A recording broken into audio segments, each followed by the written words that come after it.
Chapter 371 arrived just in time. Empress Dowager De reached out and touched her face and smiled. How is it better? I am still the same as before. I look like a human being, but in fact, I am completely weak inside, just a walking corpse. If you come often, you can see me, I am still the same. Besides, I am old, half of my body is buried in the ground. What does it matter if my complexion is good or not? After Empress Dowager De finished speaking, a tired look appeared on her face. It looked like her complexion was the same as before. Elenara stood in the hall and said, Mother, what you said made me sad. The Emperor found many famous doctors for Mother, but they couldn't cure her. I was really sad and anxious. Mother is only in her 40s, and she said such depressing words. I wish I could get sick for her, so that she would know my filial piety, Elenara said, looking sympathetic. Empress Dowager De sneered in her heart, sighed on her face, and comforted Elenara. My health is not as good as before. I know that the Emperor and you are filial. You send people to sin this and that every now and then, and I see it all. But many times, I really can't get up, and I'm too lazy to move. So you run away in vain. I remember your filial piety in my heart. Don't worry. Elenara said a few more words, said, I have been here for a long time. You look tired. I will not disturb you to rest. I will take my leave now. Elenara bowed down to pay her respects. The Empress Dowager De suddenly slapped her head, looking annoyed. Look at me. I am really old and confused. The Queen has been here for half a day, but I forgot to give her a seat, making her stand for half a day in vain. She turned to the palace servants who were serving her. I am sick and confused. Are you also sick and confused? The Queen has been here for half a day, and no one has reminded me that the Queen has been standing in my Yonghwa palace for half a day. Do you really think that I am sick and want to fool me together? The servants in the Yonghwa palace all knelt down immediately and said, We dare not. Elenara stood up and persuaded the Queen Mother. Mother, getting angry is not good for your health. I don't think they did it on purpose. Please calm down. I am in good health. It's okay to stand for a while. If your mother gets angry over such a small matter, I will feel uneasy. Even if I sit in Jingren Palace, I will not be able to sit still. Empress Dowager De scolded the palace maids for a few more words, and then sent Elenara away. Empress Dowager De stared at Elenara's back, and said coldly to Shushi, Look, what is the purpose of the Queen coming here today? Shushi looked in the direction of Empress Dowager De, and saw Elenara smiling at the palace maid who was seeing her off. Shushi said, My dear Empress Dowager, I am not seeing clearly these days. Empress Dowager De turned to look at Shushi, and laughed and scolded. Old fox. Shushi just smiled, and then rubbed Empress Dowager De's shoulders. Elenara left Yonghwa Palace, and her smiling face just now suddenly became gloomy. Jianqiu followed her closely, and said, My dear Empress, please slow down, and be careful with your feet. Elenara walked forward with her head held high without slowing down. What I heard from Jiang Fuhai is very different from what I saw today. Tell me, should I believe what I saw with my own eyes? Or what Jiang Fuhai said? Jianqiu said, I dare not say anything. But from what I saw today, the Empress Dowager seems to be dissatisfied with you. What should I do? Elenara said. Even you can see that the Empress Dowager is dissatisfied with me. What can I say? But today, I was ignored by the Empress Dowager. I am not happy after all. Do you remember, when Hua Fei first met the Queen Mother, wasn't the Queen Mother's attitude like this? Things change, and I didn't expect that it is my turn to be treated coldly now. I am the Queen of the Qing dynasty, the Queen Mother's niece. Jianqiu reminded Elenara to be careful with her steps, while saying, Your Majesty, calm down. I see, the Queen Mother is probably just dissatisfied with you for not visiting her before? Elenara suddenly stopped. She turned sideways and looked at Jianqiu. Is it that I don't want to go see her? You follow me every day. Don't you know that I used to go to her Yonghwa Palace often? But she always said that she was not feeling well, and didn't want to see me. Jianqiu couldn't help but remind her in a low voice. Your Majesty, you are getting more and more angry recently. How about, I will ask Dr. Zhang to come and see you. Elenara waved her hand, and walked to Jingren Palace. Nian Shilan took concubine Shen with her. They are discussing asking the Needlework Bureau to rush to make clothes for the new year.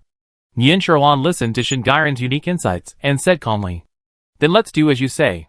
This year's new year, the Emperor said that it must be celebrated in a lively manner. You should also make a few bright clothes to please the Emperor. Shen Gairen was stunned for a moment, then she reacted with some shyness.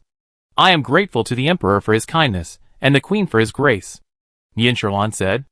I still have the shoe brocade awarded by the emperor. I think the color is just right for you. I will give it to you today. You can use it to make new clothes for yourself, or give it to others as a gift. As long as you like it. Mrs. Shen wanted to refuse, but Nianshirlan used the word reward, so she could not refuse. Thank you, Empress Hua, for your reward. Nianshirlan rewarded Ms. Shen with shoe brocade, just like Nianshirlan. It looked like a cluster of flowers, and the shoe brocade was really top-notch. When the news got out, Ru Liguiren and other people were very jealous. They mocked Shen Guiren openly and secretly, saying that she had good vision and found such a generous backer. Shen Guiren wanted to argue with them every time. But when she thought that she had benefited a lot from being with Nianshirlan, she shut up and let them talk. Shen Guiren thought, after a few times, it would be over. Shen Chong went to visit Shen Guiren on this day, and Shen Guiren was about to go out with Kaiwa and Saixing. Saixing was holding a tray in her hand. On it were 2 sets of tailored shoe brocade clothes. I came at an inopportune time. My sister is about to go out. When Shen Chong saw Shen Guiren, she smiled heartily. She stepped forward and held Shen Guiren's hands affectionately, and did not exchange greetings like she did with other concubines in the palace. In her heart, Sister Mei was always the sister she grew up with. Shen Guiren held Shen Chongzai's hand and smiled.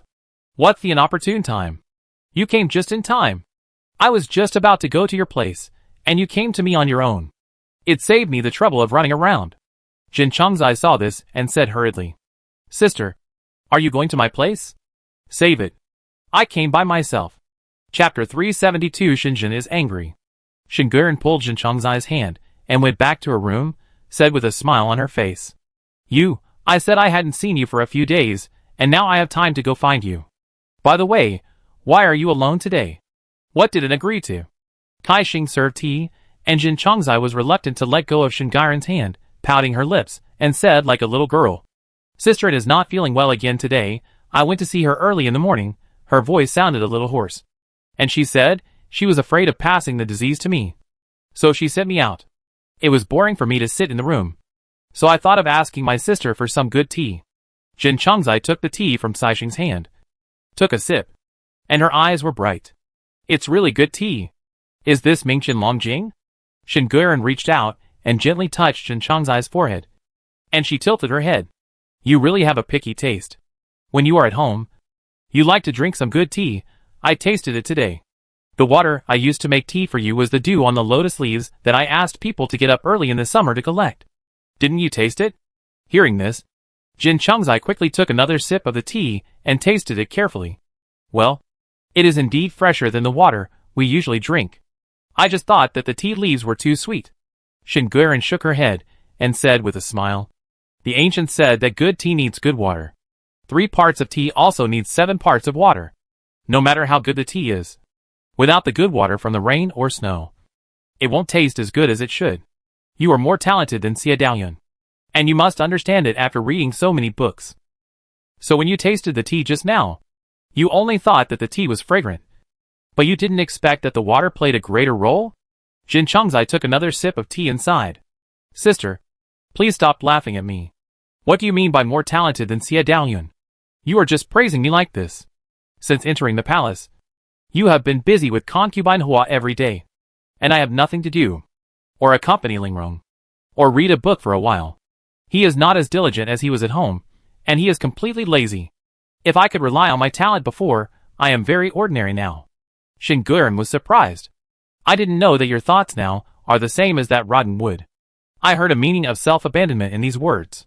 Shen Chong rolled her eyes, and stretched out her hand to shake Shen Guiren's arm. Sister, you haven't told me yet. Are you really going to look for me when you went out just now? Don't say you're looking for me just because I bumped into you, and you had no choice. Mrs. Shen paused, suddenly got angry, raised her hand, and pushed away the hand that Shen Chongzai was holding intimately. Water, where did you learn these petty words now?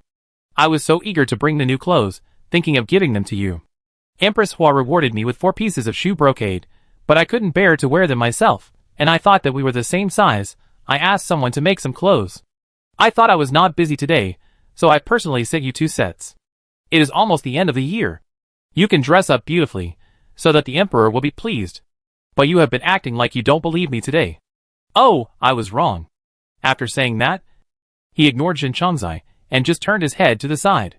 Jin Chongzai, who was teasing just now, saw Shen Guiren suddenly get angry and was stunned for a moment. I was just joking. Why is my sister so angry? Is it because my sister follows concubine Hua in charge of affairs? And now her temper has gradually worsened? Forget it. Forget it. I know that my sister and I are on different paths. And my sister is not satisfied with everything I do. Although my sister is not worthy of the emperor, she does not want this charity. Since it is the shoe brocade given by concubine Hua to my sister, I will wear it alone. My sister has something else to do. So I will leave first. The servants in the room saw the two young ladies quarreling. And they were all panicked. Jin Chongzai took Huanbi and stood up to leave. But was stopped by Kaiwa. My lady. Please stay. Kaiwa looked at Jin Chongzai with a smile and bit her knees. My lady and Our Lady have always been better than sisters. Why are you angry today? Our Lady cares about you. Look. There are 4 pieces of shoe brocade awarded by concubine Hua. Our Lady knows that you like plain colors. So she specially picked these 2 relatively plain ones for you. I will help you try them on. It will definitely look good. But Jin Chongzai, who always looked as calm as a chrysanthemum, seemed to be so angry at this time that she had to compete with Shen Guiren. She opened her mouth with sarcasm again. Forget it. Forget it. I can't afford your young lady's kindness. I am just a concubine who lives in seclusion and has no favor. How can I compare with a noble lady who is favored by the emperor and favored by concubine Hua? I am not worthy of wearing such good materials. Just like I can't even taste the water for making tea. I am just a vulgar person. Your young lady is a flower of high mountain. How can she be a sister to someone as petty as me?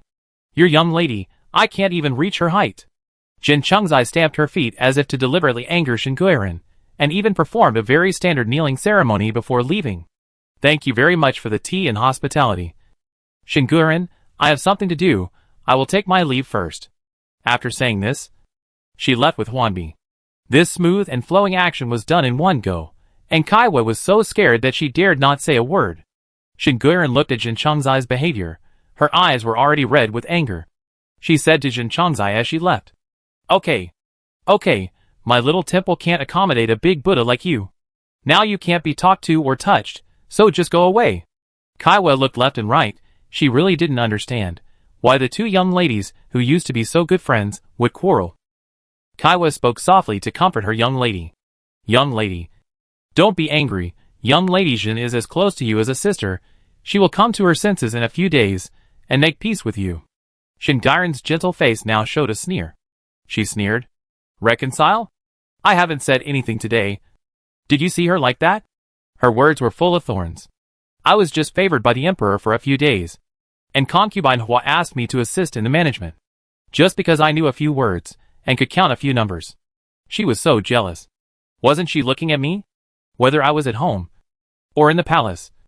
Was I the kind of person who could bear other people's disapproval? I don't know who she learned this kind of temper from. It's so sad. Kaiwa said. My lady. Calm down. It's not worth it if you get sick from anger. Shen Guiren's anger suddenly collapsed. Her eyes were red. And her voice was choked with sobs. You said? I asked myself if I was sincere to her. I thought. I am busy every day. And now it is almost New Year. I got such good material. And I felt sad to see her always wearing old clothes. I hurriedly made new clothes and rushed out to give them to her. In return, I was treated with such cold words. How could I not feel pain in my heart? Chapter 373 Summoning In. After saying this, concubine Shen could no longer hold back her grievances, and buried her head and sobbed. Just then, Injin remembered that he had not seen concubine Shen for a long time, and walked over to concubine Shen's residence. Injin put his hands in his warm sleeves, and did not ask anyone to inform him. Su Peixiong lifted the curtain and invited Injin into concubine Shen's room. Inside the room, Kaiwa was patting concubine Shen's back, comforting her softly, and helping her to calm down. When she turned around, Injin was already in front of her.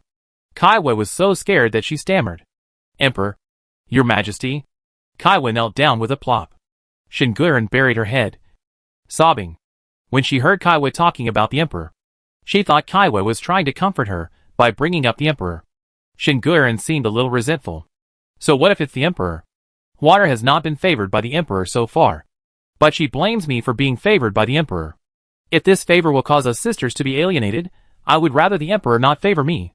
Concubine Shin buried her head, talking to herself, and heard Su Peishun behind Injin, who was frightened and coughed twice.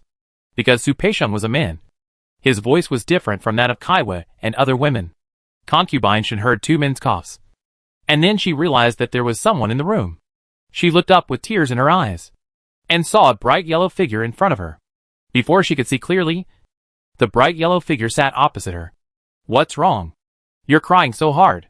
Concubine Shin wiped her tears with a silk handkerchief, stood up, and knelt down in front of Injin. Your Majesty, please forgive me. I didn't know that your Majesty was coming, and I didn't come to greet you. Injin sat still, quietly looking at the master and servant kneeling in front of him, his fingers tapping the table lightly. Injin said, Get up. I saw this magnificent scene of pear blossoms in the rain when I came here. Your eyes are red. But who has wronged you? Tell me about it. Su Peishun winked at Kaiwa, and Kaiwa got up tremblingly and helped Shinguren up. Shinguren was full of grievances and dissatisfaction. She was scared to death when she saw that it was the emperor. However, Shinguren, who came from a noble family, had some forced calmness. She calmed down and said, reporting to the emperor, I am fine. It's just that I miss my family. Injin tapped the table with his fingers unintentionally, looking at the beauty in front of him, who had stopped crying. Her eyes were like autumn water, and her fingers were peeling spring onions. Concubine Shin was the daughter of the commander of Jeju, but she looked like a gentle girl from Jiangnan. Injin liked her gentle and polite appearance, but it was the first time he saw her speaking with resentment when she was off guard. Injin smiled, softened the expression on his face, and spoke with a rare gentleness. I remember, you have never been a person who would lie. Look, your eyes are red from crying. Her face was red from crying. When I came, you were complaining about my name. I don't know how did I make you angry. When Concubine Shin heard Injin say this, her heart began to beat again, and she felt uneasy. After hesitating for a while, she mustered up her courage and said, Your Majesty is wise. I just had a few words with Sister Huan. Injin was patient, and said with a smile, Oh, you had a quarrel with your Sister Huan, but why did you mention me? Concubine Shin was speechless, and opened her mouth. What should she say? Say that Sister Huan was jealous of her favor, and that the two had a dispute? Or should she say that she annoyed Sister Huan by saying that Sister Huan was petty? Concubine Shin thought for a while and said, Your Majesty, I mentioned the Emperor to Sister Huan because she has admired him for a long time. I know that a lady from a noble family should not say these things directly. But Sister Huan has been in the palace for more than a year, and has not had the opportunity to get close to the Emperor. It's really a pearl covered in dust. I feel sorry for her. Injin found it even more funny. Just now, she was clearly pointing at that Sister Huan and blaming her. But now she was speaking for her in front of him. Is your Sister Huan the daughter of Jin Yuandao? The one who is often sick? Shinguren nodded. That's right. Sister Huan is more talented than Xia Daoyuan. She is as beautiful as the bright moon, and her piano playing is even more wonderful. If the Emperor appreciates her, it won't be a disappointment. Injin said. You have said so many good things about her. It seems that I cannot help seeing her. When Injin returned to the Yongqing Palace after dinner, the chief steward of the Jingshaifeng came with a sign with the rank of the concubines. Your Majesty, please turn over the sign. The chief steward of the Jingshaifeng knelt in front of Injin. His hand wandered among the many signs on the tray. Injin thought of what Shinguren said during the day, and laughed at himself. Does he look easy to fool? Injin's hand passed over the sign of Jin Chengzai's sleeping. Stop it, Aningda. When the news reached the Yanqi Palace, Aningda couldn't believe it. Even until the eunuch who announced the decree left, she was still confirming what she heard with Baowan again and again. Baowan was very happy. She said with a proud look, Congratulations, my lady. Congratulations, my lady. The Emperor turned over your name card tonight. I will prepare it for you right now. The Fenghuan Chuanan carriage will come to pick you up in a while. Aningda's face was red. She cried with joy. Baowan, I have finally waited for this day. I thought, after the last incident, the Emperor would never think of me again. I thought I would die of old age in the palace. I never thought this day would come. Baowan was busy shouting and yelling, mobilizing all the servants in Xinyanwu. Baoke was choosing clothes for an Ing, and Baowan was busy redoing her makeup. The other two young palace maids in the room were busy fumigating the clothes that Baoke had found with spices. Baoan was combing An Ying's hair, untying her usual bun, changed to a fashionable style. My lady, look, you look even more beautiful with this dress. Not to mention that the emperor will like it. Even I like it very much. An Ying said with a blushing face. Don't make fun of me. By the way, I was supposed to accompany Sister Jin and prepare the spices she likes for her, but it won't be possible tonight. Go and tell Sister Jin later, and I will work with her on the recipe tomorrow. Baoan said with a smile. My lady and Miss Jin have a really good relationship, at such an important moment. You didn't forget to say something to Miss Jin. However, I advise you to stay away from Miss Jin for the next 2 days. An Ying looked at herself in the mirror, and was very different from usual. And she was happy. She didn't find anything unusual about Bojuan's words. She put on a jade hairpin and asked casually. Why? Baoan put on the last butterfly hairpin for An Ying, admired her makeup, and said, The young lady went to the queen's place during the day, so you don't know yet? Mrs. Jin had a quarrel with concubine Shin, and she went back to her Guanju tower and locked herself up. It seems that she is sulking. At this time, you are summoned by the emperor first. I am afraid that Miss Jin will be suspicious and transfer her anger towards concubine Shin to you, which will be very unfair to you. Chapter 374 Singing All Night. An Ying doll looked at herself in the mirror for the last time. The rouge was applied just right, and she looked pink but not coquettish. Sister is proud in her heart, and what you said is true. Then I won't bother Sister for the next 2 days. When she feels better, I will go to Guanju Tower again. Inside Ikuan Palace, Xiao Linzi came to report that an Ying doll was sent to Yongxin Palace. Yin Sherlan was holding a silver hairpin and stirring the unburned incense in the incense burner. Xiao Linzi said, Master is really good at foresight. You gave the shoe brocade to concubine Shin, and she really wanted to give it to concubine Jin. It's a pity that concubine Jin didn't appreciate it, and the two of them had a rift. You also said in front of the emperor that the emperor hadn't seen concubine Shin for a long time. Now you have earned a reputation as a virtuous person in front of the emperor, and quietly blocked concubine Jin's way to sleep with him. Master is really amazing. Yin Sherwan smiled, handed the silver hairpin in her hand to Songji, and sat down. Am I amazing? If she was powerful, how could her family be confiscated in her previous life? How could she die in the cold palace with such a broken heart? If she could do it again, she would just understand everyone's personality. Both Shinguiren and Jin Chongzai were proud by nature.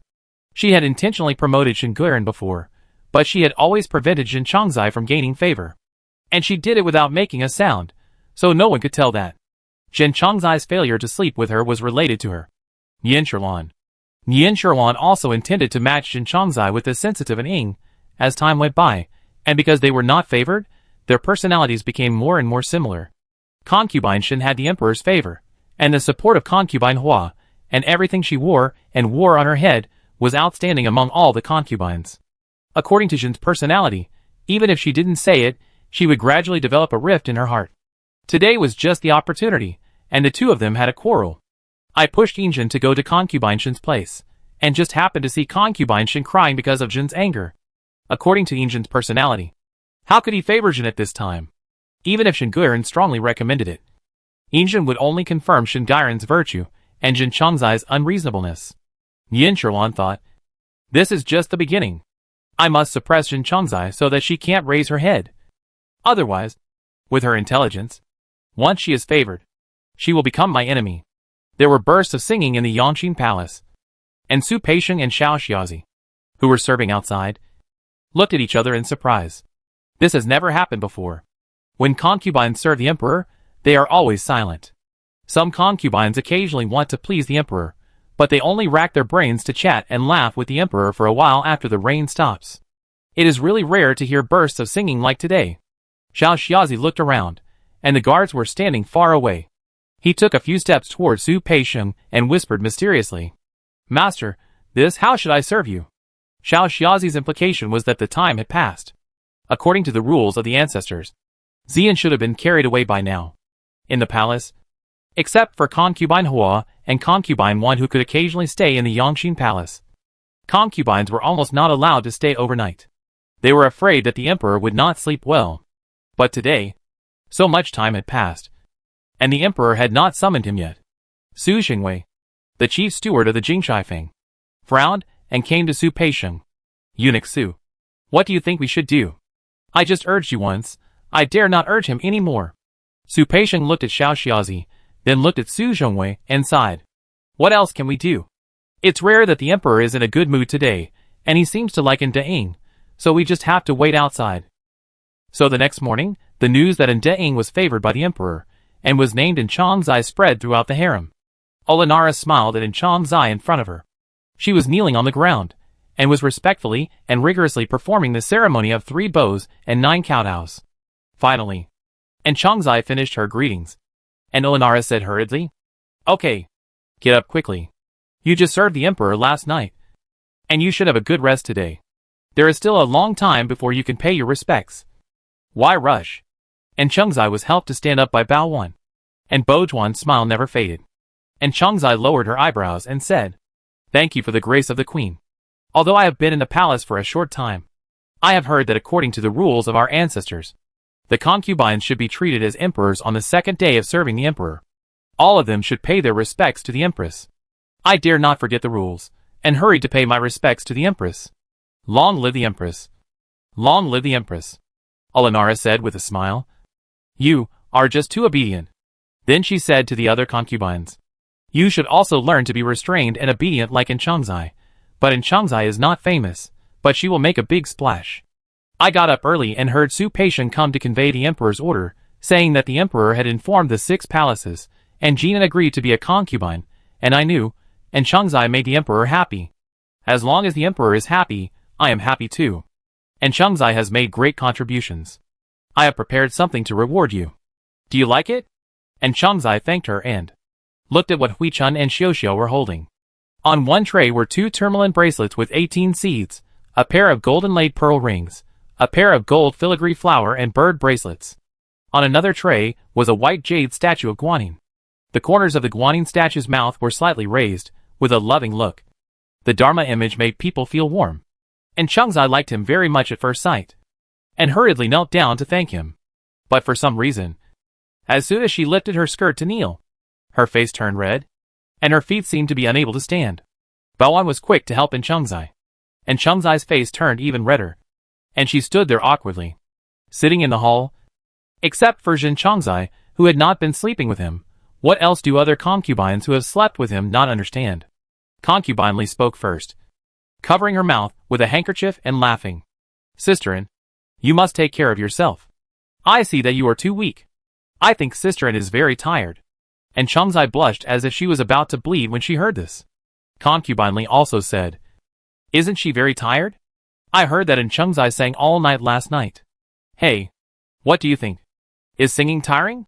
What a pity. I have never learned these things to please people since I was a child, and I don't even know if singing all night is tiring or not. Li Guiran and Li Guiran are always at odds, so now she laughed without any hesitation. Save your energy. How old are you? How old is Changzai? She has the ability and the physical strength to sing all night. Don't you think about it. Do you have it? Li Guiran sneered, ignoring the embarrassed expressions of other concubines. Nian Shuruan held the tea bowl, stirring the tea leaves in the water, and her voice was emotionless. Li Guiran, because you haven't seen the emperor for a long time, has she forgotten the emperor's usual teachings? Don't look at anything inappropriate. Don't say anything inappropriate. You just ignored the emperor's words, and I'm worried about you. Chapter 375. Standing outside the door. Li Guiran has rarely seen the emperor these days. Even if she saw the emperor, she only looked at him from a distance. Now, hearing what Nian Shuruan said, she felt as if a knife was stabbed in her heart, but she didn't dare to say anything more. She just said embarrassedly, Yes, Empress Huafei taught you a lesson. Nian Shuruan smiled coldly said, Why should I teach you a lesson? I just had nothing to do, and said a few words in vain. Olenara said then, We are all sisters, let's leave it at that. Huafei, you are the leader of all the concubines, you should not be so fussy with Li Guiran. Then, without waiting for Nian Shuruan to reply, she immediately changed the subject. By the way, Changzai, I have 2 quilts with the words of blessing and longevity blessed by Tibetan Lama masters. I will give them to you today. You can use them, so that you can have a prince soon and expand the royal family. The redness on Changzai's face from Li Guiran's ridicule gradually faded, and she slightly bit her knees to salute. Thank you, Queen, for your grace. Nian Shuruan looked around aimlessly, and happened to meet the sight of Concubine 1. But Concubine 1 saw Nian Shuruan looking at her, and turned her head away in panic. Nian Sherlan smiled meaninglessly. It seemed that Concubine 1 was guilty. After all, Nian Sherlan hadn't confronted her about those poisonous things yet. Finally, Alinara was called away. Nian Sherlan was the first to walk out of Jingren Palace, followed by Songji and Li Dong. As they walked, Songji felt something cool falling on her face. At some point, snowflakes began to float in the gloomy sky. Songji was so excited that she hurriedly said, "Look, madam, it's snowing." Nian Sherlan did not stop, but walked forward. "It's snowing. So let it snow. Look at your useless appearance. You have lived in the capital with me for a long time, and there have been many snows like this every year. This makes you happy, but if I send you to the Great Snow Mountain in the northwest, you will be so happy. Won't you?" Songji stuck out her tongue. She also felt that she was not very steady just now. "Your Majesty is right. It was me who jumped out of the blue. Don't worry, Your Majesty. I have also seen the world." Nian Sherlan couldn't help laughing. Okay, you have seen the world. Following me, it's hard for you not to see the world." Songji stuck out her tongue mischievously. Nian Sherlan looked at Songji, who was already 19 years old and had grown into a big girl. Thinking of how she had done so in her last life to consolidate her favor, sent Songji to the emperor. When she was down and out, there was only Songji by her side. Nian Sherlan suddenly felt guilty towards Songji and could not help but reach out her hand, wanting to touch Songji's cheek, to touch this woman who had grown up with her and was both her slave and her dearest. But before she could reach out her hand, Songji seemed to be startled and took 2 steps back cautiously. "My queen, I have grown up, and you can't pinch my cheek anymore." Nian Sherlan's hand was suspended in midair. Suddenly, she shook her head and laughed. Since she was a child, whenever Songji served her unsatisfactorily, she would reach out and pinch Songji's face. Although it was mostly a joke, Nian Sherlan was a general's daughter who could use a whip, so she would not be too gentle. Every time Songji screamed when she was pinched, Nian Sherlan would be happy and fall forward and backward. Songji had already formed a subconscious self-protection action. That was to step back first, and then protect her face. Nian Sherlan had laughed enough, and took back her hand, turning around and continuing to walk towards Ikuin Palace. She said something. "When you are 2 years older, I will choose a family to marry you off. By then, if you want me to pinch your face, I won't be able to reach it." Songji followed behind Nian Sherlan, and her voice was aggrieved. "Your Majesty, don't you want me anymore? I just want to stay with you. Wherever you are, I will be there." Nian Sherlan smiled easily, without turning her head, and said, "What if one of the Japanese empresses wants to die? Do you want to accompany me too?" Songji's voice did not come. Instantly, she bit her lip and said firmly, "I will accompany you." She did not see that Nian Sherlan, who was walking in front of her, had a relieved smile on her face. Yes, whether in the last life or this life, no matter how many faults Songji had, she was always willing to accompany herself. That's enough, isn't it? Nian Sherlan thought. She was not alone in the palace, and Chang was accompanying Jin Changzai as always. The two returned to the Yinchi Palace together, and Changzai looked left and right along the way, unable to suppress her emotions. Jin Changzai smiled, but her voice was faint. "What are you looking at?" And Changzai replied with a smile. "Sister, I have never felt that the Forbidden City is so lovely with ice and snow. Sister may think that my description is a bit exaggerated, but at this moment with the falling snow, I just feel much better." Jin Changzai looked up at the sky. The snowflakes are getting bigger and bigger, falling one by one. It's not like willow catkins blowing in the wind. It's like salt being sprinkled in the air. The ancients always said that snowflakes are like willow catkins, but I think it's wrong. At the turn of spring and summer, willow catkins always disturb people. Snowflakes are different. They dance lightly, and make people forget the world and worries. And Changzai looked at Jin Changzai with bright eyes. Sister is really knowledgeable, but I don't quite understand what you said. I only know that when snow falls, it's not far from the new year. The emperor said, this year the harem should be lively, and have a good new year. The queen gave us all new fabrics. Sister, let's make the same clothes. When we wear them during the new year, we will look more like sisters. And Changzai was talking to herself, and didn't notice Jin Changzai's gloomy face. Jin Changzai looked at the end of the long palace road, but it seemed that there was no end. Lingrong, you said that you and I are as close as sisters, but your sister, don't even know when did you catch the emperor's eye. And you were promoted overnight. I've been with you every day, and you've been hiding it from me. Now, I'm a laughing stock in the whole palace. And Changzai was stunned by the sudden words. She looked at Jin Changzai in confusion, with her hand on Jin Changzai's arm. Why do you say that? Sister? I didn't expect that the emperor would summon me to his bed last night. Besides, no one said anything to you today. Jin Changzai stopped, looking at Jin Changzai. By the way, I served the emperor last night, but I haven't congratulated you on being favored by the emperor yet. And Changzai was stunned, looking at Jin Changzai in disbelief. After a while, she asked tentatively, I heard that you had a few words with Mei Jie yesterday. Does your sister want to be estranged from me now? Jin Changzai said nothing, turned around and walked quickly. And Changzai was stunned for a moment, and also followed Jin Changzai's footsteps. It's just that she served the emperor last night, and sang for half the night, from behind. I always felt that her walking posture was a little awkward. Jin Changzai and Jin Changzai returned to the Yinchi Palace one after the other. When passing by Guanju Tower, and Changzai wanted to follow Jin Chang'an. But Jin Changzai ignored Jin Changzai behind him as soon as he entered the door, and only told Lu Jiudao, It's snowing. It's too cold. Close the door. And Changzai was left standing outside the door in a daze. Chapter 376 Watertight. The snow was getting heavier, from sparse to heavy. The joy of Jin Changzai's promotion to the throne after serving the emperor was completely washed away by this incident. She stood at a loss in front of the tightly closed door of Guanju Tower. A eunuch who was sweeping the floor passed by, but he lowered his head and dared not look at Jin Changzai's gloomy face. Baoan turned around and scolded. The snow is getting heavier. Why don't you hurry up and sweep?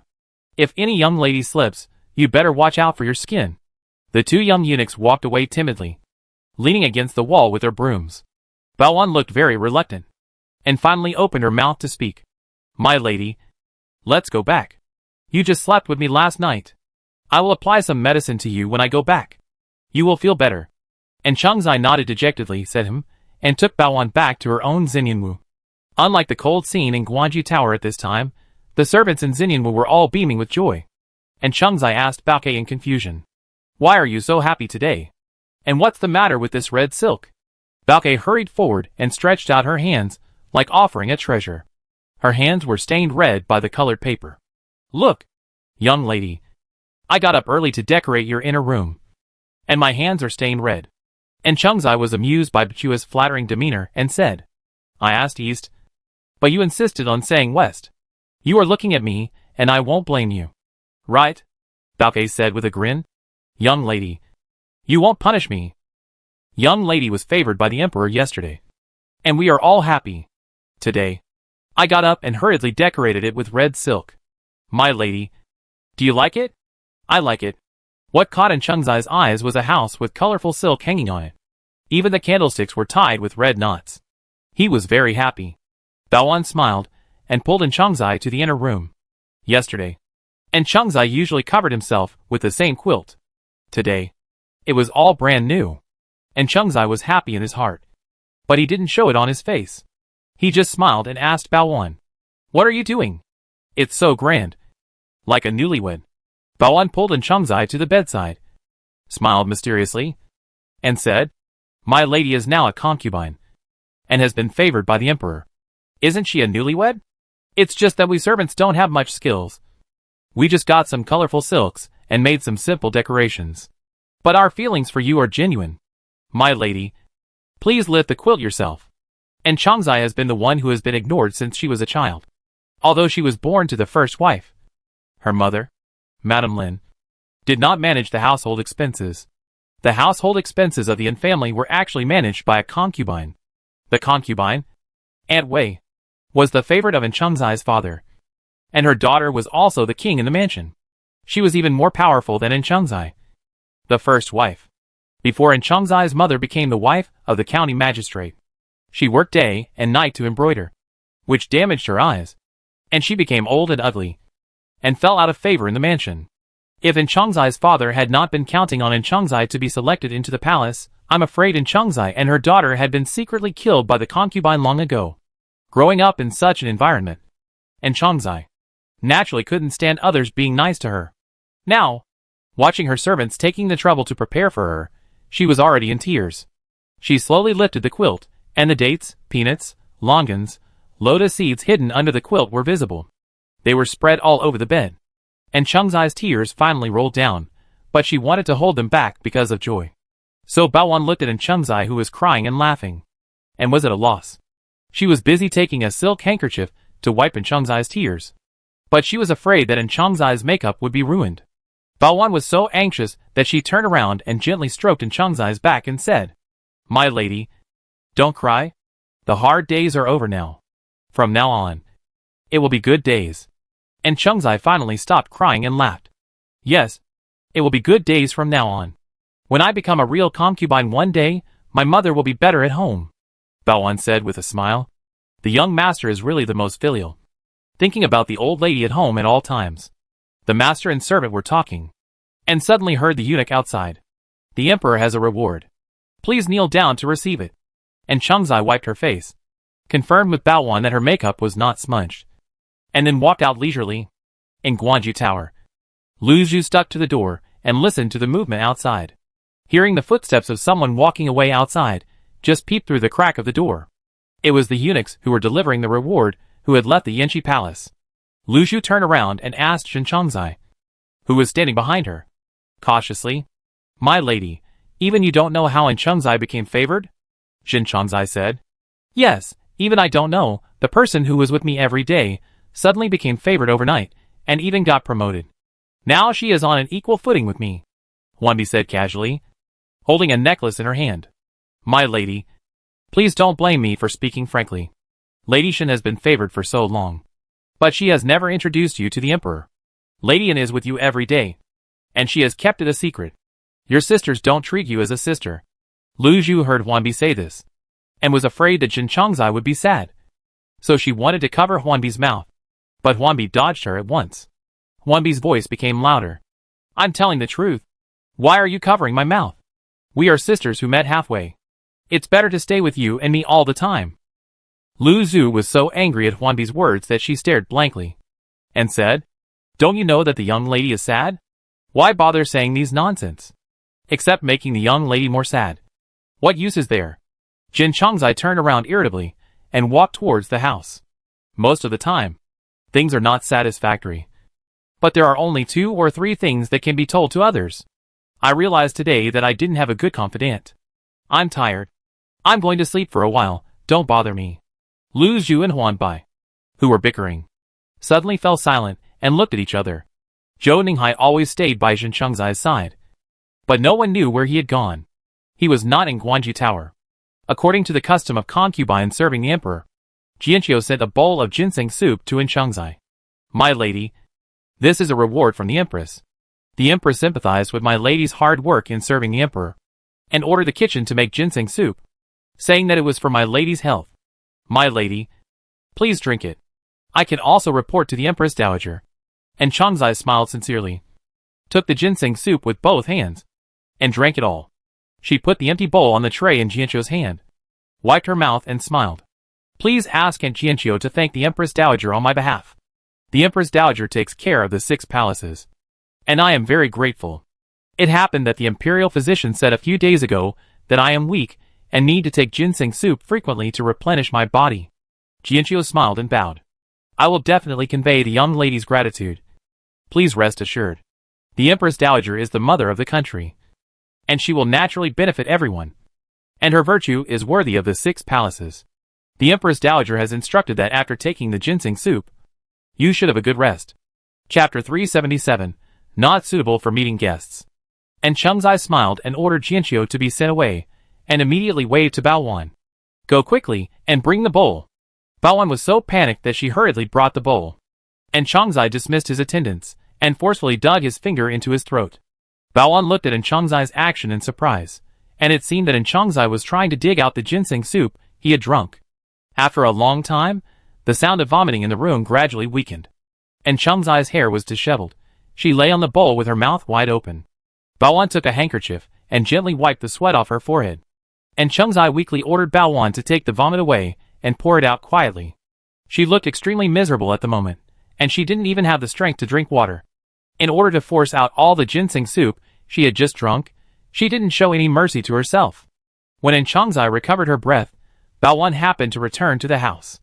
Baowan patted Changzai's back with heartache, Bring her a cup of tea. My lady. You just vomited. Rinse your mouth. And Changzai smiled weakly, and took the tea to rinse his mouth. Baowan, do you think I am cruel to you? Baowan said. I just don't understand that ginseng soup is a good thing. Besides, I am worried about your throat. And Changzai sat up straight, wiped his mouth, and the smile on his face looked miserable. I am also worried about my throat, but Baowan, I have no choice. I finally got favored. If I can't get pregnant soon, I can't let my mother live a good life soon. My mother is at home. She is suffering. She can't see. If my father didn't care about me in the palace, my mother might have died. The queen is good to the harem, but she is the queen of the central palace. She has her own children, and they are the emperor's eldest son. I have to be careful. I never care. Assume the worst of others. Baowan was silent, not knowing what to say. After a while, Baowan said, My lady, you were exhausted last night, and there are so many things to do this morning. You must be very tired. So why don't I help you to sleep for a while? And Changzai nodded weakly, and let Baowan help her lie on the bed. The moment she lay on the bed, the soft touch of the brocade quilt, and the joy of being favored for the first time, made Changzai feel much better. After a while, and Changzai fell into a deep sleep. And Changzai had been sleeping with the emperor for 3 consecutive days. And this matter caused a lot of uproar in the harem. When the concubines came to pay their respects to Ulanara in the morning, some of them were upset. However, due to the presence of the queen, it was not easy to show their dissatisfaction, within Changzai too obviously. Concubine Duan came a little late that day. When she passed by Changzai, she smelled a fragrance different from that of the people in the palace. Concubine Duan walked to Ulanara and bowed to greet her. After Ulanara gave her a seat, Concubine One couldn't help but ask with a smile, I wonder what kind of spices Concubine Duan used. It smells so good. Concubine Duan sat dignified and smiled dignifiedly. I use the spices given to me by the empress, because it contains precious ambergris. It smells even better. Concubine One said, This fragrance smells so good, and the spices used are so precious. I wonder if this incense has a name that matches it. Just as Concubine Duan was about to speak, Ulanara interrupted and said with a smile, The name of this incense is Huan Yixiang. If Concubine One likes it, I will ask someone to make more. But the ambergris used in this incense is extremely precious. If other sisters also like this smell, I will ask the emperor for his opinion. Concubine One hurriedly declined with a smile, saying that this incense was precious, and her position was not worthy of using such a good spice.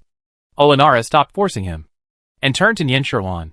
Hua Fei, you always like to use spices, and this Huan incense will surely suit your taste. You and Duan Fei are both concubines, and you are the head of all concubines. This incense is worthy of your status. Moreover, this incense not only smells good, but also has the effect of calming the mind. When you are upset, light some and smell it. It will calm you down. Nian Sherwan said with a nonchalant look. Thank you, Queen, but now that I have the 4th prince, I use less incense in the palace. I stay away from those soothing spices. Ulanara said with a smile. Oh, why is that? I have never heard of the reason that you can't use incense after having a child. Nian Sherwan said. Reporting to the queen, I have to worry about the affairs of the 6 palaces every day, and I have to hug the 4th prince when I have time. I am very busy every day. Every night I fall asleep as soon as I touch the pillow. Why would you need a calming spice? Ulanara said again. By the way, has the 4th prince been well behaved recently? I haven't seen the 4th prince for a long time. One day, you can bring the 4th prince to me so that I can take a look. If you are free. Concubine Hua, you should also take the 4th prince to pay respects to the 2 empress dowagers. Nian Sherwan still looked nonchalant. Thank you, Empress, for your trouble. I thank you on behalf of the 4th prince. I also thought about taking the 4th prince to pay respects to the 2 empress dowagers. It's a pity that it's the cold winter now. The emperor said that the 4th prince is still young and is not allowed to go back and forth on the road, lest he catch a cold and have a fever. The emperor will have to worry about it then. After hearing that the emperor did not allow the 4th prince to be carried out, the smile on Ulanara's face was forced. But she still said, It's my fault for not thinking it through. In this case, I will wait until the New Year's Day, and then take the 4th prince to pay respects to the Empress Dowager. Although the 4th prince is young, but etiquette cannot be abolished, I think Concubine Hua also understands this. Nian Sherwan was too lazy to bother with Ulanara anymore, She just said that she still had many things to tell the servants, and she stood up and left. And Changzai followed concubine Duan out of Jingren Palace, and when she smelled the fragrance of concubine Duan, she held her breath. When concubine Duan walked away, and Changzai turned around and looked at the plaque of Jingren Palace. This palace, there are really crises everywhere. Jin Changzai was sick these 2 days.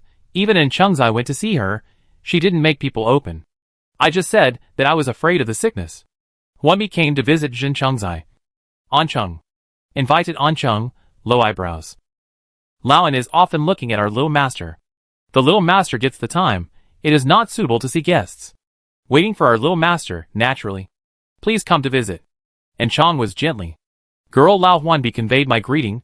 These are the medicine that the emperor appreciates me. They are all common headache and brain heat, but there are a few of them. It is said that it is a treasure from the western regions, which cannot be found outside. I heard that my sister was sick, so I brought it here specially. Please give these medicines to my sister, Miss Huanbi, so that I can feel more at ease. Huanbi took the medicines in the small porcelain bottles very politely, and respectfully sent Changzai away, and turned around to throw the medicines in the corner. Chapter 378. Sitting around is boring. And Changzai returned to her own Xinyanwu, but saw Baoan coming in with a pout. What's wrong? Who offended you? And Changzai picked up the needle and thread at hand, and continued to embroider the flowers she had not finished. But she was absent-minded. Not only did she make a wrong stitch, but she also pricked her hand. And Changzai screamed softly, and quickly pulled out her hand that was pricked by the needle, but a drop of blood was still left on the embroidery cloth. Baoan was busy trying to call the imperial physician, and Changzai raised her hand to stop her. How can I be so delicate? No need, it will be fine in a while. She put the pricked finger in her mouth and sucked it. When the finger stopped bleeding, she picked up the needle again. Baoan pouted. The young lady still has the heart to embroider. Just now, the young lady asked me, who offended me. I will tell you the truth, although no one offended me, it is more uncomfortable than if someone did. And Changzai sighed, put down the needle and thread in his hand, said, What happened? If you don't tell me, how can I know how to comfort you? Baoan said then. That Huanbi. I really can't stand it. She actually threw away the medicine that the young lady gave to Jin Changzai. I didn't want to tell you, but I was really too angry. Who the hell is she? Hearing this, and Changzai was stunned. She really didn't think of this. Baoan was still complaining. There was only a roar in Changzai's ears. What flashed through her mind was the scene of her being with Jin Changzai these days. Could it be that her sister has something against her? And Changzai was thinking wildly, not knowing what to do. Or it was Bojuan's voice that brought her back to her senses. My lady, in my opinion, Huanbi dared to do this. It must have been Jin Changzai's order. I saw that she didn't want to accompany you these days, and she didn't see you when you went. If this isn't dissatisfaction with you, what is it? And Changzai couldn't listen any longer, and scolded softly. Don't talk nonsense. Sister must be in poor health, and don't want to see people. You can't speculate about sister like this. Huanbi is sister's maidservant. She is naturally protective of her master. The throwing of medicine must be done by Huanbi, the cunning servant. It has nothing to do with sister. Baoan stood behind Changzai, curled her lips quietly, and said in a strange voice. Yes, it was all done by the cunning servant. It has nothing to do with sister. And Changzai looked at Baoan helplessly, and suddenly laughed.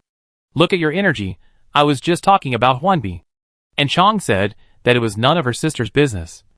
But it planted a thorn in her heart. Nian Sherlan sat in the palace, looking at the detailed list of New Year gifts sent by the Ministry of Internal Affairs, and was calculating how much money she had earned from her business outside at the end of the year. Li Dong came to report. Your Majesty, Chao Changzai is here. She said she came to pay her respects to you. Nian Sherlan put down the gift list in her hand, stretched her waist, and pointed to Guyu, who was serving beside her. Ask her to come over and rub her waist. Guyu hurried over and gently rubbed Nian Sherlan. Ever since you gave birth to the fourth prince, your waist is always tired. I heard that acupuncture is very effective for back pain. How about you ask Dr. Wen to take a look? Nian Sherlan felt her waist was a little better, so she sat up straight and said, Please ask Dr. Wen to come tomorrow and take a good look at me and take care of my body. I also feel that since I gave birth to Hongli, this body is much weaker. The other day, I wanted to whip the whip, but I felt my hands were weak. Nian Sherlan gently twisted her neck left and right again, and asked Li Dong to let Chao Chengzai enter the palace. Chao Chengzai bowed and smiled. Although I see the queen in Jingren Palace every day, I have never had the opportunity to greet the queen in person. It snowed today, and I was idle in my room, so I wanted to come to the queen, first to greet the queen, and second to get close to the queen. Will the queen blame me for coming here uninvited? Nian Shuruan leaned slightly, leaning on the couch, under her arm, a pillow embroidered with gold and silver threads. At this time, she raised her hand lazily, and said, "Come here, bring a stool for Chao Chengzai." Chao Chengzai bowed with a smile. "I thank the queen for giving me a seat." Nian Shuruan watched Chao Chengzai sitting on the stool. Most of the stool was still empty. She knew that Chao Chengzai was still the same as in the previous life. "Be cautious in front of me. I was just saying that. The day is short, and it snowed these days. It's boring to sit around. You came just in time, just to keep me company." Chao Chengzai was originally worried. Since she expressed her feelings to Nian Shuruan last time, she was willing to serve Nian Shuruan. It has been a year if you count carefully. During this period, she was always anxiously looking for opportunities, eager to help Nian Shuruan with some small things. It's just a pity Nian Shuruan didn't seem to need her. She came today, and she didn't expect to see Nian Shuruan. She stood in the corridor waiting for Li Dong to pass on the message. She waited for a long time, but nothing happened. She was planning to come another day. But Li Dong came out and summoned her to the palace. After entering the palace, Nian Shuruan gave her a seat. She was overjoyed. But she was used to keeping a low profile in front of others. If she wanted to survive in the harem, she had to be able to read people's expressions. At this moment, Nian Shuruan said, Chao Chengzai came just to keep her company. Chao Chengzai seemed very happy. But she always adhered to the idea of not showing her emotions on her face. And not letting others know her thoughts, and she didn't show it on her face. Chao Chengzai said, "Thank you very much, Your Majesty, for your kindness. It has been a year since I last met Your Majesty in private. I never thought that I would be sitting in your Ikuan Palace and keeping you company." Nian Shuruan sneered. "What's so unexpected about this? I am not dead, and my Ikuan Palace has not collapsed. If you wanted to come, you would have come a long time ago. Why are you saying these things? It's disgusting." Chao Chengzai's flattering smile froze on her face instantly. She didn't expect that Nian Shuruan's mouth was much more poisonous in private than when she paid respects to the queen in Jingren Palace. Chao Chengzai calmed down and smiled again. "During the new year, why did Your Majesty say these unlucky words? When I came today, I met concubine Jing and Princess Kangle in the Imperial Garden. The concubine didn't see it. Princess Kangle was so cute, playing in the snow with concubine Jing. They were so cute. I'm really envious of her," Nian Shuruan said casually. "Instead of envying others, you might as well have one yourself. It's true, you served the emperor for so long, but you still don't have any children. But you don't want to have one yourself?" Concubine Chao was stunned by Nian Shuruan's innocent eyes. After hearing what Nian Shuruan said, he was speechless for a moment. Nian Shuruan didn't care and continued.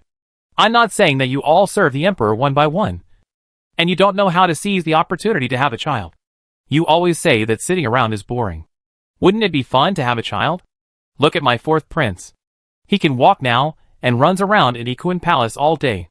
Even sitting around is boring has become a luxury for me. This naughty boy is giving me a headache." Chapter 379 Hesitation. Chao Chengzai was speechless for a long time because of Nian Shuruan's words. After finally finding her voice, she said helplessly, "Your Majesty, it's not that I don't want to have a baby, it's that I can't have one. Your Majesty doesn't know that. I have served the emperor for so long, and the emperor never allowed me not to have children, but I just can't have my own child. Sometimes I look at the fourth prince and Princess Kangle, I'm really envious." Nian Shuruan said, "That's because you didn't see how annoying they were. You don't have a child. Have you seen the imperial physician?" "What did the imperial physician say?" Chao Chengzai said, "I have also asked the imperial physician to see me, and the imperial physician said that I am fine, but for some reason, I just can't get pregnant.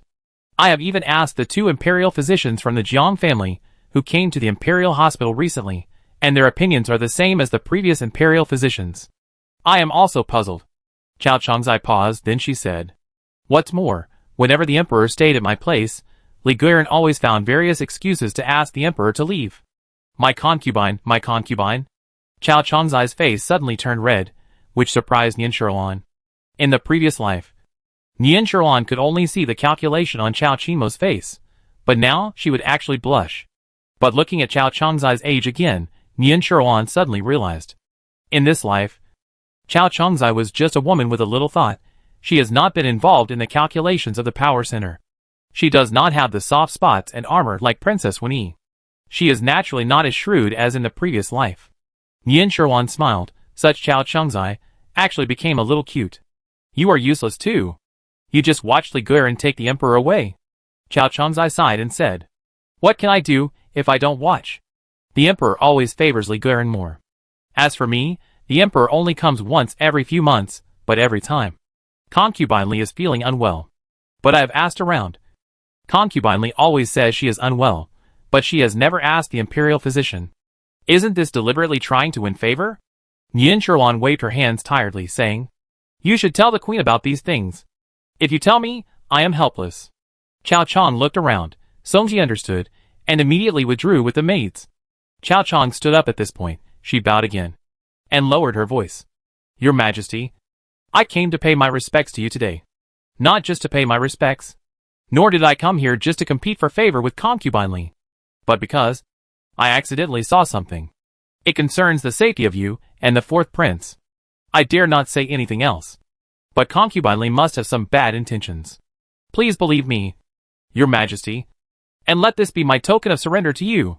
Nian Sherlan suppressed her smile, after her eyes wandered around Chao Changzai.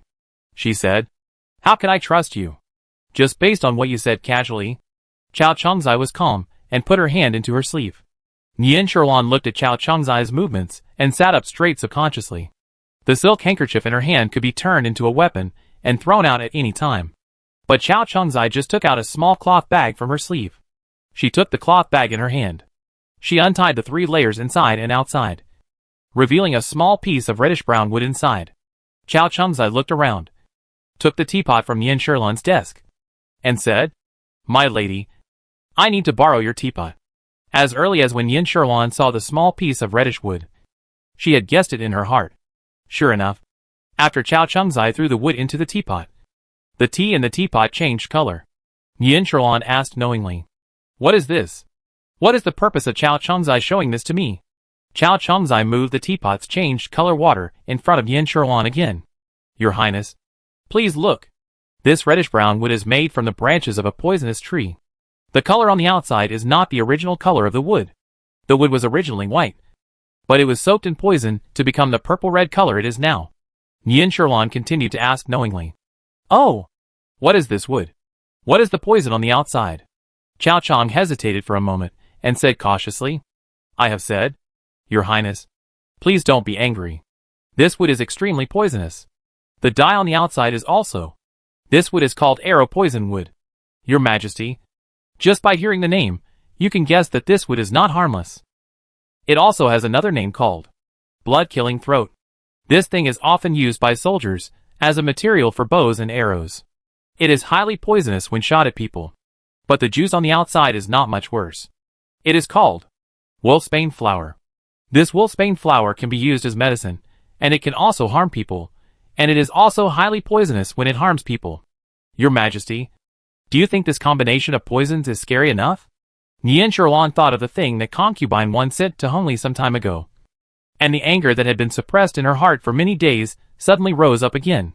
But she suppressed her anger, pretended not to know, and said, this thing is really scary. Where did you get it? Carrying such a poisonous thing on you. Aren't you afraid of being poisoned? Chao Changzai looked at the teapot with regret, said, I was reckless. Your Highness, this topaz teapot, I am afraid it can no longer be used. I have wrapped this with 3 layers inside and 3 layers outside. It should be fine. Ancient medical books say that as long as there is no wound on the body, it will be fine if it comes into contact with this poison. Your Highness asked me where I got it, but I have to think about it before I can tell you. Nian Sherlan understood that this was Chao Changzai trying to get her to do a favor. But she looked indifferent, said with a smile, it doesn't matter if Concubine Chao doesn't tell me. I'm just curious, I don't necessarily need to know. I'm tired. Concubine Chao, please go back. Songji, send Concubine Chao out. Songji came over, and now Concubine Chao was stunned. Why is Concubine Hua so moody, and she chases people away when they don't agree with her? But she didn't dare to say anything, and could only speak quickly. Your Majesty. Calm down. It's not that I'm keeping you in suspense, but if I tell you the origin of this thing, you'll be angry. Yin Sherlan just found it funny. Since you knew I would be angry, you shouldn't have shown it to me. Since you showed it to me, you kept whining and said nothing. Forget it, I'm not particularly curious, you can go back first. This was the second time Yin Sherlan ordered him to leave. Chao Chengzai didn't know whether to laugh or cry. Empress Hua really didn't listen to a word of nonsense, and didn't say a word of nonsense. Chao Chengzai hurriedly said, Empress, calm down. I got this thing from Concubine Li by chance. I heard that Concubine 1 sent some toys to the 4th prince a few days ago. I wonder if the queen has taken a look at them. Or has she given them to the 4th prince? Yin Sherlan's patience was finally exhausted by Chao Chengzai. She waved her hand weakly, telling Chao Chengzai to leave quickly. This nagging style of speaking is really the same as in the previous life. Chapter 380 Furious. Yin Sherlan just suppressed the doubts in her heart. How did Concubine Chao get this wood from Concubine Li? When Concubine 1 sent those things to her before, and Lika found something unusual, she only thought that Concubine 1 wanted to use her to get rid of someone. But she didn't expect it was Concubine Li. This Concubine Li was a beauty selected by the Empress Dowager to enter the palace, who wanted to share the Emperor's favor. Yin Sherlan originally thought that she was the same as in the previous life, a pure bad beauty with only a beautiful appearance. I didn't expect that I would have so many tricks in this life. Let alone the fact that Concubine Li had been dissatisfied with Yin Sherlan time and again. Just this time she wanted to use Concubine 1 to harm them, and their son. That was something Yin Sherlan could never tolerate. Songji got Yin Sherlan's instruction, came forward and made a pleased gesture to Chao Chengzai, and said with a smile, Our queen is tired, I will take the young lady out. Chao Chengzai realized at this moment that her roundabout way of speaking would only annoy Yin Sherlan. Chao Chengzai gritted her teeth and said to Songji, Miss Songji, wait a moment. I have something to say to the queen. Songji looked at Yin Sherlan and saw that she did not make any movement. She knew that Yin Sherlan had tacitly agreed with what Chao Chengzai said. So Songji bowed respectfully and withdrew again. Yin Sherlan raised her chin and looked at Chao Chengzai, who was shrinking more and more in front of her. The condescending attitude of a superior made Chao Chengzai's legs weak. Chao Chengzai carefully moved forward. Lowering her head, she said softly, Your Majesty knows that my family is far from the capital, and I have no one to rely on in the palace. My position is not high, so I have to find a big tree to lean on. I just said something that made Your Majesty angry. I have realized my mistake. I hope Your Majesty can give me a chance to correct it. I will be grateful. Yin Sherlan had a smile on her lips, and no emotion could be seen in her eyes. She just looked at Chao Chengzai and said nothing. Chao Chengzai was very unfamiliar with Yin Sherlan, but she didn't dare to beat around the bush. So she continued, Because my parents' home is far away, I have to buy some property in the capital to support myself. Yin Sherlan suddenly interrupted Chao Chengzai. I know about this. Several well-known shops in the capital are your work. Among them, Manager Mu and Manager Lu are very dedicated. Chao Chengzai looked up in surprise. She thought that this matter would not be known to anyone. Today she boldly told everything. I also thought that I could impress Yin Sherlan with my sincerity. I didn't expect that my every move had already registered in front of Yin Sherlan. After being shocked, Chao Cheng quickly adjusted her thoughts. She sorted out what she wanted to say in her mind, and confirmed that there was nothing missing, and then continued. Your Majesty is very perceptive, and I admire you very much. Since Your Majesty has already known about it, I am willing to offer those shops to Your Majesty, as money for your rouge. Please don't despise my humble intentions. Yin Sherlan said impatiently. What does this palace need your money for? You should keep it for yourself. Chao Chengzai did not dare to dwell on this matter anymore, and said quickly. When I mentioned the origin of the wood, it was indeed from Concubine Li. Your Majesty knows that. One of my shops is a medicine shop. The owner of the medicine shop, Ho, was brought by my family. Although he did not make much profit from the business, he was a rare expert in dealing with people. Shortly after the 4th prince's birthday, a wandering monk found shopkeeper Ho. He wanted to find the 2 poisons that I had just taken. These poisons were not common among the people, but shopkeeper Ho had connections. The monk spent a lot of money to find shopkeeper Ho, who responded vaguely. Later, shopkeeper Ho found the things and asked me what I thought. I was so confused at the time that I agreed to this matter just for the sake of money. Later, Shopkeeper Ho was still cautious and I made friends with the monk and coaxed him to drink a lot of wine. The monk said, "A nobleman is looking for this thing." But the monk did not say what kind of nobleman. It was even after drinking so much wine. Shopkeeper Ho took the money and thought he had heard a secret and left. Who knew that when I went to ask for a flower from Lady Lee, I saw a spinning top and a piece of wood on her table that I had not put away in time. I heard Shopkeeper Ho talk about the wolfsbane flower. I kept it in mind. I just said that the spinning top looked very interesting, and I wanted to ask for it. Concubine Lee did not give me the spinning top, but gave me the wood, and asked me to find someone to make a similar spinning top. I did not say anything, and took the wood away with a handkerchief. After I went back, I became more and more afraid. Concubine Lee dared to ask the emperor to leave in the middle of the night many times. Why would she be so generous to give me the wood? I am afraid she also wants to get rid of me. But I dare not tell anyone about this. I just kept this matter to myself. Later, I heard from my servant that there was an exquisite spinning top in the gift that Lady One gave to the fourth prince. So I took the poisonous wood and came to see the queen. Chao Chongzai said so many words in one breath, and seemed to let out all the breath that was held in her chest. She looked at Nian Sherlan anxiously, not knowing how she would react. But she thought she would not do anything to me. As long as I bet right this time, I should be able to stand beside Nian Sherlan. Although Nian Sherlan knew about the poisonous top long ago, she only knew the origin of the top after listening to what Chao Chongzai said. Presumably, the red mercury pony was also brought to Li Guiran by the monk. Nian Sherlan's face showed surprise, confusion, and then anger. She slammed the table hard, and almost shook the topaz teapot soaked with poison down. I have never offended Li Guiran, but I didn't expect her to be so cruel. She even borrowed one Guiran's hand to send it to Ikuan Palace. Great! I didn't know that someone wanted to kill me and my son. Seeing Nian Sherlan's reaction, Chao Chongzai finally breathed a sigh of relief. Yes, this is what she wanted to achieve on this trip.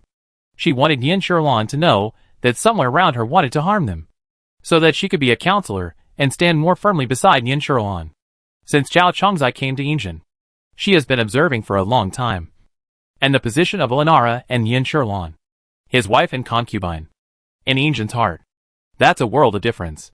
Only when she has established a firm foothold beside Nian Sherlan can she plan for a good future for herself. Who knows, with such a humble family background, she may be able to sit on the throne of a concubine one day. Nian Sherlan looked furious. She threw the teacup beside her fiercely to the ground. There was a crisp sound of broken porcelain. Songji was anxiously turning around outside, but without Nian Sherlan's order, she couldn't easily go in. Then she heard Songji, who was serving outside, asking and testing, "Madam?" Nian Sherlan was furious through the door. "It's okay, I'll come back to clean it up later." Chapter 381 Reward for Gorgeous Clothes.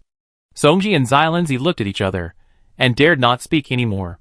Chao Chongzai squatted down, and carefully picked up the broken porcelain on the ground. Nian Sherlan took a deep breath, and suppressed her emotions. When she spoke again, her voice was no longer emotional. "Since you are here today, and have told me these things, I believe you have made a decision in your heart. Why don't you tell me? I don't know what to do anymore." When Chao Chongzai heard Nian Sherlan asking her, suppressing the joy in her heart, she said quickly, "Yes. Your Majesty is willing to listen to what I have to say, and is willing to let me give you advice. I am very grateful. I have thought about this carefully. The things were said by Concubine 1. It must be that Concubine Lee wanted to use Concubine 1 to harm your Majesty. Such a cruel person should not stay in the palace. However, I don't know whether Concubine 1 knows about it, or whether Concubine 1 also intends to harm your Majesty and the fourth prince. Only then did they send Concubine Lee's things over." Nian Sherlan nodded, signaling Chao Chongzai to continue. Encouraged by Nian Sherlan, Chao Chongzai immediately continued, "But there is one thing that I can't figure out. I wonder if your Majesty can figure it out." Nian Sherlan said with disdain, "I just told this palace not to beat around the bush. But in less than a quarter of an hour, your old problem comes back again." Chao Chongzai's prepared persuasion was suppressed in her heart. She opened her mouth, took a deep breath. She said with a breath held, "Your Highness is right. I will change my mind right now. What I just wanted to say is that, according to Concubine Lee's usual temperament, she is not the kind of person who can come up with such a vicious trick. The one who can use this trick to harm your Highness and the fourth prince, I am afraid there is someone else. But I dare not speak rashly. I really don't know who it is." How could Nian Sherlan not think of this when she was reborn? But what concubine Chao said gave her a new perspective. In the harem, the person who wanted her and her son's life the most was. It's nothing but that one person. Nian Sherlan thought, I can't touch her now, but I will find a chance. In the little notebook in Nian Sherlan's heart, she made a note of everything. Thinking of this, Nian Sherlan echoed Chao Changzai's words. I didn't think of this, you are right. Li Guiran doesn't have such a sharp brain. Chao Changzai was secretly proud. In this way, standing beside concubine Hua is a foregone conclusion. Chao Changzai said again. Now that things are clear, I wonder what your majesty has in mind. Nian Sherlan sighed, sat up straight, and spoke slowly, as if she was considering something. I am used to being alone. But I have no idea what to do about this matter. Someone is trying to harm me. And I am afraid. But I don't know what to do. Your Majesty needs to know about this matter, so that he can make the decision for me. Chao Changzai said anxiously. Your Majesty, please forgive me for saying too much. But your Majesty must not know about this matter. Nian Sherlan looked puzzled. Oh, why is that? Tell me about it. Chao Changzai said. Your Majesty, think about it carefully. Concubine Li has been favored by the Emperor since she entered the palace. She dared to grab the favor of others unscrupulously because the Emperor didn't care. And I'm going to say something disrespectful. The Emperor also enjoys the competition for favor among concubines. The Queen looks kind and gentle, and she won't care about these things. Even if your Majesty knows that concubine Li did it through concubine Wan, it is not good to tell the Emperor right away. I know that the Queen is deeply favored by the Emperor, far more than Li Guiran, but now no one has died. If the Emperor knows, at most he will be demoted, which is not painful. When Li Guiran makes a comeback, I am afraid that her revenge will be even more severe, and it is hard to guard against. As the saying goes, there are thieves who can do thieves for 1,000 days, but there is no one who can guard against thieves for 1,000 days. In my opinion, since Li Guiran used Wan Guiran to harm the Queen and the fourth prince, why don't you just kill her at once? You can also make a show of force to scare concubine Wan and other people who are ready to make a move. Nian Sherlan sighed in her heart. Whether in the last life or this life, luckily Chao Qinhua chose to stand on her side. Luckily I have enough capital to attract her. You said it lightly. This concubine Li is a noble lady appointed by the Emperor. Although her family background is not outstanding, her father is also an official appointed by the court. How can it be easy to kill her at once? Seeing that Nian Sherlan gradually trusted her, Chao Changzai became complacent and unrestrained. If your Majesty is relieved, leave this matter to me. Just consider it as a token of my appreciation. Nian Sherlan looked at Chao Changzai, who lowered his head and looked submissive, but could not hide his pride, and sneered in her heart. Okay. Chao Changzai asked to deal with Li Guiran, which was what she wanted. She didn't want to be criticized for something that could be solved without bloodshed. Nian Sherlan acted embarrassed, as if she couldn't bear it. I usually look a bit fierce, but for this kind of thing, forget it. I can't stand dirty things, so I'll have you deal with it for me. She looked at Chao Changzai's outfit again, and called Songji and Li Dong in. Go and get the new clothes I made for the new year a few days ago, and pick out 2 sets that are suitable for Chao Changzai. Then bring my dressing box, and let Chao Changzai pick out a few pieces of jewelry she likes. Girls, and it's the festive day of the new year, are always so frugal, and I feel uncomfortable seeing them. Songji and Li Dong went to get their clothes and dowries with doubts.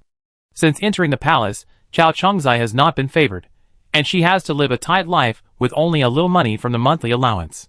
Although there are several shops outside, she dare not spend any of the money. First, it is not in line with her own status, and second, she wants to keep the money and save it for unexpected needs. However, Chao Changzai usually wore those half-new clothes and some ordinary jewelry. Occasionally, the fabrics awarded by the Queen or the jewelry awarded by the Emperor were also owned by everyone in the palace. At the age of 18, she often dressed like an old concubine, wearing only dark clothes. But how could Chao Changzai not love beauty? Now she looked at the 2 sets of heavy lotus brocade clothes brought by Songji and Li Dong, and the dazzling makeup box of Nian Sherlan. Chao Changzai's heart grew bigger. Look, only women who are favored by the Emperor can live comfortably in this palace. But Chao Changzai took a look and quickly retracted her gaze. She restrained herself from looking at the jewelry and gorgeous clothes. Chao Changzai lowered her eyes and spoke calmly. Thank you for your kindness, madam, but I won't accept rewards without merit. I will ask for your reward when I succeed. Nian Sherwan smiled indifferently and motioned Songji and Li Dong to move closer to Chao Changzai. This is my New Year's gift to you. You don't have to refuse it. And you don't have to be afraid. I just don't like people around me to dress shabby, as if I don't want to spend money. Just take it. You can catch the Emperor's eye if you dress well. You can do what you want. Chapter 382. It's New Year's Eve again. Chao Changzai understood, these clothes and jewelry are beautiful, and she likes them from the bottom of her heart. Since the Empress Hua really gave them to her, then she should accept them openly. In that case, I thank the Empress for her kindness. After sending Chao Changzai away, Nian Sherwan stood up and stretched. In this life, it's much easier to talk to Chao Changzai. One reason is that she is familiar with Chao Changzai's temperament and can see through her mind. The other reason is that Chao Changzai is still young at this time, not as cunning as in the last life. Songji came forward to serve tea and said, Your Majesty has been talking with Chao Changzai for half a day, and you must be thirsty. I dare not come in rashly without your summons. This is the tea I brewed just now, your favorite Phoenix single song tea. Your Majesty, take a sip and moisten your throat. Nian Sherwan stretched and sat back on the couch, and took the tea served by Songji and drank half of it in a dignified manner. He handed the half-empty teacup to Songji, who was waiting on the side. Nian Sherwan said, It really took some effort to talk to this concubine Chao. The matter that I asked Xiao Linzi to keep an eye on was done well. Concubine Chao's family background is relatively humble, and she wants to climb up even more. But for someone like her, I have to spend some time thinking about it. Songji had never heard the secret conversation between Nian Sherwan and concubine Chao, but she knew that they must have been testing each other. Since giving birth to the fourth prince, Nian Sherwan has become much calmer. But there are always people who come to provoke her again and again. Songji is naturally clear about the things that concubine Wan sent. Now her master's topaz teapot has a piece of wood that is the same as the spinning top that concubine Wan sent. Songji can probably guess it. It's a pity for the topaz teapot, which the master has only used for 2 months. Songji looked at the piece of wood in the teapot and asked Nian Sherwan, My queen, what should I do with this thing? Nian Sherwan was too lazy to look at it anymore. Then, he said, Ask Xiao Linzi to send it to Li Ke, to see if he can use it. This thing is poisonous to me, but not necessarily to Li Ke. Songji replied, Yes, and walked out to hand the teapot to Xiao Linzi. Soon it was the New Year's Eve banquet again. This was the New Year's Eve of the 5th year since Injin ascended the throne. After the New Year, it would be the 6th year since Injin ascended the throne. This year's New Year's Eve was unusually lively compared to the previous 2 years. Since the death of the previous emperor, Injin has always been, in the name of mourning for the late emperor. The palace was not allowed to be extravagant.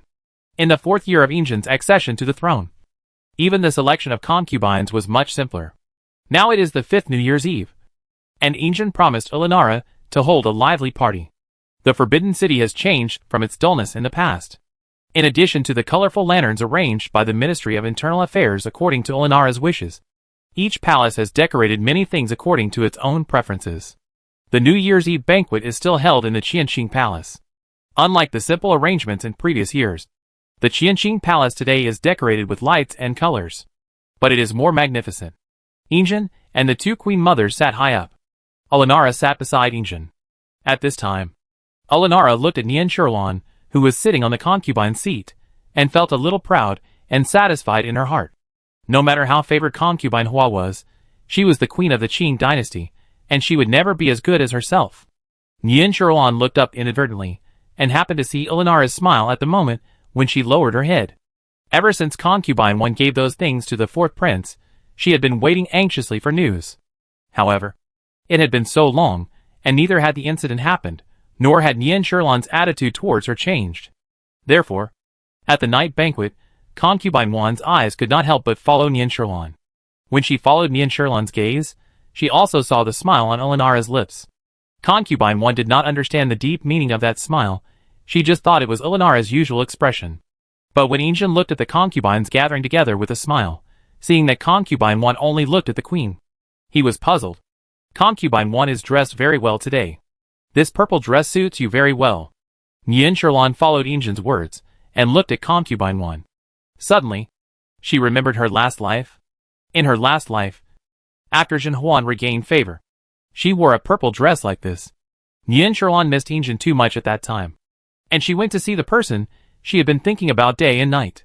but he humiliated her by praising Zhenhuan in public. Nian Shiruan could not forget the proud look Zhenhuan gave her at the last time, and the hidden pleasure of Elenara. In fact, in the previous life, Nian Shiruan had shown good intentions to Zhenhuan, but it seemed that Zhenhuan was more arrogant, and chose to stand on the side of Elenara. Nian Shiruan withdrew her thoughts, and turned to tease the fourth prince in the arms of the wet nurse. The fourth prince, who was already 1.5 years old, was very cute, and he stretched out his hands eager to be in Nian Shiruan's arms. Today's feast, Nian Shiruan rarely wore gorgeous armor since giving birth. She smiled and shook her head. She refused the fourth prince's request to be held. Soji helped Nian Shiruan take off the armor one by one. Nian Shiruan also confirmed that she had no jewelry on her hands that would hurt the fourth prince. Then she took the fourth prince, who was impatient and kept calling for his mother, from the nurse's arms. Nian Shiruan held the fourth prince in her arms, lowered her head to make him laugh. She ignored the affection between Injin and concubine 1. The Empress Dowager, who was sitting on the throne, looked very good today. She was nearly 50 years old, but there was not a single wrinkle on her face.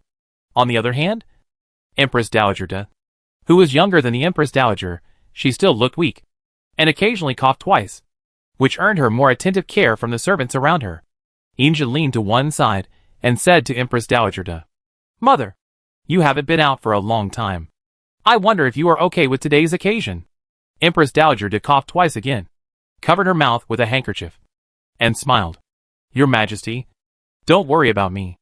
I will go back if I can't sit still for a while." Injin concealed the discomfort in his heart. When Empress Dowager Da was talking to him, she always looked so distant. If Injin hadn't known since childhood that this was his biological mother, he would have always felt vaguely that Empress Dowager Da was a stranger who had nothing to do with him. If mother is not able to support herself, I will ask someone to send her back in a sedan chair. Empress Dowager Da smiled, showing a rare loving expression on her face. Just when Injin was in a trance, he heard Empress Dowager Da say, "I have an old problem, the Emperor knows. I am old, he stays on his sickbed all day long, and loves to think wildly. Today's banquet, I thought that I was not in good health, and my presence would spoil everyone's fun. But last night, I dreamed of the 14th prince, when the late emperor was alive. The 14th prince liked such lively palace banquets the most." The Empress Dowager Da ignored Injin's gradually darkening face, immersed in her own memories, and the loving smile on her face continued to expand. The 14th prince? His favorite dish is this deer lung and honey-roasted poisonous fish. I remember that he always ate more at that time. And the late emperor always said with a fierce face that he ate more. The late emperor said, "It's not that he is afraid that he can't afford it. There is nothing that the royal family can't afford to eat. It's just that he is afraid that the 14th brother will hurt his stomach if he eats too much. Or, he will have food accumulation." Injin's face has fallen uncontrollably. Chapter 383. There will be no peace. The Empress Dowager Da was still chattering. Today is New Year's Eve. I don't know what the 14th child eats, and whether the servants take good care of him. After the new year, the 14th child will be 18 years old. But every time I think of him, I feel very sad. When she was moved, the Empress Dowager Da even shed 2 tears. Injin was about to speak, but she saw the Empress Dowager Da looking up, looking at Injin with red eyes. "Emperor, you are my biological child. I have never asked you for anything. Today is a happy day. I beg you, please release your 14th brother. No matter how big a mistake he made, he is still your brother." The Empress Dowager Da's voice suddenly rose, causing everyone in the hall to look up at the throne. Even the dancer Lin Yang, who was singing and dancing in the hall, stopped and bowed to the ground. As if afraid that Injin would not respond, the Empress Dowager Da actually walked down from the seat, stood in front of Injin, and continued to speak loudly. "What on earth can the Emperor do to let the 14th brother go? He is your own brother. I am an old man. I don't know when I will die.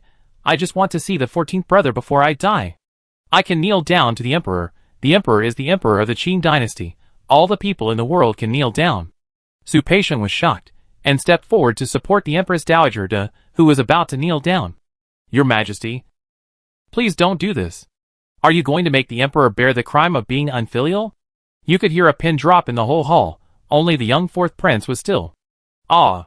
Nian Shiruan hurriedly handed the 4th prince to the wet nurse, and asked Xiao Linzi to escort him back to Kun Palace. Jinpin also asked the wet nurse to take Princess Kangol away. Everyone left their seats and knelt in the hall, not daring to breathe. Everyone really couldn't understand why Empress Dowager Da had to choose today. Olenara was puzzled. Empress Dowager Da, for the sake of her youngest son, could embarrass her eldest son, who had become the emperor, in public. Is she really old and confused?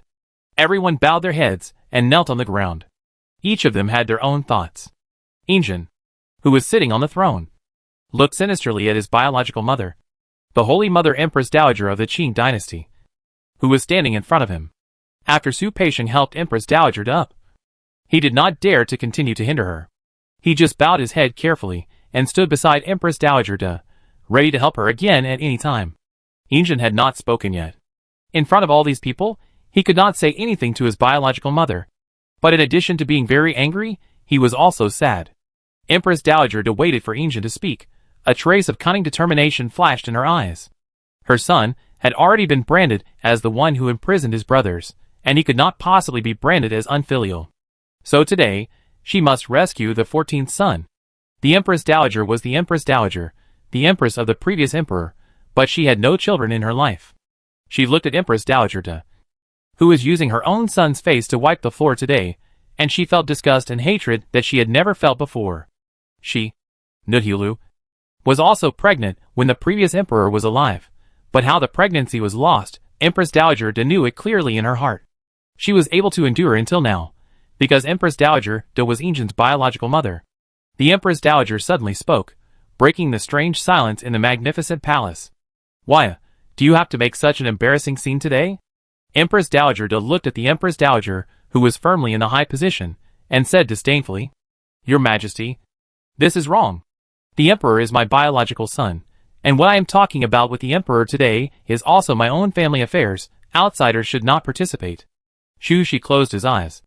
Before coming here today, Empress Dowager Da clearly said that she had listened to her advice. Seeing that the Empress Dowager was silent, Empress Dowager Da continued. Oh, I forgot that the Empress Dowager has no children. So she naturally cannot understand my feelings as a mother. After saying this, she smiled proudly at the Empress Dowager. Empress Dowager Da was sure that her son would not bear a reputation of being unfilial. Unfortunately, she did not wait for Injin's consent. Yin Sherlan also spoke. However, Yin Sherlan did not speak to Empress Dowager Da, but to Injin. Your Majesty, I should not have said much. But Empress Dowager Da just said that this is a family matter. I am your concubine, and the 4th prince I gave birth to is your biological son. Why did you imprison the 14th prince? I think your Majesty has not forgotten it. Just like me, Olenara said. Hua Fei, it is the Empress Dowager and the Emperor who are talking now. You have no right to interrupt. Injin finally spoke. He glanced at the people kneeling below with a gloomy look. Hua Fei, I haven't forgotten. He glanced around again, but he didn't see the 4th Prince Hongli and Princess Kangdal. Among the children, only the almost 6-year-old 3rd Prince Hongshi knelt in the hall with the adults. Injin said. The queen doesn't care about Hongshi too much. Although Hongshi is not your biological child, but in this situation, does the queen think, is Hongshi suitable to stay here? Olenara sighed in her heart. I really shouldn't have spoken just now. At the moment, when Injin was suppressing his anger, Olenara said. Reporting to the Emperor, although Hongshi is not my biological son, I think the care I have for him is no less than that of my biological son. The reason why I didn't send Hongshi back to Jing'an Palace in time is because Hongshi has been enlightened. The children of the royal family should be sensible since childhood. Since the Emperor thinks he is inappropriate here, I will send him back now. Jiang Fuhai hurriedly walked to Hongshi's side and wanted to send Hongshi back to Jing'an Palace. But he didn't expect Injin to say. Hongshi has already been enlightened, and it is not suitable for him to live in the same palace with the queen. Zioxiatzi. Today is New Year's Eve. So take advantage of the celebration of replacing the old with the new, and ask someone to vacate a room in the prince's residence for Hongshi to live in. Until his wedding, I will grant him a separate residence. Do it now. Zioxiatzi hurriedly stepped forward and responded. Yes, and went to do the job. This time it was Olenara's turn to be stunned. Injin always asked Su Peixiong to do important things. Today, he pointed to Xiao Xiaozi. Does this mean that Hongshi is not important in Injin's heart? Olenara thought of this and said hurriedly. Your Majesty, Hongshi is still young after all. I beg your Majesty to let Hongshi live in Jing'an Palace for another year. Just 1 year, Injin said with a look of surprise. Didn't the queen say just now that Hongshire has been enlightened? Besides, I am the emperor. This world, the only ones who dare to disregard my words are you. The Olenara family. Olenara's head buzzed. Yes, Injin is the winner of the 9 Dragon succession. Olenara immediately suppressed what she wanted to say. She was so proud that she forgot herself. She forgot that the man in the upper seat was not only her husband, but also the emperor who ruled the world and whose words were law. Empress Dowager De, who had been waiting for Injin's response, spoke in dissatisfaction. Zhu was already pulling the corner of her clothes.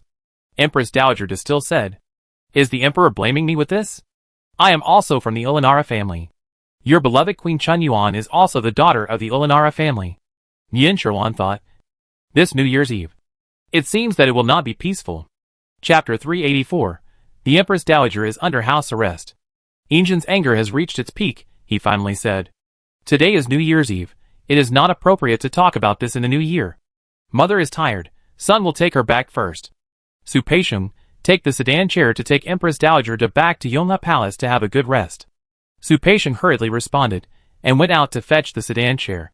The palace was warm to begin with. After all this, Su Peixiong wiped the sweat from his forehead, and trotted back to do his job. Empress Dowager De looked at Injin in astonishment. The emperor actually decided for me whether I was tired or not. I was just thinking about the new year. I can ask the emperor to release the 14th son. Does the emperor have to be so cruel? I am the emperor's biological mother. Yin Sherwan thought to herself, Empress Dowager De, please speak. The more you speak, the more you can stimulate Injin. My efforts will not be in vain. When Injin's suppressed anger was about to explode, the Empress Dowager said, "Why, so what if you are the emperor's biological mother? You compare the emperor's dignity with your useless little son. Have you really forgotten why the 14th brother was imprisoned? Then I will remind you. The 14th brother, as Hongli's uncle, actually poisoned Hongli. You are so cruel to a newborn baby. How can you accuse the emperor of being cruel? I think no one's heart is crueler than your useless little son." Yin Sherwan is a junior, so it is difficult to blame the Empress Dowager De for saying all the words that were said by the Empress Dowager. Yin Sherwan only felt that the breath that was stagnant in his heart was slowly released. It's just that this anger has been accumulated for too long, from the last life to this life. From Yin Sherlan's unborn child to the current 4th prince. It still needs to be relieved. Li Guiran quietly moved her knees. She was also spoiled since she was a child. After kneeling for such a long time, she felt that her knees could not bear it. Chao Chongzai had been kneeling behind Li Guiran, and now she moved with a big movement. At this time, when everyone dared not breathe, she expressed her concern to Li Guiran in a neither loud nor soft voice. "Sisterly, can't you kneel any longer? I saw you move twice just now. If you move again, I will squeeze the people behind you."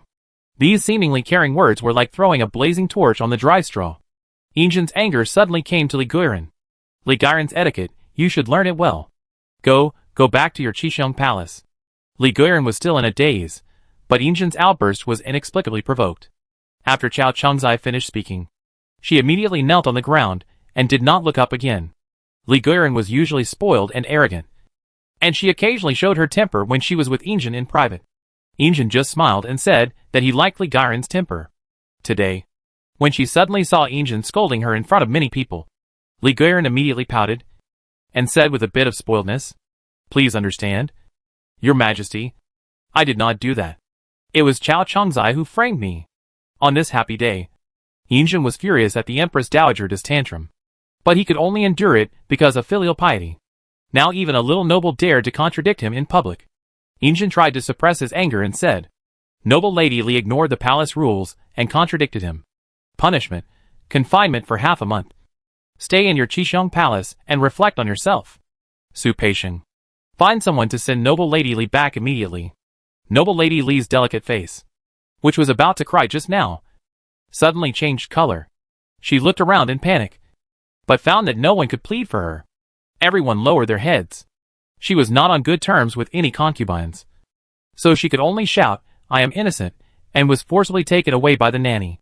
Empress Dowager De suddenly swayed, and Zhu Xi and Su Peixiong, who were standing beside her, quickly reached out to help her. "Ouch! What happened to the Empress Dowager?" Su Peixiong said as he supported Empress Dowager De's arm. Empress Dowager De held her forehead with her hand, and seemed to relax. When she opened her eyes, She pointed at Injin with trembling fingers. Okay. Okay. My own son. You are showing me your displeasure. Yin Sherlan, who had been watching the show, thought that the vicious and cunning Empress Dowager De in the previous life was an old fox who had conspired with Injin to seize the throne and had been trained with Injin among the concubines. In this life, Injin ascended the throne early beyond everyone's expectations, and he did not rely on Empress Dowager De, so he naturally lacked a lot of experience in fighting others. This helped Yin Sherlan a lot. If it weren't for Jila, who had been serving Empress Dowager De for these days, it would be impossible to achieve today's results. Of course, it is also thanks to the people who were placed in Yonghe Palace by the Empress Dowager, who always talked about the miserable life of the 14th son. Only by taking two approaches can a person like Empress Dowager De, who is in a stable position, be thrown into disarray. They chose such an important day as today to cause such a scene. Injin said, "My mother, you are too kind. Su Peixiong, have someone take Empress Dowager De back in a sedan chair. Ask the imperial physician to prescribe some tranquilizing medicine for mother. After today's feast, I'm sure mother is tired. Just take a good rest in Yonghe Palace for a few days. There's no need to disturb Yonghe Palace when you pay respects to the Empress Dowager on the first day of the new year." When Empress Dowager De heard this, it was her own son who wanted to put her under house arrest. She felt a black screen before her eyes, and this time she really couldn't stand steadily. Her lips trembled with anger, and she couldn't say a word. Su Peixiong and Zhu helped Empress Dowager to sit down and arranged for someone to send Empress Dowager De back to Yonghe Palace. Lenara didn't dare to say a word for her aunt. Injin was angry at the moment, and anyone who said anything more would suffer. Injin waited for Empress Dowager De to be sent away before saying, "Everyone, stand up. You have been kneeling for so long. Don't kneel down and get sick." Everyone stood up with the help of their personal maids. Fu Changzai, who had just come out of the confinement period, was already shaking in her legs. But she had just seen the fate of Li Gairen's pampering. Fu Changzai was supported by Xing, and slowly moved back to her seat and sat down. Only then did she dare to take a deep breath, to calm her heart that was shocked by today's scene. Everyone sat in the palace, and they had lost their appetite. The food was cold, and Su Peixiong asked the imperial kitchen to bring up the newly prepared hot dishes. The Empress Dowager said, "Emperor, I am not in good health now, and I can't sit for a long time. I will go back to rest first." Injin's expression eased a little, and he said respectfully to the Empress Dowager, "The Empress Dowager is not feeling well. Shall I ask the imperial physician to come and see you?" The Empress Dowager waved her hand and smiled. "Don't bother the imperial physician. I know my own health. It's normal that my body is not as strong as it was when I was young. Today is New Year's Eve, but it has become like this. I'm sure the emperor must be even more sad. But Empress Dowager De is the emperor's biological mother after all, and the emperor should be more considerate." Chapter 385 Slippery Tongue. Injin's heart was warmed. His own mother had ignored his reputation as the emperor and insisted on making such a scene. On the contrary, it was the Empress Dowager, who had never had any children, who could see through his mind. Injin had not grown up under the care of Empress Dowager De since he was a child, and he was not close to her. In addition, when the late emperor was alive, even the 14th son, who was a little boy at that time, could say something like, "Stay away from my mother," which made Injin feel uneasy. When Injin was still the 4th prince, the Empress Dowager had been very kind to him. Isn't this better than having his own mother? Injin stood up, walked to the Empress Dowager, lifted his skirt, and knelt on one knee. "I will think carefully about what the Empress Dowager said. Since the Empress Dowager is tired, I will ask someone to take you back to rest." The concubines who had just sat back also hurriedly knelt down with the emperor. The Empress Dowager looked at the dark backs of the heads in the hall again, sighing. She stretched out her hands to help Injin, and said, "Emperor, you are the emperor of the Qing dynasty, and I am not your biological mother. You don't have to kneel to me. Get up, the girls are weak, ask them to get up too." Injin knelt without moving and said, "My son is the emperor, but you are also his mother. Filial piety comes first, and as a ruler, I should set an example for the people of the world. My mother is tired today. Please go back to the palace to rest first." The Empress Dowager sighed, stood up, and said, "After midnight, the past events of the past year should be over. I wish the emperor a peaceful and prosperous world." Injin said respectfully, "I will not disappoint the Empress Dowager. I send you off respectfully." The Empress Dowager then slowly returned to her Sinang palace. Injin knelt until the Empress Dowager left the palace, stood up, relaxed his body, and said to the people who were still kneeling in the palace, "Everyone, get up. At the banquet tonight, I believe you are just like me, helpless. I don't want to stay up all night. So let's go back to our own palaces. When we get up early tomorrow, it will be a new year again." Everyone received the treasures given by Injin according to their positions, thanked him one by one and left. But Jin Chongzai quietly turned back to look at Injin, who was still sitting at the top. His expression was unpredictable at this time. Injin felt a gaze looking at him, so he looked in the direction of that gaze. Jin Chongzai turned around in panic, pretending nothing happened. Shin Guiran waited outside the palace, but Jin Chongzai did not come out for a long time. After finally waiting for Jin Chongzai, Shin Guiran suddenly appeared in front of Jin Chongzai and said angrily, "What are you looking at? Wanner, you look so serious. You don't even know I'm standing here waiting for you." Jin Chongzai came back to her senses and waited for Lu Zhu to put on her cloak and tie the ribbon into a beautiful pattern. Jin Chongzai smiled and looked at Shin Guiran. "Sister, why haven't you gone back yet?" Shin Guiran looked at Jin Chongzai with a resentful look. "I said you were worried, and you are indeed worried. Tell me the truth. What are you thinking about? I'm waiting here, and I want to go back with you and talk to you." Jin Chongzai put her hands in the hand warmer and said as she walked forward, "Since sister is waiting for me, let's go quickly. By the way, where is sister's hand warmer?" Shin Guiran also walked forward with Jin Chongzai, said with a smile, "When you mentioned my hand warmer, I felt strange. Do you remember, when we were little, I was the most afraid of the cold. I never liked to move in winter, but you were naughty, and always liked to squeeze snow into balls, and stuff them into my clothes. I was really angry at that time. But now it's strange, it's snowing these days, I should feel colder, but I just feel a burning sensation in my heart all day long, so I like to wear cooler clothes. You see, isn't my dress much thinner than yours?"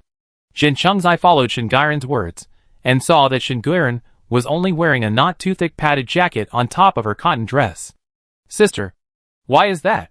You don't even want a cloak. Aren't you afraid of catching a cold? Sister is willful, and doesn't want to wear warm clothes. Are the servants around you useless? If you catch a cold, the emperor will be heartbroken." Shin Guiran covered her mouth and chuckled. You, if I hadn't reminded you, you wouldn't have noticed. So what are you thinking about today? You always look absent-minded. By the way, I saw Lingrong seem to be waiting for you at that time, but I don't know why. She wandered around for 2 circles and then left. These days, I have been busy with concubine Hua to arrange the palace banquet, and I haven't had time to ask you, what happened between you and Lingrong? When you usually pay respects to the queen, I saw that you two didn't leave together." When Jin Chongzai saw that concubine Shin finally asked this, she suppressed her emotions and smiled as usual. "If someone asks me, I may not tell you. But you are my sister, so I will tell you everything I know." Shin Guiran stretched out her hand and pointed a finger at the forehead of Jin Chongzai, who was walking side by side with her. "Stop talking so much. You are a concubine from a noble family. Where did you learn such smooth talk? You better be careful. If you are favored by the emperor one day, you are not allowed to be so reckless and outspoken." Jin Chongzai pouted indifferently, stuck out her tongue, and whispered, "Sister, your words are so scary. I am so scared to death," Shin Guiran said helplessly. "It's New Year's Day. You don't mind the taboo. Why do you say these depressing words all day long?" Jin Chongzai sighed and said, "I left my sister that day, and I blamed myself all the time. I shouldn't have been angry with my sister. I thought, my sister doesn't want me anymore." Shin Guiran said helplessly, "What are you thinking? We are as close as sisters. How can I really be angry with you? But I have to say a few words to you. You are getting more and more irritable now. You can't be talked down to, you can't be touched. If this continues, it's not a good sign. Look at Lingrong. I'll say something you don't want to hear. She looks timid, but actually she can sit still. You should learn this lesson well, so that you won't have a bad temper in the future, and suffer a loss one day." Jin Chongzai came close to Shin Guiran without caring, and warmed Shin Guiran's arm with her warm hands. "I have my sister to take care of me. What can I suffer? I am not favored, and I will not argue with others. Even if others want to find trouble with me, they must be able to find it. Sister, am I right?" Shen Guiran looked at Jin Chongzai's sly smile on her delicate face, shook her head, and said, Yes, yes, yes, you are right. But you haven't told me yet, what is going on between you and Lingrong? Jin Chongzai avoided answering, and instead asked Shen Guiran, Sister has been feeling hot these days. Have you asked the imperial physician to check it out? If there is nothing wrong, it would be the best.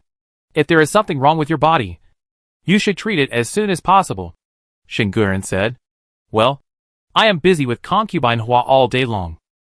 Where do I have time to ask the imperial physician to check it out?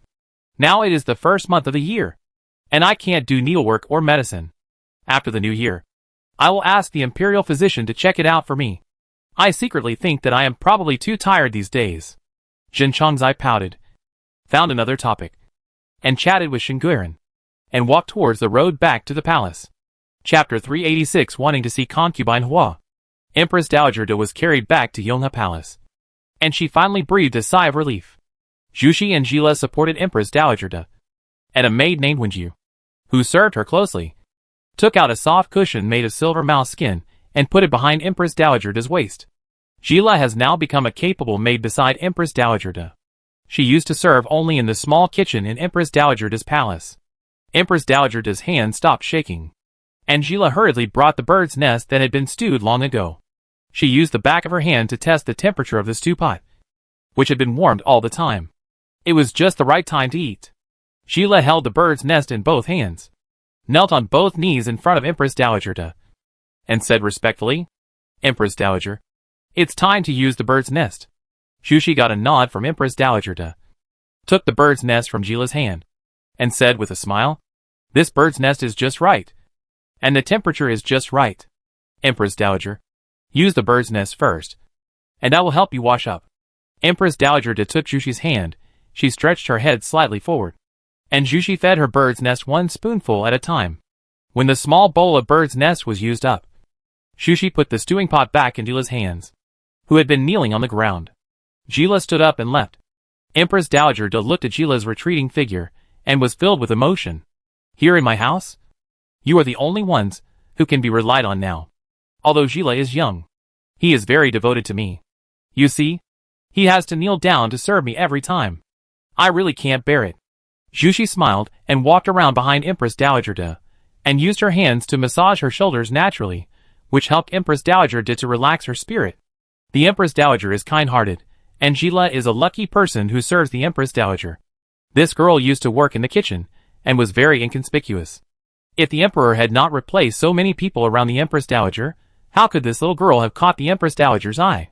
I like this girl very much, Zhuxi said with a smile, but Empress Dowager De's face suddenly darkened. He snorted coldly. Humph, don't mention the Emperor's unfilial son in front of me. He has disobeyed me so many times for that vixen Yin. I originally thought that today was a good day, and I wanted to take advantage of his happiness and ask him to release 14. But look, the Emperor gave me such a big face in front of everyone. If he hadn't replaced so many people around me, how could I be surrounded by you guys now? There is not even a useful person. Zhuxi's men did not stop, and his face was helpless. Queen Dowager, calm down. After all, the Emperor is your own son. You accuse the Emperor of being unfilial. It will not sound good if it gets out. Forgive me for speaking frankly, but you should not choose today to talk about this. First, it has only been more than a year since the incident, and the Emperor is still angry. Second, everyone is here in the palace today, which is embarrassing for the Emperor. The Emperor is angry for a reason. You should calm down. After some time, when the weather warms up, I will find someone to quietly deliver the things you prepared for the 14th Master. The things you said before winter, I think, will be enough for the 14th Master to spend the winter warmly. Besides, the Emperor did not treat the 14th Master badly. He was just under house arrest. His food, clothing and daily expenses were still good. Don't blame the Emperor. Unfortunately, Zhuxi's words did not have any effect in comforting the Empress Dowager De. Instead, she made the Empress Dowager De even angrier. Even you don't stand on my side? Forget it. Go and call Jila to me. And you go and have some rest. Zhuxi sighed inwardly. Empress Dowager De would not listen to any advice now. Zhuxi still remembered that when she first met Empress Dowager De, she was only 17 years old, bright and modest. Yes, I will leave first. Zhu went out to find Jila, who was in the corridor, telling the night watchman to be careful with candles. A young eunuch said with a smile, "Don't worry, Sister Jila. Today is New Year's Eve. I will not let the candles go out. And I will never let the candles cause trouble. Sister Jila. Just rest assured." Jila smiled gently and said to the eunuch, "Xiao Anzi, you are talkative and love to laugh, which is also a rare pleasure. Today is a happy day, so you should guard well. Tomorrow, I will give you a big red envelope." Xiao Anzi was very happy instantly, and kept praising Jila. There were also a few people on duty nearby who also asked Jila to give them a red envelope. "Sister Jila, I want one too." "Hee, Sister Jila. You should treat everyone equally. I want one too." Jila smiled and agreed. When Zhu came out, she saw the scene. She stood at the door and waved to Jila. "Jila, you come and help the Queen Mother to sleep." Jila hurriedly left those people behind and walked to Zhu with a smile. "Aunt, isn't it always you who helps the Queen Mother to sleep? Today, I have the honor to help the Queen Mother." Zhu smiled helplessly and said to Jila, "Go in quickly. The Empress Dowager is in a bad mood today. You just need to serve her carefully." Jila bowed and saluted, and said with a smile, "Thank you for your reminder, Aunt." Zhu did not stay any longer, and turned around to do her own thing. Tonight is New Year's Eve. Although the Empress Dowager sent her away, she is the head maid of Yonghe Palace. How can she really go to rest? Jila went to coax the Empress Dowager to be happy. And soon, Zhu heard the laughter of Empress Dowager from the main hall. When Yan Sherlan returned to Kuan Palace, the fourth prince had already fallen asleep.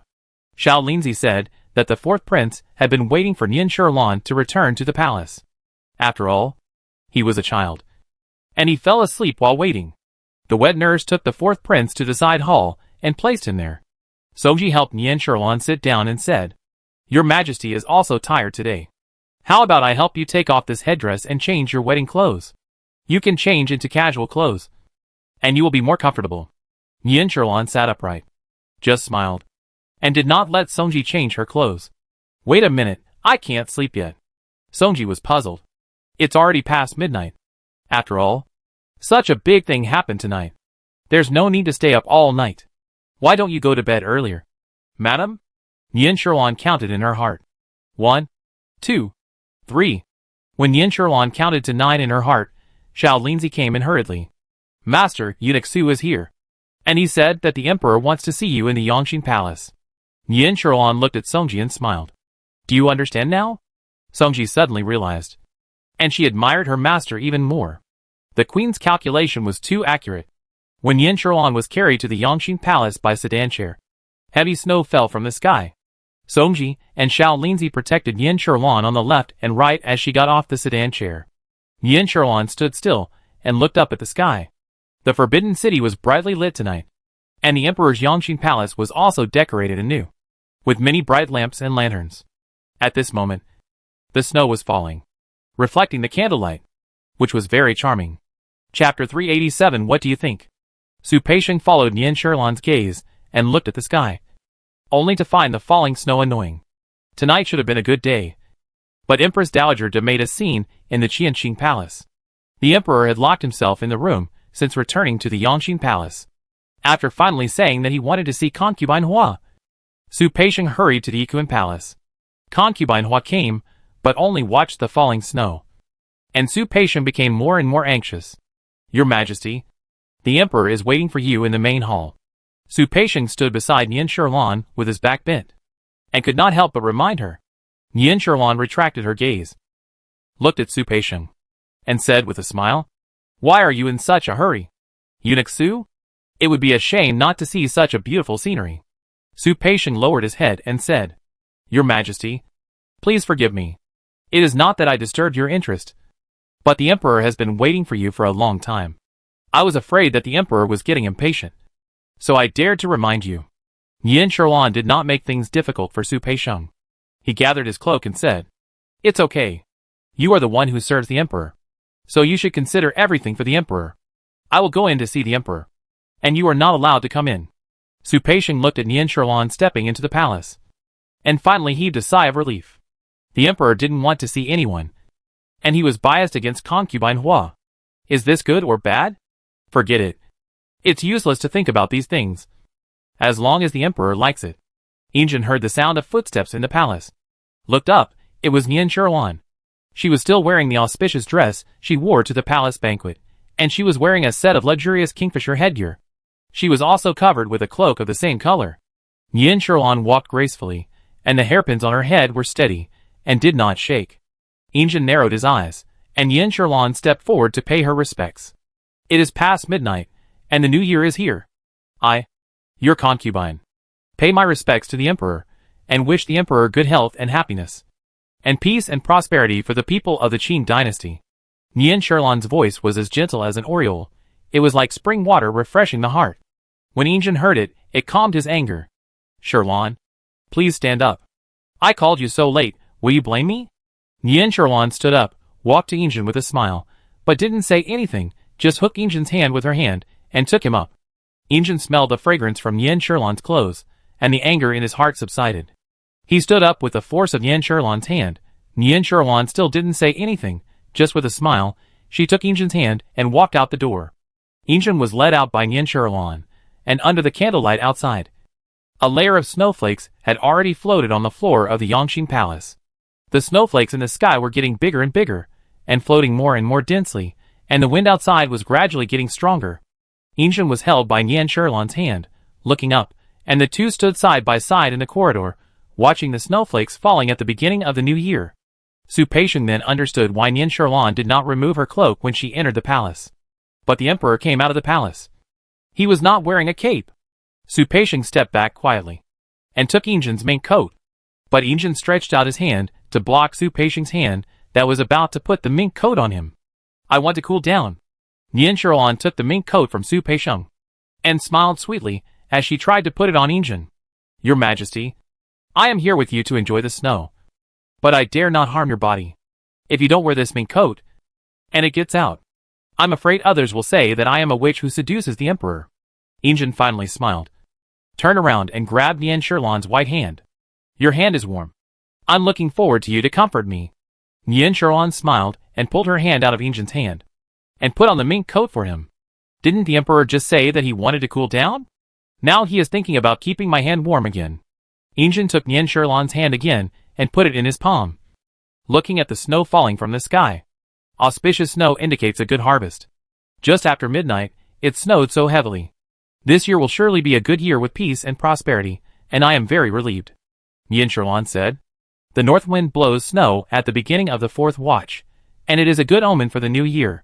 Although it is not the fourth watch now, it is still appropriate to snow so heavily. Your Majesty, am I right?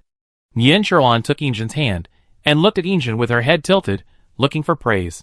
Since Nian Sherlan became Hua Fei, and also served as the assistant to the 6 palaces, she has become more solemn.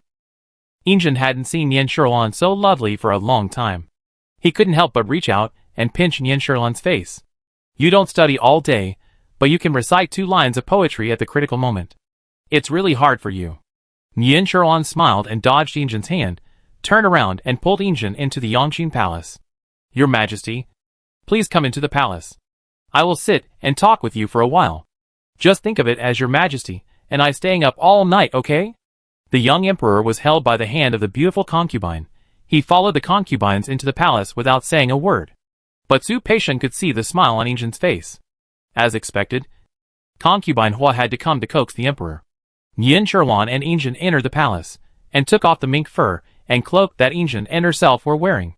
She made Injin sit on the couch, and then stood beside Injin, and asked the servant to bring tea. Your Majesty just stood outside for a while, and now drink a cup of hot tea to drive away the cold. Injin took a sip of the tea and said, I really did not find the wrong person. Now that you are here, I feel much better. Nian Sherlan naturally knew that Injin was unhappy because of what happened in the Qianqing Palace tonight. A good New Year's Eve reunion was ruined by Empress Dowager Da. But Nian Sherlan did not mention it, and only said, Your Majesty, I did not eat enough tonight, and I am a little hungry now. Injin called Su Peixiong and said to Nian Sherlan, It's already late at night. It's not suitable to eat. But since Sherlan is hungry, I will allow you to eat something. Whatever you want to eat, just ask Su Peixiong to order the imperial kitchen to prepare it. Nian Sherlan thought for a while and said, Then ask the Imperial Kitchen to send 2 bowls of wontons, and make a few side dishes, which should be appetizing and refreshing. Su Peixing immediately went down and ordered the Imperial Kitchen to prepare the meal that concubine Hua wanted to eat. Injin said. Sherlan, why don't you ask me why I am so angry? Yin Sherlan said. I am not stupid, the Empress Dowager made such a fuss tonight. It would be strange for the Emperor to be in a good mood. Since the Emperor is in a bad mood, why should I offend him? But this is a rare New Year's Eve when I am the only one accompanying the Emperor. Your Majesty, do you think the snowflakes tonight are beautiful? Injin said. No one has ever dragged me out to see the snow in the middle of the night. Sherlan is the first one. Sherlan said with a proud smile. I saw that the snow scene tonight was so beautiful, it would be a pity to miss it. Only then did she muster up the courage to pull the Emperor out to see it. Injin reached out his hand and pinched Yin Sherlan's nose unexpectedly. You know that I am in a bad mood. How can I not know your little thoughts? Yin Sherlan covered her nose and said coquettishly. Since the Emperor knows that I am doing this for you, you should be gentle with me. Why are you pinching my nose? Injin was amused by Yin Sherlan's lovely appearance and felt much more relaxed. You are really bold. You have become my mother's person, and you still want me to be gentle with you. I ask you, what do you think when the Queen Mother asked me to release the 14th old man today? Chapter 388 I like my sister. When Yin Sherlan heard Injin asking her, she put down her hand that was covering her nose and became serious. Your Majesty, I have nothing in my mind. She didn't look angry, Injin said. I thought, with your temper, you would be unhappy. I also know that. Mother did a lot to you in the past, and you endured a lot. The 14th son was deposed and imprisoned as a commoner by me because he poisoned Hongli. Mother asked me to release him in front of everyone. You are not angry at all? Yin Sherlan bowed and asked Injin. Even if I am angry, what can the Emperor do? Empress Dowager De is your biological mother. If I am angry, can the Emperor abandon his biological mother? How can people in the world blame the Emperor? You are the Emperor whose majesty cannot be offended. Your words and deeds are a model for the world. Since ancient times, the word filial piety has surpassed everything. The Emperor also said, you also know that Empress Dowager De was dissatisfied with me in the past. Since the Emperor knows, I can bear the grievance. Although I am not as good as the Queen, I know that I cannot make things difficult for the Emperor. So I am willing to bear this anger for the Emperor. Yin Sherlan said gently. Injin has been observing her expression, and saw that she did not look reluctant. It's rare that you are so sensible. I owe you in Hongli. I always thought that Hongli was my mother's grandson, and she would protect him. But why 14th was convicted, Mother has completely forgotten. I don't allow anyone to visit 14th. I know, Mother has said people to test him many times. But Mother's son is a son, and my son is also a son. For our Hongli, I will not let 14th meet Mother. I am scared when I think about it. Hongli was less than an hour old at that time, and he was drugged, and it was done so secretly. I can't do anything about what Mother did today. I can only endure it like you. You always think of me, so I can't let you down. I will give you a result on this matter. Yin Sherlan approached Injin, leaned against him gently, and said, Your Majesty is wise. I am willing to endure it for your sake, and your Majesty is also willing to give me a result. In this way, I feel that I am too lucky. I don't seek wealth and glory, I just want to be with your Majesty, and your son, for the rest of my life. As Sherlan's voice became lower and lower, more and more gentle and affectionate, Injin's heart softened. His Sherlan was so sensible, how could he bear to let her down? On New Year's Eve, the Emperor slept with Hua Fei, and the concubines in each palace felt sad. In the harem, Hua Fei was the most favored after all. Elenara sat in her Jingren palace, which was decorated by the Ministry of Internal Affairs for the new year. But no matter how many lights there were, they could not illuminate the dark corner in Elenara's heart. Jianqiu stood beside Elenara holding a plate of very exquisite fruits. Your Majesty, you didn't eat much today. I asked the Imperial Kitchen to prepare a plate of new fruits. Would you like to try too? I saw that you have been busy these days, and you have lost a lot of weight. I am really distressed. Elenara heard this, looked at Jianqiu with empty eyes. She raised her hand slowly, but she didn't take the fruit, but reached out to touch her face. Elenara's voice was trembling rarely. Jianqiu, have I lost weight and look older? After the new year, I will be 30 years old. Is it because I am old that the Emperor doesn't want to see me anymore? Her ending voice was flustered, unwilling, and a little expectant. Jianqiu said hurriedly, Your Majesty, you worry too much. You are very beautiful. But you are too thin now. Please eat something. Eat more. And you will be better. Alinara took a fruit with shaking hands. She put the fruit to her lips, took a small bite, and finally couldn't help shedding tears. I know that I am old and ugly. Jianqiu, tell me, if my sister were still alive, would she still be as beautiful as she was when she was young? The emperor would definitely like her. Right? I am just an empty queen now. Without the emperor's favor. I feel that I am getting older day by day. Look at concubine Hua again. She has always been so beautiful. How can the emperor not like her? I thought that the emperor would be in a bad mood tonight and would not see anyone. But I didn't expect that concubine Hua could easily coax the emperor and even sleep with him. Why? Why do you say that? I couldn't even keep the third prince. The emperor actually asked someone to move the third prince to the prince's residence overnight. Jianqiu looked at Alinara's tears and felt very distressed. She put down the fruit in her hand, took out the silk handkerchief, and gently wiped away Alinara's tears. The queen's tears can only be seen by me. Concubine Hua is favored by the emperor, just because she has a good brother. The queen said, if Queen Chen Yuan was still alive, the emperor would definitely like her. But in my opinion, that is not necessarily the case. Your Majesty, look at the past 2 years. Every time Queen Chuanyuan's death anniversary comes, the emperor is no longer like before, staying in Queen Chuanyuan's bedroom all day. The emperor is still young, in his prime, and his love is precious, but how many emperors in history can be consistent? So Your Majesty, don't be sad. No matter who you have to pet, you are the unique queen of Daqing. To save the slaves, the third brother is 6 years old after the year. It is good to move to my brother as soon as possible. About, Brother San also came to ask his mother every day. My mother wants to see the third brother. It can also be seen at any time. Uranara's soothing of autumn gradually calmed down. Tears no longer slip along the face. Uranara sat up. You are right, but it doesn't work like this.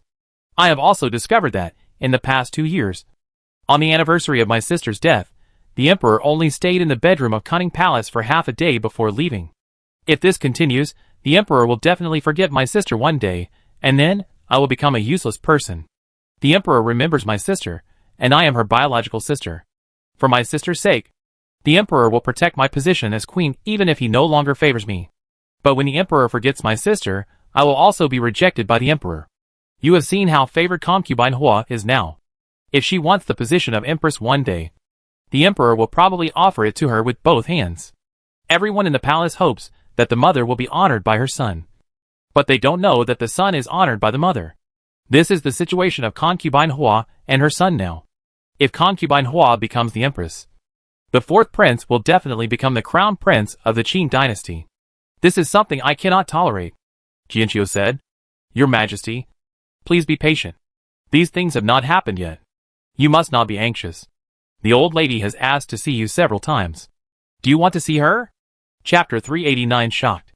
Alinara suppressed her sad expression and sneered. Why did she ask to see me? She still wants to use her old-fashioned rhetoric to trap me. I can still keep her alive now, but it's because she is the mistress of the Alinara family. Otherwise, based on what she did to my mother, I can make her die 10,000 times. Jianqiu knew that Alinara was not speaking in anger.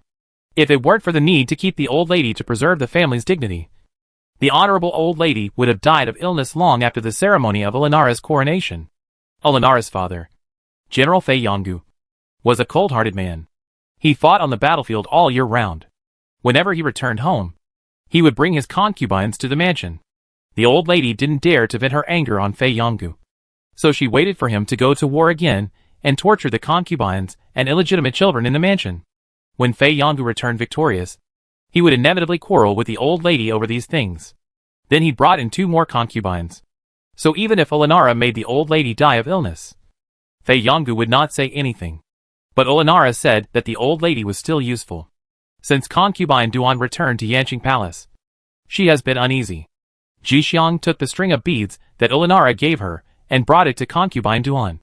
I see that your majesty seems anxious. Please smell these beads, it can also calm your mind. Since concubine Duan got the bead, she found that the bead had a miraculous effect of calming the mind. Every time she was anxious, the special fragrance emitted by the bead could always soothe her mind. Concubine Duan took the bead and put it on her wrist first. Then she took the bead off and held it in her palm, sniffing it gently. The special fragrance entered her nose, and Concubine Duan gradually calmed down. After a while, Concubine Duan, who had calmed down, smiled and said to Jixiang, "It's strange to say, this thing the queen gave as a reward is really great. It is even more effective than the medicine prescribed by the imperial doctors. But I am worried that the fragrance of these beads will disappear one day. What should I do?" Jixiang said with a smile. "The things given by the queen are naturally the best. I don't know what kind of jade these beads are made of, but they have such a good smell. It has been so long, and the smell has not dissipated yet." Concubine Duan stroked the beads in her hand and took a deep breath. "Yes, I have never seen such jade before. Wait, that's not right." Concubine Duan's face suddenly changed, and Jixiang hurried forward. "What's wrong with the queen? What's wrong?" Concubine Duan stared at the beads in her hand and asked Jixiang, "You have been with me since you were a child, and you have seen a lot of good things. In addition to the golden fragrant jade, have you ever heard of any kind of jade with fragrance?" Jixiang was stunned and shook his head blankly. "I have been with the queen for so long, and I have only seen the golden fragrant jade at the birthday banquet of the old lady of the Anding Marquis mansion that year. But I remember that the scent of the golden jade was the scent of flowers, like the scent of the beads. I have never seen such jade before, and I have never smelled it anywhere else," said Concubine Duan. "Yes, I have never smelled it either. When the queen gave me this bead, she said it was a treasure from a foreign country. Do you remember where it was from?" Jixiang was still confused. The queen only said it was a treasure from a foreign country, but he didn't elaborate. "I think it's just Daqin, Luosha, Ryukyu or Goryeo. I remember that only these foreign countries pay tribute in autumn." Duan Fei said. "No, Daqin and Luosha don't produce jade. And small places like Ryukyu and Goryeo can't even support themselves, and they have to rely on the annual silver and grain from the court. Those two small places are poor and can't produce such good jade." Jixiang shook his head. "Then I don't know. Your Majesty, do you think there is anything wrong with it?" Concubine Duan stared at the string of beads in her hand. There were a total of 24 blood-red jade beads on the string. She knew that Elinara had often gone to Baohua Hall to burn incense and pray in the past 2 years. When Elinara gave her the red jade string of beads, she said that these 24 beads represented 24 kinds of merits, which were also the 24 kinds of purity of Buddhahood. She also said that because these beads were blessed by Buddhahood, and the fragrance of the jade itself was wafting, they could make the wearer calm and peaceful. But today, Concubine Duan suddenly discovered that, except for the golden jade, she had never smelled any fragrance on any kind of jade. "Go find someone to check the fragrance of this string of beads. I feel something is wrong. The quick calming effect of this fragrance makes me shocked." Jixiang immediately replied, "Yes," and then said, "Today is New Year's Eve. After the 15th day, I will find a chance to send this string of beads out of the palace for the doctor to take a look." Concubine Duan wanted to put the string of beads in Jixiang's hands, but she sniffed it reluctantly. Finally, with reluctance and doubt in her heart, she gave the beads to Jixiang, who had been waiting beside her. And Wan Guiran was alone in Siyukshuan, guarding the brightest lamp, cutting her heart with scissors, and then ordered someone to help her wash and rest. Cui Jinsi helped Wan Guiran lie down, said with a smile, "My lady, please go to bed. You will have to pay your respects to the Emperor, Empress and Empress Dowager tomorrow morning. I have prepared clothes for you to wear tomorrow. It is your favorite Chaiyang red. The jewelry is the set of gold filigree nipple pattern headdress that the Emperor gave you last month." After lying down, Wan Guiran looked at Cui Jinsi and said, "Change the jewelry to the set of kingfisher feathers that the queen gave you." Although Cui Jinsi was puzzled, she always obeyed her master's orders. "Yes, this year's New Year's Eve should have been lively. According to my original idea, this time should be the time for the Emperor and the concubines to stay up together. It's a pity that the young master is sleeping. I will prepare the jewelry you requested. By the way, in the palace, only concubine Hua loves to wear kingfisher feathers. Now you, my lady, often wear kingfisher feather jewelry. I am a little worried." Concubine 1 turned over and slept on her side facing the inside of the bed. She only left one sentence for Cui Jinsi. "What are you afraid of? It's just jewelry. Anyone can wear it." Cui Jinsi said nothing more. She just gently lowered the bed curtain for Concubine 1 and ordered the night maid to watch carefully. She went to rest. After Cui Jinsi left Concubine 1's bedroom for a long time, she saw Luo Yu coming with a pot of tea. However, she did not enter the room, but gently placed the tea on the small table outside the door and left. The eunuch, who was guarding the tea stove, was sleeping soundly with a quilt in his arms. Concubine 1 woke up in the middle of the night because of thirst. The night maid served her tea. She drank it and went back to sleep. Concubine 1 woke up the next day and scared the maid. The maid's knees softened and she knelt down. My lady's face. Concubine 1 sat on the bed and looked at the night maid who was kneeling last night in confusion. What's wrong with my face? Chui Jinsi and Luo Yu, who rushed to serve Concubine 1 after hearing that she had woken up, entered the room. They were also shocked when they saw Concubine 1. Chapter 390 Facial Rash. Chui Jinsi hurried to the bedside of Wang Guiren and hurried to see Wang Guiren's face. But she didn't dare to speak. She just stretched out her hand to touch Wang Guiren's face. But she didn't dare to act rashly because of the difference in status. At this time, Wang Guiren also noticed something was wrong from the frightened faces of the people around her. But she touched her face with both hands, and she didn't feel any discomfort. Wang Guiren pushed Chui Jinsi away and ran to the dressing table barefoot. Chui Jinsi was caught off guard and was almost pushed down by the weak woman. Wang Guiren, the night maid kneeling in front of the bed, immediately supported Chui Jinsi, who was pushed over by Wang Guiren.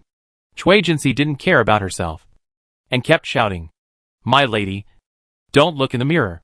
My lady." However, Chui Jinsi's shouting was useless, and Wang Guiren had already sat in front of the mirror. Wang Guiren stroked her face with both hands in disbelief, muttering to herself, "What's going on? My face? Why is my face like this?" The cheeks of Concubine 1 in the mirror are still as white as jade, but this jade is now flawed. Her face is covered with small rashes. The rashes are red but not swollen, so Concubine 1 didn't find anything unusual before looking in the mirror. Now sitting in front of the mirror, the rashes have nowhere to hide. "No, it's not like that. This must be stained by my quilt. Jinsi, go and see, is there something wrong with the new quilt we changed yesterday?" Chui Jinsi inspected it and said sadly, "My lady, this quilt is what you asked the Ministry of Internal Affairs to make, so it should be fine. I thought, maybe my lady ate something that hurt her?" The small rashes on Lady 1's beautiful face were quickly merging into pieces, forming pieces of rubella. Looking at her from a few steps away, Lady 1's face was bright red, which was shocking. Wang Guiren looked at the mirror again, and finally couldn't help shouting, "Why don't you go and call the imperial physician? Are you all standing here waiting to die?" The eunuch Li Bai, who was serving outside, heard Wang Guiren shouting through the door, but he didn't go to call the imperial physician immediately. He asked hesitantly through the door, "My lady, I wonder if you are feeling unwell. Today is the first day of the new year, and according to the rules, no medical treatment is allowed these days. Otherwise, I will report to the emperor first." Wang Guiren's angry voice came from the door. "I asked you to go and invite him. So you go? Is it not allowed for someone to die on the first day of the new year? Go. I want the best doctor in the imperial hospital." Li Bai did not dare to ask any more questions, and immediately turned around and left Su Yuxuan, running towards the imperial hospital. No one noticed Luo Yu, who seemed to be busy, but no one knew what she was busy with. She had already poured out all the tea in the teapot, and poured in the cold tea that had been prepared long ago. Chui Jinsi was busy asking someone to fetch water, and used a wet towel to wipe the face of Wang Guiren. Concubine 1 was flustered and kept touching her face. "Jinsi, I'm going to be disfigured." "Right? Am I going to be disfigured?" Chui Jinsi grabbed Concubine 1's hands, stopping her from touching her face. "My lady, please don't touch your face yet. Wait for Li Bai to invite the imperial physician." "I am hesitating. Please give me your instructions. Should I report this to the emperor now?" Chui Jinsi had a reason to ask this. The New Year celebrations in the palace are different from those in the common people.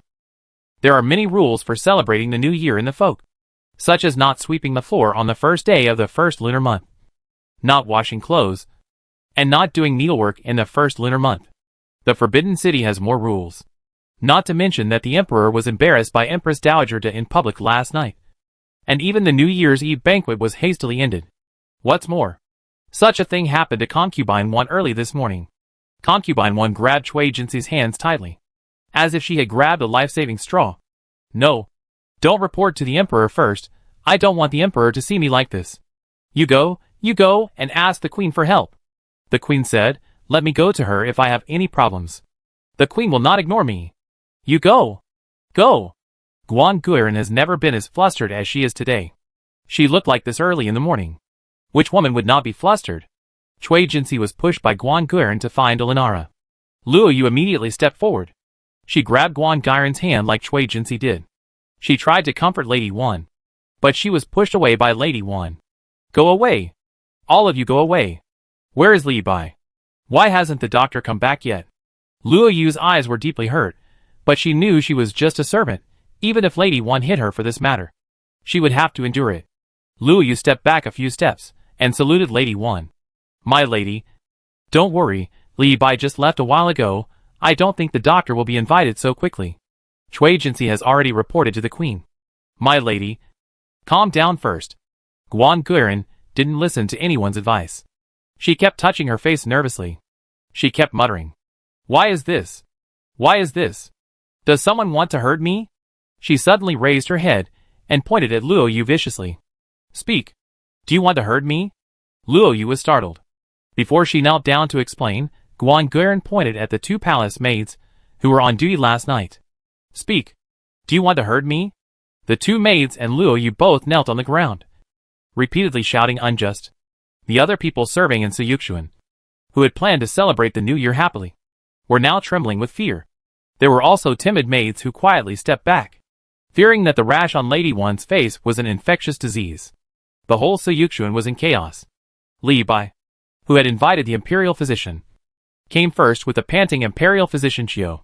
My lady, imperial physician Chiu is here to see you. As soon as Li Bai entered the room, he knelt on the ground. Guan Guiran ignored Li Bai and said anxiously to Dr. Chiu, Doctor, please don't be polite. Come and see what's wrong with me.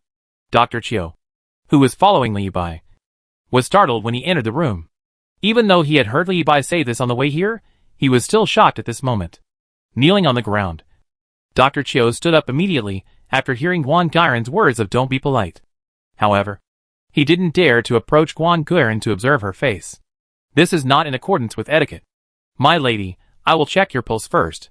Luo Yu hurriedly covered the embroidered handkerchief on the wrist of Guan Guiran.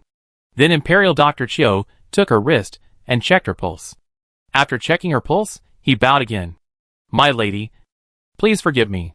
I need to see the red marks on your face. Guan Guiran grew up in a small town. She did not take the distinction between men and women as seriously as the women in the palace.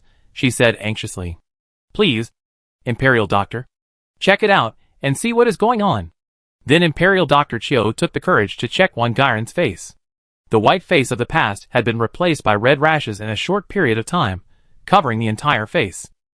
Chapter 391. You will hear it yourself. After seeing the patient, Dr. Chiu was about to organize his words and report to Concubine 1. She heard the eunuch outside announce, the queen has arrived. Concubine Duan has arrived. Concubine Jing has arrived. Concubine 1 was flustered when she heard that the queen and two concubines had arrived at once. She wanted the queen to support her, but was also afraid that others would laugh at her. Luo Yu saw what she was thinking and stepped forward. My lady, just lie on your side facing inwards.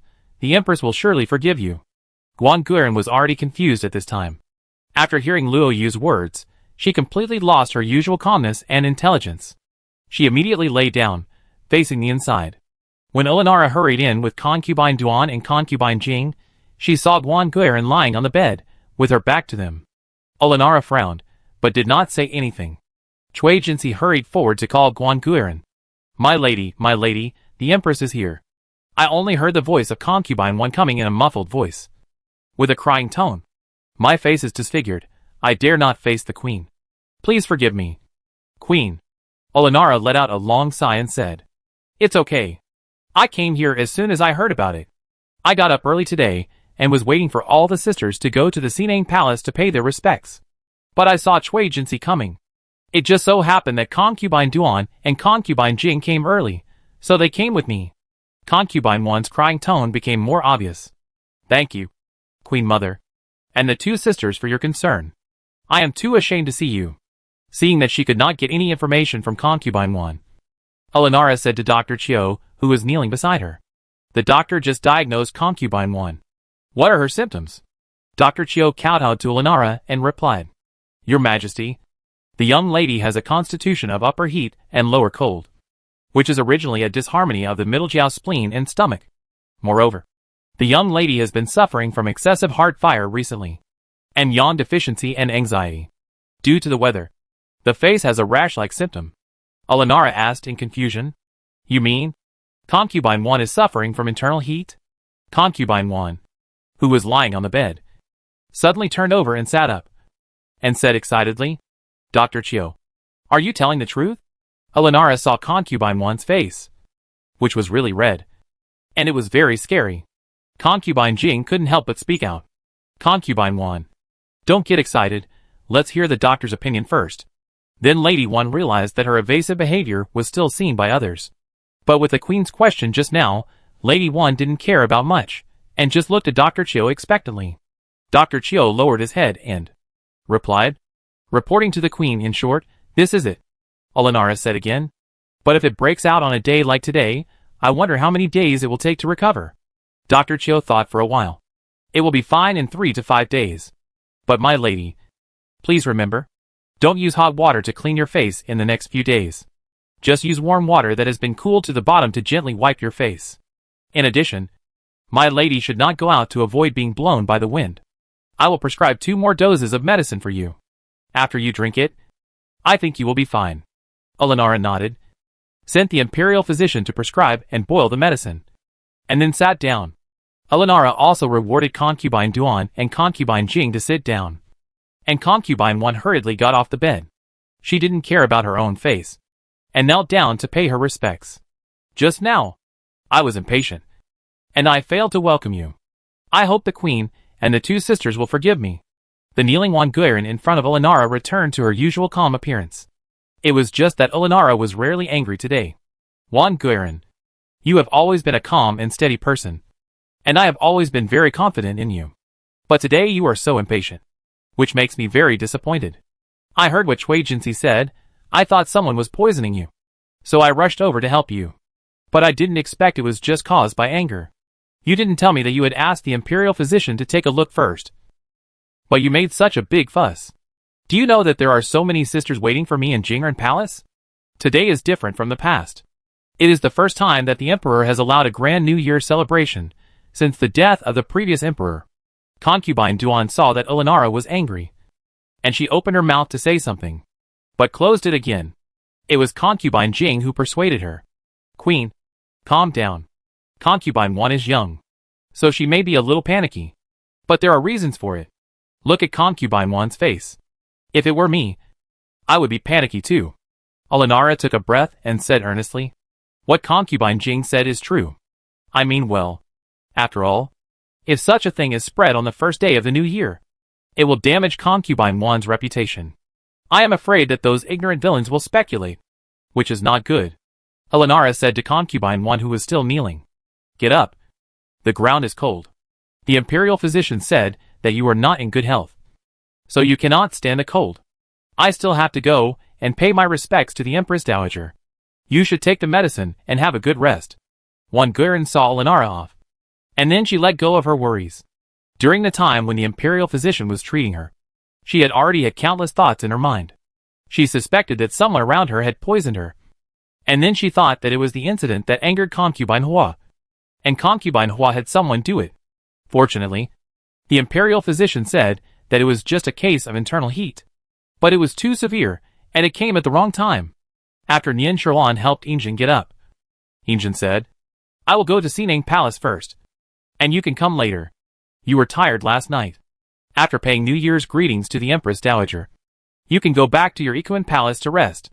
Injin's eyes were full of smiles when he said this, and he stared at Nian Sherlan's eyes mischievously. Nian Sherlan just smiled and bowed, and pushed Injin away. Songji came over to help Nian Sherlan tidy up her clothes. Tell Nian Sherlan what happened in the morning. Your Majesty, that Imperial Dr. Chiu is just a man seeking fame and reputation. He didn't even diagnose the poison in Concubine 1's body.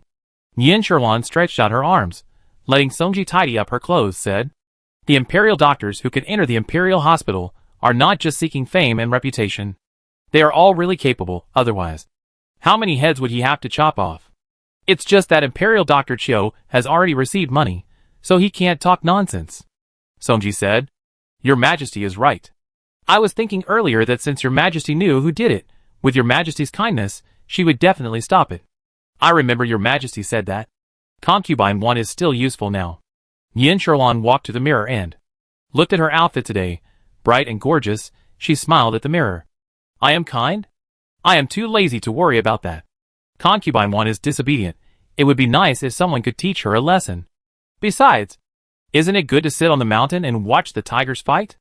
It's good for whoever wants to eat whom. Whoever can pull down whom. Or, let the Emperor see how Concubine 1 looks now. Which may dilute his obsession with Queen Chunyuan. Songji was puzzled.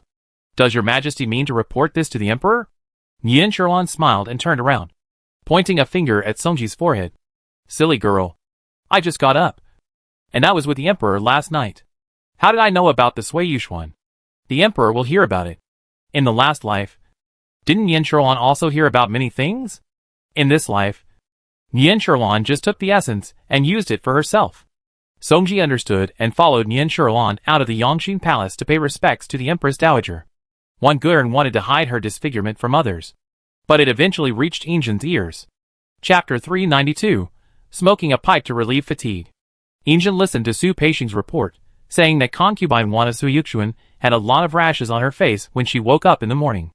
At first, he suspected that it was some kind of epidemic, but he asked the imperial physician to see him, and he said that it was caused by the disharmony of the spleen and stomach in the middle jiao, which caused the rash.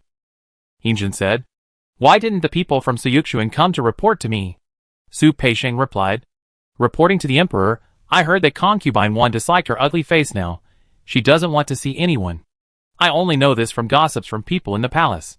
I originally wanted not to tell you, but today is the day when the whole palace pays respects to the Empress Dowager. If you can't see Concubine 1, you will have to ask her. Injin nodded. Ask the imperial physician to treat her with all her heart. Since Concubine 1 doesn't want anyone to know, I won't go to see her these days. Su Peisheng replied. Yes, and said. The Empress Dowager of Yonghe Palace got up early, and sent someone to pass on the message. They said the Empress Dowager is not feeling well, Your Majesty. Please go and take a look. Injin sat in the sedan chair, and knelt down from a distance, when he saw the palace servants sweeping the snow on the long street. He thought of what happened at the palace banquet last night, and felt a little irritated. Injin asked, Do you know why the Empress Dowager is not feeling well? If she is not feeling well, ask the imperial physician to take a good look at her. I am not an imperial physician. Su Peisheng followed Injin's sedan chair and replied, Your Majesty, the person who came only said that the Empress Dowager was not feeling well, but did not specify where she was not feeling well. It was my fault, and I did not ask clearly. Please forgive me.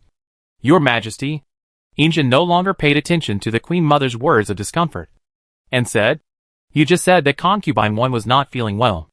After the whole palace pays respects to the Queen Mother, I will go to see Concubine 1. As he spoke, Injin arrived at the Empress Dowager's Sinang Palace. The Sinang Palace was full of joy and excitement on the first day of the first lunar month, because the Queen Mother made such a scene on New Year's Eve. Injin sent the Ministry of Rites to do the worship last night. Now he entered the Sinang Palace in high spirits, and saw that many concubines had already arrived to pay their respects to the Empress Dowager. When everyone saw Injin, they all knelt on the ground. Injin first walked to the Empress Dowager, bowed, greeted her, and wished her a happy new year. Then he turned around and called all the concubines. Elenara was helped up by Jianqiu, and Injin gave her a seat to his right. After everyone else stood in their respective positions, a eunuch came from outside to announce, Empress Hua is here. Injin looked up and saw that Yin Sherlan was wearing a pink brocade dress with narcissus patterns, and a silver-plated gold-plated headdress with kingfisher feathers and gemstones, falcon and flower patterns. As Yin Sherlan walked, she revealed a gold bracelet on her wrist, and gold-plated kingfisher earrings on her ears. The fur on her dress should be white fox fur, which made Yin Sherlan's already gorgeous and delicate face even more noble. Elenara also smiled as she watched Yin Sherlan slowly approach. I pay my respects to the Empress Dowager. May the Empress Dowager live 1,000 years and be in good health. Yin Sherlan knelt down and bowed deeply. She then said to Injin and Elenara, I pay my respects to the Emperor. May the Emperor live long and long. I pay my respects to the Empress. May the Empress live 1,000 years and 1,000 years. Injin said, Get up. Your clothes look good today. They make you look even more beautiful. Yin Sherlan thanked her and stretched out her hand. Songji helped her up. Thank you for your compliment. Your Majesty. Although I am a little old, I like these bright colors. As long as your Majesty likes them, it's fine. As Yin Sherlan spoke, the smile on her face was like a spring water reflected in Injin's eyes. Injin also smiled. I know you like bright colors. And I know that concubine Duan likes simple and elegant fabrics. I have ordered people to prepare many rewards suitable for all the concubines. After paying respects to the Empress Dowager, I will order people to send them to your respective palaces. Concubine Duan looked up in surprise. She had never expected that Injin would think of her, and even say something about her. Injin saw concubine Duan looking up at him, and said with a smile. What? Unhappy? Concubine Duan said hurriedly. Your Majesty has misunderstood me. I am just flattered. Injin smiled again. Is this flattering? Your grandfather, General Qi Bailey, defeated the enemy and won a great victory. Your father Qi Lianshan paid 20,000 taels of silver out of his own pocket. Many pigs, cattle and sheep were sent to our Qing army to improve their food. Your Qi family is loyal to the country. I am very grateful.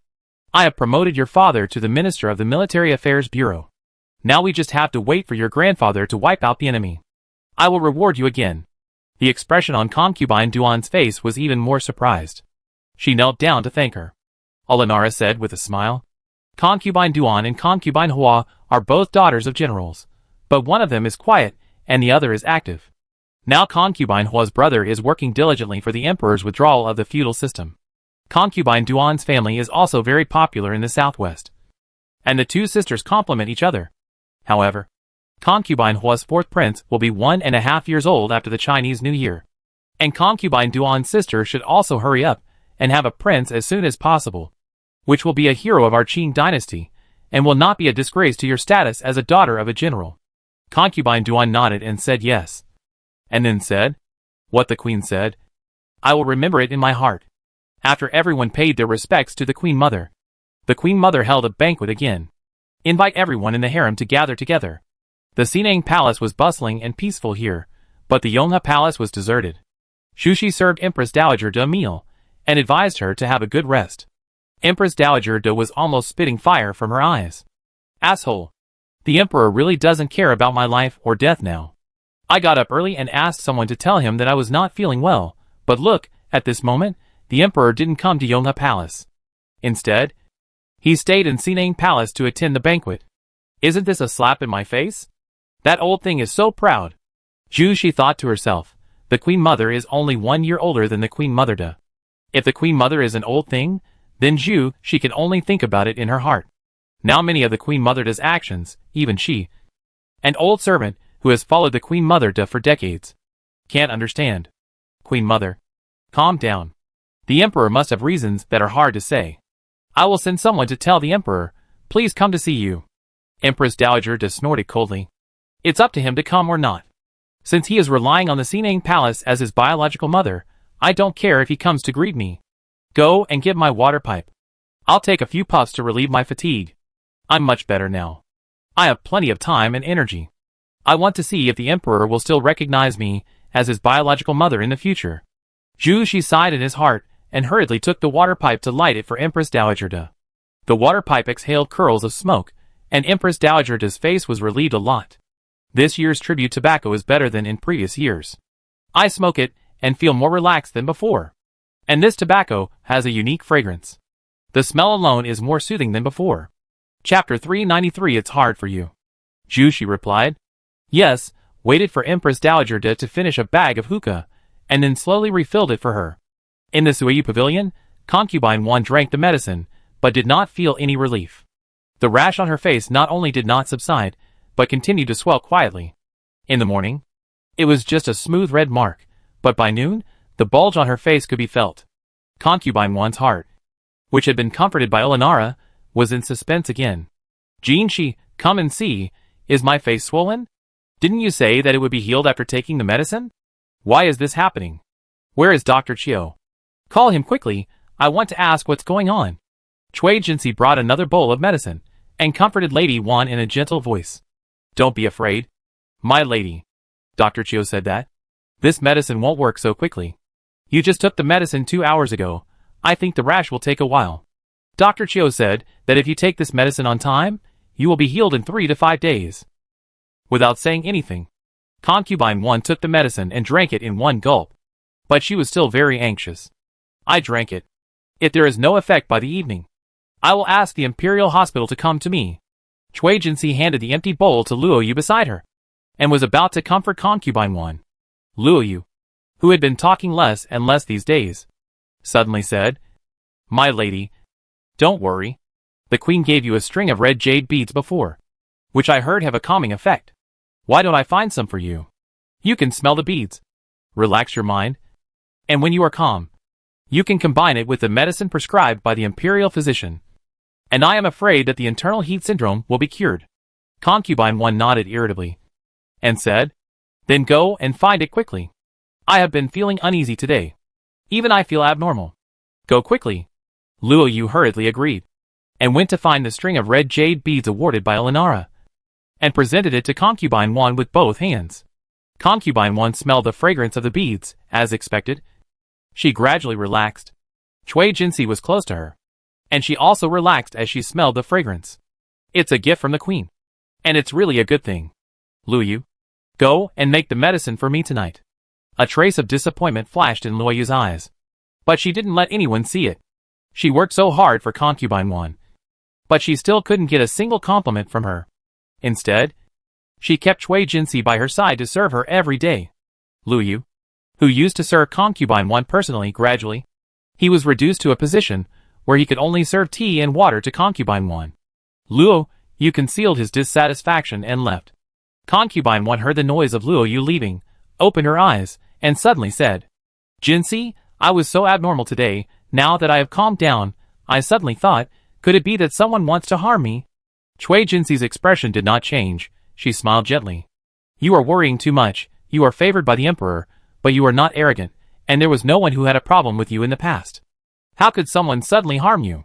Didn't the imperial physician say today that it was because of the disharmony of the spleen and stomach that caused the rash? Don't think too much. Just focus on recuperating. Today is the day for the whole palace to pay respects to the Empress Dowager. The Empress only said that you were not feeling well, and could not go to the Sinang Palace. The Emperor is thinking about you. Didn't he also send you so many rewards?" Concubine 1 didn't say anything, but she thought of someone in her mind. She couldn't help but raise her hand and touch her face. She didn't look like this originally, but after the flood, her peaceful life was ruined. When she woke up again, she looked like this now. Wang Guren thought, could it be that the mysterious person who changed her face was not skilled enough? And now it backfired? She suddenly thought, if she lost this beautiful face, would she no longer be favored? She gradually became flustered, and even when Cui Jinsi held the beads in front of her, she could not suppress the irritation in her heart. But Cui Jinsi found that whenever Concubine 1 got upset, her face would turn even redder. Before Cui Jinsi could comfort Concubine 1 again, she suddenly heard a message from the eunuch outside. "The Emperor has arrived. Concubine Hua has arrived." The moment Concubine 1 heard the message, her heart suddenly felt like it was falling into an ice cave. She immediately got angry at Cui Jinsi. "Didn't you say not to report to the Emperor? Why did the Emperor suddenly come?" Cui Jinsi looked at Concubine 1's red face, and knew it was too late.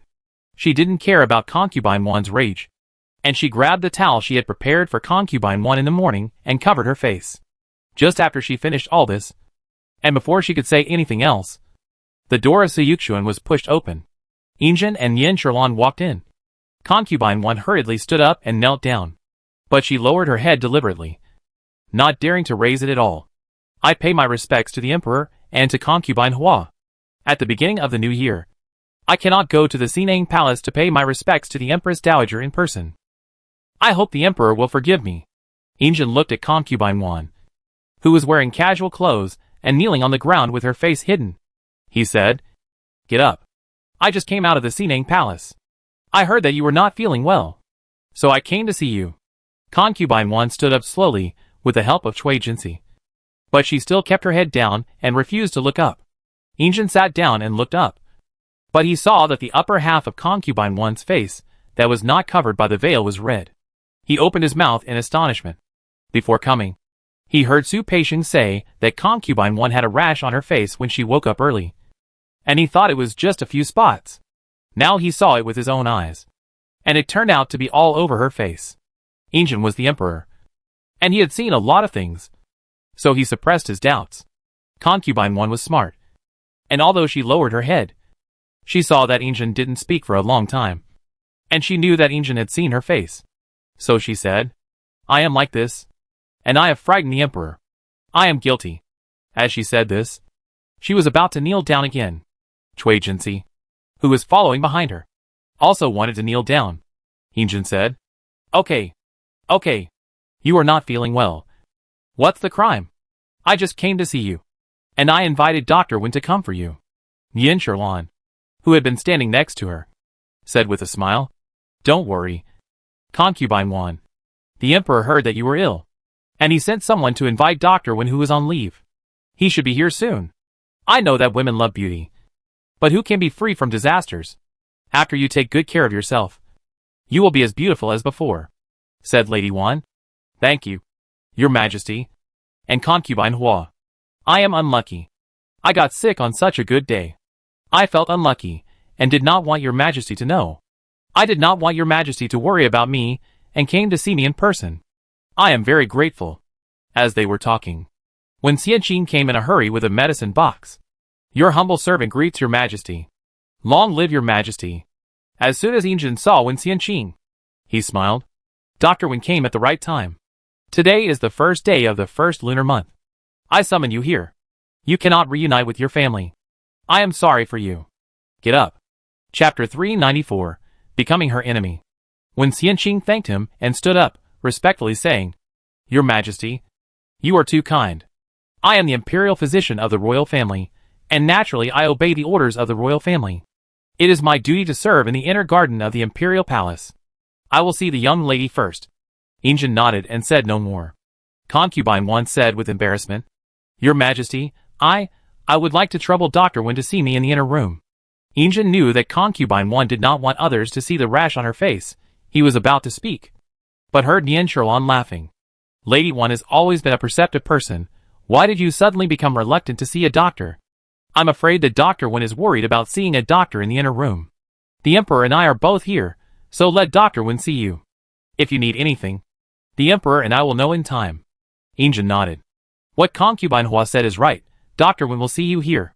Lady 1 had no choice but to sit aside and let Wen Xianqing take her pulse and see her. However, Wen Xianqing examined her carefully for a long time, and his explanation was consistent with that of Imperial Dr. Chiu. The young lady is indeed suffering from internal heat caused by disharmony between the middle jiao spleen and stomach. My colleague's diagnosis was correct. However, my colleague's prescription was conservative, so the young lady felt that the medicine was slow to take effect after taking it. "I will make another prescription for you, and with the facial cream I prepared myself. You will get better faster. I still have to ask the Emperor for permission. I want to take a look at the severity of the young lady's face, so that I can know how much to use when giving the medicine, or add or subtract a few points." Wan Guiran immediately refused. "Dr. Wen, just prescribe the medicine. I will take the medicine on time." When Xianqing sighed helplessly, looking at Injin, Injin said, "You just said that you shouldn't be afraid of seeing a doctor, and now you don't agree? Let Dr. Wen take a look, so that we can prescribe the right medicine." Injin thought for a while, and added, "If you feel it's inconvenient, then I can avoid it first." Yin Sherlan said with a smile, "Your Majesty, you are the king of a country. This whole world belongs to the king. How can you avoid it? It is normal to see the imperial physician. Noble Lady Wan, I never make things difficult for you, but today I have to say a few words to you. You and I are both the Emperor's concubines. How can the Emperor not see you?" Noble Lady Wan gritted her teeth, but she did not dare to say no again. "I will follow the instructions of concubine Hua." So Noble Lady Wan slowly took off her veil, and when Xianqing took a quick look from a few steps away, when Xianqing just nodded, indicating that he had seen it. The next moment, concubine Wan's veil was covered again.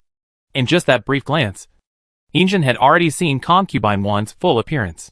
Her face, which used to be 50% like Yunqi, was now red. She looked much more haggard due to her weakness from the illness. Injin suddenly thought, if Yunqi was still alive, and had such a rash on her face, How would he react? Yin Sherwan stood quietly beside Injin, lowering her eyes. From that angle, she could just see Injin's thoughtful look. Yin Sherwan sneered in her heart. In the previous life, for the sake of a Queen Chen Yuan, Injin really doted on Jin Huan. Also because of Queen Chen Yuan, Injin turned a blind eye to whatever the Ulanara family did. But in this life, Yin Sherwan wanted to destroy Injin's obsession. Only in this way could the Ulanara family be uprooted, to avenge the day. In the previous life, it was the Ulanara family that supported Jin Huan. She opposed Yin Sherwan everywhere. It was also Yin Sherwan's fault that she really liked Injin too much at that time. She liked him so much that she never doubted that the man beside her would do something to her. After a day of fussing, Injin couldn't calm down when he returned to the Yongqing Palace. The face of concubine one that he saw today kept appearing in his mind. Although he didn't show anything on his face, he also gave concubine one medicine, and told Wen Xianqing to treat her well. But when Injin was alone, he couldn't help but replace that face with Yunqi's. Injin had been lying in bed, and didn't fall asleep until the middle of the night. On the morning of the second day of the first lunar month, Yin Sherwan got up early, and while washing and putting on makeup, she listened to Xiao Linzi's report. Master, I have checked, and it is just as you expected. Concubine one was murdered by someone, and the murderer is the one you know. But she is much more meticulous and thoughtful. But she never thought that the people around her were your people. Zhou Ninghai pretended to be unintentional. I taught her how to soak the teapot cover in water and boil it. She pretended not to care, but secretly asked her personal maid to boil it. What I didn't expect was that she looked calm and indifferent, but she could be so cruel as to use such a method. Yin Sherwan raised her hand and stroked a strand of hair on her temples, and smiled. She has been in the palace for a year and a half, but she has never been in bed for various reasons. Her mother's family sent her to the palace. Wasn't it because they hoped that she would be favored and rise to prominence? Tell me, if it were you, what would you do? Xiao Linzi scratched his head, thought seriously, and replied, if I were Jin Chengzai, I would try my best to attract the emperor's attention first. If I really can't, I would try to pull down the favored concubine. I can't just watch others being favored while I sit on the bench. That would be so embarrassing. Yin Sherwan laughed.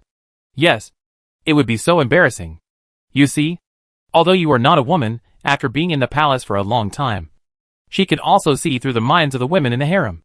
Moreover, she sees her former sisters being favored one by one every day, which must be uncomfortable for her. By the way, isn't Chengzai still close to her recently? Xiao Linzi scratched his head again, and said with a smile, my lord, and Chengzai has become closer to Jing'an Palace these days. It is rare to see her interacting with Jin Chengzai, who lives in the same palace. Before, Shen Guiran wanted to give Shu brocade to Jin Chengzai, but Jin Chengzai didn't want it at first.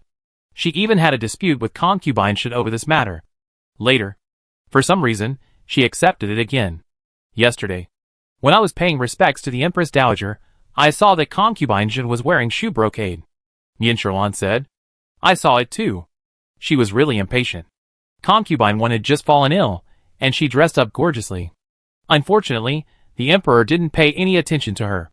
No matter how gorgeous she was, what's the point?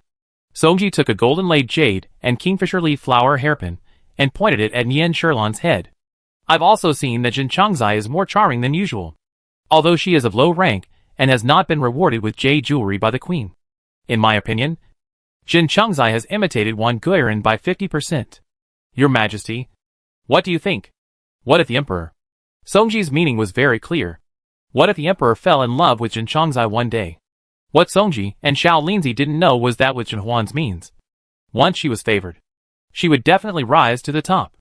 By then, it would not be so easy to deal with. Yin Sherwan said. Who the emperor likes is his business. What can I do? However, it's time to let Wan Guiran know who is against her. Chapter 395 Good or Bad. It was the 6th day of the first lunar month in a blink of an eye. The palace was celebrating the new year in a joyous atmosphere. Except for the servant Suyukshuan, who was trembling all day long. It had been 5 days. This was the 6th day. The face of concubine one did not look any better. Concubine one was irritable and restless when she looked in the mirror early in the morning. She could not suppress her anger towards Cui Jinsi. Jinsi, go and get Dr. Wen for me. Isn't he the most powerful doctor in the palace? Why did he treat me for 5 or 6 days, but there was no improvement? My face is still in this state. If it goes on like this, when will it get better? Cui Jinsi went forward to check, and saw that Lady Wan's face was as red as the previous few days. My lady, don't worry, be patient, I will go and ask Dr. Wen to come. After a while, Wen Xianqing came to Su Yuxuan. But this time, he didn't carry the medicine box himself, but brought a young man, his son Wen Shichu. Wen Shichu had been with Yinli for a few days. The two gradually got along like brothers. Today, he was able to follow Wen Xianqing to the inner garden of the palace. First, it was because Yinli gave him a few days to manage his own time. Second, it was because Wen Xianqing asked Yinzhen to bring his son to teach him personally. Wen Shichu had no achievements, nor had he passed the examinations and selections. So Yinzhen thought again, and agreed to Wen Xianqing. Now Wen Shichu followed Wen Xianqing to Su Yuxuan. Wen Shichu remembered his father's instructions. He only carried the medicine box by his side. Wen Xianqing knelt, and he knelt too. Wen Xianqing stood up, and he stood up and quietly stood beside him with his head down. Wan Guiren didn't care much, thinking that Wen Xianqing had brought a disciple. Wen Xianqing felt Wan Guiren's pulse. But the more he felt, the more confused he became. The young lady's pulse a few days ago only showed that the middle jiao spleen and stomach were out of harmony. In the past few days, the medicine I took didn't help. Now I feel the pulse. And it seems a bit like... Wan Guiren's heart sank. She probably knew, Wen Xianqing never hides the truth from his patients. Dr. Wen, please tell me, what does it look like? Wan Guiren had a vague guess in her heart, but when Wen Xianqing said, it looked like poisoning, Wan Guiren still couldn't control her anger. Wan Guiren slammed the table and stood up. Poisoning? What kind of poison could Dr. Wen diagnose? Wen Xianqing said hurriedly. My lady, please be patient. Your current health is really not suitable for getting angry. I am not sure what the poison is now. It looks a bit like a poisonous weed that I have seen among the people before. I need to confirm it. Cui Jinsi hurriedly helped Wan Guiren to sit down. Wan Guiren took a moment to calm down before speaking. How can Dr. Wen confirm it? Wen Xianqing said. It's not difficult. But it will hurt the young lady's body. Wen Shichu heard this, and immediately opened the medicine box, and took out Wen Xianqing's silver needle. Wan Guiren couldn't help but glance at this clever young man. But her face was still covered with a veil. She glanced away quickly, and then looked away. Feeling that concubine Wan's eyes were on him, Wen Shichu still looked calm, and prepared the silver needle for Wen Xianqing slowly. Wen Xianqing took the silver needle handed by Wen Shichu, and said softly, My lady, I'm sorry. Without waiting for concubine Wan's reaction, he inserted the silver needle into the Higa point on concubine Wan's left hand. When Xianqing gently turned the silver needle, concubine Wan was in unbearable pain and frowned. When it hurt so much, Guan Guiren couldn't help but moan. But her voice was gentle and beautiful, and this painful sound was full of some kind of fantasy. Guan Guiren realized that she had lost her composure, and bit her lips tightly, and refused to make any more sounds. No one noticed that. Wen Shichu, who was standing behind Wen Xianqing, blushed quietly. Wen Shichu, who had gradually learned about the world recently, had some palpitations in his heart, his head lowered, and his waist bent a little more. When Xianqing had no time to care about these things, he stopped rotating the silver needle, and pulled it out of the Higa acupoint of Lady Wan. When Xianqing carefully looked at the black mark on the silver needle, and confirmed his guess, Lady Wan didn't care about the needle hole that was still aching, and asked anxiously, What did Dr. Wen find out? When Xianqing handed the silver needle to Wen Shichu, and Wen Shichu came to his senses, and put the silver needle away. When Xianqing said, Reporting to my lady, I have found that you are indeed infected with a poison that I have seen among the people. The poison is called Qiuji grass by the people. From the name, it is hard to imagine that it is poisonous. But its toxicity is not fatal. It just makes people feel uncomfortable on the skin. At first, a red rash will appear on the face. After a while, the rash will also appear on other parts of the body. This rash is different from other rashes. It is not painful or itchy, but it will be red and connected into pieces. The whole person looks like a cooked shrimp. So it is also called red shrimp grass. Just now, I gave you an acupuncture. A normal person will not feel pain when this needle is inserted. But seeing that the young lady was in unbearable pain just now, and I carefully observed that the silver needle turned black, combined with the young lady's symptoms in recent days, I can be very sure. The noble lady of Wan asked anxiously. If that's the case, why didn't you and Dr. Chiu diagnose it at the beginning? You have wasted so many opportunities for treatment. Wen Xianqing bowed his hands and said helplessly, "Young lady, calm down. The poison was very light at the beginning. It should have been mixed in the young lady's daily diet, and it was difficult for people to detect it. In addition, the young lady had obvious symptoms of spleen and stomach disharmony at the time. This is why we did not diagnose it in time. Now it can be diagnosed, because the poison gradually accumulates in the body of the young master, and then it can show up. I dare to ask, are there any other parts of the young master's body having similar symptoms in the past 2 days?" The noble lady was stunned for a long time, and did not speak. Since Shui Jinsi helped her bathe last night, she found that there were also light red marks on her thighs. She always thought that she had no enemies in the harem. But she did not expect that this enemy was hidden, and she was obvious. "You can never be sure of what to eat," Wen Xianqing said again. "I need to investigate the young master's diet these days. As for where the poison came from, I am powerless." Wan Guren lowered her eyes, and raised her head after a long while, with a firm look in her eyes. "Before this matter is investigated, if I tell the emperor rashly, please make the decision, now in the first month of the year, it will either cause a commotion, and the price will be that the emperor will despise me for being ignorant. Or I will not be able to find out, let it go. The person who poisoned is extremely vicious. Don't let it go when the time comes, and you can't find out what happened." When Xianqing understood, and followed the instructions of Lady Wan to suppress the matter, he just prescribed some antidotes. After taking Wen Shichu out of the door of Suyuxuan, Wen Xianqing sighed. Wen Shichu was puzzled, so he approached his father, and asked in a low voice, "Why did father sigh? Is the illness of this Lady Wan difficult to cure?" Wen Xianqing did not answer Wen Shichu's words, but said with a heavy heart, "I don't know if it is right for you to learn medicine and inherit the medical skills of our ancestors. Now, I don't know whether it is good or bad to seek a job with you in the palace." Chapter 396, Children's Indigestion. Wen Shichu grew up under the care of his grandparents and mother. In the past few years, Wen Xianqing had been busy, traveling around the country, so the young Wen Shichu did not have a very deep memory of his father, Wen Xianqing. It was not until later that the Wen family almost suffered a disaster of extermination. Wen Shichu remembered that his mother wrote a letter to his father, and his father rushed back. Almost, the little Wen Shichu was killed by his enemies. So Wen Shichu did not like his father, Wen Xianqing. Since he was a child, he only felt that his mother was gentle and kind.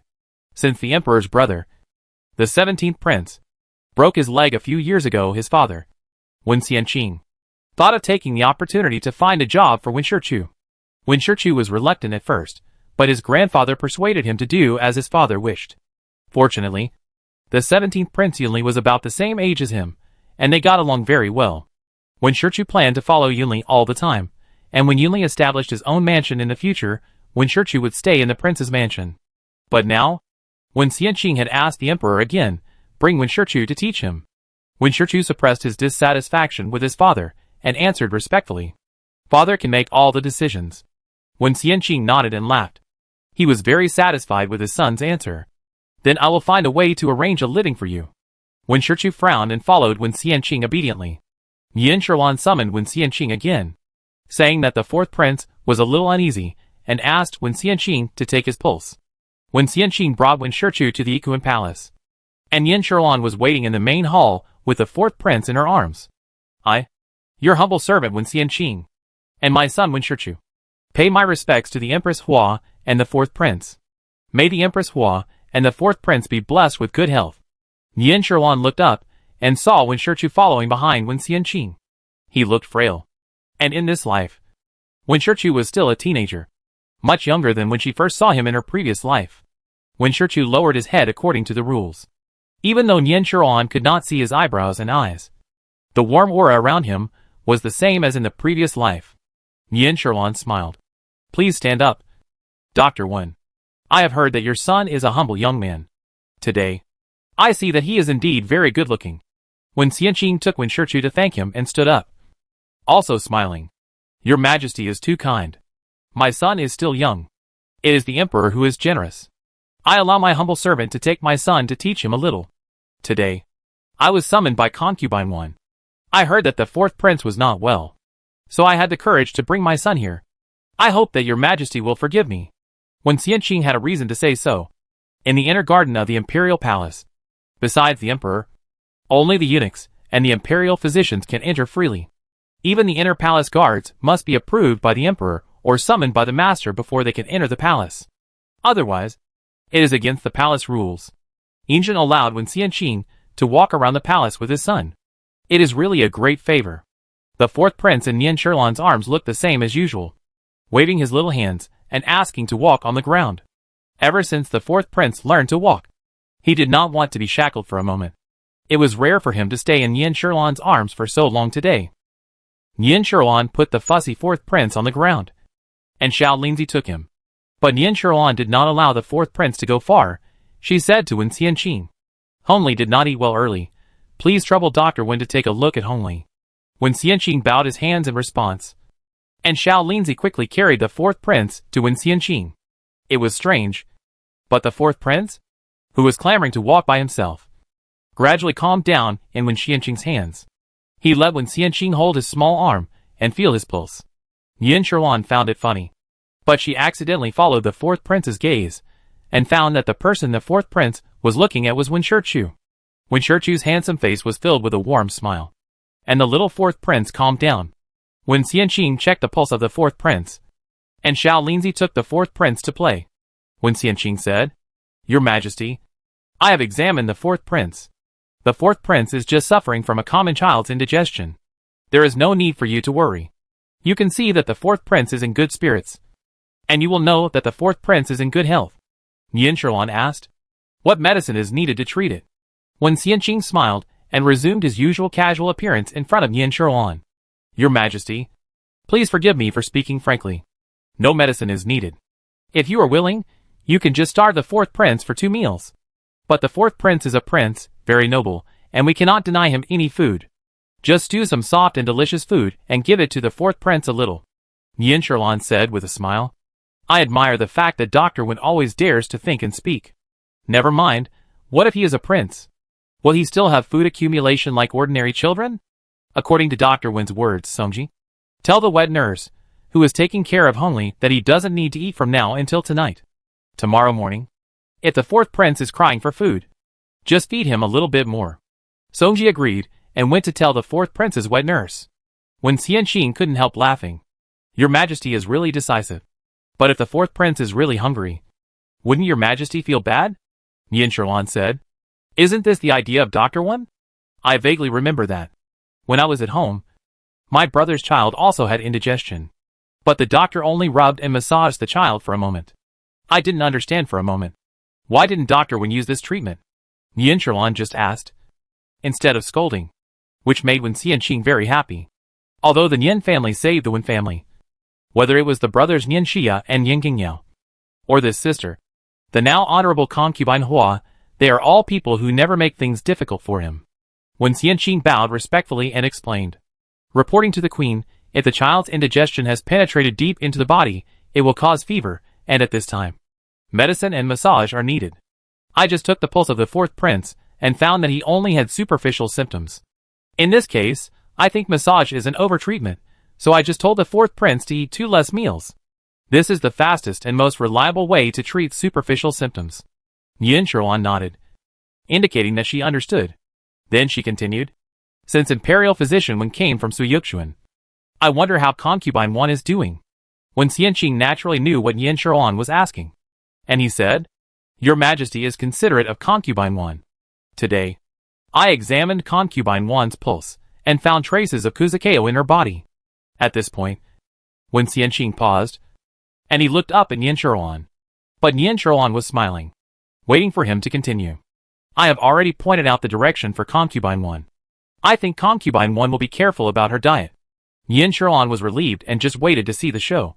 Chapter 397. It's too late. Since concubine Wan knew that she was poisoned, she tried her best to find out who poisoned her. But she didn't know what to do for a moment, so she asked Cui Jinxi and Li Bai to investigate privately. Although Jin Chongzai and In Chongzai lived in the same palace, they hadn't seen each other for several days. And Chongzai disappeared all day, and Jin Chongzai was too lazy to look for her. She just played the piano and composed poems in her Guanju tower. Wanbi stood by her side, said angrily, "My lady, you still have the heart to play the piano. It's fine that concubine Shin, who is on good terms with you, was favored, but in Chongzai, who was with you all day, was favored without any notice. Don't you think it's strange? Before you entered the palace, the master and mistress of your family were counting on you to make a name for yourself. Now that you have been in the palace for more than a year, how long will my lady stay in Guanju Tower? Jin Changzai slowly plucked the strings of the piano, and the notes, like flowing water, jumped out from her fingers.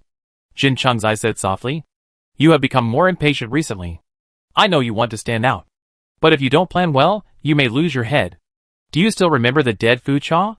Didn't she want to stand out? But in the end, she was banished to the cold palace and died in an unclear way. In this palace, you can't get it by fighting, you have to rely on your brain." Huanbi pouted. "My lady, it's the first month of the year now. Why are you mentioning a dead person? There is no bad luck. I am just worried for you." Chang Zaijin stopped playing the piano and looked at Huanbi. "Sister Mei is favored by the emperor. Although I envy her, I am not jealous. She is such a good woman. She deserves the emperor's favor. Chang Ziyan is favored by the emperor because of her ability. Instead of complaining here, you might as well help me dress up. The queen will hold a banquet in Jingren Palace tonight, and everyone will go." Huanbi turned her anger into joy and said happily, "You haven't had a chance to see the emperor these days. But you can finally see him today. I will dress you up nicely. Lu Zhu has even learned a new French style." Huanbi immediately called Lu Zhu over after she finished speaking, and the two of them were busy dressing up Jin Changzai. Nian Sherlan heard about concubine Wan and Jin Changzai, and could only sigh that concubine Wan's real identity was from a small family. Although she gave her a new face and identity, concubine Wan still couldn't live up to Nian Sherlan's expectations. Jin Changzai only needs to use a little trick to make Wan Guer lose her composure. In the previous life, Jin Changzai faced this situation, but she thought about it and came up with a plan. She even found the person who poisoned her in just 3 or 5 days. However, thinking of the incident in the previous life, Nian Sherlan fell silent. In the previous life, she showed her kindness to Jin Huan, but did not get her response. Jin Huan stood on the side of Elinara instead. At that time, Nian Sherlan was resentful. In addition, Jin Huan was really favored in the previous life. At that time, Nian Sherlan didn't know why she was so favored. It was just that Nian Sherlan loved Injin too much at that time, and she couldn't tolerate any woman sharing his favor. So she started to make trouble for Jin Huan, and gradually became a mortal enemy. Nian Sherlan suddenly became confused. Was it because she was wrong in her previous life? Nian Sherlan sat still for a long time. It was not until Li Dong brought clothes over that she was pulled back to her thoughts. "Your Majesty, the queen will hold a banquet in Jingren Palace today. I will help you change your clothes." Nian Sherlan stood up and straightened her back.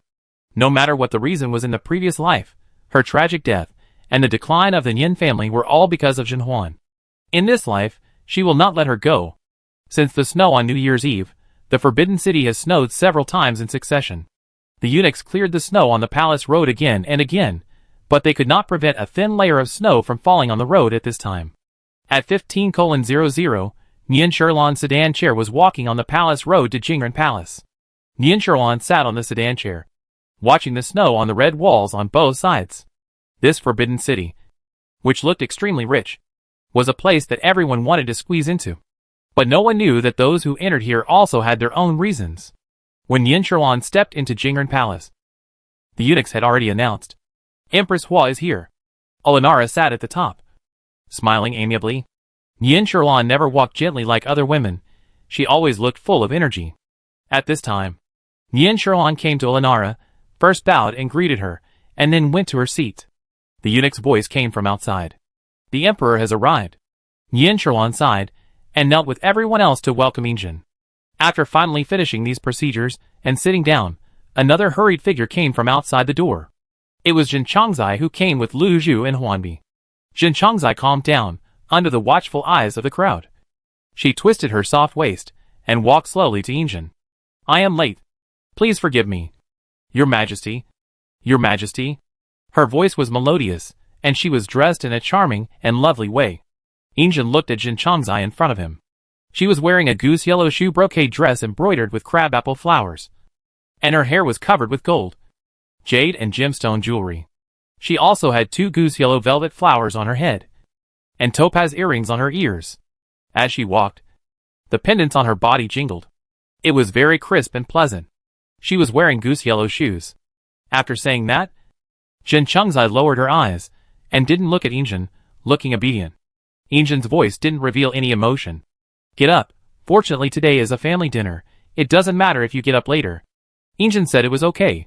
But anyone with a discerning eye could tell that he was criticizing Jin Chengzai. Jin Chengzai lowered her head, and her ears instantly turned red. I know I was wrong, and I beg the Emperor to forgive me. Injin nodded. Since you have admitted your guilt, I cannot blame you anymore. It is a small matter. Please take your seat. Jin Chengzai raised her eyes quietly, and then lowered her head quickly as if frightened. I did not mean to do that. It was just that a little maid stained my clothes on the way here. I had no choice but to go back and change into new clothes. Which is why I am late. Please forgive me. Your Majesty. Your Majesty. Injin frowned when he heard Jin Chengzai please forgive me for the third time. I have already said it. It doesn't matter. Sit down. Jin Chengzai heard the impatience in Injin's tone, and hurriedly responded and went to her seat. Li Guiran looked at Jin Chengzai walking to her seat reluctantly, and couldn't help sneering. But she didn't dare to say it in front of the Emperor, but whispered to Jin Chengzai. It's a pity that Jin Chengzai dressed so beautifully, but didn't get the Emperor's praise.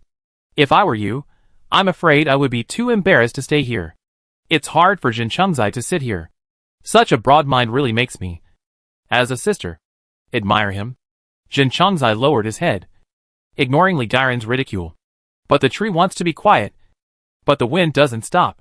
Seeing that Jin Chengzai didn't pay attention to her, Li Guiran couldn't help but make a remark again. Chapter 398. Is it true? Chao Chengzai smiled and spoke, trying to smooth things over. Jin Chengzai, please sit down. The wine today is excellent. I heard that it was specially taken from the cellar by the Empress. We are in for a treat. Remembering the sarcastic remarks made by Chao Chengzai in the past, she was annoyed by her smoothing things over today. She turned to Chao Chengzai and sneered. Oh, I thought it was someone else. It turned out to be Chao Chengzai. She was born in a poor family. This little thing is also seen in the eyes. That look of inexperienced really makes people feel shabby. After saying this, Li Guiran chuckled, and the contempt in her eyes was like a knife stabbing Chao Chengzai. Chao Chengzai was about to speak, but saw Jin Chengzai suddenly speak loudly.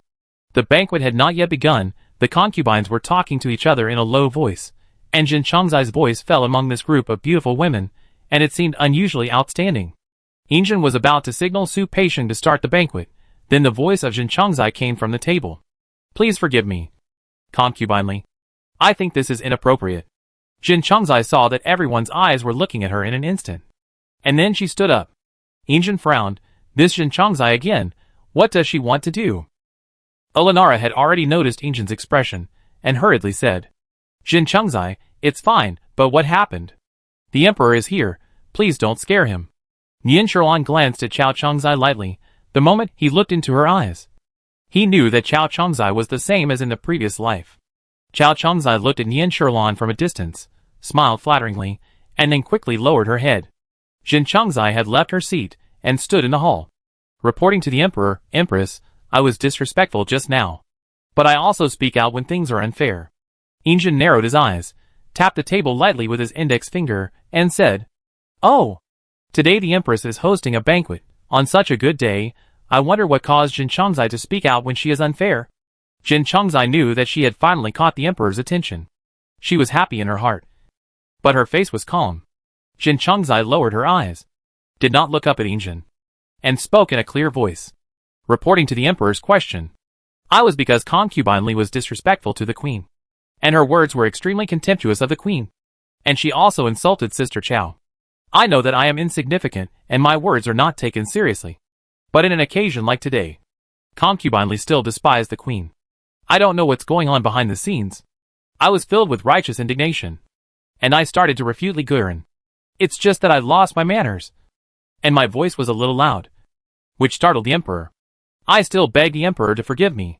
Jin Chengzai was kneeling on the ground while speaking, and her eyes were still lowered. Li Guiran only came back to her senses from the surprise of Jin Chengzai's voice. She immediately stood up and left the table, and walked to Jin Chengzai's side. Li Guiran glanced angrily at Jin Chengzai, who was kneeling on the ground. She also knelt down.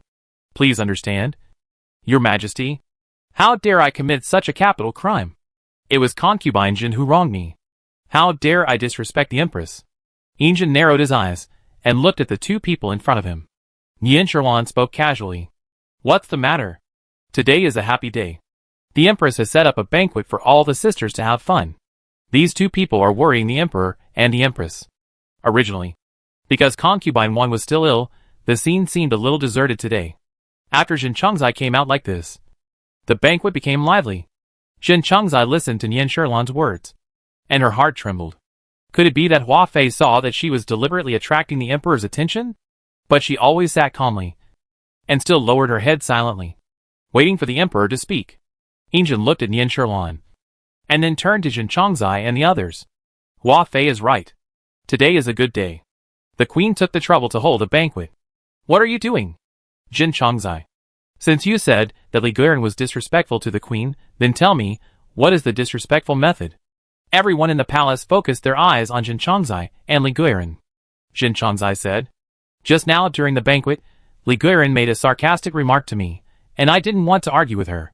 But Li Guiran kept saying it, so Sister Chow pulled me aside to talk.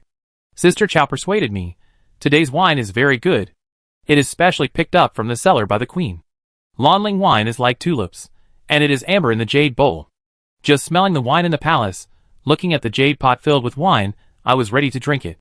Who would have thought that concubine Li would suddenly mock the fine wine specially brought out by the Empress? I really couldn't bear to hear it, so I had the courage to refute it. Shen Chang's long speech, which fell into the ears of everyone, only felt that concubine Li was really too much. But concubine Duan, who had been silent, suddenly said, Jin Chong has been talking for a long time, but still hasn't made it clear, what disrespectful words did concubine Li say? As early as when Jin Chong said that concubine Li was disrespectful, Li Guiran, who was waiting to see the fun, also spoke up. Yes. Jin Chongzai, what did Li Guiran say? You might as well say it here, so that the Emperor can know. Perhaps Li Guiran's desire to see the fun was too obvious. She couldn't hide the smile on her face. She was gloating. However, this gloating came to an abrupt end when Li Guiran said that proudly and looked at Injin. Injin glanced at Li Guiran with a cold face. She immediately fell silent and quietly lowered her head. Yin Sherlan looked at this familiar scene and found it funny. Such a person could give birth to the third prince in her previous life and even become a concubine like herself. Yin Sherlan also looked like she was watching the fun, but she was much more reserved. At least, she would not ridicule Li Guiran in front of the Emperor. Jin Chong was hesitating, because it was related to Olinara, and Olinara could not say anything. Injin said, Jin Chongzai, if you have something to say, just say it. Li Guiran stared at Jin Chongzai angrily, but she did not dare to be presumptuous in front of the Emperor. Jin Chongzai ignored Li Guiran's murderous eyes, she said. Li Guiran accused Sister Chow of being born in a poor family, describing today's fine wine as this little thing. I think that Li Guiran is very disrespectful to the gift from the Queen. When I was young, there was a saying in the book that, if the elders give, I dare not refuse. The Queen is the mother of the country, naturally. She is the elder of all the subjects in the world. Concubine Li's words are rude, I really can't stand it. Not to mention that the Queen brought out a rare fine wine today, even if it was ordinary wine. Concubine Li's words are really inappropriate. Injin said. Jin Chongzai has read a lot of books, and knows a lot of truths. Jin Chongzai hid her excited thoughts, and replied modestly. Thank you, Your Majesty, for your praise. Injin changed the subject, and his tone became serious. Chao Chongzai, tell me, is what Jin Chongzai said true? Chao Chongzai, who had been sitting at the table, got up and left the table, and walked into the hall. Chapter 399 Red Spots. Your Majesty, I saw that concubine Li was unhappy, and I did try to change the subject. But concubine Li suddenly attacked me, and was very disrespectful to the Empress. Jin Chongzai couldn't stand it, and spoke out for justice. Chao Chongzai also knelt on the ground, carefully. Injin looked at Chao Chongzai, and saw that she had changed out of the half-new clothes she usually wore. Today she was wearing a dress made of aqua blue heavy lotus brocade. There were a few silver hairpins with sapphires in her hair, which made people's eyes bright. Compared with the old-fashioned dress in the past, Injin found for the first time that Chao Chongzai was also a beautiful woman. In the past, he always felt that Chao Chongzai was forced on him, and Injin didn't like her very much and rarely visited her. Injin put away his charming thoughts and nodded. In this case, what Jin Chongzai said is the truth. Li Guiran, I didn't expect that you would be so bold behind her. You dare to talk about the queen. And you still don't repent and refuse to admit your mistakes. But in this first month of the year, I will not punish you. Let's see how the queen will deal with you. Olenara sighed in her heart. This Liguiron is really useless. So under Liguiron's pleading, Olenara only fined her 1 month's salary. Injin didn't say anything after hearing this, and only ordered Su Patient to announce the start of the banquet. But during the banquet, Injin always felt that someone was looking at him. He followed the gaze and looked. Jin Chengzai lowered her head shyly. Injin was stunned for a moment. The moment Jin Chengzai lowered her head, he seemed to see Yinqi's former appearance. And Chengzai raised her wine glass with a smile, and whispered to Jin Chengzai. Sister, congratulate your sister first. The emperor has looked at your sister several times. Jin Chengzai blushed instantly, and pointed at Jin Chengzai's forehead with a finger in a reproachful manner. You have learned to tease me too. And Chengzai smiled and dodged Jin Chengzai's hand, and clinked her wine glass with hers. Sister, drink more. Your face will be rosy soon. The emperor will like you even more. Seeing Jin Chengzai's words becoming more and more outrageous, Jin Chengzai stretched out her hand to pinch her cheeks and joke with her. However, when she lifted her sleeve, she accidentally knocked over the wine glass. And the wine in the glass spilled everywhere. The wine flowed down the table, and Jin Chengzai was unable to avoid it. And her body was also stained with wine. The person who poured wine for her was a little palace maid with a round face. Seeing that the wine had soaked Jin Chengzai's clothes, she was so panicked that she was about to kneel down. Jin Chengzai said hurriedly, It's okay, I'll go change my clothes. The little maid stood up hurriedly, and was about to take Jin Chengzai to change clothes. Jin Chengzai shook her clothes gently, and the wine had quickly spread on them. A scent of wine wafted from her shoe brocade clothes today. Huanbi said angrily to the little maid. Do you know that the clothes our young master is wearing today are very precious shoe brocade? It takes 10 embroiderers in shoe 3 months to embroider one piece. I finally got this set of clothes. But you ruined it with your careless hands. The little maid was scolded by Huanbi, and immediately knelt down again. Jin Chengzai said softly, Huanbi, don't do this. It's just a set of clothes. If it gets wet, just change it. But today's clothes are brightly colored, and it will be very conspicuous if the wine is spilled on them. Just accompany me to change clothes. Why bother her? I think she doesn't want to do this. The little maid was grateful. Thank you very much for your compassion. This lady scolded me. I have no complaints, it was my fault. To make up for my mistake, I will take you to the side hall to change into new clothes. You know, every banquet will have new clothes. I remember that one of the clothes prepared today is very similar to yours. Please go with me to have a look. Jin Chengzai said with a smile. In that case, thank you for your help. After that, she left the table and took Huanbi with her and the little palace maid to the side hall. Only Lu Zhu was left at Jin Chengzai's seat. After a while, the little maid came back. Is this Sister Lu Zhu? Miss Jin said. She wants you to go to the side hall to help her do her makeup again. She accidentally messed up her hair when she changed her clothes just now, and the servants don't know how to do Miss Jin's hair today. Sister Lu Zhu has to go again. Lu Zhu hurriedly followed the little maid out after hearing this. And Chengzai couldn't follow and watch it this time, so she concentrated on enjoying the singing and dancing in the hall. At some point, a maid quietly came in and cleared away all of Jin Chengzai's cups, plates, and bowls, and replaced them with a new set. She even filled the new wine cup with fine wine. When Jin Chengzai came in with new clothes, and Chengzai saw that she was indeed the same as before, except that the material of her clothes was not as bright as shoe brocade, there was no difference from before. Sister, please sit down.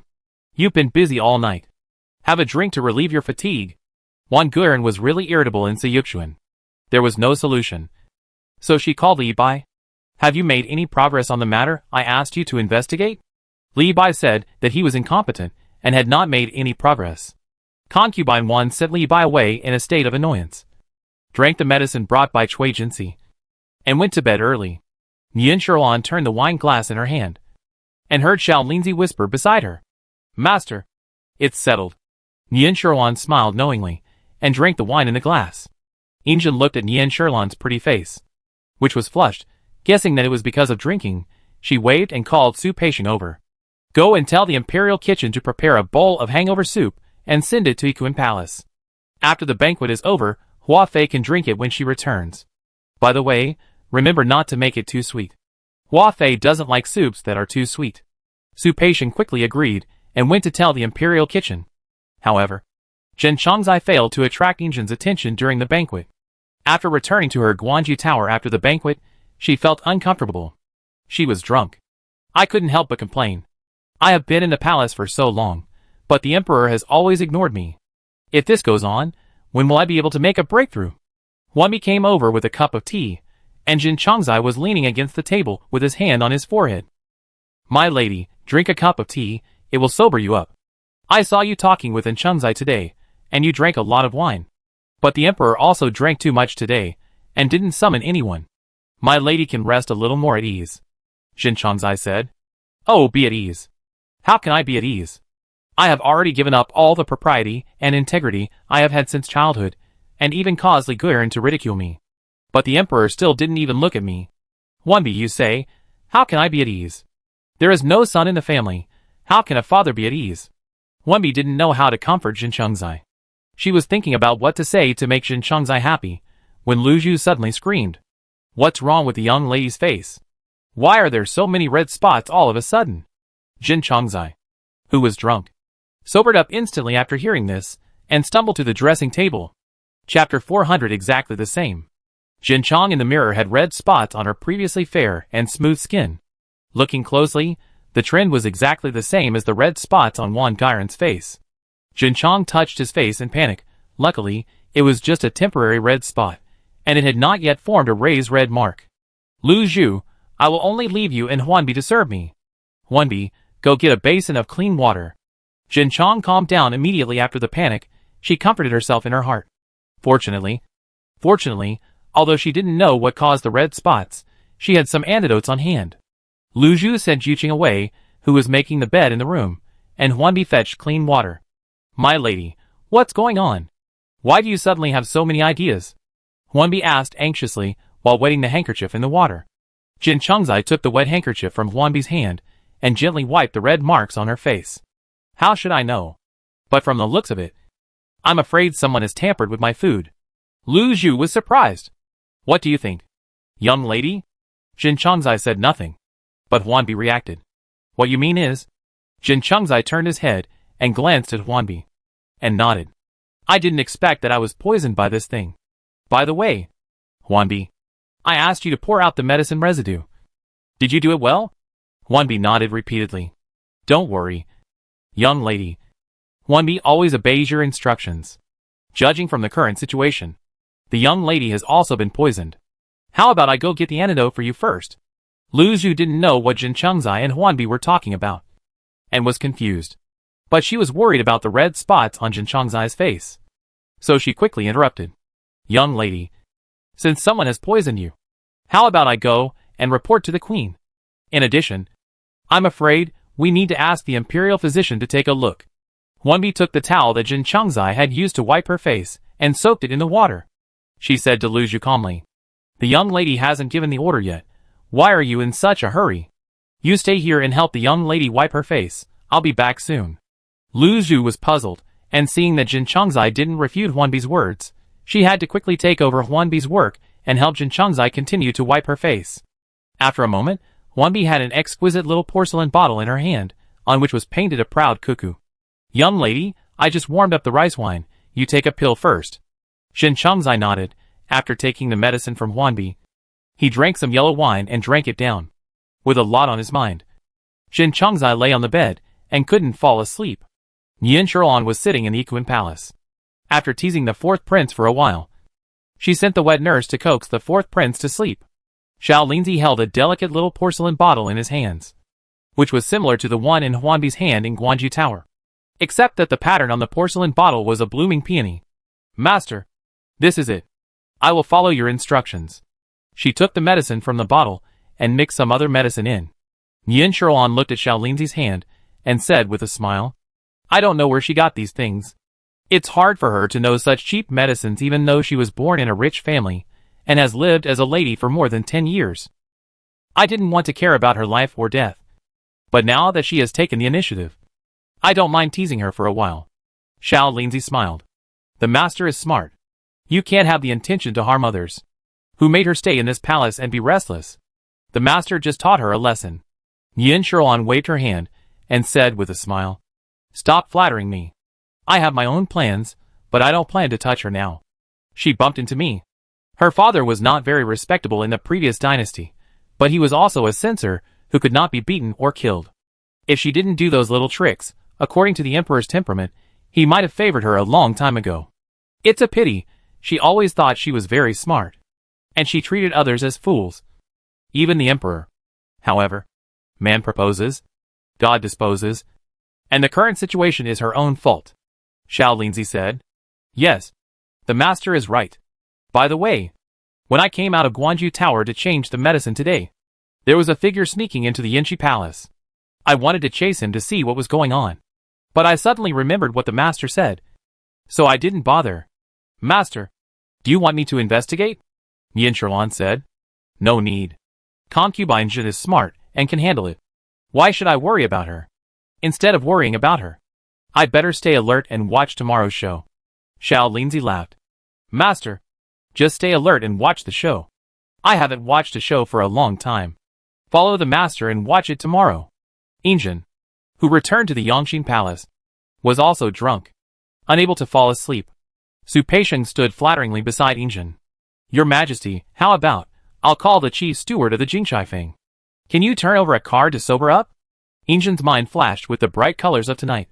No need to turn over a card. I want to go out for a walk to get rid of the alcohol. Su Peisheng said in embarrassment. Your Majesty, it's already 3 o'clock in the morning, and it's snowing outside. You'd better not go out? Injin's hand that was supporting his head suddenly stretched out and pointed at Su Peisheng, sneered. I think you are doing your job better and better. You even dare to refute my order. Su Peisheng knelt on the ground with a plop. I dare not. I dare not. Your Majesty, wherever you want to go, I will follow you. Injin stood up and walked out of the Yongxin Palace with his hands behind his back. Su Peisheng followed Injin's footsteps tremblingly, but he became more and more confused. Su Peisheng thought Injin was going to Huafei Zikuan Palace, or to a favored concubine. But they were walking and walking, and they were outside the Yinchi Palace. Su Peisheng suddenly realized that the emperor was looking for Enchangzai. Su Peisheng ran ahead to clear the way, and after entering the gate of the Yinchi Palace, Injin stopped at the gate of Guanju Tower. Go knock on the door. Injin gave orders indifferently. Su Peisheng was stunned for a moment, and quickly stepped back. He knocked on the gate of Guanju Tower, cleared his throat, and said loudly, The emperor has arrived. Xiao Yinzi, the night eunuch who was taking a nap in the corridor, jumped up in panic. It's so late at night. Why is the emperor here? Since my young lady entered the palace, the emperor has never come at this time. Xiao Yinzi hurriedly responded, knocked on Jin Changzai's door, and announced that the emperor had arrived. Then Xiao Yinzi ran to open the door to welcome the emperor. But as soon as Xiao Yinzi opened the door, he was scolded by Su Peisheng. Little bastard. You don't even know how to open the door quickly when the emperor comes. Let the emperor stand in the snow for a long time. You better watch your skin. Xiao Yinzi had already knelt on the ground trembling with fear. Injin raised his hand, stopping Su Peisheng from scolding Xiao Yinzi. Hey, it's nothing, he looks young. I guess he has already fallen asleep. Chapter 401 This matter is strange. Xiao Yinzi knocked his head on the ground with a bang. Your Majesty, I thank you for your forgiveness. Thank you for your forgiveness. Injin asked as he walked. Where is your young master? Why didn't you come out to greet me? Xiao Yinzi knelt on the ground and continued to bang his head in the direction Injin was walking. Your Majesty, our young master just went to bed. I have already informed you. I think your young master must have woken up. The palace servants in Guanju Tower, who heard the noise, had already knelt in the yard. The crowd shouted, Long live the emperor. Zhou Ninghai knelt at the door of Jin Changzai's room and said, We didn't know the emperor was coming. We are sorry for not welcoming him. I will tell you right away. Jin Changzai was not asleep to begin with. She had already stood up when she heard Xiao Yinzi's message. But she ran to the mirror to look at her face, and sat back on the bed in frustration. Why did the emperor come at this time? How can I face him with my face like this? Huanbi said. But young lady, the emperor has already arrived. It's not good to let the emperor wait in vain. Just at this moment, Zhou Ninghai knocked on the door carefully, and shouted through the door. The emperor has arrived. Please come out to see him. Injin walked along. The snow was blown on his face by the wind, and now he is mostly sober. Being treated poorly by Jin Changzai in this small Guanju tower, he suddenly became a little angry. But he is the emperor, and he can't get angry because of such a small thing. Jin Chengzai didn't have time to hesitate anymore. Then she opened the door and walked out slowly. But Jin Chengzai had already covered her face with a veil that Huanbi had prepared before going to bed. Jin Chengzai stood in front of Injin in a casual yellow dress, with a white gauze scarf on her face. She lowered her eyebrows and bowed to Injin to greet him. Your Majesty, I didn't know that your Majesty had arrived, and I didn't go out to greet you. I hope your Majesty will forgive me. Injin's anger just rising, quietly dissipated after hearing Jin Chengzai's gentle and beautiful voice. Get up. I am bored after drinking, so I walk here casually. It's late at night. Why are you wearing a veil? Injin asked curiously as he entered the room. Jin Chengzai followed Injin, keeping her head down. Your Majesty asks questions. I dare not answer. The wine that the Empress has given me tonight is too mellow.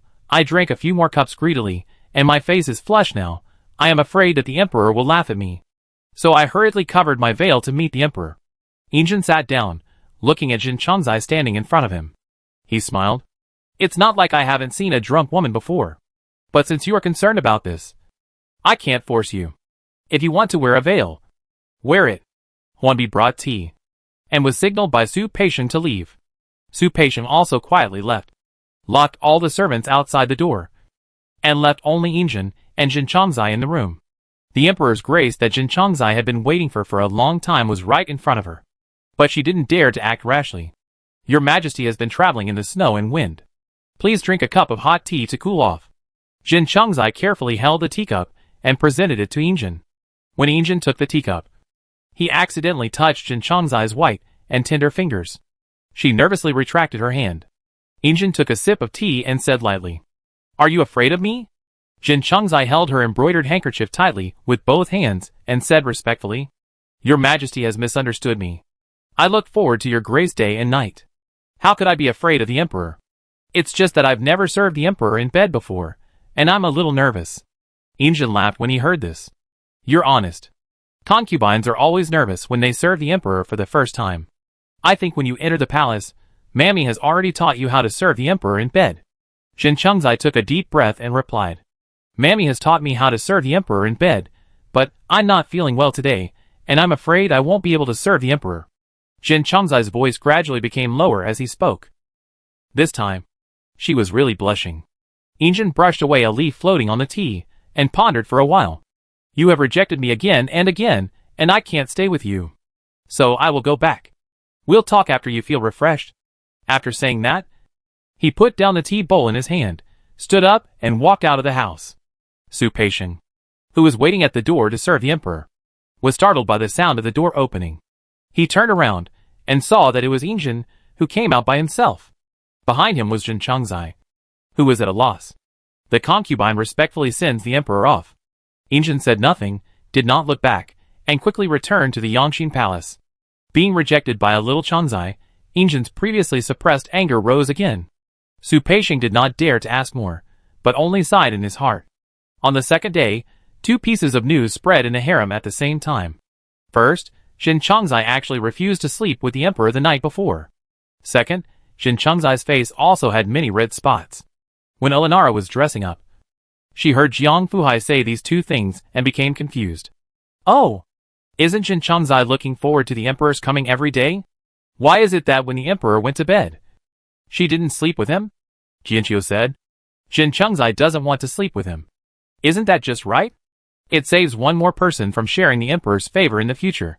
Elenara looked at herself in the mirror and said, Although that's true, I think there's something fishy about this matter.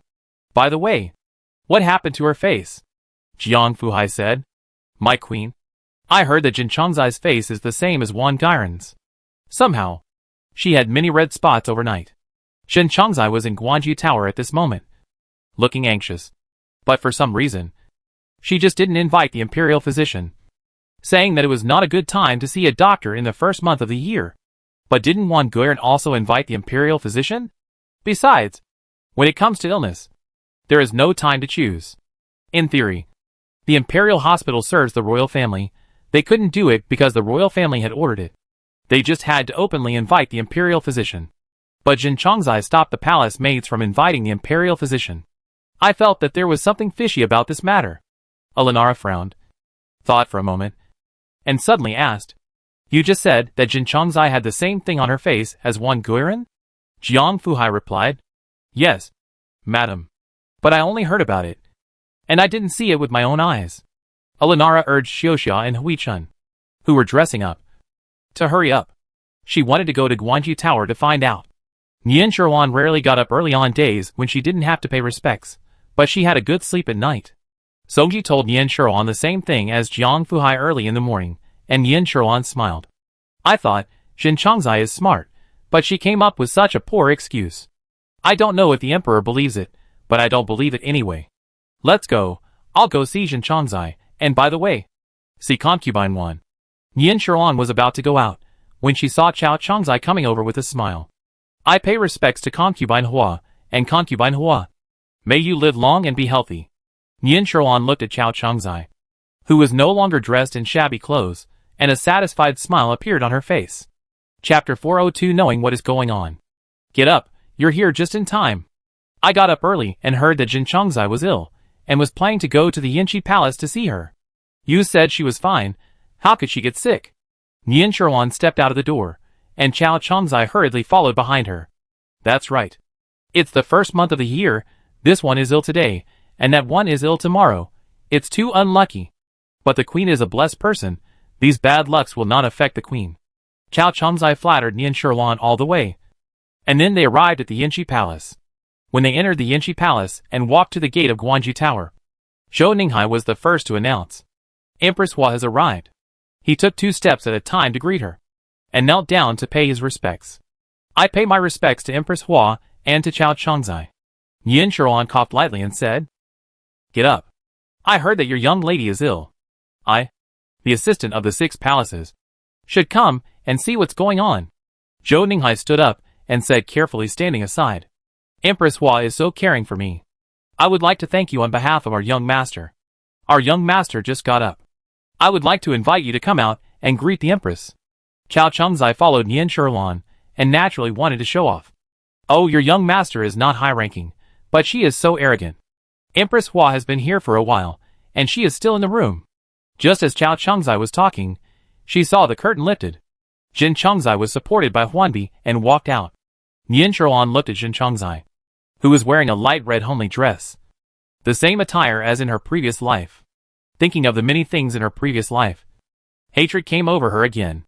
But now Nian Sherwan has been able to suppress her temper. She just stood in the courtyard of Guanji Tower, watching Jin Chongzai walk down the steps and salute her.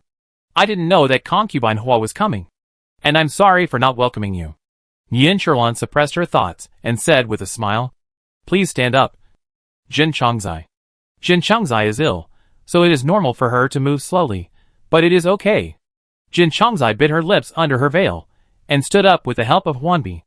"Thank you, concubine Hua, for your understanding. Please come in." "Concubine, it snowed last night, and the roads are slippery and difficult to walk today. My illness is not worth mentioning, and you troubled me to come here. I am worried." Nian Sherwan smiled and stepped onto the steps. Jin Chongzai suddenly stopped in front of Chao Chongzai. "Sister Chao just blamed me for being arrogant despite my low rank. I really can't accept it. I just stood up and didn't have time to react. Please forgive me for my rudeness now. Come in and have some hot tea." Chao Chongzai smiled and performed the usual courtesy between concubines, and said to Jin Chongzai, "Sister, you are too suspicious." "Sister, how can I blame you? I am kindly reminding you that concubine Hua is noble.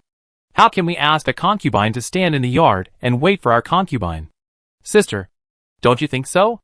After saying that, he didn't care what Jin Chongzai said, and walked past her. Jin Chongzai suffered a series of setbacks today, and the resentment accumulated in the palace for more than a year slowly came out of her body, like a wisp of cold air. She took a deep breath and walked into the house quickly.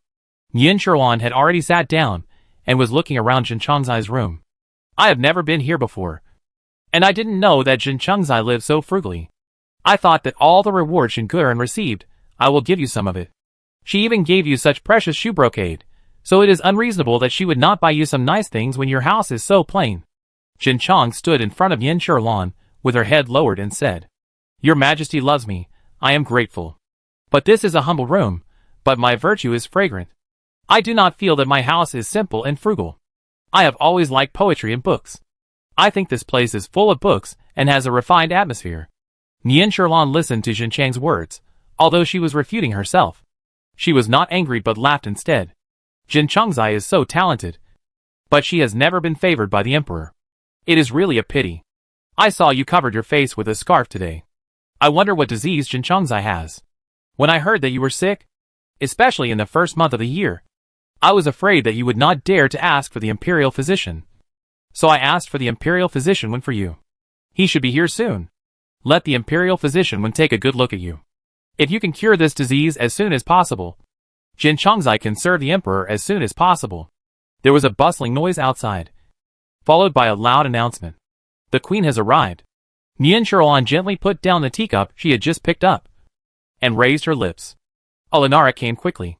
Nian Sherlan went out with Jin Changzai and Chao Changzai to greet Alinara one by one. Following Alinara was Concubine Duan. Concubine Duan and Nian Sherlan exchanged greetings. And Nian Sherlan returned a greeting hastily with a half-smile. Then she went back to her seat and sat down. The small Guanju tower had never been as crowded as it was today. Huanbi, Lu Zhu and Juqing hurried to make tea for the masters. Alinara smiled. I got up early and heard that Jin Changzai was ill. So I came to see her. I didn't expect that Hua Fei got there before me and came even earlier, Nian Sherlan said. The queen is busy with all kinds of affairs. Even in this first month, she has never relaxed for a moment. Your concubine, help you manage the 6 palaces, so I should worry more about these trivial matters. I originally thought that I would wait until Dr. Wen diagnosed Jin Changzai before reporting to the Queen Mother. Since the Queen Mother came in person, it was just right. And it was also a blessing for Jin Changzai. Nian Sherlan said to Xiao Linzi again. Go and see if Dr. Wen is coming soon? Xiao Linzi lowered his head and replied respectfully. My lord, Dr. Wen is waiting outside. Without the master's order, I dare not enter without permission. Nian Sherlan waved her hand. I asked Dr. Wen to come and see Jin Changzai. There is no reason to ask people to stand outside. It's freezing cold. Go and invite Dr. Wen. Xiao Linzi went out and brought Dr. Wen in. When Xianqing brought his son Wen Shichu with him again today, Jin Changzai said, Thank you for your concern. Concubine Hua. I just drank a few more cups yesterday and feel a little uncomfortable. I feel like this when I'm at home. If I drink too much, I will get a rash on my face. It will be better in 2 days. Thank you for your concern. Concubine Hua. Nian Sherlan ignored Jin Changzai's words. She just smiled at Alinara. What does the queen think? I am concerned about Jin Changzai, but it seems that I am concerned about her in the wrong way. Alinara came here today because she wanted to see what happened to Jin Changzai, so she nodded. Hua Fei is also concerned about the harem. Jin Changzai, let Dr. Wen take a look. If it is an old illness, it's fine, but if it is something else, it won't delay the treatment. Jin Changzai had no choice but to follow her instructions and stretch out her hand in front of everyone, and let Wen Xianqing take her pulse for diagnosis.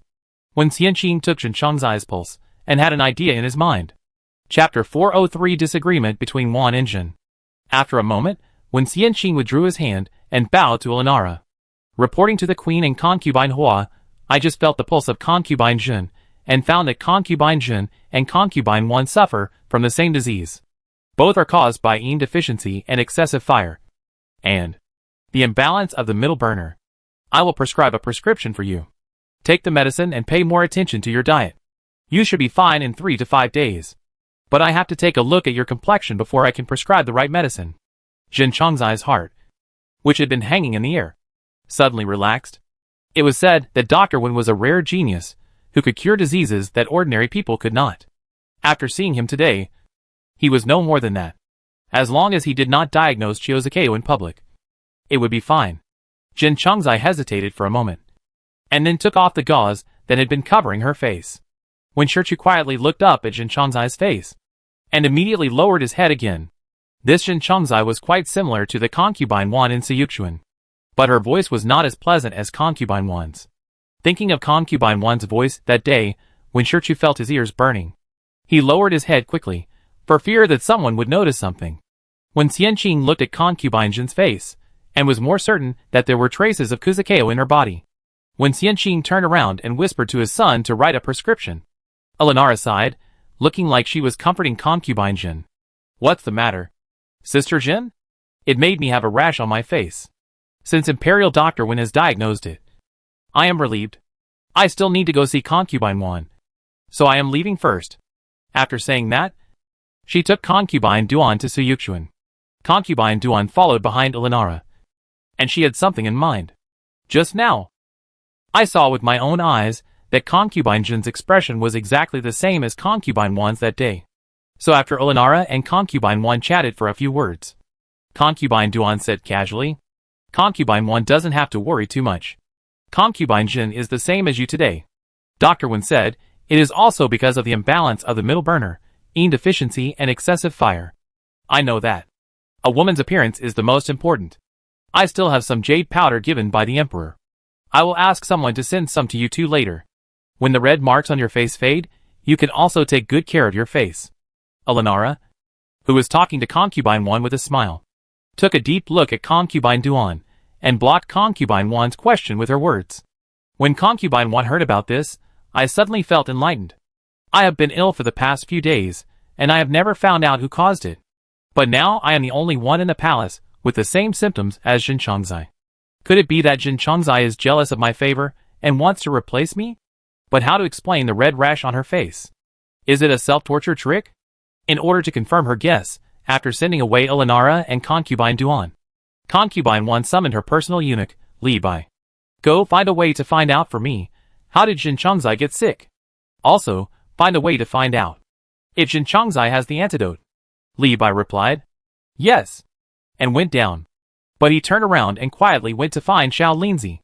Xiao Linzi smiled and stuffed the antidote bottle in his arms to him. Take it and report back.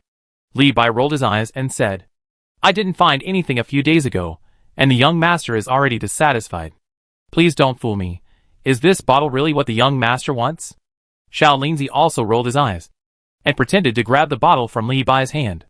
Li Bai quickly stuffed the small medicine bottle into his arms. Hurry up and report back. You are talking too much nonsense. Xiao Linzi saw that Li Bai was about to leave, and said again, the money you asked me to give to your family a few days ago, I have already given it. Just do your job with peace of mind. Speaking of this, Li Bai paused, turned back, and stared at Xiao Linzi's eyes seriously and said, the servant knows. I thank you for your care, Lord Lin. I will not fail in my mission. Xiao Linzi felt in his arms, took out some silver, and threw it to Li Bai. Take it, and have a drink, don't worry about home. After Li Bai left, Xiao Linzi pouted and said to himself, you know nothing. I even gave you 5 taels of silver myself. Alas, I am kind-hearted, I just can't stand orphans and widows at home. After he finished talking to himself, he went to do his own thing. Li Bai reported back with the antidote, and concubine Wan was indeed even angrier. The rash on her face was no longer red due to the medicine prescribed by Dr. Wen, but it had not completely faded. Concubine Wan held the small bottle of medicine that Li Bai brought back in her hand and snorted coldly. I heard that concubine Jin got sick last night, and she didn't dare to tell anyone. Even the Emperor said that she was not feeling well. Haha. She was not feeling well. She was afraid that the Emperor would see the rash on her face. Right? It's hard for her to enter the palace and not sleep with the Emperor yet, but she was able to refuse the Emperor's favor because of what she did. No wonder she didn't dare to ask the Imperial Physician, because she was afraid that the Imperial Physician would find out something. Right? Li Bai stood beside concubine Wan with a low voice. My lady is smart. I followed your instructions to investigate Guanju Tower, and heard Jin Chongzai talking to her maidservant. She said it was a good thing that the Imperial Physician hadn't found out anything. I saw it with my own eyes from the beam, and the maidservant took the medicine and gave it to Jin Chongzai to take. After she put the medicine back to its original place, I secretly took the bottle. Concubine Wan said, you took this bottle, what if she finds it? Li Bai smiled. Don't worry. My lady, I have found an identical bottle, and put it back. It's just that I replaced the bottle with Tianwang Baoxin pill. Even if Jin Chongzai takes it, it won't kill her. Even if she finds out that the medicine is different, she can only suffer in silence. Concubine Wan was relieved. He casually took out a silver ingot, and threw it to Li Bai. Well done, go down. Li Bai took the silver, thanked his master profusely, and walked out happily. That's great, everyone gives him silver, within a year, mother and younger sister can buy land in the countryside. Then mother and younger sister can live a good life. Since the faces of Concubine 1 and Concubine Jin recovered one after another, Nian Sherlan heard that Concubine 1, who was not competitive with the world, was always dissatisfied with Concubine Jin during the day. Either today she complained that she talked too much and was disrespectful in front of the Empress, or tomorrow she asked her to go to Bahua Palace to pray for blessings, and asked Jin Chongzai to copy Buddhist scriptures with her. But Wan Guiran could not write more than a few words of the Buddhist scriptures, so she threw them to Jin Chongzai to write. Nian Sherlan also heard that Jin Chongzai complained a lot about Wan Guiran in private. She said that Wan Guiran was favored by the emperor, but she still tortured herself, which was not kind. The discord between Wan Guiran and Jin Chongzai gradually became known to everyone in the harem, and even Injin heard some rumors. Chapter 404 Returning Victorious. It was almost the end of the first month of the lunar calendar. Injin walked to the Imperial Garden after the morning court session. The Imperial Garden in early February had lost the coldness of winter. A spring water introduced from outside the palace had been flowing, forming a lake. The lake was shimmering in the warm sunshine of early spring. A clear and melodious song came from the lake, singing a southern tune. Injin slowed down his pace and listened carefully to the sound. When the song suddenly came into his ears, he thought of the time when Yunqi was around, when she always danced and sang with him.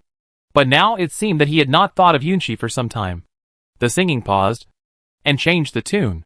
Injin stopped and listened carefully to the words sung in a melodious voice. The hills are overlapping, and the golden light flickers. The clouds in the temples are about to pass over the snow on the cheeks. I am too lazy to draw my eyebrows, and I am too late to put on makeup. Looking at the flowers in the mirror, the flowers and faces are reflected in each other. The newly embroidered silk blouse has 2 golden partridges. After the song was finished, the sound went off. Injin took a few quick steps, wanting to see who was singing. He heard Elenara's laughter unexpectedly. Good. Good. And Chongzai's voice is beautiful, like the sound of nature. I like it very much. It turned out to be In Chongzai. Injin thought. I have heard In Chongzai singing before, but not as beautiful as today. Injin listened to In Chongzai's voice. Thank you, Queen Mother, for your love. I originally wanted to practice my singing today. I was afraid of disturbing Sister Jin's peace in the Yinchi Palace. I had no choice but to come to the Imperial Garden. I thought it was still cool today, so there shouldn't be anyone walking around. I didn't expect to run into the Empress. Elenara took In Chongzai's hand and spoke with pity. You always think of others like this. I think your singing voice is very good. If the Emperor can hear it, I'm sure he will like it. As long as the Emperor likes it, I'll be at ease. Look at you, wearing such thin clothes. Aren't you afraid of catching a cold? And Chongzai said. Thank you for your concern, Queen. I feel fine. I will just go back and warm myself by the heater for a while. I am humble. How can I be liked by the Emperor? It is a great blessing for me to be favored by the Emperor by chance. Injin clapped his hands and walked out from where he was standing.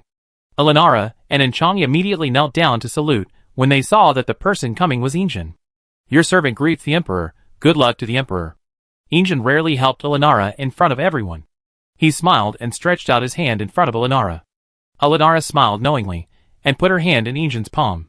She stood up with the help of Injin's arm. Injin said, Get up.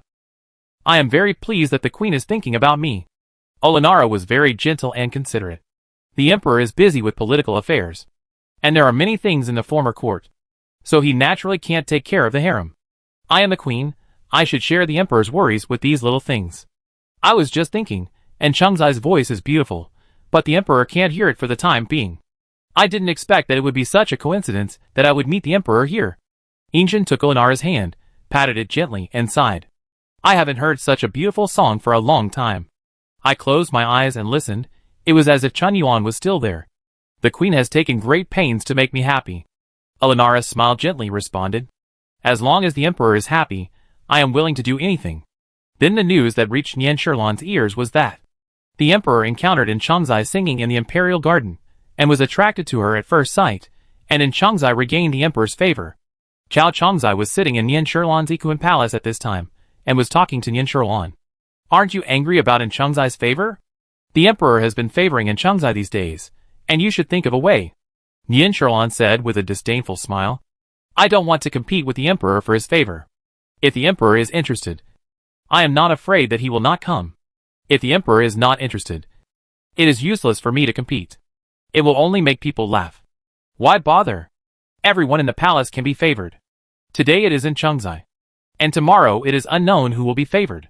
I don't have that much energy to compete with this or that. Chao Chengzai said again.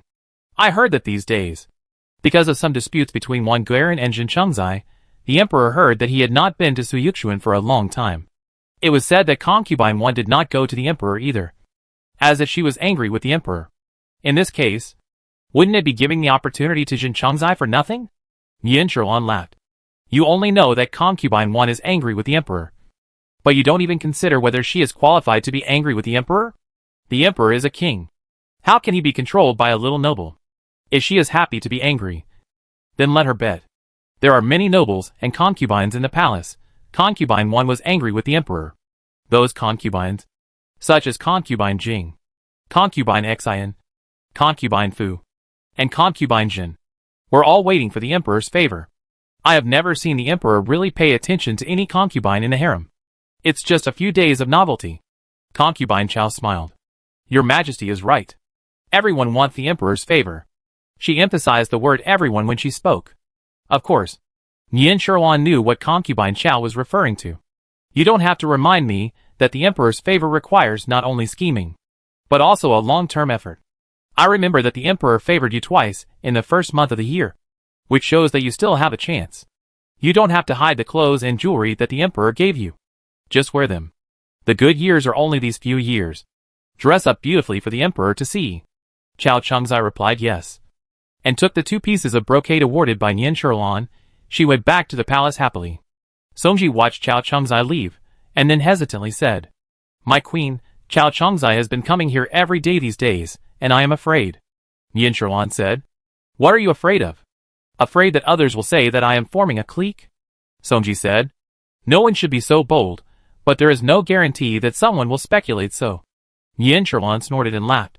What a joke, you have been in the harem for a long time, and the concubines are on good terms with each other, and the emperor will only feel relieved. He has no time to care about so many things. Besides, I have always been upright in my work. So why should I fear what others say? Songji rubbed Yin Sherlan's shoulders, telling her to relax for a while. Xiao Linzi suddenly rushed in from outside, looking happy. Master! Master! General Nian has returned victorious.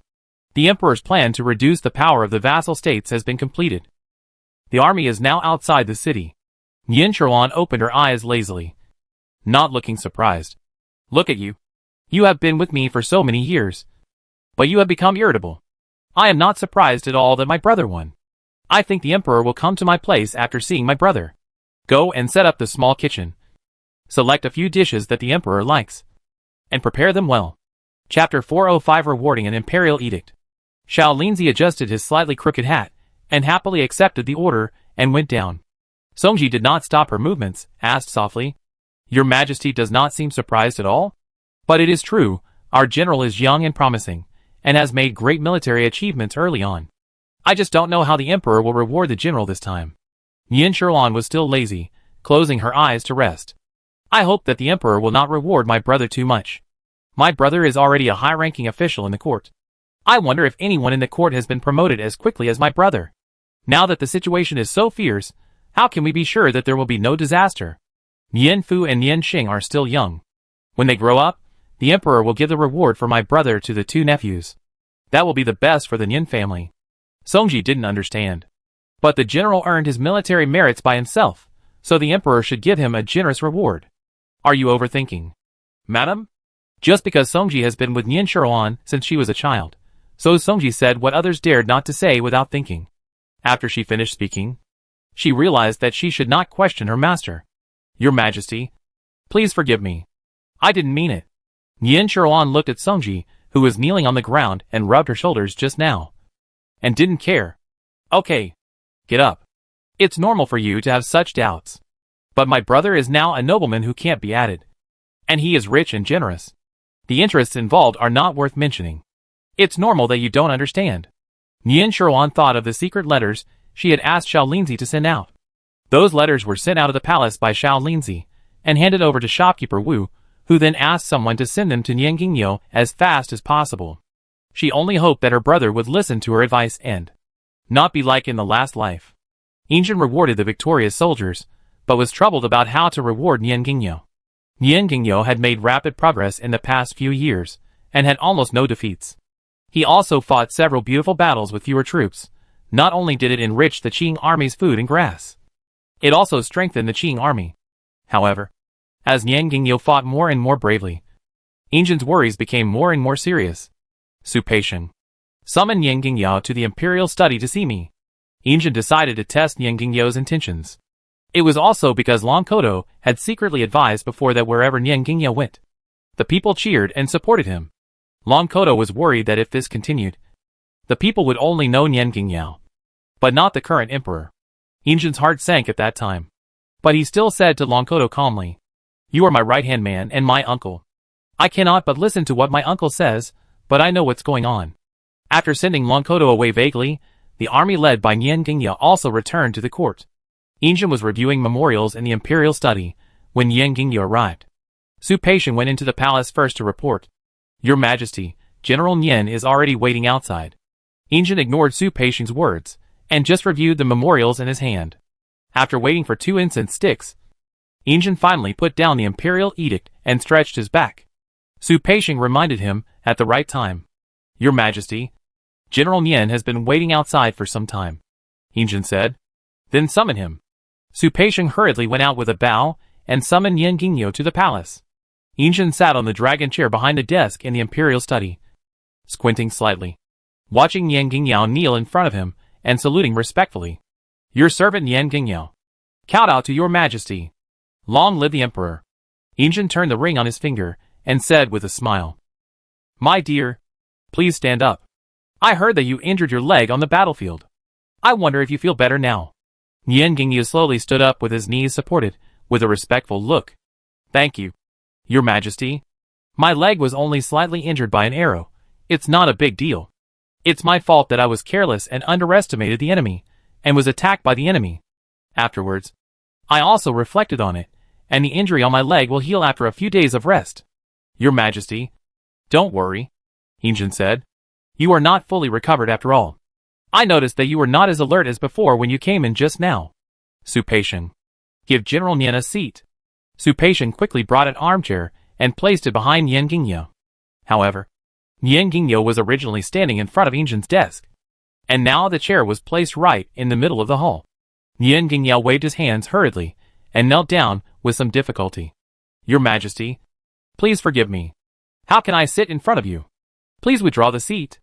A barely perceptible smile flashed across Injin's eyes. "My dear, please stand up. You have made great contributions to the Qing dynasty. Even if you want to sit on my throne, I am willing to let you experience it." Hearing this, Niangingyo became even more flustered. "Your Majesty, please don't joke with me. Such a treasonous thing. Even if you kill me, I dare not think about it. Please spare my life." "Your Majesty." The smile in Injin's eyes really expanded. He said with a smile, "Okay. Get up quickly. I was joking with you. And seeing you are so nervous, I can't joke with you anymore." Su Peixian, "Move the chair aside. And please let General Nian sit down." Niangingyo thanked him, and struggled to stand up, while wiping the sweat off his forehead. Su Peixian carefully helped Niangingyo. And in return Niangingyo said, "Thank you, Eunuch Su." Su Peixian was very satisfied. It is said that General Nian didn't like eunuchs and others in the past, but now he is very polite to him.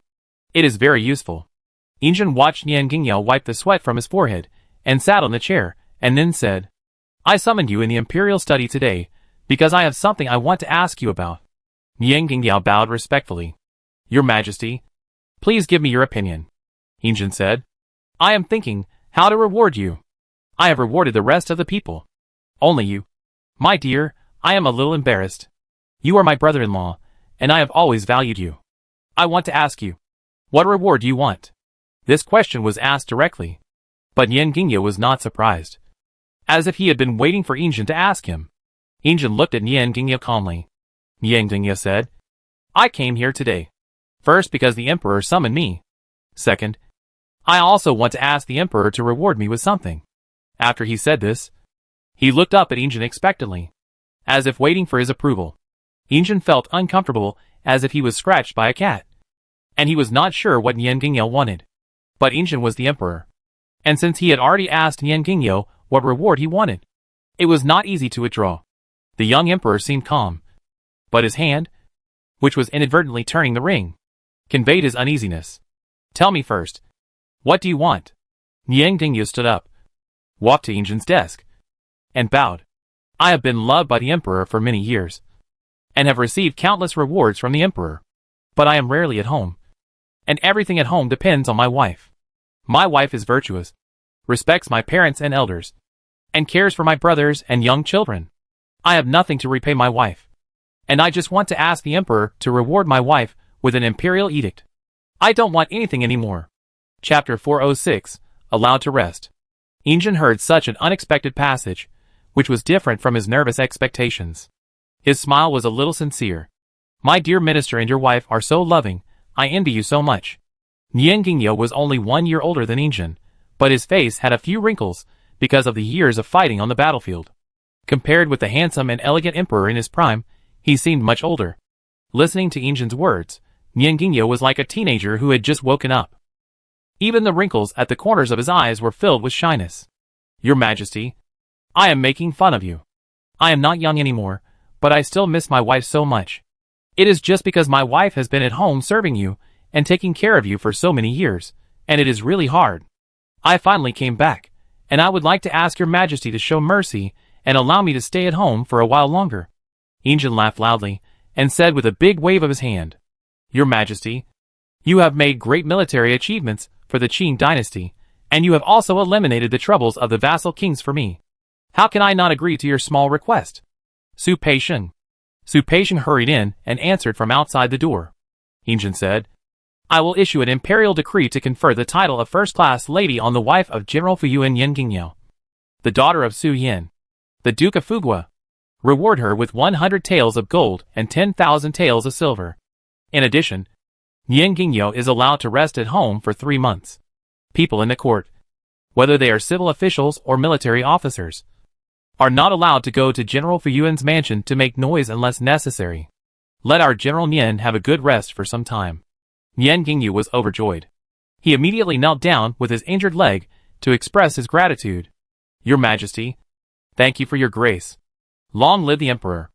Nian Gingyo dragged his injured leg and limped out of the palace with the help of the eunuch. Only when he got on the carriage of the Nian family did Nian Gingyu put away his kind face and brushed his clothes with disdain.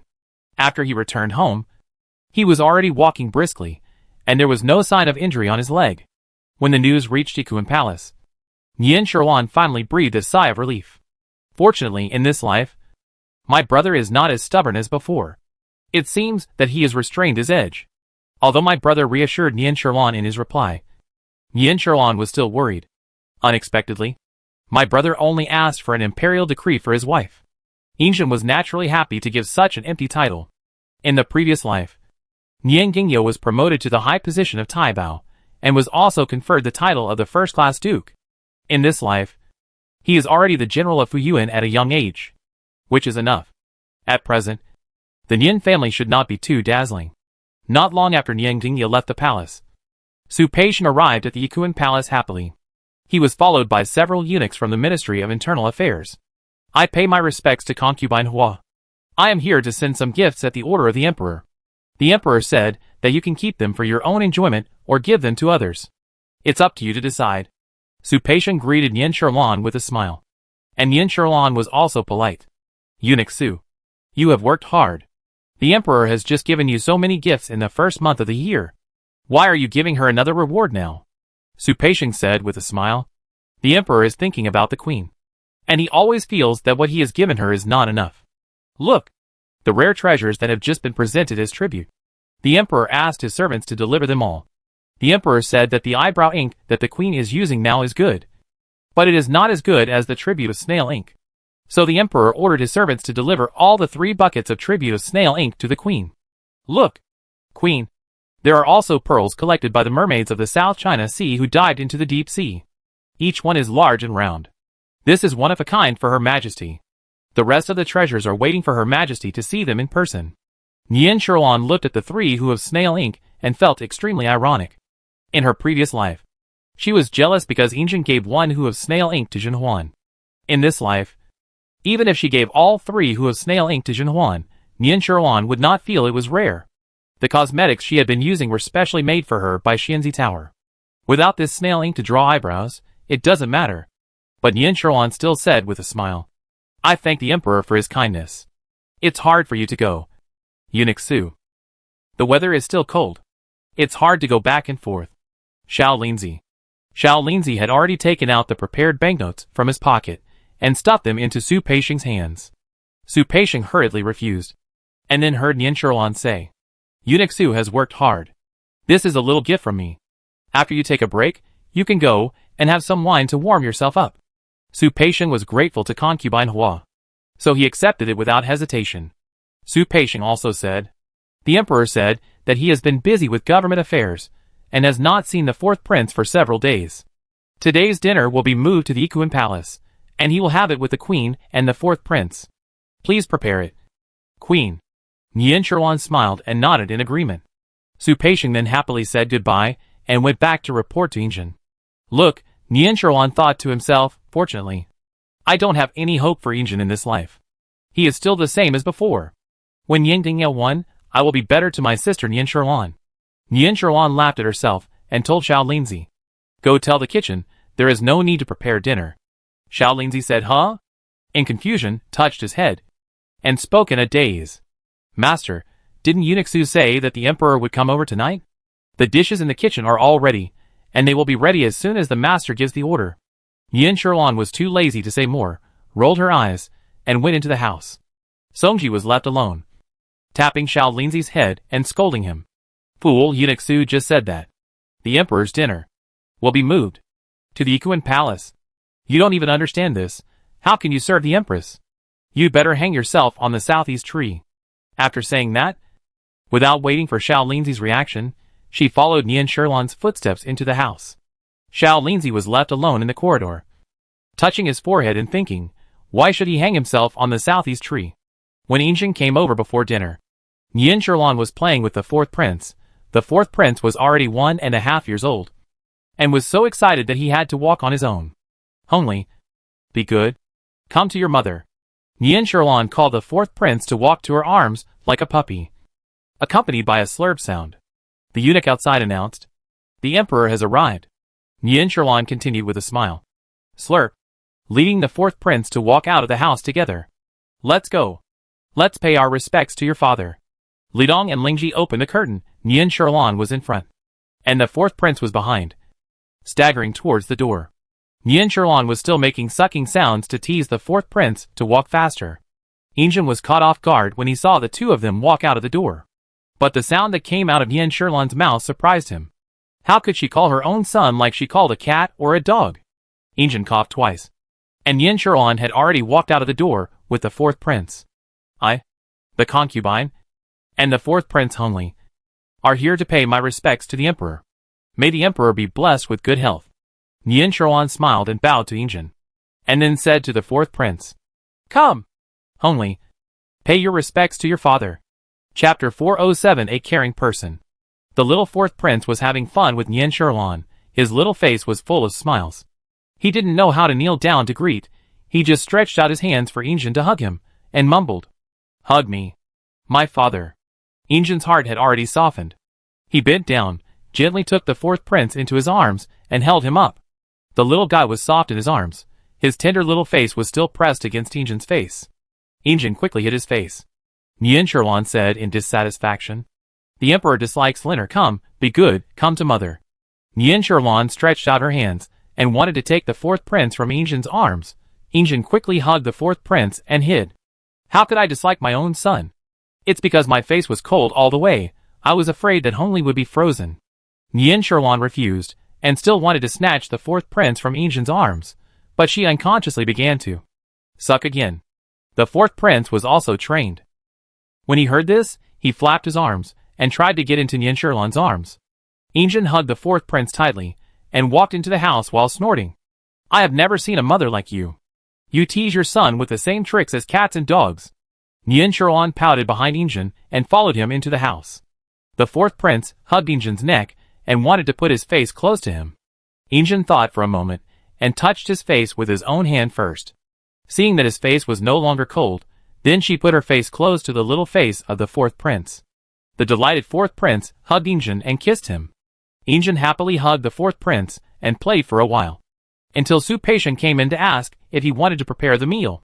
Nian Shuruan took the fourth prince and handed him to the wet nurse to take away. Injin looked at the dinner prepared by the imperial kitchen, which filled the table, and Su Peixiong stood by. He looked around and asked Nian Shuruan. No more. Nian Shuruan was stunned. Asked in confusion. What else does the emperor want?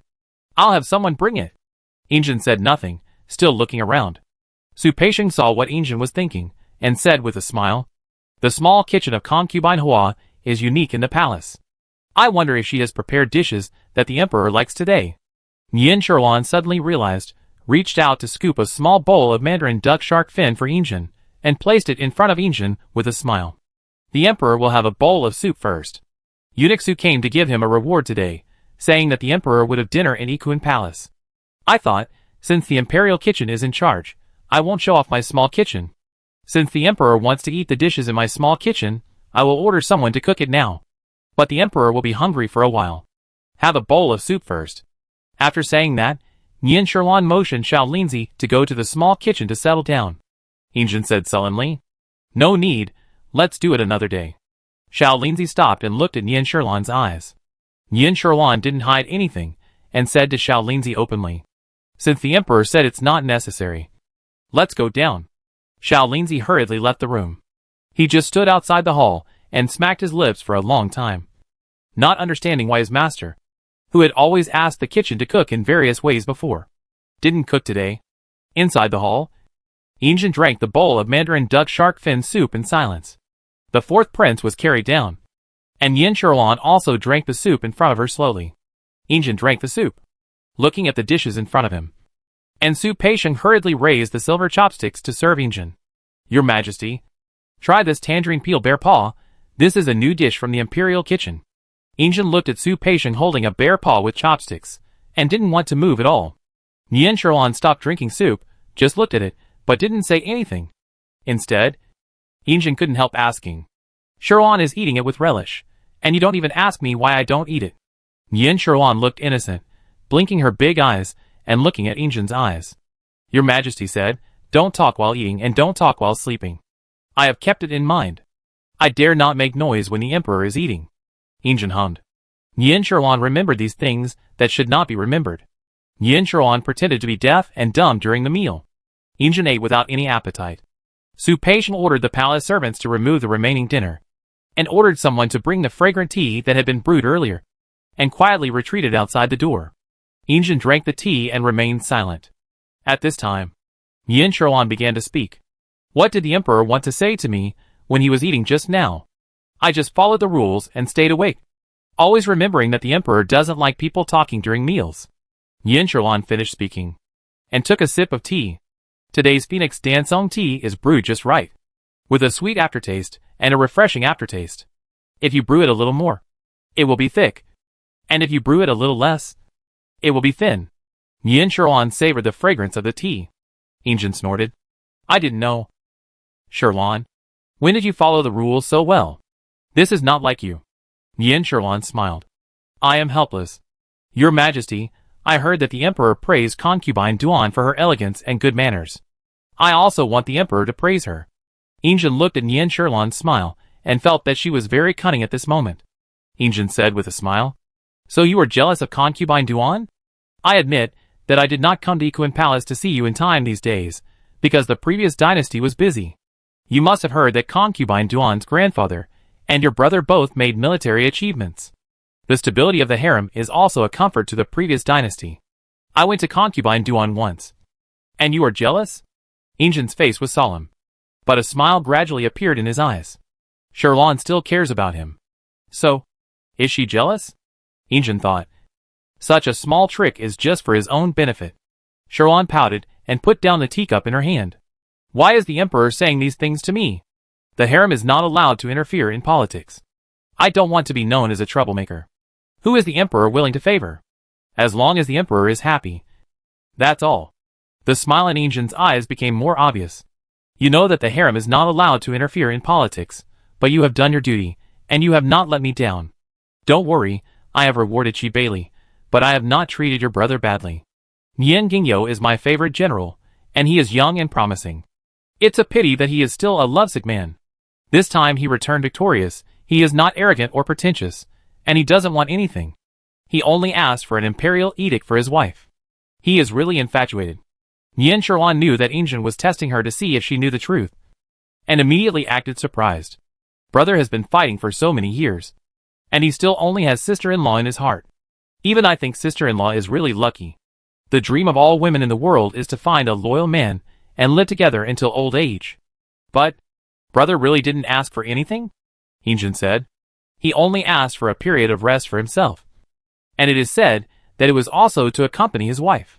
By the way, your brother has made great contributions to the Qing dynasty, and you are helping the queen in the harem to manage the 6 palaces. You two brothers and sisters are both my close friends. I rewarded your brother, and naturally I should reward you. Is there anything you want? Tell me. Chapter 408 conferred the title of concubine Hua. Nian Sherlan said with a nonchalant look. I don't want anything. I am already a concubine, and I have Hong Li Jian'er by my side every day. Whatever I want to eat or drink, the emperor never fails me. I live a comfortable life, and have nothing to ask for. Your Majesty, don't worry about my preferences. Injin stared at Nian Sherlan for a while, and smiled. How many people rely on military merits to get promoted and make money? You two are both frugal, and not greedy at all. This is your advantage.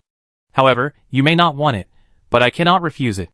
Your brother only asked for an imperial decree for his wife, and for a rest period for himself, and I have sent some rewards to General Nian's mansion. Anyway, you don't know what you want, so I will promote you. This should have been done when Hong Li was born, but at that time, I wanted you to recover. When you recover, you will be able to handle the position of imperial concubine better. Nian Sherlan was really stunned this time. Why did Injin in this life seem different from the previous one? She was already a concubine when she entered the palace. And now in the 5th year, she has been promoted to imperial concubine. This position came much faster than the position she worked hard for in her previous life. Injin looked at Nian Sherlan's stunned expression with amusement. What? Are you so happy that you even forgot to thank him? Nian Sherlan stood up hurriedly, kneeling and saluting. Your Majesty, I am grateful for your kindness. But I am still young, and I only have one child. Hong Li. How can I be qualified to be a noble concubine? Injin smiled and gestured to Songji. Help your wife up. After Songji helped Nian Sherlan stand still, Injin said. You have been by my side for 7 years, and I know you very well. You said you are still young, but you have always done things very thoroughly, and you are quite elegant. I have never thought that age means anything. You also gave birth to the 4th prince for me. Only you are worthy of the position of imperial concubine. Nian Sherlan thanked him again, and Injin ordered Su Peisheng to pass on the imperial decree. Nian Sherlan and Injin had a lovey-dovey night. Needless to say, the next day, everyone in the palace knew that concubine Hua was promoted to imperial concubine Hua. Elenara did not sleep well at night, and she looked a little listless today. Jianqiu carefully combed Elenara's hair. Your Majesty, how did concubine Hua become a noble concubine overnight? Do you want to persuade the emperor? Elenara looked at herself in the mirror, a little absent-minded. But she came back to her senses when she heard Jianqiu speak. It's concubine Hua. She can be a noble concubine. Naturally she has the capital to be a noble concubine. Her brother Nian Gingyo has just made great contributions to the emperor's withdrawal of the feudal system. It is said that Nian Gingyo did not want any reward from the emperor, but only asked for a false title for his wife. This is something I did not expect. In this way, although the Nian family has great military achievements, they will not pose any threat to the imperial power. How can the emperor not love such a family? Persuade? What ability do I have to persuade the emperor not to confer the title of concubine Hua? The emperor already likes her, and now he has to hold her in his hands and coax her. Jianqiu said. Your Majesty means that the position of concubine Hua is also exchanged for General Nian's military achievements? Elenara sneered. Why not? The emperor wants both face and substance. Nian Gingya said he wanted nothing, but the emperor couldn't give him nothing. Nian Gingya's official position is not suitable to be too high at this time. After all, he is not old. If the official position is too high, it may cause dissatisfaction among the court. The emperor simply put the appeasement of Nian Gingyao on his family. I heard that before concubine Hua entered the mansion, she was Nian Gingyao's favorite sister. Jianqiu said again. The servant is worried. Concubine Hua is even more arrogant. Which will be bad for you. Your Majesty. Lenara raised her hand to stroke a strand of hair. Took a deep breath. And smiled. Be arrogant if you want to. When the enemy comes, we will fight him. When the water comes, we will block it with earth. As long as the emperor does not promote her to the imperial concubine. I still have a lot of time. Jianqiu, do you think it's time to use my sister? Jianqiu understood. Smiled. Nodded. And responded. Your Majesty is smart. Yinjin chose February 18th as a good day for Nian Shirlan to be crowned as a noble concubine. The Ministry of Internal Affairs has been busy preparing for this ceremony. Since Nian Shirlan entered the palace, her headaches seemed to have improved a lot, and they rarely recurred. But on the eve of the ceremony for the title of noble concubine, she began to have headaches for no reason. Songji took the pills prepared in the palace, and warmed the yellow wine, and brought them to Nian Shirlan's bed. My queen, you take this medicine. Dr. Wen said that this medicine was an improvement on the prescription of the former palace doctor. Remade. It can relieve your headache. Nian Shirlan endured the headache, and was helped by Li Dong to sit up. She forced herself to take the medicine, and then she could no longer hold on, and fell asleep on the bed. In the dream, Nian Shirlan arrived at Suyuxuan. However, the person living in Suyuxuan at this time was not the noble lady Soichuayuo's Serena, but her mortal enemy in the previous life. Jin Huan. Jin Huan was holding a ceremonial dress and looking at it. She said with a shocked face for some reason. The ceremonial dress used for enthronement is like an imperial gift. How can there be even a little damage? If it is discovered later, it will be a crime of deceiving the emperor. Lu Zhu, where is Jiang? The chief steward of the Ministry of Internal Affairs? All the servants in the Suiyu pavilion were in a mess. After a while, Jiang Zhongmin, the chief steward of the Ministry of Internal Affairs, was called back. Nian Shirlan curiously went forward to look at the auspicious dress, and found that a big hole was torn at the back of the auspicious dress. Nian Shirlan tried hard to recall in her mind, when did this happen in the previous life? But she found nothing. Nian Shirlan could not. I had to go back and see what Zhen Huan had done. Zhen Huan said to Jiang Zhongmin, General Manager Jiang, the auspicious dress sent by the Ministry of Internal Affairs was damaged. If we investigate, you will not be able to escape responsibility. But I am looking for you now, not to punish you. I hope you can share my worries, and see if there is any way to remedy it. Jiang Zhongmin said. To answer your Majesty, this auspicious dress for the canonization was woven by several weavers with gold and silver threads. The silk thread used was only enough to weave this one. If we want to mend it, we may have to reopen the warehouse. Not to mention the fanfare. It will take at least 3 or 2 days to return it. Zhen Huan said in panic. 3 or 2 days? It's too late. I have to go to the Queen's palace to thank her for her kindness. Huanbi said anxiously. My lady, we can't delay any longer. If we miss the time, the Emperor and the Queen will blame us even more. Zhen Huan was at a loss when Jiang Zhongmin proposed an emergency solution. He said that a few days ago, the Queen's palace sent a piece of clothing to the Ministry of Internal Affairs for mending. The clothing looked luxurious and seemed to be in the shape of a wedding dress. It could be used as an emergency solution. Even if Zhen Huan had great power, she could only adopt Jiang Zhongmin's method at this time and ordered him to bring the gorgeous clothing. Chapter 409, The Wedding Dress is Damaged. Nian Shirlan thought to herself, Zhen Huan now calls herself this palace. But in the previous life until her death, Zhen Huan was only a concubine. The concubine is the main position of a palace, and can call herself this palace. This moment made Nian Shirlan confused. Zhen Huan called herself this palace, and urgently needed a decent wedding dress. Could it be that she was promoted to the position of concubine? Then this must have happened after her death in the previous life. No wonder she didn't know. After a lot of trouble, everyone at Suyuxuan finally changed Zhen Huan's clothes. The clothes looked very luxurious, and they were indeed auspicious clothes. However, the style was a bit old-fashioned, and it was not as fashionable as the one Zhen Huan had changed. Nian Shirlan felt that the clothes Zhen Huan was wearing were very familiar, until Cui Jinsi, who was beside her, also wondered, saying that the clothes looked very familiar. A figure suddenly flashed through Nian Shirlan's mind. Yes, Who else could it look like? Jin Huan was favored in her previous life. It was also because her appearance was somewhat similar to that of Queen Chunyuan.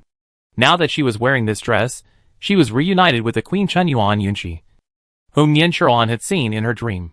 Just now, Jiang Shengmin said that this dress was sent to the Ministry of Internal Affairs for cleaning by the Olinara family a few days ago. Nian Shuan was a little curious. What would happen if Jin Huan wore this dress? Nian Shuan could not hold back her curiosity. She followed Jin Huan and walked all the way to Jingren Palace. Jin Huan hurried along the way, as if she was in a hurry. Nian Shuan followed closely. It was not until Jin Huan was mistaken for Chun Yuan by Yinjin through the curtain that Nian Shuan finally understood the significance of the appearance of that dress. And why was it such a coincidence? Nian Shuan looked coldly at Jin Huan, who was ordered by Yinjin to take off her outer dress, and watched Yinjin scold her. Olinara was really good at scheming. Just like that, she easily revealed the secret of Jin Huan's favor and laid it in front of Jin Huan's face. Nian Shuan felt relieved. In the previous life, Jin Huan deliberately went to the cold palace to laugh at her, laughing at her for relying on her family's military merits to gain favor. She laughed at the fact that a lot of musk was added to the Huani incense she used, which would cause her to be infertile for life. But she didn't expect that after Nian Shuan's death, Jin Huan's life would not be easy. It was at this time that Nian Shuan knew that this day was Jin Huan's conferment ceremony. The scene suddenly changed. Nian Shuan was in Olinara's inner room. Olinara was seen touching the gorgeous dress with a proud look on her face, as if talking to herself. Sister, you are really my good sister. Even though you have been dead for so many years, you can still help me, protect me. And Lingrong beside her was no longer as rustic as before. She combed her hair, revealing her delicate face. She lost her timid look on her face, and seemed to be thinking about something beside Olinara. Before Nian Shuan could read on, she was gently awakened by Songji. My queen, it's time to wake up. Today is your good day, so don't delay. I'll help you get up. Nian Shuan opened her eyes with some anger. The anger in her eyes was clearly seen by Songji, who was closest to her. She was so scared that she immediately knelt down. Your Majesty, please forgive me. Nian Shuan rolled her eyes, sighed, and slowly sat up. She stretched out her hand, waiting for the palace servant to help her. Lingyi quickly helped Nian Shuan's hand. Nian Shuan looked at Songji, who was kneeling on the ground. She said helplessly, Get up. I just scared you. Songji said, Your Majesty did not scare me. I was dazzled. Nian Shuan waved her hand, and said nothing more. She was supported by Lingyi, and sat in front of the mirror. She looked at the mirror absent-mindedly. The maid behind her was busy helping her wash and dress. She suddenly remembered what she had dreamed of. She asked, By the way, have the wedding clothes for today been delivered? Guyu smiled and brought in a piece of clothing. Your Majesty, this is the auspicious dress sent by the Ministry of Internal Affairs early in the morning. Take a look. It is very exquisite. Nian Shuan looked at the auspicious dress, but did not turn it over. She just said, Open it, and take a look. If there is no problem, I will change it for me in a while. Guyu and Lidong quickly opened the auspicious dress, and showed it to Nian Shuan. Nian Shuan's mind moved. She reached out, and turned over the auspicious dress. Her heart sank. Sure enough, last night's dream was not without reason. The auspicious dress at the moment was like the one in Jin Huan's hand in the dream, with a big hole torn at the hem. Lidong and Guyu panicked, and fell to their knees. Your Majesty, please forgive me, Songji said anxiously. This, what should I do? Only Nian Shuan was calm and composed, and her expression did not change. Go and find the chief steward of the Ministry of Internal Affairs, Songji said. The chief steward of the Ministry of Internal Affairs, Lu, has sent the clothes, and he must not have gone far by now. I will go find him right away. After saying that, she hurried out of the door. Nian Shuan thought about the scene in her dream, and suddenly laughed. Olinara was really a little anxious. Too anxious to get rid of Nian Shuan. When she used this trick in her previous life, at least Jin Huan and Queen Chunyuan were somewhat similar. But how was she, Nian Shuan, similar to Chunyuan? But Nian Shuan thought that the reason why Jin Huan was mistaken for Chunyuan by Yinjin was probably because of the curtain between them in Jingren Palace. Today, Nian Shuan will teach Olinara a lesson. Let her know that you can't eat hot tofu in a hurry. Songji quickly found Lu Chanfeng, the general manager of the Ministry of Internal Affairs. Your servant pays respects to the queen, and the queen is blessed. Lu Chanfeng knelt on the ground, not daring to raise his head. Yin Sherlan sat high above. And after a while, he smiled. General Manager Lu, take a look at this auspicious dress. Are you so careless in doing things in the Ministry of Internal Affairs now? Lu Chanfeng stretched his neck to look, and Songji threw the damaged auspicious dress in front of him. The big hole on the auspicious dress was like a clown's mouth, which was both funny and scary. Lu Chanfeng was so panicked that he cowed out quickly. Your Majesty, please forgive me. Your Majesty, please forgive me. This auspicious dress was in good condition when I sent it to you. Yin Sherlan laughed out of anger, and said coldly, Oh, you said it was in good condition when you sent it to me. You mean I ruined this auspicious dress myself? Lu, this auspicious dress is like a gift from the Emperor. You slander me like this. Have you thought about the consequences? Lu Chanfeng knew Yin Sherlan's temper, and he was even more flustered at this time, kowtowing like crazy. Your Majesty, please forgive me. I dare not think like this. I dare not slander your Majesty. It's my fault. It's the negligence of the people in the Ministry of Internal Affairs. Please forgive me. Your Majesty. Yin Sherlan suddenly sighed, and her tone softened. Forget it. General Manager Lu, I didn't ask you to come here to blame you. It's probably too late to mend this auspicious dress now. I look at this pattern woven with gold thread, and I'm afraid it won't be mended for a while. I have to go to Jingren Palace to pay my respects to the Queen in a while. Please think about it. Is there any way for me to get through this hurdle first? Damaging the auspicious dress is a serious crime. Chapter 410 Chun Yuan's Old Clothes. Lu Chanfeng secretly breathed a sigh of relief. He immediately flattered her. To answer your Majesty, I just thought of a way which may be able to save the situation. Yin Sherlan said. You tell me. Lu Chanfeng said cautiously. 2 days ago, the Queen went to the palace and brought a piece of clothing to be mended. That piece of clothing has a lot of ceremonial style, although it is not very similar to yours. But if I change it, it should be enough. After Lu Chanfeng finished speaking, he lowered his head, waiting for Yin Sherlan to make a decision. Yin Sherlan was shocked. Many people and things in this life have changed, but what Lu Chanfeng said was still the same as what she heard Jiang Shengmin say in her dream. Could it be that because what she said just now was exactly the same as what Zhen Huan said in her dream, so the subsequent progress also leaned towards the dream?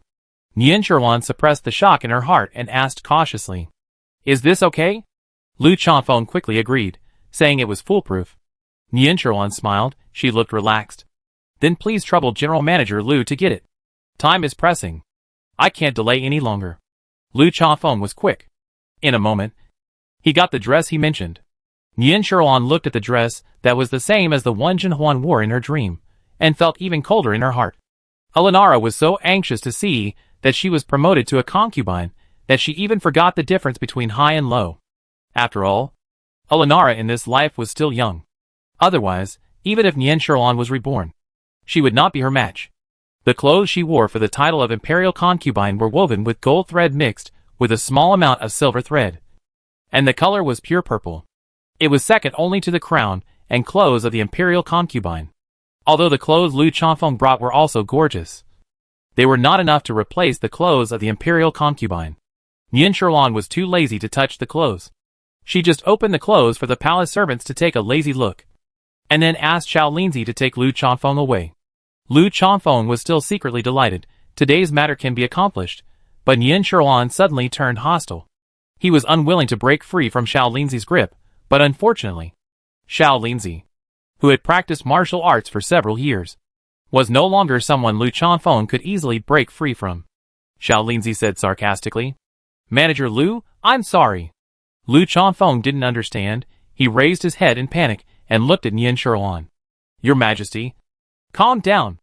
I don't know what I have done wrong. Even if you want to kill me now, you have to let me die knowingly. Yin Sherlan sneered, and only told Xiao Linzi to take Lu Chanfeng, and the others to take the 2 clothes, and go to Jingren Palace together.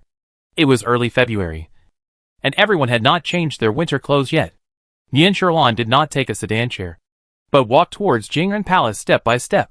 She walked in thought, because it was still cold now. Alinara was so anxious that she came up with this trick. The wind hair on Queen Chuanyuan's old clothes was very good, but Yin Sherlan remembered that when I dreamed of Queen Chuanyuan dancing for Injin, it should have been when she first entered the palace. as a legitimate daughter of an official family. It was understandable that Queen Chunyuan wore more expensive clothes.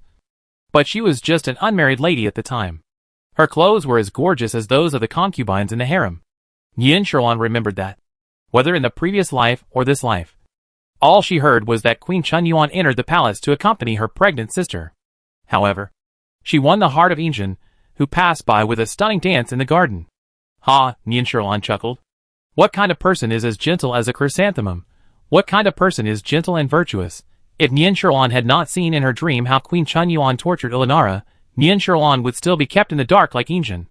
After all, in the last life, Queen Chunyuan was kind to everyone, and her reputation of being virtuous and kind, Yin Sherlan had heard a lot. Looking at the gorgeous clothes again, Queen Chunyuan at that time was clearly well prepared.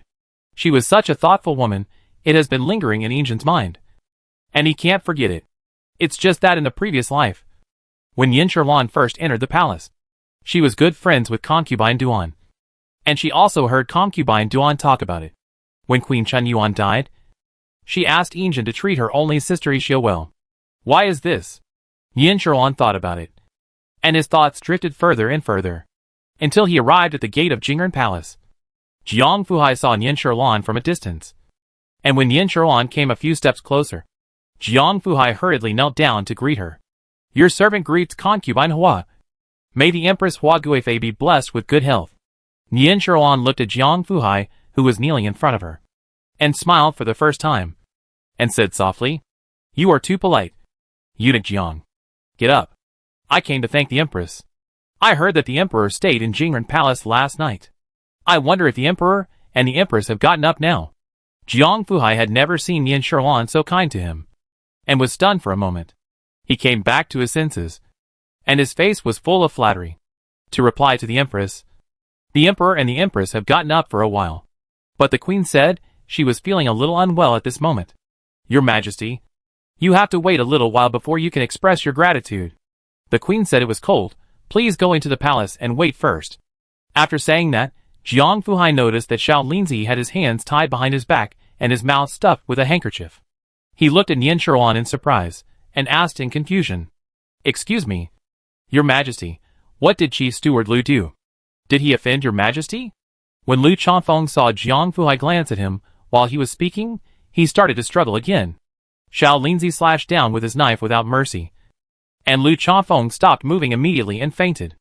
Jiang Fuhai wanted to speak, but he quietly stopped when he met Yin Sherlan's eyes.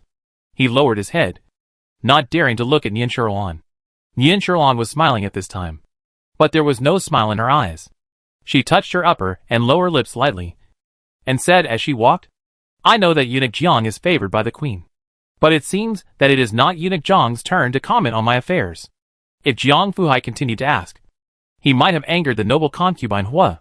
He was tactful and immediately shut up and followed Yin Sherlan into Jingren Palace respectfully. The eunuch outside the palace saw Yin Sherlan and immediately went in to pass on the message. Alanara was still in the inner room. She said she suddenly had a headache and wanted to rest for a while before leaving. She had said before that she felt uncomfortable when she got up early. When Injin heard that she had a headache again, he suddenly became impatient. But he didn't say much. Just say that you will leave first. Alanara looked at Injin walking out of the inner room, and a smile appeared on her face. That smile did not look like a headache. Yin Sherlan entered the palace, and found that Jingren Palace was a little different from the past. Songji walked a few steps with Yin Sherlan, and carefully signaled Yin Sherlan to look at the center of the palace with her eyes. Yin Sherlan smiled. The layout of this palace was not the same as in her dream. In the dream, it was probably because of the gauze curtain that Injin mistook Jin Huan for Jin Huan wearing Chen Yuan's old clothes. Chapter 411 Dissatisfaction with me. Yin Sherlan stopped, watching Injin come out of the inner room, walking towards her through the gauze curtain. She knelt down, and her voice was different from the coquettish voice she had used to Injin, but it was filled with some pleading. Your Majesty, I pay my respects to you. Long live the Emperor. Your Majesty, I was reckless today, and I beg you to forgive me. Injin listened to Yin Sherlan's voice through the curtain, and felt strange. But he looked at the curtain, and felt even stranger. In this Jingren Palace, the curtain was never put down in the past. But today, a gauze curtain divided the palace into two parts, and covered it tightly. Injin waved his hand. And Su Peixiong understood and immediately said to the palace servants in the palace, "It's dawn. Why is the curtain still put up like this? Hurry up and put it up." Someone immediately stepped forward and rolled up the gauze curtain. Injun looked at Nian Sherlan, who was kneeling on the ground with a wrong face, and was only wearing ordinary clothes. "Noble concubine Hua, get up. Today is a happy day. Why aren't you wearing the newly made wedding dress that I ordered the Ministry of Internal Affairs to make? It's almost the auspicious time. We'll have to wait until the queen is better, and then we can have the ceremony of conferring the title." Nian Sherlan knelt on the ground and refused to get up.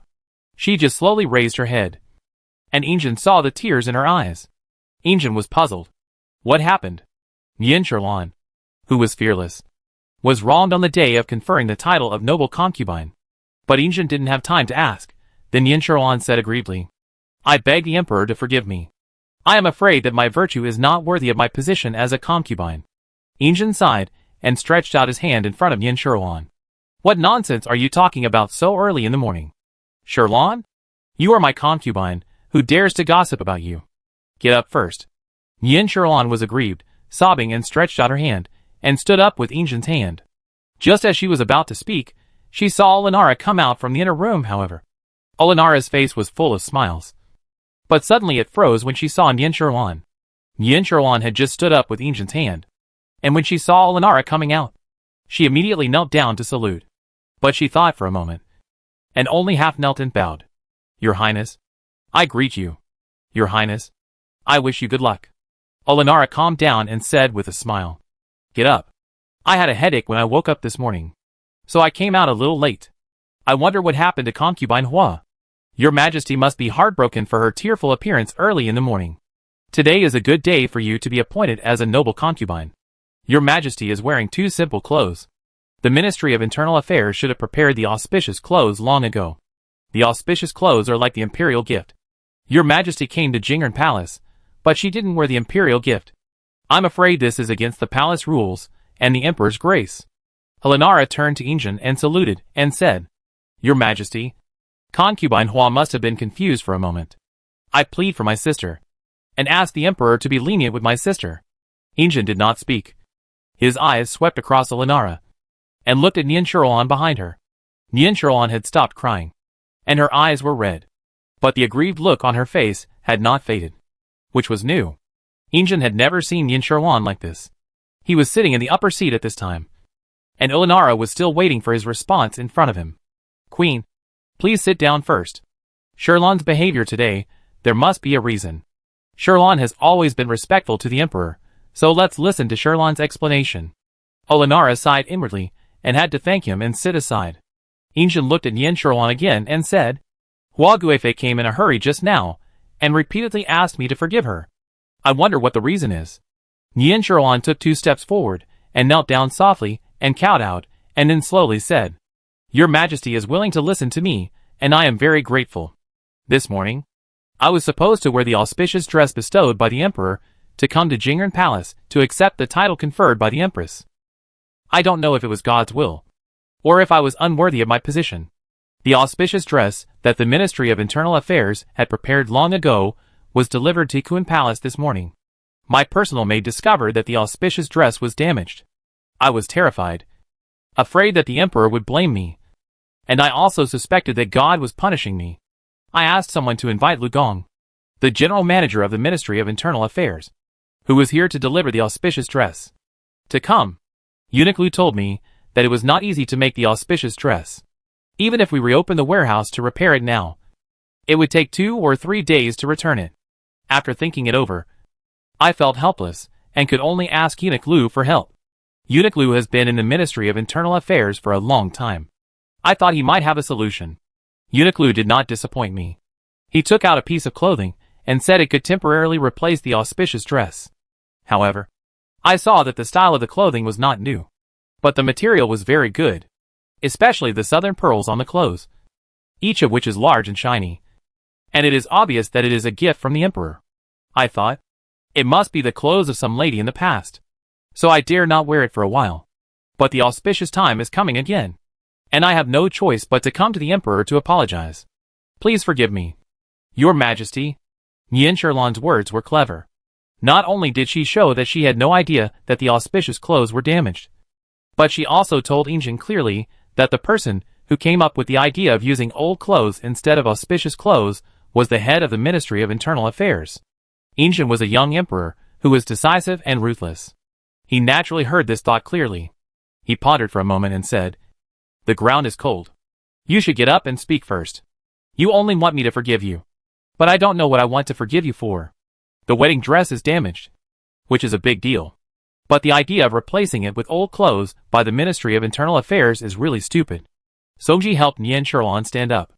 Yin Sherlan said again, "Your Majesty, calm down." Although Lu Gongdong of the Ministry of Internal Affairs occasionally made mistakes during the day, but they are all harmless little things.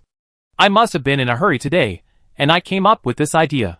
I dare not make the decision on my own, so I can only bring eunuch Lu here, and let the Emperor ask clearly, and then make a decision.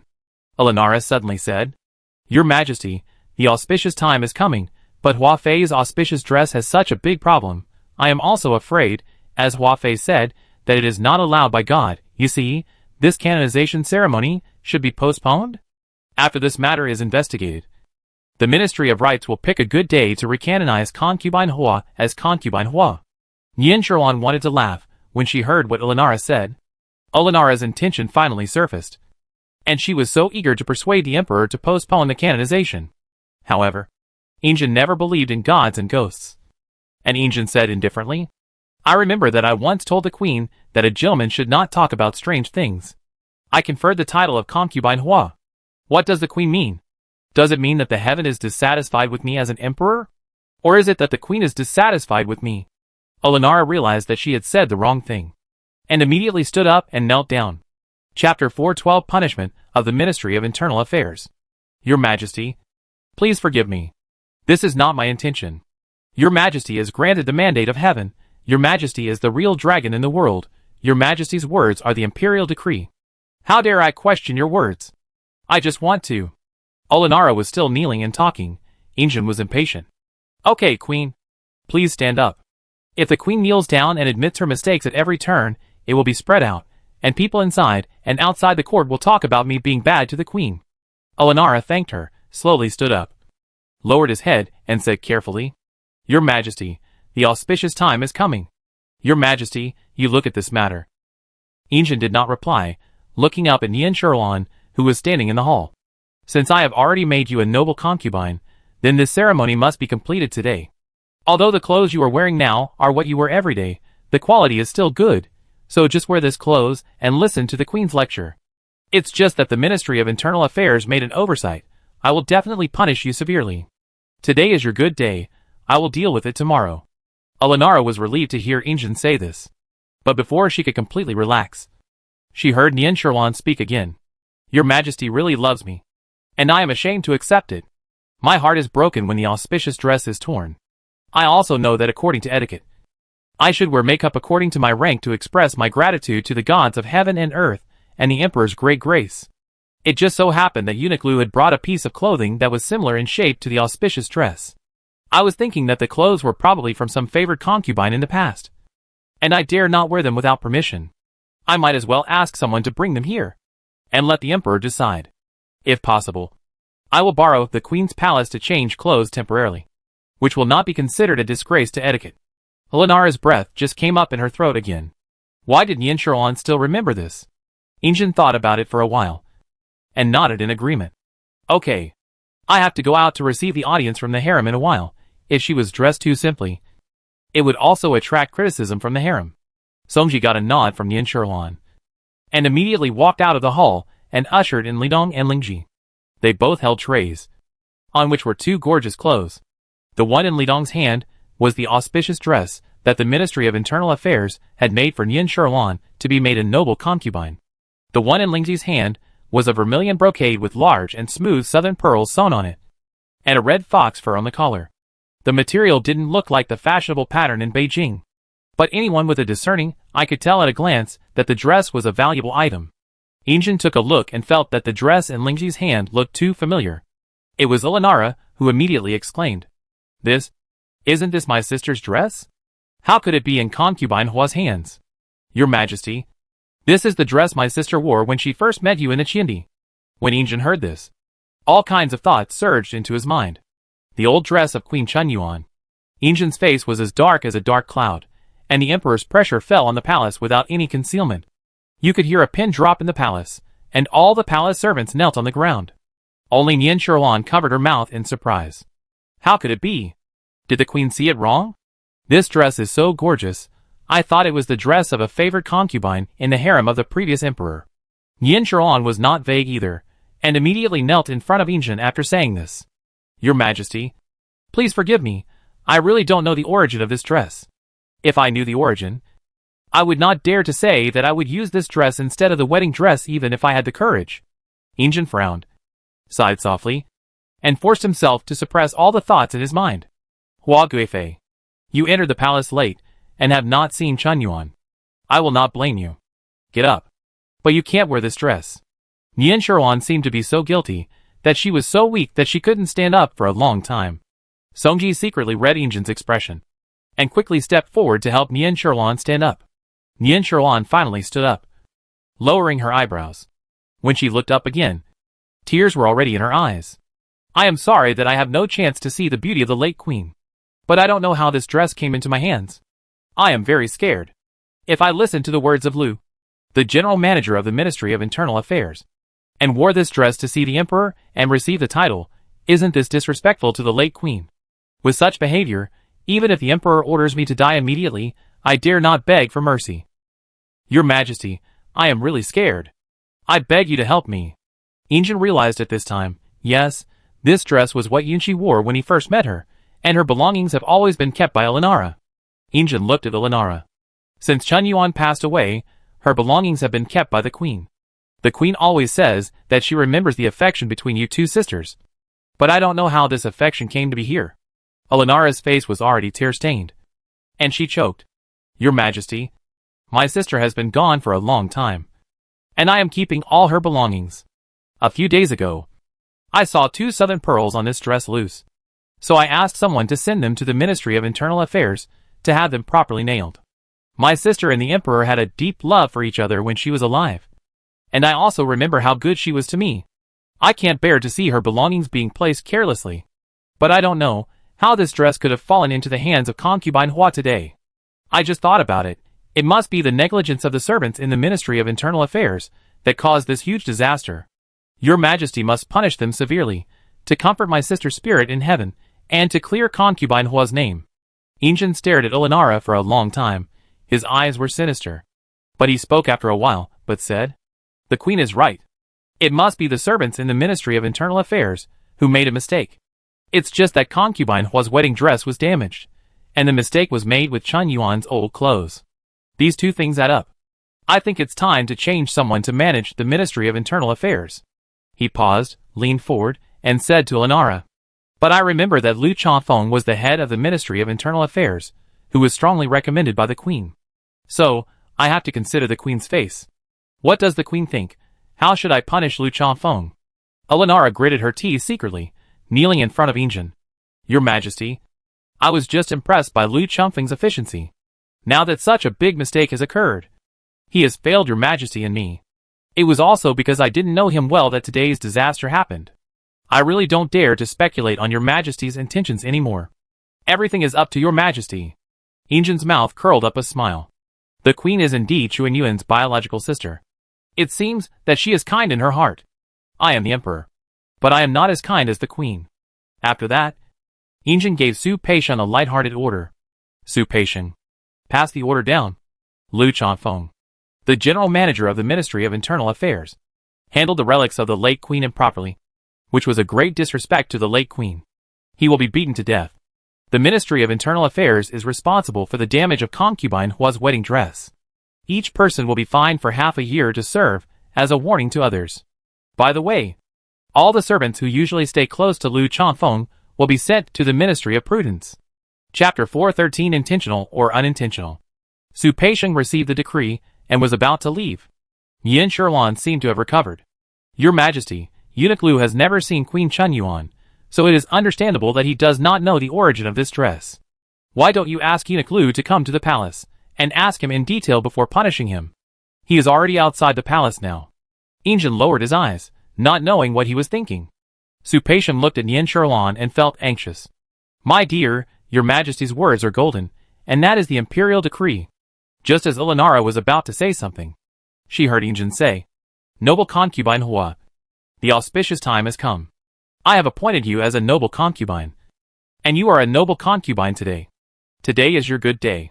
After you have listened to the queen's teachings, you can go with me to receive the harem's worship. As for Lu Chanfeng, it doesn't matter if he did it intentionally or unintentionally. The mistake has been made, and someone should take responsibility for it.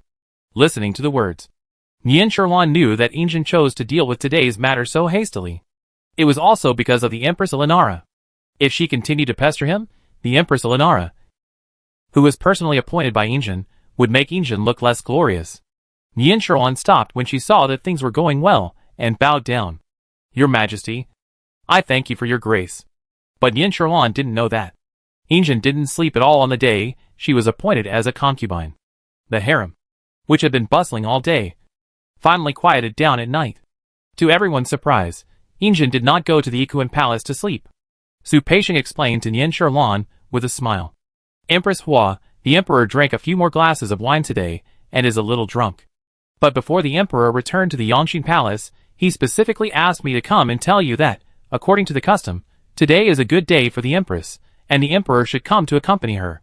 But the emperor is afraid that his alcohol smell will bother the empress, so the emperor will stay alone tonight. The emperor said that the empress should settle down early, because she is tired all day today. Nian Sherlan smiled, with an expression that showed understanding of the emperor. Thank you, Eunuch Su, for making this trip in person. Drunkenness is harmful to the body. Since the emperor is staying alone tonight, I will not disturb the emperor. Please ask the imperial kitchen to prepare a bowl of sobering soup for the emperor. The emperor will have to go to court tomorrow morning. After saying that, he took a purse from Xiao Linzi and gave it to Su Peisheng. Although it is the beginning of spring, it is still cold at night. Eunuch Su, take it for tea. Warm yourself up. You must not be careless when serving the emperor. Eunuch Su must also take care of himself.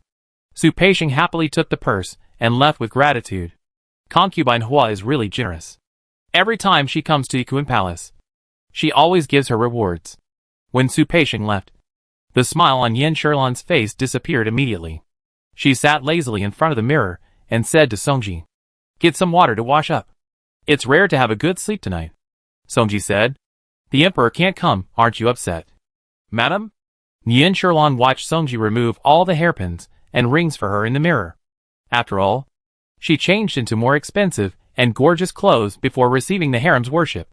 Why should I be upset? The emperor is drunk. It's best for him to stay alone. Xiao Linzi smiled. The master is really generous, unlike other concubines, who can't wait to stick to the emperor every day. Although the master didn't wear the wedding dress today, but the master's outfit, it is also a rare splendor in the harem. You didn't see it. Several concubines were staring at the master. If the emperor doesn't come tonight, I think it's a good thing for the master. Nian Sherlan turned her head and looked at Xiao Linzi. You are smart.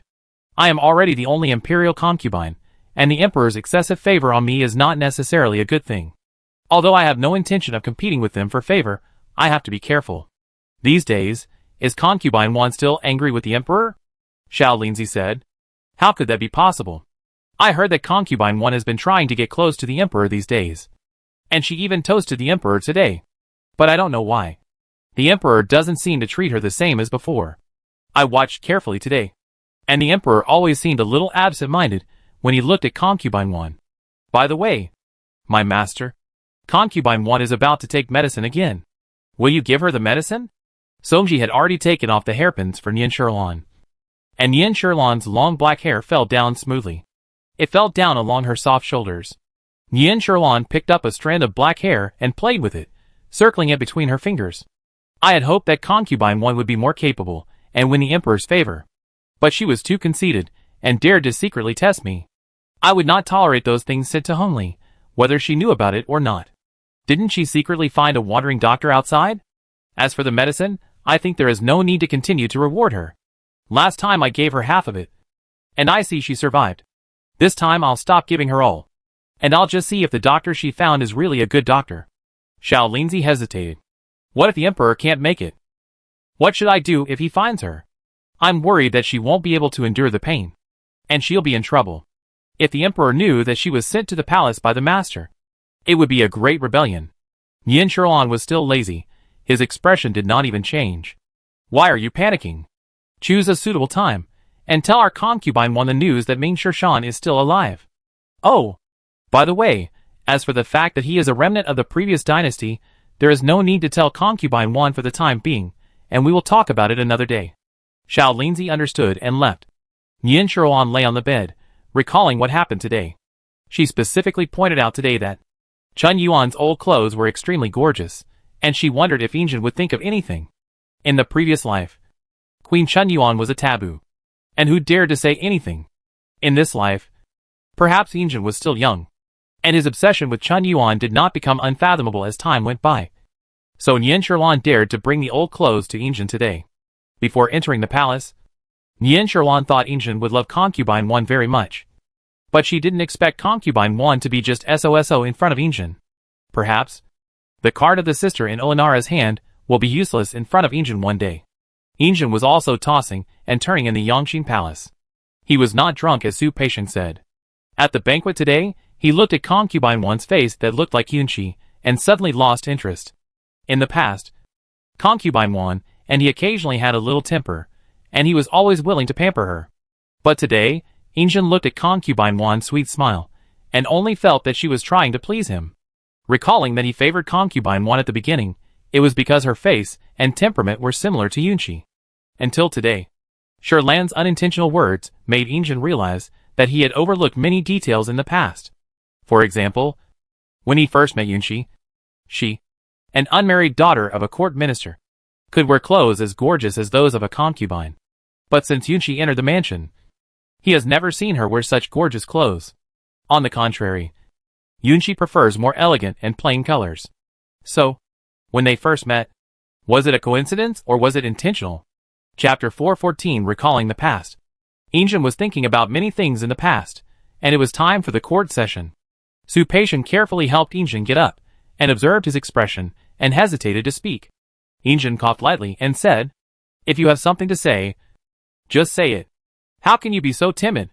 Su Peixiong tidied up Injin, and then said carefully, "Forgive me for being so bold. Is the emperor worried about something? I saw that the emperor had dark circles under his eyes today, and if the Empress Dowager knew about it, it's my fault for not serving the emperor well." Injin sneered. How could Empress Dowager know all these details about me? As he spoke, Injin suddenly seemed to have a feeling, and looked up outside the palace. The lights outside the palace had been bright since he stood up. A team of palace maids were waiting outside the palace with simple tea and fruit, waiting for Su Peixiong's order to enter the palace to serve Injin. The tea and fruit at this time were not breakfast, but for Injin to fill his stomach. Injin looked at the silhouettes of the palace maids behind the paper on the window of the Yongxin palace, approached Su Peixiong, and asked in a low voice, "Did you find anything?" Su Peixiong nodded gently. Injin's face turned cold in an instant. No wonder Empress Dowager always cared about him recently. Yesterday, Yin Shilan was named a noble concubine, and Empress Dowager also rewarded Yin Shilan with something. He thought that Empress Dowager had come to her senses in her Yonghe palace these days, but he didn't expect that she would not repent and dare to reach out to the emperor. Now, from what Su Peixiong said, Empress Dowager probably knew everything he said and did every day. But she was Injin's biological mother after all. Injin suppressed his anger and went to the court without even eating tea, fruit or snacks. In the court, Injin's calm expression made those ministers, who were good at observing words and expressions, dare not say anything more. They were afraid that if they said something wrong, they would bring disaster to themselves. Fortunately, the new year had just passed, and nothing serious happened. The Yellow River, which has burst its banks every year, showed no signs of bursting like in previous years. After the court was dismissed, Injin slowly walked to the Ikuan Palace. He had already told Yin Shilan that he was going to the Ikuan Palace for breakfast.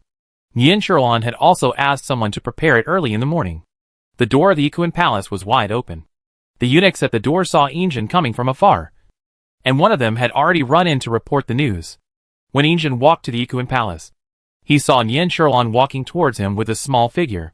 The small figure is the fourth Prince Hengli, already almost 2 years old. He walks more steadily than before.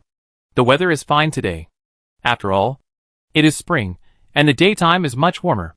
The fourth prince is not wearing as heavy clothes as in winter, and he is about to run. Injin's frowning brows can't help but relax, and his eyes are like a pool of spring water, bringing warmth. Without waiting for the eunuch to shout, "The emperor is here," the fourth prince runs towards Injin with his short legs.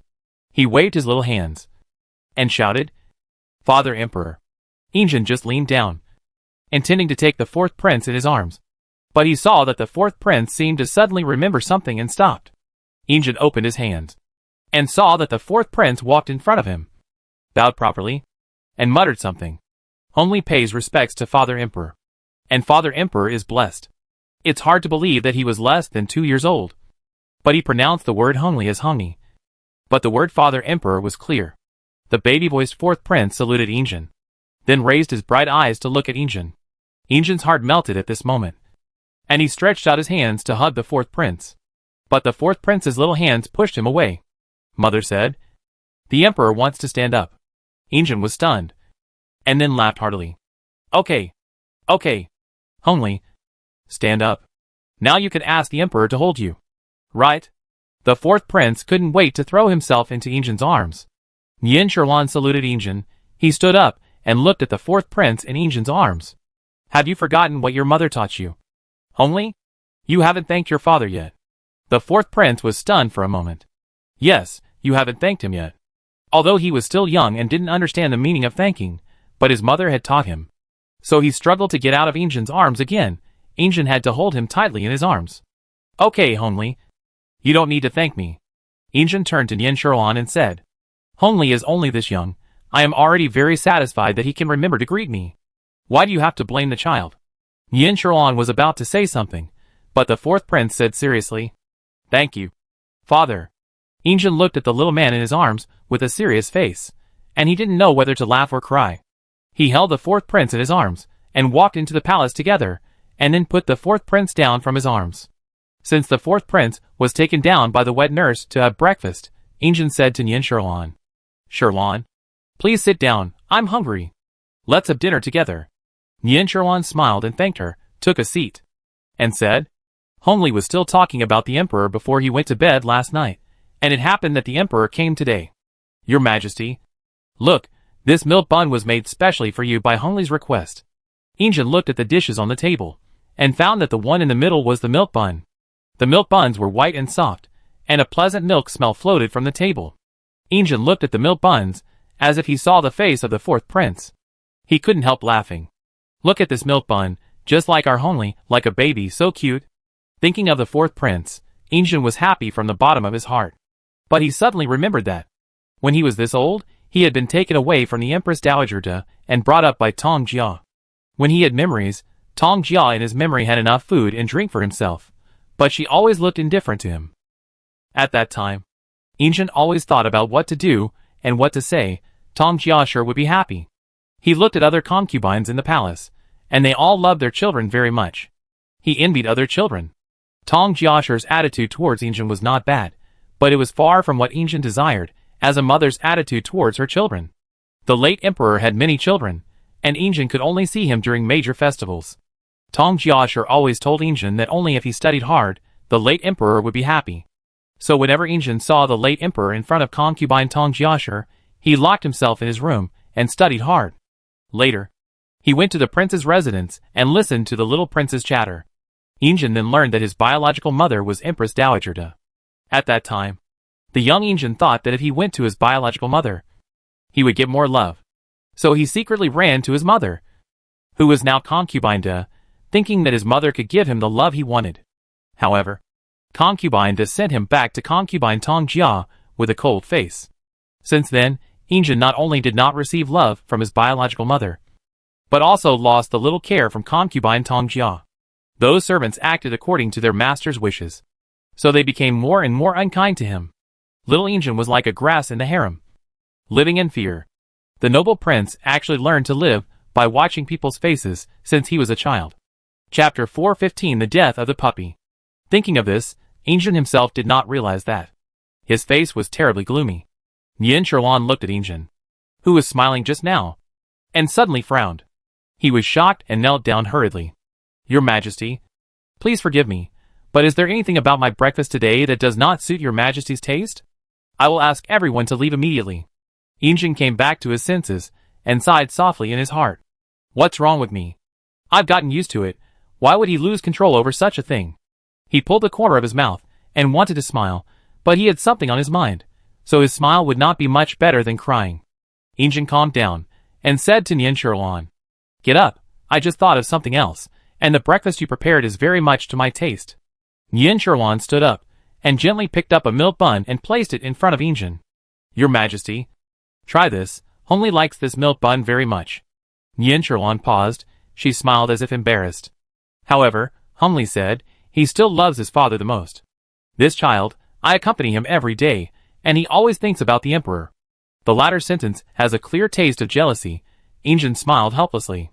Hongli likes me, how can you, as his mother, be jealous? Nian Sherlan picked up a crystal steamed dumpling for herself with chopsticks, then said, What is my concubine jealous of? The Emperor loves Hongli. Hongli also misses the Emperor. This kind of father-son relationship, I am so happy that I can't wait.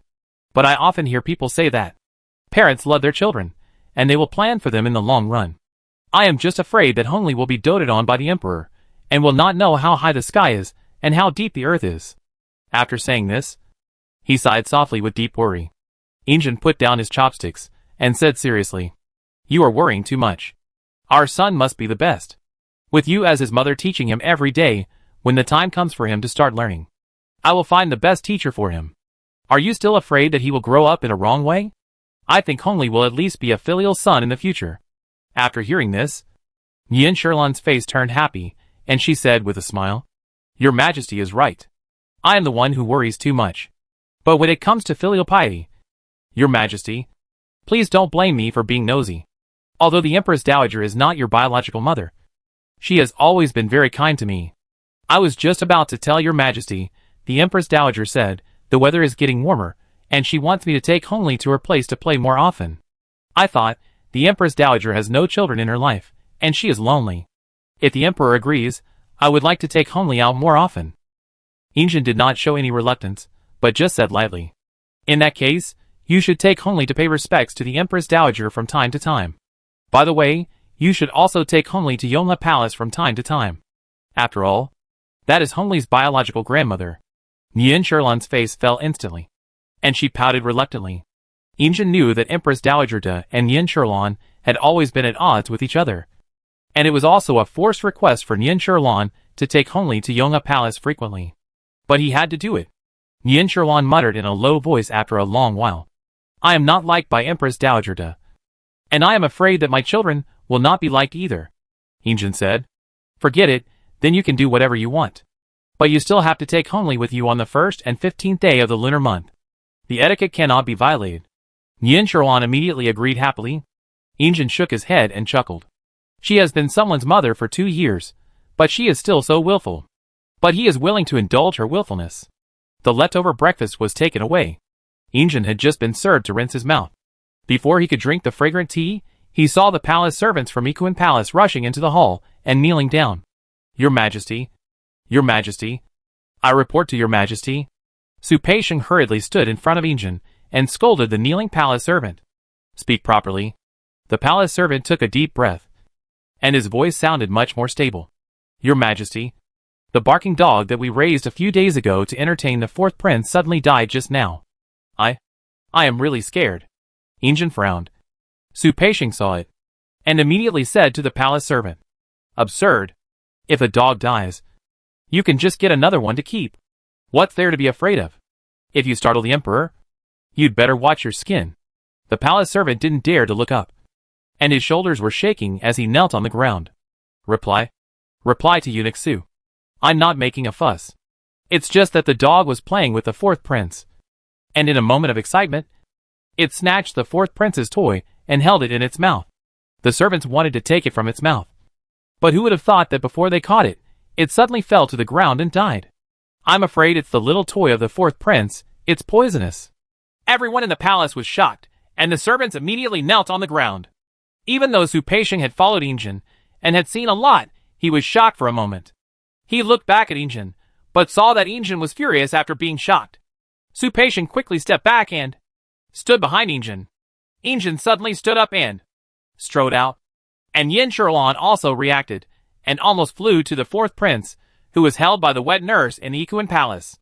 She held the fourth prince in her arms, checked him up and down, confirmed that he was safe, then cried with a trembling voice.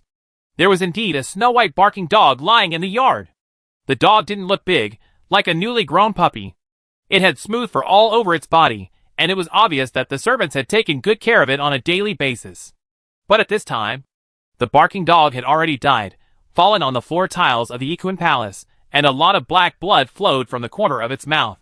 The fourth prince first wiped Yin Sherlan's tears. He stretched his neck curiously to look at the dead dog in the yard, and shouted, "Shwer, wake up!" Yin Sherlan did not shy away from letting him see, but Injin frowned and asked Yin Sherlan to hold the fourth prince farther away. Yin Sherlan stopped crying, looked at the fourth prince in her arms, and said, "Your Majesty, Hongli is a boy. He should not be afraid of these things." Injin wanted to say something else, but thought about it and said nothing. The most urgent thing now is to find out what is going on. Su Peixian had quietly asked someone to invite Dr. Wen.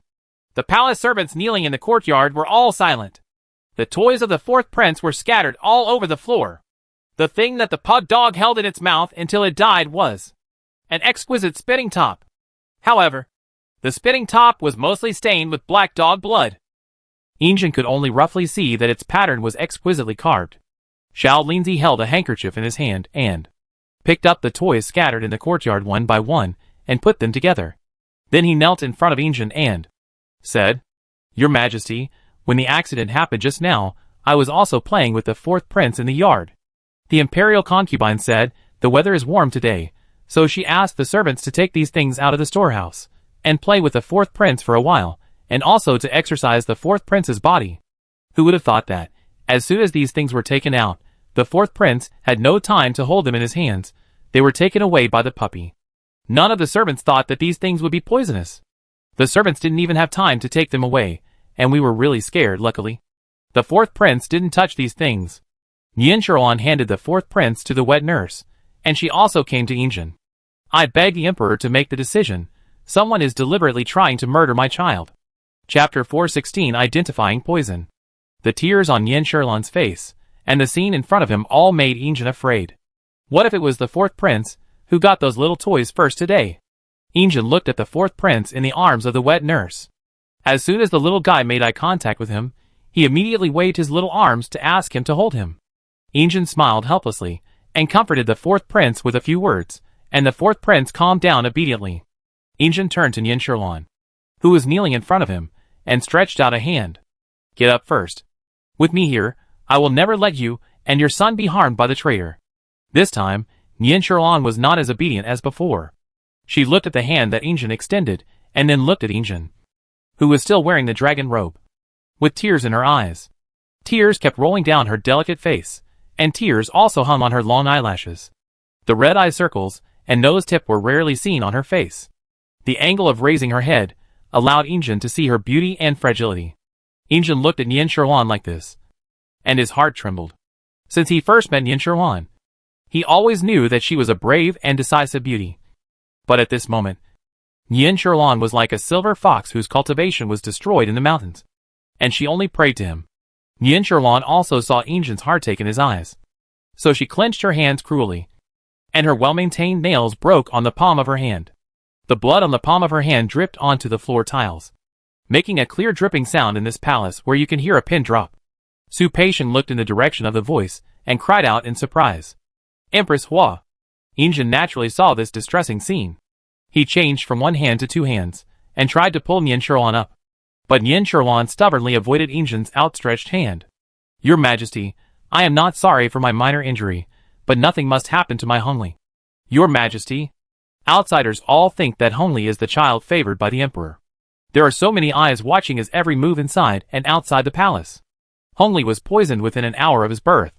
Later, he was infected with an epidemic in the old summer palace and almost died. Even though I was careful and cautious on weekdays, I still almost poisoned him. He is not even 2 years old. Your Majesty, I do not ask Hongli to achieve great things. I only ask him to grow up safely." As Nianqian spoke, she could no longer restrain herself and burst into tears. Everyone in the courtyard was shocked. Concubine Hua, who was always proud and calm, there was such a moment of losing composure. The fourth prince, who was a few steps away, looked at the crying Nianqian and was anxious to break free from the nurse's arms and get down. But there was a dead barking dog on the ground, and the nurse dared not let the fourth prince down. And the fourth prince also cried anxiously. In the Ikuan Palace, Nianqian's crying was mixed with the fourth prince's crying, and Injin didn't know who to comfort first. 3 people hurriedly walked in from outside. It was the eunuch who went to invite Dr. Wen and brought Wen Xianqing and Wen Shichu. When Xianqing entered the gate of Ikuan Palace and saw a commotion, he did not dare to look around and hurriedly brought Wen Shichu to greet Injin. Nianqian stopped crying when she saw Wen Xianqing coming. Injin said, "Songji, help your master up quickly. The ground is cold." Asked Dr. Wen to take a look later. After that, he said to Wen Xianqing, "You should get up too." He knew that Wen Xianqing was bringing his son, so he did not ask any more questions. He only asked Wen Xianqing to check all the toys of the fourth prince to see what kind of poison the dog on the ground had. Injin ordered people to close the door of the Ikuan Palace and not allow anyone to enter or leave. In less than a quarter of an hour, Wen Xianqing stopped and replied to Injin's words. Injin was sitting aside at this time and comforted Nianqian with words. "Your Majesty, Concubine Hua, these items are indeed poisonous. And they are extremely poisonous." When Xianqing stopped, waiting for Injin to speak, Injin said, "I know, so I asked you to investigate. What kind of poison is it?" When Xianqing pondered for a moment, and signaled Wen Shichu to put all the things in front of Injin one by one, and to take them up one by one and explain them to Injin. "Your Majesty, after my investigation, I found that the poisons on these things are different. Look at this spitting top, although it has been stained with blood, but I found 3 kinds of poisons on it alone. The arrow poison would use to make the spitting top. It is called blood killing by the people in the underworld. The name alone is enough to explain its toxicity. After this spitting top was made, it should have been soaked in the juice extracted from wolfsbane for a long time, so there are a lot of wolfsbane on the surface of the spitting top. This last kind of poison," when Xianqing paused, then said, "This last kind of poison is the crane's beak red that everyone is afraid of. This is also the fastest and most direct poison. This layer of crane's beak red seems to have been applied by someone by brushing. It is also the last step. Because the dog's saliva is in direct contact with the red-crowned crane, it takes effect most quickly. The other 2 poisons do not have such a quick effect. However, if people often play with this spitting top and touch it with their hands, they will become stupid within a few days, and then die of foaming at the mouth. Fortunately, the little prince did not come into contact with these today." When Xianqing finished speaking and lowered his head, Injin was furious when he heard that a single spitting top was so toxic. Thinking of what Wen Xianqing said about those things being poisonous, he said patiently, "Dr. Wen just said that these things are poisonous. Are there any other highly poisonous things?" When Xianqing pointed at a red pony again, Wen Shichu quickly wrapped his hand with a handkerchief and broke off the pony's legs. A lot of red mercury immediately flowed out of the horse's belly. Injin said, "Okay. No need to look anymore. Check. Check for me. How did these things get into the Ikuan Palace? How dare you? You dare to set your sights on my son." The tea bowl in his hand fell to the ground and shattered. When Xianqing said, "Your Majesty, calm down. The most urgent thing is that I think we should get rid of this dog first.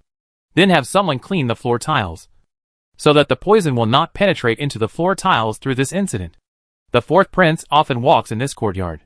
Injin said, "Su Peixian, get this dirty thing out immediately. And then have someone carefully replace the surrounding floor tiles one by one."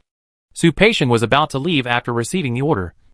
Injin said again, "Forget it. I have something more important to tell you. Let Xiao Xiaozi do this job." Xiao Xiaozi immediately took the order, asked the guards to drag the dead dog away, and he went out of the courtyard and went to the Ministry of Internal Affairs. Xiaorong, the maid of Su Yuxuan, was waiting on the long street at the order of Concubine Wan, waiting for news from the Emperor to inform Concubine Wan. The Emperor had not seen Concubine Wan recently, and Concubine Wan was helpless. However, Xiaorong was not waiting for the Emperor, but saw Xiao Xiaozi's hurried footsteps approaching from afar. Chapter 417, Catching Luoyu.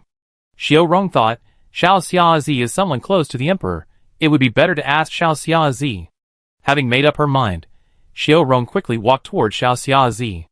Xiao Xiaozi was in a hurry to get on the road, and was not afraid of being blocked by others, so she immediately said unhappily, "The emperor has ordered us to do the work. Who dares to block the way? Get out of the way." Xiaorong smiled and saluted Xiao Xiaozi, and before she spoke, she stuffed a purse into Xiao Xiaozi's arms. Concubine 1 was generous to the servants. He always reminded them that money should not be saved. With Wang Gairen's words, Xiaorong felt sorry for the 10 taels of silver in her purse. But she took it out. Xiao Xiaozi followed Injun, and got many benefits from the eunuchs and palace girls below her. And she was used to such behavior. Her tone softened for a while. "I don't know this, sister. What's the matter? If you have something to say, please hurry up. I have errands to do." Seeing that Xiao Xiaozi's tone had softened, Xiaorong secretly sighed that she had made the right choice to take the purse. She first stroked her hair, bowed to Xiao Xiaozi, and then said with a smile, "Hello, Eunuch Xia. My name is Xiaorong, and I am from Suyuxuan. I know that Eunuch Xia is busy, but I just want to ask for our young master. I wonder if the emperor is free to see our young master today." After saying this, she looked at Xiao Xiaozi with a pair of sparkling eyes. Such a humble and gentle character is very much to Xiao Xiaozi's liking, in addition to the heavy purse. Xiao Xiaozi also laughed, and her tone was much more sincere. "Miss Xiaorong, the emperor is in Equin Palace today. Please go back and tell Miss Wan that you can go to see the emperor another day. The emperor is busy today." After saying that, Xiao Xiaozi hurried to leave. Xiaorong stopped him again and asked curiously, "The emperor will be in Equin Palace all day today?" Xiao Xiaozi looked around and couldn't help herself, whispering, "I'll tell you quietly, something big happened in Equin Palace today. Just let you stay in Suyuxuan quietly, lest the emperor vent his anger on you." The irrelevant people. Xiaorong heard that something big happened in Equin Palace, and saw that Xiao Xiaozi was so mysterious. She had been curious for a long time. But Xiao Xiaozi had already left in a hurry. Xiaorong couldn't bother him anymore, so she hurried back to Suyuxuan. Xiaorong repeated what she saw Xiao Xiaozi on the long street to Concubine 1, but she was not on guard against anyone, and just told it out as if it was a strange thing. After hearing this, Concubine 1 looked at Cui Jinsi, and they both had a plan in mind. This might be the batch of things said before the new year, and something happened, but I don't know. Cui Jinsi shook her head gently. Concubine 1 understood, and smiled at Xiaorong, who was still looking up and waiting for praise. "Forget it. Since the emperor is busy today, I will go to see the emperor another day. Go to Uniquely to get the money you spent. There is also a reward." Xiaorong heard that it was exactly as she thought. The money was not wasted. There was also a reward. She thanked him profusely, and went down to find Li Bai happily. After Xiaorong left, the smile on Wang Gairen's face disappeared instantly. She said to Cui Jinsi worriedly, "Jinsi, I always feel uneasy. You know, I just want to go with the flow. What if the fourth prince was poisoned? I actually never thought of harming the fourth prince, but Cui Jinsi comforted Concubine 1. "Don't panic, my lady. Xiaorong came back just now, and only said that something big happened in Equin Palace. She didn't say whether it was poisoning or related to those objects. Maybe it's something else? Besides, if the fourth prince has something wrong, the whole palace would be busy now.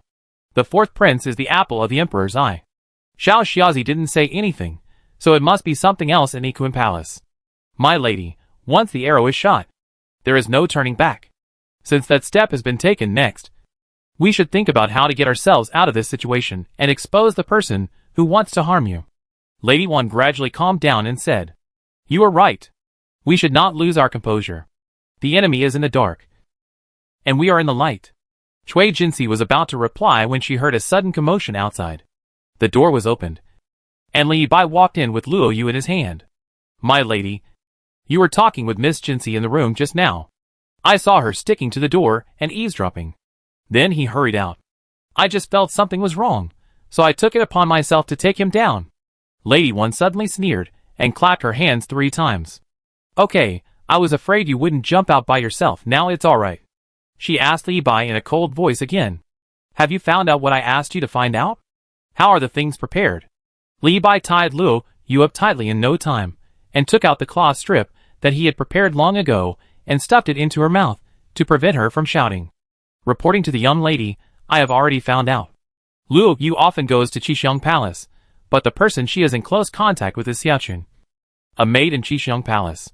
The two of them are in close contact under the pretext of learning embroidery patterns from each other, but in fact, they are secretly in cahoots with each other.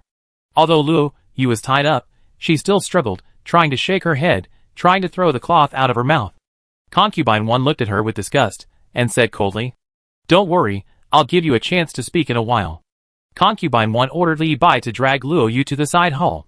She wanted to personally interrogate the servant girl about how she betrayed her. Li Bai had just dragged the struggling Luo Yu out of the door, when he saw Su Peixiong coming with his men. Concubine 1's heart skipped a beat. Before she could prepare herself mentally, she heard Su Peixiong's polite words. "Good luck to Concubine 1. The emperor said. "Please come to Ikuan Palace for a chat." Concubine 1 calmed down and said with a smile, "Thank you, Eunuch Su, for making this trip. It's just that, the emperor should be having breakfast with Concubine Hua in Ikuan Palace right now." "Right? Why don't you wait a little while? Wait for the emperor and Concubine Hua to finish breakfast, then I'll go." Su Peixiong was still very polite, but his words were not so polite. "Concubine 1, the emperor has summoned an audience, and no one dares to refuse. Even if you don't want to see the emperor, you have to go and tell him yourself, and I dare not say anything in front of the emperor. I'm sure you know the consequences of disobeying the emperor's order." Cui Jinsi gently pulled the collar of Concubine 1's clothes from behind. Concubine 1 understood, and stopped refusing. She only said that she didn't want to disturb the emperor's interest in eating, and she just happened to have something to ask the emperor to see, and wanted to wait until the emperor had breakfast before going. But now she had to go. So she asked Su Peixiong to lead the way, and Li Bai didn't have to drag Luo Yu to the side hall of Su Yuxuan. Just follow Concubine 1. Along the way, the palace people they met respectfully made way for Concubine 1 and her group. But when they passed by, those curious eyes followed Luo Yu dragged by Li Bai. When Concubine 1 and her group arrived at Ikuan Palace, the news that Luo Yu was being dragged away, and Su Peixiong was leading the way ahead, was like growing wings, and flew all over the harem. Chapter 418, One Case. The door of Ikuan Palace has been opened. Su Peixiong bowed and made a gesture of, Please come in. Concubine 1. The emperor is waiting for you." Concubine 1's eyebrows jumped for no reason. She took a deep breath and stepped into the door of Ikuan Palace. Only when she walked through the corridor to the main hall did Concubine 1 realize that the scene today was different from the past. It didn't look like the emperor was waiting for her to reminisce about the past, but rather it seemed that he was going to interrogate her. Injin sat on an armchair at the entrance of the main hall. His legs were exposed to the midday sun.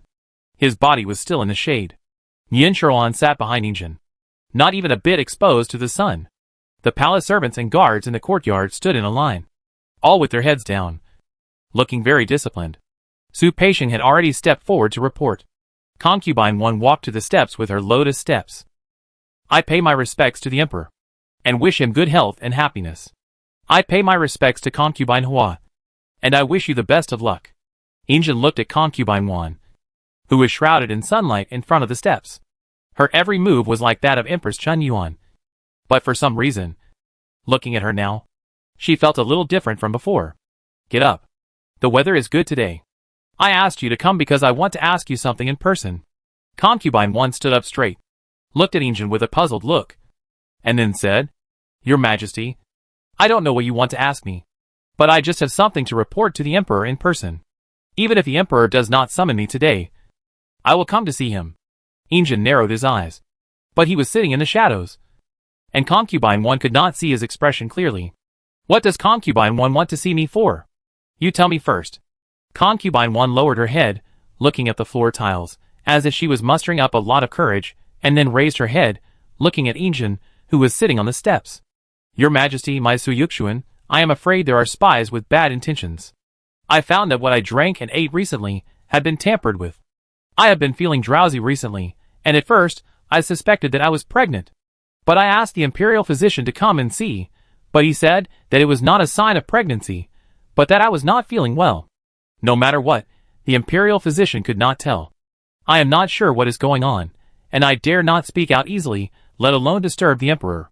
I secretly asked someone to keep an eye on her, and found that a maid in my palace named Luoyu always acted suspiciously, and always went out at night, and her whereabouts were unknown. Today, she eavesdropped on my conversation with the maid Chui Jinsi, and was caught by the eunuch Li Bai beside me. I thought of what happened in the past few days, and hurriedly asked someone to search Luoyu's residence.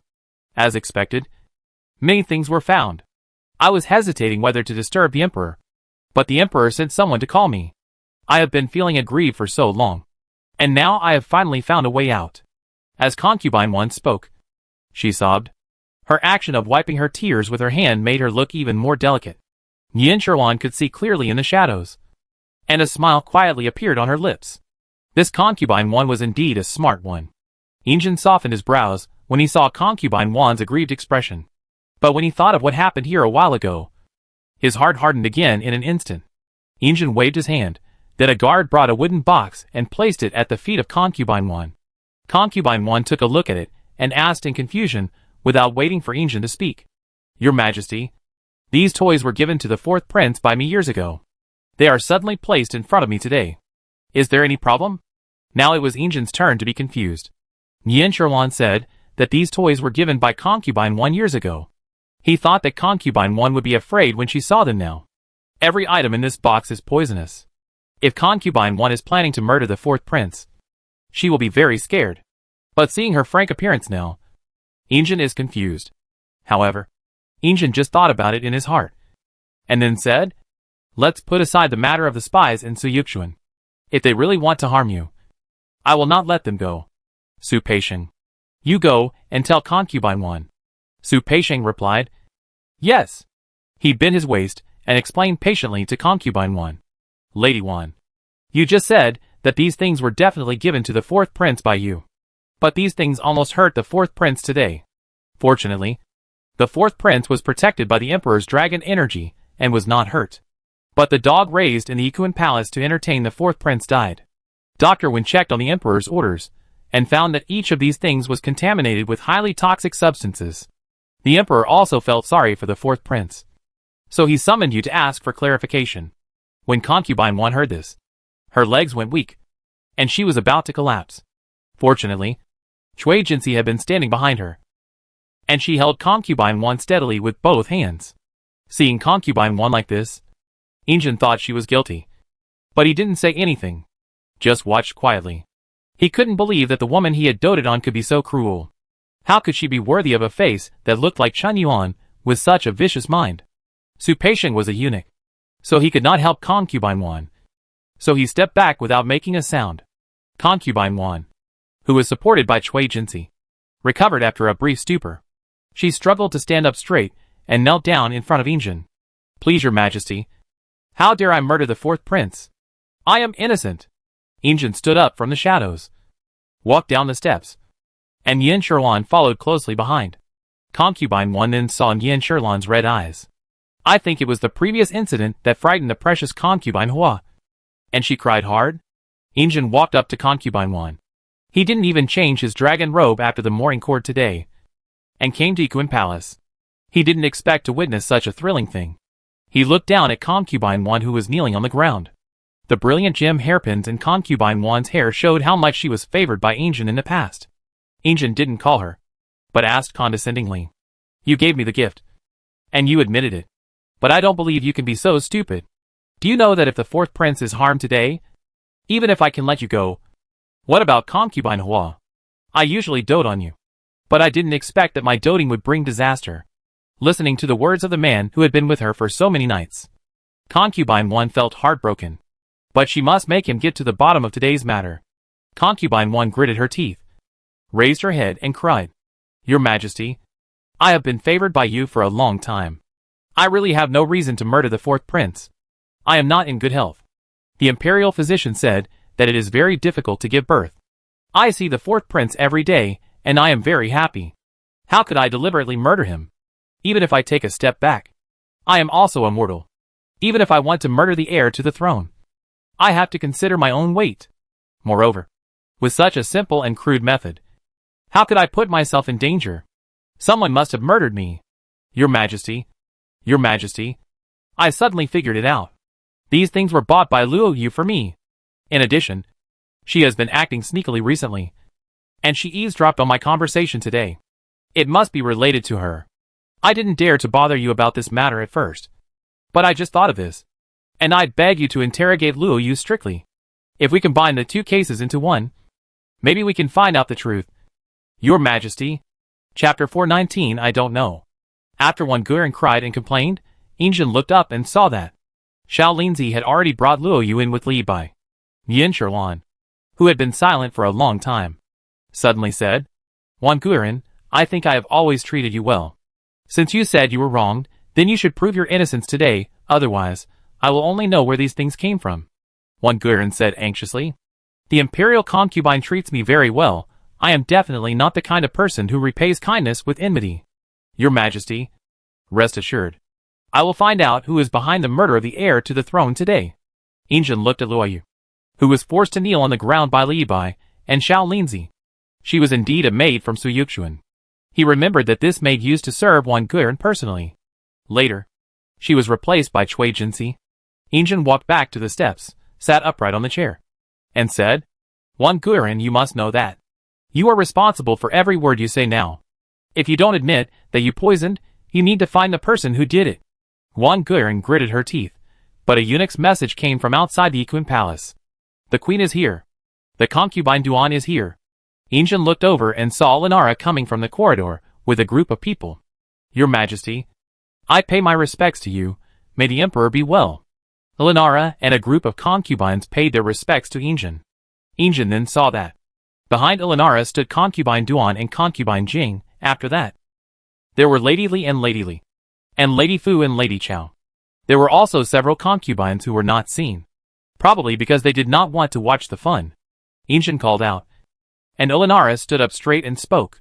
I just had breakfast, and I heard that something big happened in Equine Palace. I was still wondering if concubine Hua did not greet me today, and I wondered if she was unwell. When I heard that there was unrest in Equine Palace, I was afraid that concubine Hua could not handle it alone. So come and have a look. I didn't know the Emperor was here, it's my fault. Injin looked into Linara's eyes, and didn't see a trace of wrong in her eyes. It's natural for the queen to care about the harem.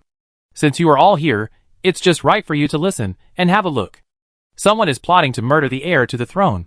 I will definitely get to the bottom of it today. Linara replied. Yes, and stood aside with everyone. Luo Yu was pushed to the bottom of the steps by Li Bai. Then he took out the cloth from her mouth. The cloth had been in Luo Yu's mouth for a while, and it made her mouth sore. She wanted to reach out and rub the area around her mouth, but it was tied tightly. She wanted to open her mouth to cry out for injustice, but her mouth was so sore that she couldn't control it, and drooled as soon as she opened her mouth. Injin frowned in disgust, and when Luo Yu recovered, she shouted, I am innocent. I did nothing. I was just doing my job, and I don't know how I offended eunuchly. He held her down. Injin was too lazy to listen to the servant's cry of injustice. He turned the ring on his hand, and asked Concubine Wan. Concubine Wan, since you suspect she is a spy, do you have any evidence? Concubine Wan hurriedly said. I asked Li Bai to arrest her, and then searched her residence. Li Bai, show the Emperor what you found. Li Bai took out a small cloth bag from his arms. But when the cloth bag was opened, it was filled with colorful small paper bags. Injin looked at Wen Xianqing. Wen Xianqing understood, and went forward to check. Your Majesty, these small paper packages are all highly poisonous, including the wolfsbane powder and the red crane's head that soaked the spinning top. Injin frowned. Yin Sherlan said, Your Majesty, it seems to be this servant. Luo Yu had completely recovered at this time, and immediately shouted, Madame Hua Guifei, I am innocent. I have never poisoned the fourth prince. I don't know how these things got to my residence. Yin Sherlan sneered. What do you mean? Is concubine Wan accusing you wrongly? Or am I accusing you wrongly? You said you were wronged, but concubine Wan said that this thing was really found from you. How do you explain it? Luo Yu swept his eyes over everyone, and briefly met concubine Li before moving away. Concubine Li looked around nervously. Luckily, no one noticed her. Luo Yu insisted that she was wronged, and the thing was placed in her residence to frame her. The implication is that the only one who wants to murder the fourth prince is concubine Wan. Concubine Wan naturally cannot admit the guilt. She suddenly said, Your Majesty, Today's incident has forced me into a desperate situation. I didn't want to say much. I was afraid that your majesty would say that I had framed others. But this servant is my maidservant. Although she didn't grow up with me, I never thought she would betray me. Before today's incident, I heard Li Bai say, Luoyu often goes to Qixing Palace late at night. Luoyu and a maid named Xiaochun in Qixing Palace are like sisters. They often embroider together and whisper. Luoyu also gives Xiaochun the things that the concubines give her. If the emperor doesn't believe it, just ask someone to see if Xiaochun's underwear is made of mulberry cotton produced in Qingshi town in Jiangnan. Mulberry cotton is unique to Qingshi town, and it is very comfortable to make underwear. But its value is low, and the dignitaries don't take it seriously.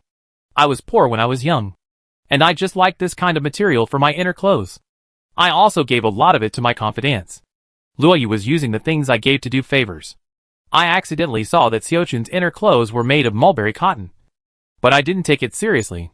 Later, I combined all the things. These things given to the fourth prince. I once heard Luoyu say that he asked a little sister to get them. As far as I know, Luoyu is the same as me. He has no relatives in the palace. Who else could it be except Xiaochun, who is on good terms with her? And the maid who followed Li Guiran to Ikuan Palace to watch the fun today was Xiaochun. She waved her hands in panic, trying to retreat behind Li Guiran, but was grabbed by the wrists by Nian Shirlan's maids Lidong and Lingji. Li Guiran scolded. How dare you? The emperor hasn't spoken yet. What right do you have to touch my people? Nian Shirlan stood on the steps, looking down on her, and said coldly, just because they are my people. Lady Li, Lady One pointed out your maid. Why are you so flustered? Could it be that you have something to hide? Lidong and Lingji had finished their inspection, and turned back to Injun and Yin Shirlan. Xiaochun's inner garment was indeed made of mulberry silk cotton, which was never worn by people in the palace. After seeing all this, Luoyu realized that Lady One had rewarded her with so much mulberry silk cotton before, and she was happy that the young lady still had her in her heart, but it turned out that she was waiting for her to jump into the pit herself. Luoyu bowed her head helplessly, hit on the shoulder by Su Peixing's whisk. She suddenly raised her head. Your Majesty, please forgive me. The things that concubine one gave to the fourth prince were indeed obtained by me from Xiaochun. Xiaochun said that the market outside was bustling, and I was gradually losing face in front of concubine one. She got some rare folk toys for me, and asked concubine one to give them to the fourth prince to please concubine Hua. In this way, concubine one can treat me well again. But I really don't know why those poisonous things are with me. Chapter 420 Zhuang Qing's personal letter. One Guiran said bitterly. You are my maidservant. I have always treated you well. You are about to die, and you still don't tell the truth. You even falsely accuse me. Could it be that I put the poison in your room? You should tell the truth, otherwise, you will be killed with all your family. Xiaochun was also forced to kneel down, but Luoyu was still hesitating. Xiaochun had already said tremblingly, Your servant said, don't kill my entire family. I know. If I don't tell you, you will end up like Luoyu. I did it all. I found the things, and I poisoned you. Nian Shirlan breathed a sigh of relief, finally asking this question. But her face was filled with grief and anger. You are just a servant, and I have never treated you harshly. Why did you want to murder my fourth prince? Xiaochun was trembling, as if she was struggling with herself whether to tell the truth. Injun said calmly, If the reasons you give convince me, and everyone else, I will spare your body, and not kill all your clans. If what you say makes me feel that there is even a trace of falsehood, I will immediately have you torn into pieces, and all your clans will be exterminated. As soon as Injun finished speaking, Xiaochun immediately shouted. It was the maid who was ordered by Concubine Li. Concubine Li said, There are only 2 little princes in the palace now. As long as the 2 little princes are gone, the emperor will be childless. We'll love and pamper her more. If she gives birth to another prince, in the future, she will be able to gain status through her son, and maybe even let the little prince become the crown prince. Li Guiran did not expect the truth to be exposed so quickly and thoroughly.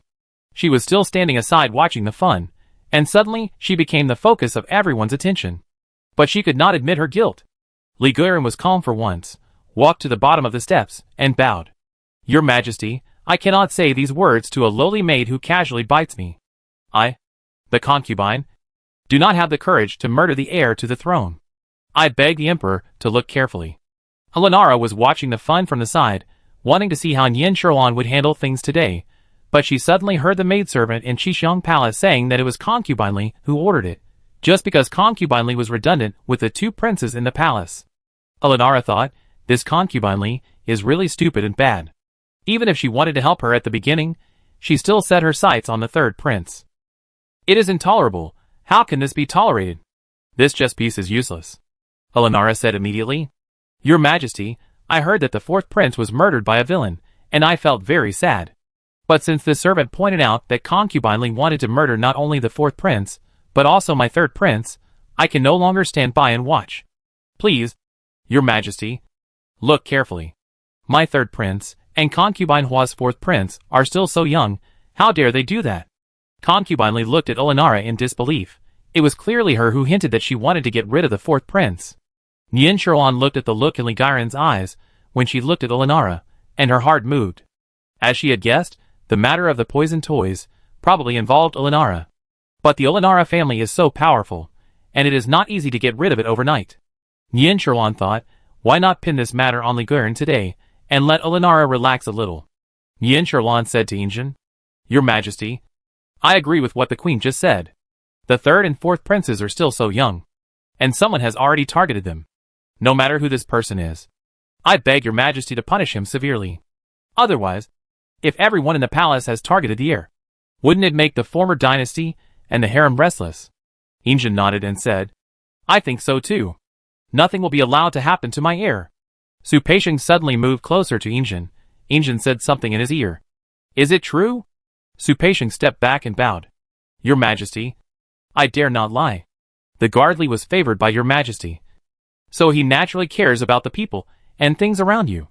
Guard Li heard about the Equine Palace, and just found me, and told me everything he knew. However, Your Majesty has to decide how to deal with it. Injin looked at Li Guiren. A half-smile appeared on his face.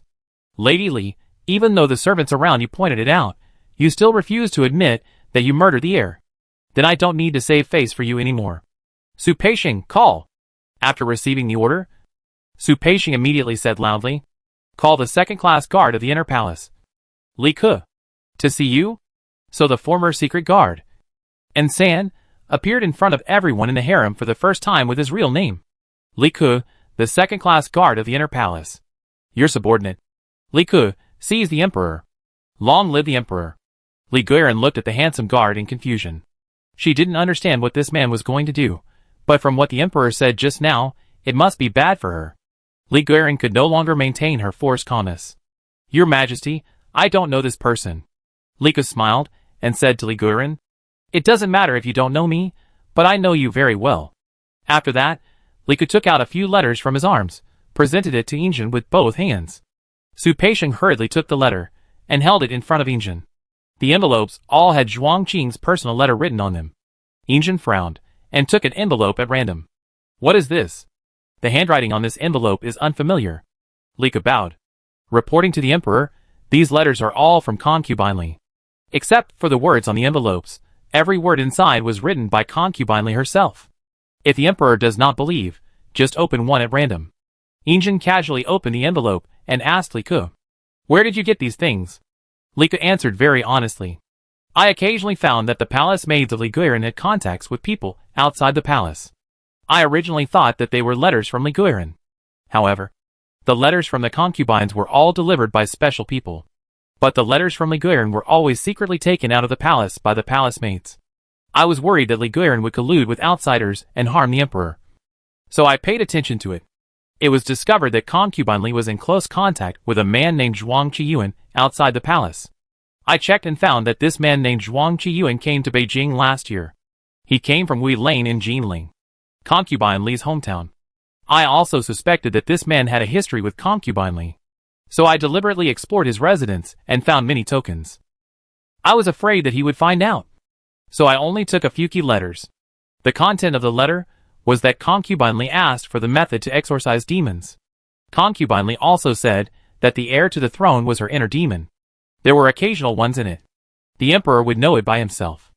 I can't continue to say more. Li Ke's hesitation immediately aroused speculation among the concubines. In the harem, it is difficult to say that Concubine Li had a private relationship with someone. Chapter 421, immediately beaten to death. Injin believed Li Ke's words 50% of the time. When he opened the letter, he saw 100% of the evidence before him. Injin felt a surge of blood boiling, and he could hardly control himself. He felt dizzy, and could not stand steadily. Luckily, Su Peixiong and Yin Shuolan were always by his side, and they supported Injin in time. Alanara was so panicked that she blurted out, "Please ask the imperial physician." But concubine Duan reminded her that imperial physician was here. When Xianxing had already stepped forward and helped Injin sit down. After taking his pulse, he breathed a sigh of relief. "Your Majesty, calm down. Your Majesty was just angry, and it affected your tendons. Your Majesty, calm down now. Take this pill with water. You will be fine in less than a quarter of an hour." Injin took a deep breath and pointed at Concubine Li.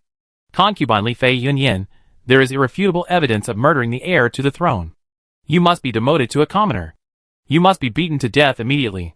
Concubine Li collapsed on the ground when Li Ke took out the letters.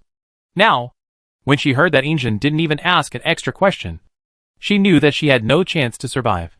However, she was a coward. Before she could even pull another person into the water, she was so scared that her urine flowed down her trouser legs, and she couldn't speak. When the guards dragged her away, she was limp as mud, leaving only a patch of water on the ground. Yin Shuolan watched Li Guiran being dragged away with cold eyes. She only hated Injin for not cutting her into pieces. Alanara and others all looked terrified.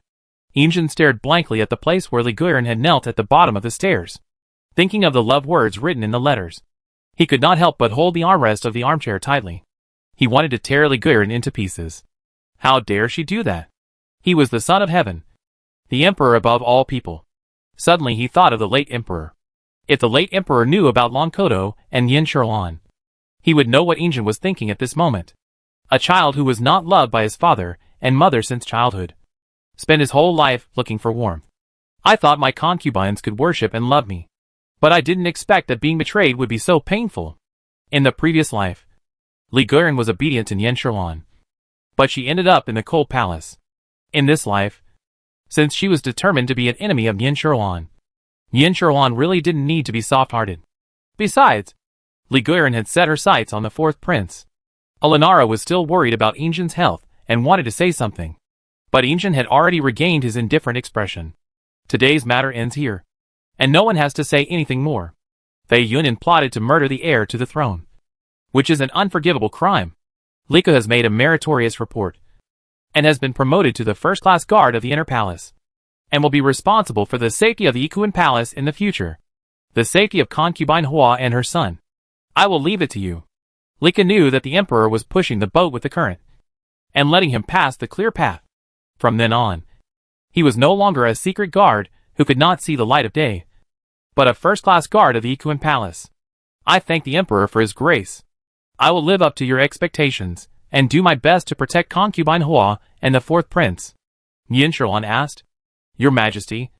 Then, how should I deal with the servants of Sui Yushuan and the servants of Qixing Palace? Injin said. Let Yin Shuolan punish them. He knew that when it came to the safety of the fourth prince, Yin Shuolan was not a soft-hearted person. They were just two servants, not worth the emperor's attention. Injin waved his hand and said, Let's all go, and stood up and walked out of Ikuan Palace. When Injin was unsteady on his feet, Su Peixiong had already signaled to Xiao Xiaozi to prepare a sedan chair. At this moment, Injin sat on the sedan chair, and felt something disturbing his soul. He thought of Sherlan's intense love for the fourth prince, and suddenly thought of his biological mother, Empress Dowager De, who not only sent him away to consolidate her favor since he was a child, but also made him restless now. Injin asked himself in his heart, was he not good enough? Why did his mother never give him any status in her heart? Mother gave all her love and affection to the 14th child. Thinking of the 14th child, Injin remembered what Su Peixiong said, Empress Dowager De always gave many things to the 14th child, openly or secretly. She was afraid that the 14th child would not live well in the house outside the city. From now on, he would stop Empress Dowager De from thinking of him. He asked Su Peixiong to keep a close eye on the house, and he would not allow Empress Dowager De's people to send anything in. He wanted to see the 14th child fend for himself. He wanted to see, without the 14th child, whether mother would be a little more kind to him. After Injin left, Yin Shuolan said to Elinara with a smile, Empress, Since you have come all the way to my Ikuin palace, why don't you drink a cup of tea? Alinara also smiled, but there was a hint of coldness in her eyes. No need, concubine Hua, keep your good tea for yourself. I have had a good drink today. After saying that, she led everyone away. Yin Sherlan continued to smile. I respectfully send you off. Empress! How could Yin Sherlan not understand what Alinara said? If Yin Sherlan had not only wanted to punish concubine Li, there would be more than one concubine involved. Alinara came today and indeed had a good cup of tea. However, this good tea was only understood by her and Yin Sherlan. After sending Alinara away, Yin Sherlan put away her sour smile and turned to enter the main hall. Lika followed in. Your Majesty, Zhuang Qiyuan has been dealt with by my subordinates. I heard that the Emperor sent someone to go there. As long as he sees Zhuang Qiyuan's body, the Emperor will probably be relieved. Yin Sherlan sat down, picked up the teacup and drank tea. After swallowing the tea in her mouth, Yin Sherlan let out a sigh of relief and said, Well done. From now on, you have a clear path. In the future, when I ask you to do something, you don't have to be afraid. Did you see Zhuang Qiyuan die with your own eyes? Lika said. Don't worry. Your Majesty, Zhuang Qiyuan was reluctant to betray concubine Li at first. But I had my own way to make him talk. Afterwards, I used yellow rice that had just come out of the pot, dipped it in cold water, and fed it to him whole. Even if he didn't die immediately, his intestines would be scalded and his stomach would burst. He would definitely not survive. But I am worried, said Yin Sherlan. Just say it. What are you worried about? Lika said with a bow. I was originally the Emperor's secret guard. Although the Emperor has rewarded the Queen, but I did not let the Emperor know before I did this. So I am worried. Yin Sherlan understood. Are you worried that the Emperor will know that you know so many things, but did not tell him? And he will settle with you later? Lika nodded. Yes. Your Majesty is wise. Yin Sherlan waved her hand. You don't have to worry. Our Emperor is an ancient wise ruler. The Emperor is more concerned about the former dynasty. He will not spend too much energy on these trivial matters in the harem. And he will not settle with you for such a small matter. If you are really worried, I will talk to the Emperor. Lika was relieved and left. Li Guren left. Chapter 422 The Queen's Gift. Xiao Linzi came up to the door with a smile. Master, this is good. You can finally teach me kung fu during the day. We no longer have to learn it secretly at night. Oh, you don't know, I have been learning kung fu at night for the past few years, and I have been working during the day, and I am almost an owl. Liko also smiled, rubbed his hands, and stared at Xiao Linzi's smiling face. I don't have to sneak to the imperial kitchen to find food at night anymore, so you see. Xiao Linzi is not stupid, he immediately chuckled. Master, please come this way. I, Xiao Linzi, have taken out this month's allowance today, and prepared a nice table, so you can eat as much as you want. Liko was not polite at all, and followed Xiao Linzi to the servants' quarters, and indeed saw that a table of dishes had been prepared, so he ate with relish. Although concubine 1 was used by others, and gave those things to the fourth prince, Injin said that she should be confined to her house for half a month, and fined for 2 months' salary, to remember this lesson. Chui Jinsi brought the sweet soup and served it to concubine 1. Concubine 1 took the small white porcelain bowl of sweet soup and laughed at herself. Jinsi, you see, no one in this palace can surpass concubine Hua's limelight. I used to be arrogant, and thought that the Emperor would always treat me differently from others. But when it comes to concubine Hua, I am just a disposable object. Chui Jinsi said softly. My lady, you must not be so self-deprecating. This time, the fourth prince was murdered. Fortunately, no disaster occurred. Otherwise the young lady would not be in the current situation. Li Guren was also favored. But the Emperor still killed her. When concubines made mistakes, the royal family would always leave them a decent death. Although they could not escape the 3 methods of white silk, dagger, and crimson, they would always leave their bodies intact. But this time, the Emperor mercilessly ordered her to be beaten to death immediately. Even if the Emperor showed mercy and allowed her body to return to her family, her death in this way would surely not bring any glory to her family. It is because of this incident that her family has fallen into ruin. And it is justified, said concubine 1. So what? Chui Jinsi replied. So, you should be thankful. It's just that you have to stay in Suyuchuan for half a month. And the fine is not a big deal. At least you still have your mother's family. And the emperor did not reprimand your mother's family for this incident, which is a blessing in disguise. Concubine 1 stirred the sweet soup in the bowl and sneered. Mother's family? I don't care what they do. If not for. Concubine 1 suddenly shut up, raised her head and smiled. You are right, it is a blessing in disguise. Cui Jinsi said with regret. It is a pity that Luo Yu was the dowry of the young master, but she did such a treacherous and ungrateful thing. Fortunately, the young master found out something was wrong early, so she didn't let her harm you. Concubine 1 put the sweet soup in her hand back on the tray in Cui Jinsi's hand, saying, What about the dowry? Is the dowry necessarily sincere? Since she feels tired of living, then I will kindly send her off. However, after this incident, I don't want another ungrateful person to appear in this Suyukshuan. When she said this, she was clearly looking forward, not staring at anyone, but Cui Jinsi immediately knelt down. My lady, rest assured, I don't know about others, but since I followed you, I have been devoted to you, and will never betray you. Lady 1 smiled, and reached out her hand to support Cui Jinsi. Get up. I was just saying it casually. Don't be nervous. Just because you have been by my side for the past 2 years, I naturally trust you. Besides, you are the only reliable person around me right now. If I don't even trust you, who else can I trust? Cui Jinsi stood up, bowing her body. The young lady has just eaten 2 mouthfuls of this sweet soup. If it doesn't suit your taste, I will ask the Imperial Kitchen to prepare a different flavor tomorrow. Concubine 1 waved her hand and said, No need. In my current situation, there is no reason for me to be served by the Imperial Kitchen. I will eat whatever the Imperial Kitchen sends. I am tired. Go and ask someone to take good care of the pear trees in the back garden. It is almost the time for spring to bloom. We cannot waste this spring. Cui Jinsi left with the sweet soup left by Concubine 1. However, in the past, the masters gave the leftovers to the servants. But today Cui Jinsi poured away the sweet soup without hesitation in a place where no one was around. Elinara went to Yunga Palace for the first time. The Empress Dowager looked about 70% recovered now. Although she coughed occasionally, the rosy complexion was real. Your Majesty, I pay my respects to you. May you be blessed with eternal life, good health and happiness. Elinara was followed by several palace maids, each holding an exquisite tray in her hand. Empress Dowager met Elinara in the main hall of Yunga Palace. Get up. I was wondering why my eyelids kept twitching when I woke up this morning. It turns out that there are many distinguished guests.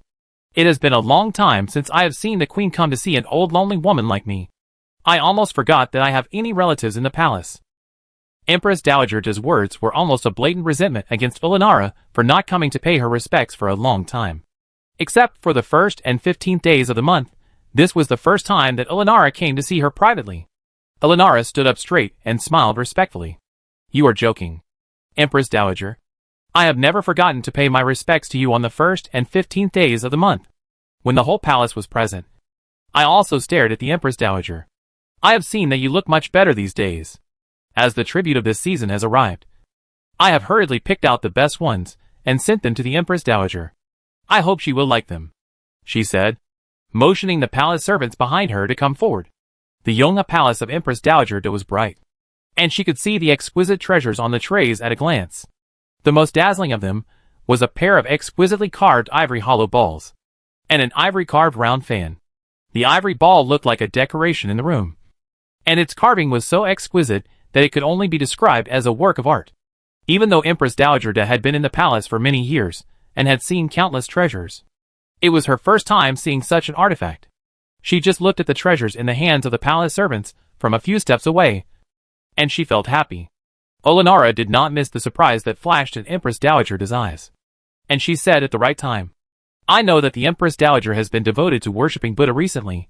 This ivory comes from Sikkim, a Buddhist country. It took the skilled craftsmen of the Qing dynasty 3 years to carve it carefully. There is only one pair. I think that such a treasure is most suitable for the Empress Dowager. Looking at the entire palace, only the Empress Dowager can decorate with such a good thing. This good thing was delivered to her. Even if Empress Dowager was dissatisfied with Elinara before, she couldn't hit a smiling person.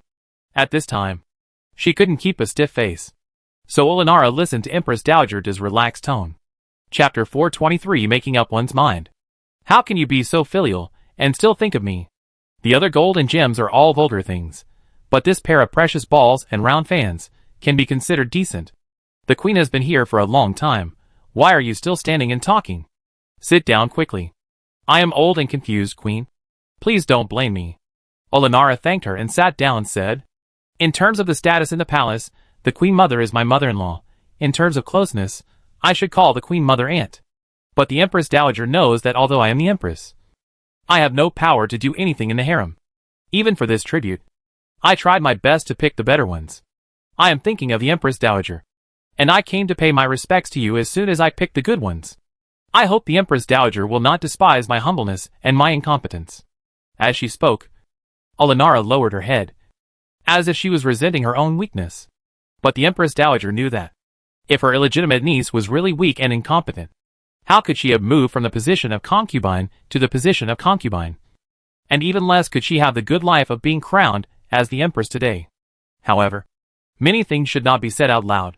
Empress dowager just smiled, asked someone to take away the treasures, and asked Jushi to serve tea, and said to Olenara, Queen, please taste my tea and see if it suits your taste. Olenara took the tea in her hand and drank a sip. The refreshing aroma and refreshing taste of the tea immediately made her feel relaxed physically and mentally. The tea here is more than 10 times better than mine. After all, the emperor is filial. Such good tea is probably only available to the empress dowager and the emperor. I have never seen it before. Empress dowager also took a sip of the teacup and smiled. The tributes from previous years were brought to the palace by the Ministry of Internal Affairs to the emperor for review. The queen handles the affairs of the 6 palaces. I guess I have seen the tribute list. This tea is called Lingshan Shuirui. I heard that it has a sister tea called Shueting Hansui, which tastes more refreshing than this one. These 2 kinds of tea are not on the tribute list. In the whole palace, I am the only one who has half a caddy of Lingshan Shuirui. It is said that this tea is extremely difficult to pick, and the yield is extremely low. I don't know why it is not included in the tribute. Olenara looked up in confusion. Such a good tea, why is it not included in the tribute? Then, isn't the tea used by the emperor the best in the world? Empress dowager just smiled but said nothing. But Jushi beside her spoke up. Empress, please forgive me for being nosy. Because you are the closest relative of the empress dowager specially asked me to brew this tea today. As for the origin of this tea, you don't have to worry about it. In short, after you leave Yunga Palace, you have never heard of this tea, let alone drank this tea, that's it. Olenara knew that today's gift was the right one. Empress dowager gave her this tea. Was it just to show off the tea? No. Olenara put down the teacup and said, Auntie is right. I am the empress dowager's closest relative, so I will naturally be on the side of my closest relative in everything. Empress dowager nodded and said, I was sitting in the palace and heard rumors that something happened in Ikuin Palace. That noble lady Li was also killed in this incident. Didn't the queen persuade the emperor? Olenara said. My mother asked. I dare not hide it. The matter of Ikuin Palace is strange. I have investigated privately. The dog that caused the incident was suddenly raised a few days ago. It is said that the dog did not have the habit of snatching things at first. It was the palace maids of Ikuin Palace who always teased it and gave it things to hold. This is why it rushed over to snatch the toys when it saw the box of small toys of the 4th prince. Moreover, I have also investigated the poisons handled by Li Guiran, all of which were poison prescriptions of quack doctors, but I did not see the poison of Crane's beak red. It is a pity that after Li Guiran's accident, the man who was on good terms with her had already died. When my people found him, the coroner of Jinghao Prefecture was already there. They said that he was impatient, and ate hot yellow rice cake, which was very sticky, and he actually scalded the man's intestines and stomach, but everything looked fine on the outside. Empress dowager just snorted. She did it perfectly. I think she probably already found out that those things were different, and played along with them, and put on a good show. But she was a ruthless person to let her own son out to play this show. She didn't think that, if the child was quick, he would catch those things in his hand, she would cry. Olenara said. Mother and I guessed exactly the same, but I think, with her temper, to dare to do this in front of the emperor. There must be a perfect plan. However, in this way, not only were the people in the palace stunned by this incident, but the emperor, out of fear, felt even more distressed for the mother and son. After a moment of silence, Olenara changed the subject and smiled with all her might. Forget it. I'm just busy talking about other people's business. I came here today because I have good news to tell my mother. Empress Dowager asked curiously. Good news?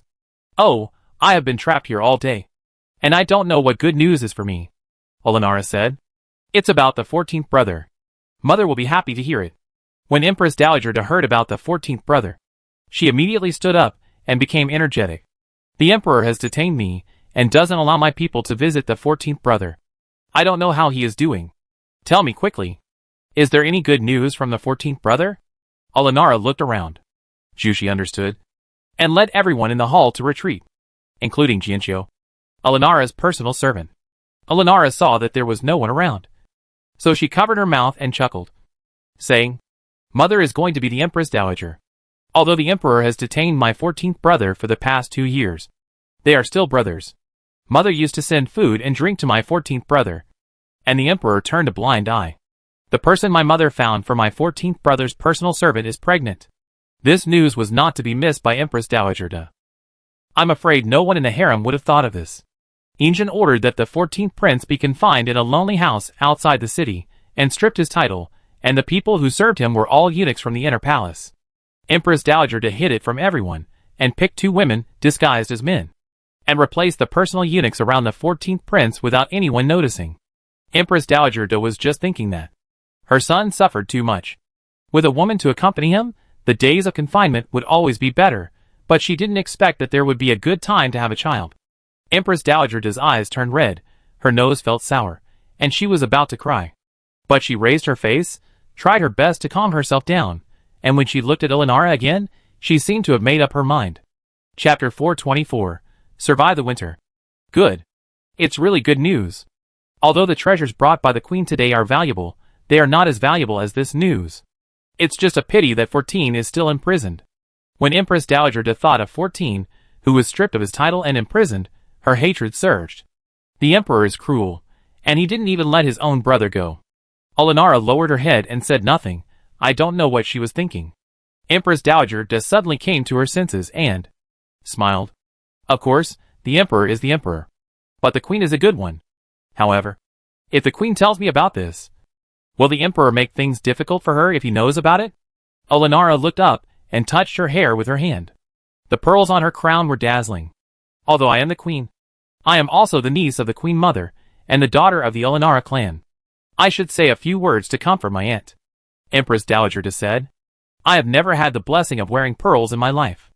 I only hope that the throne of the Queen can be passed down among the daughters of the family. Queen, you are very good. The glory of the Olenara clan and the Wyatt clan should be carried forward in your hands. Queen, just take care of the affairs of the 6 palaces. I also know why you are worried. I have my own decision. I will never let the throne of the Queen fall into the hands of other families. I have said so many things today. I am tired. Olenara said goodbye and left Yonghe Palace. On the way back, Jianqiu asked curiously, Your Highness, do you think, will the Empress Dowager understand your feelings? Olenara did not take the sedan chair. She walked. She just felt that the spring scenery was very beautiful. Another spring has come. It has been 6 years since she followed Injin into the palace as the Empress. Calculating her own age, she is already nearly 30 years old. Olenara said, I don't know either, but judging from the situation today, the Empress Dowager has listened to my words to some extent. Is there any movement from the Empress Dowager recently? The situation of 2 Queen Dowagers in one palace is unprecedented in history. Not to mention the first time in our Qing dynasty. Even though there were 4 Queen Dowagers in the reign of Emperor Ai of Han, only the one who was officially the Queen Dowager was recorded in history. Our Emperor ascended the throne in a hurry, and the current situation was forced to happen. I think the Emperor must be very distressed. But he can't express his distress. As the Queen, I should help the Emperor relieve his worries. Jianqiu agreed with him, and nodded in agreement. Your Majesty has thought it through. Now there are 2 Empress Dowagers. I am presumptuous to say something. If the former dynasty, the harem, and even the people think that there is nothing wrong with this matter, I am afraid that the royal family will also have the position of co-wife, like the people in the future. Everything is normal with the Empress Dowager. If there is anything wrong, I will definitely receive the news as soon as possible. Your Majesty can rest assured. Olenara sighed and looked up at the sky. We women are controlled by others all our lives, trapped in this small space. If we can't make better plans, who can we count on? What you said is what I am worried about. Look at the people in the palace now. They look at concubine Hua with respect, even more respectful than when they look at me. Nian Jingyu of the previous dynasty made many military achievements, but he was never arrogant, and this behavior made him very popular with the emperor. It's hard for me to sleep peacefully with these two brothers and sisters, Jianqiu said. Concubine Hua is just relying on the fact that the emperor still likes her face. That's why she is still favored. I've heard that men are always fickle. If one day she loses her beauty, I wonder if the emperor will still love her as before. Elenara had already led a group of servants to the gate of Jingren Palace. She paused and rebuked Jianqiu. Don't talk about the emperor behind his back. As for concubine Hua, whether she is beautiful or not, it's her business. Jianqiu stepped back and bowed. Yes, I'll remember that. Then she took another step closer to Elenara. Your Majesty, Jiang Fuhai said a few days ago that the hair oil and powder sent to concubine Hua's palace by the Ministry of Internal Affairs every month were all given to her maids. It is said that she herself never uses the powder made in the palace. She always orders it from a powder shop called Xianzilu outside. Xianzilu's business in Beijing is in full swing. Why not let Jiang Fuhai buy some hair oil and powder from Xianzilu some other day? Let's see what kind of good stuff it is that makes concubine Hua not need the imperial gift. Elenara nodded. Okay. Ask Jiang Fuhai to go around with the shopkeeper of Xianzilu more, and I will see what is so attractive. By the way, concubine Duan came to pay her respects to me yesterday, saying that her Huani incense was almost used up, and asked me for the incense recipe. You can settle Jiang Fuhai. And when you are free these few days, send the Huani incense I prepared last month to concubine Duan. Jianqiu helped Elenara sit down and replied.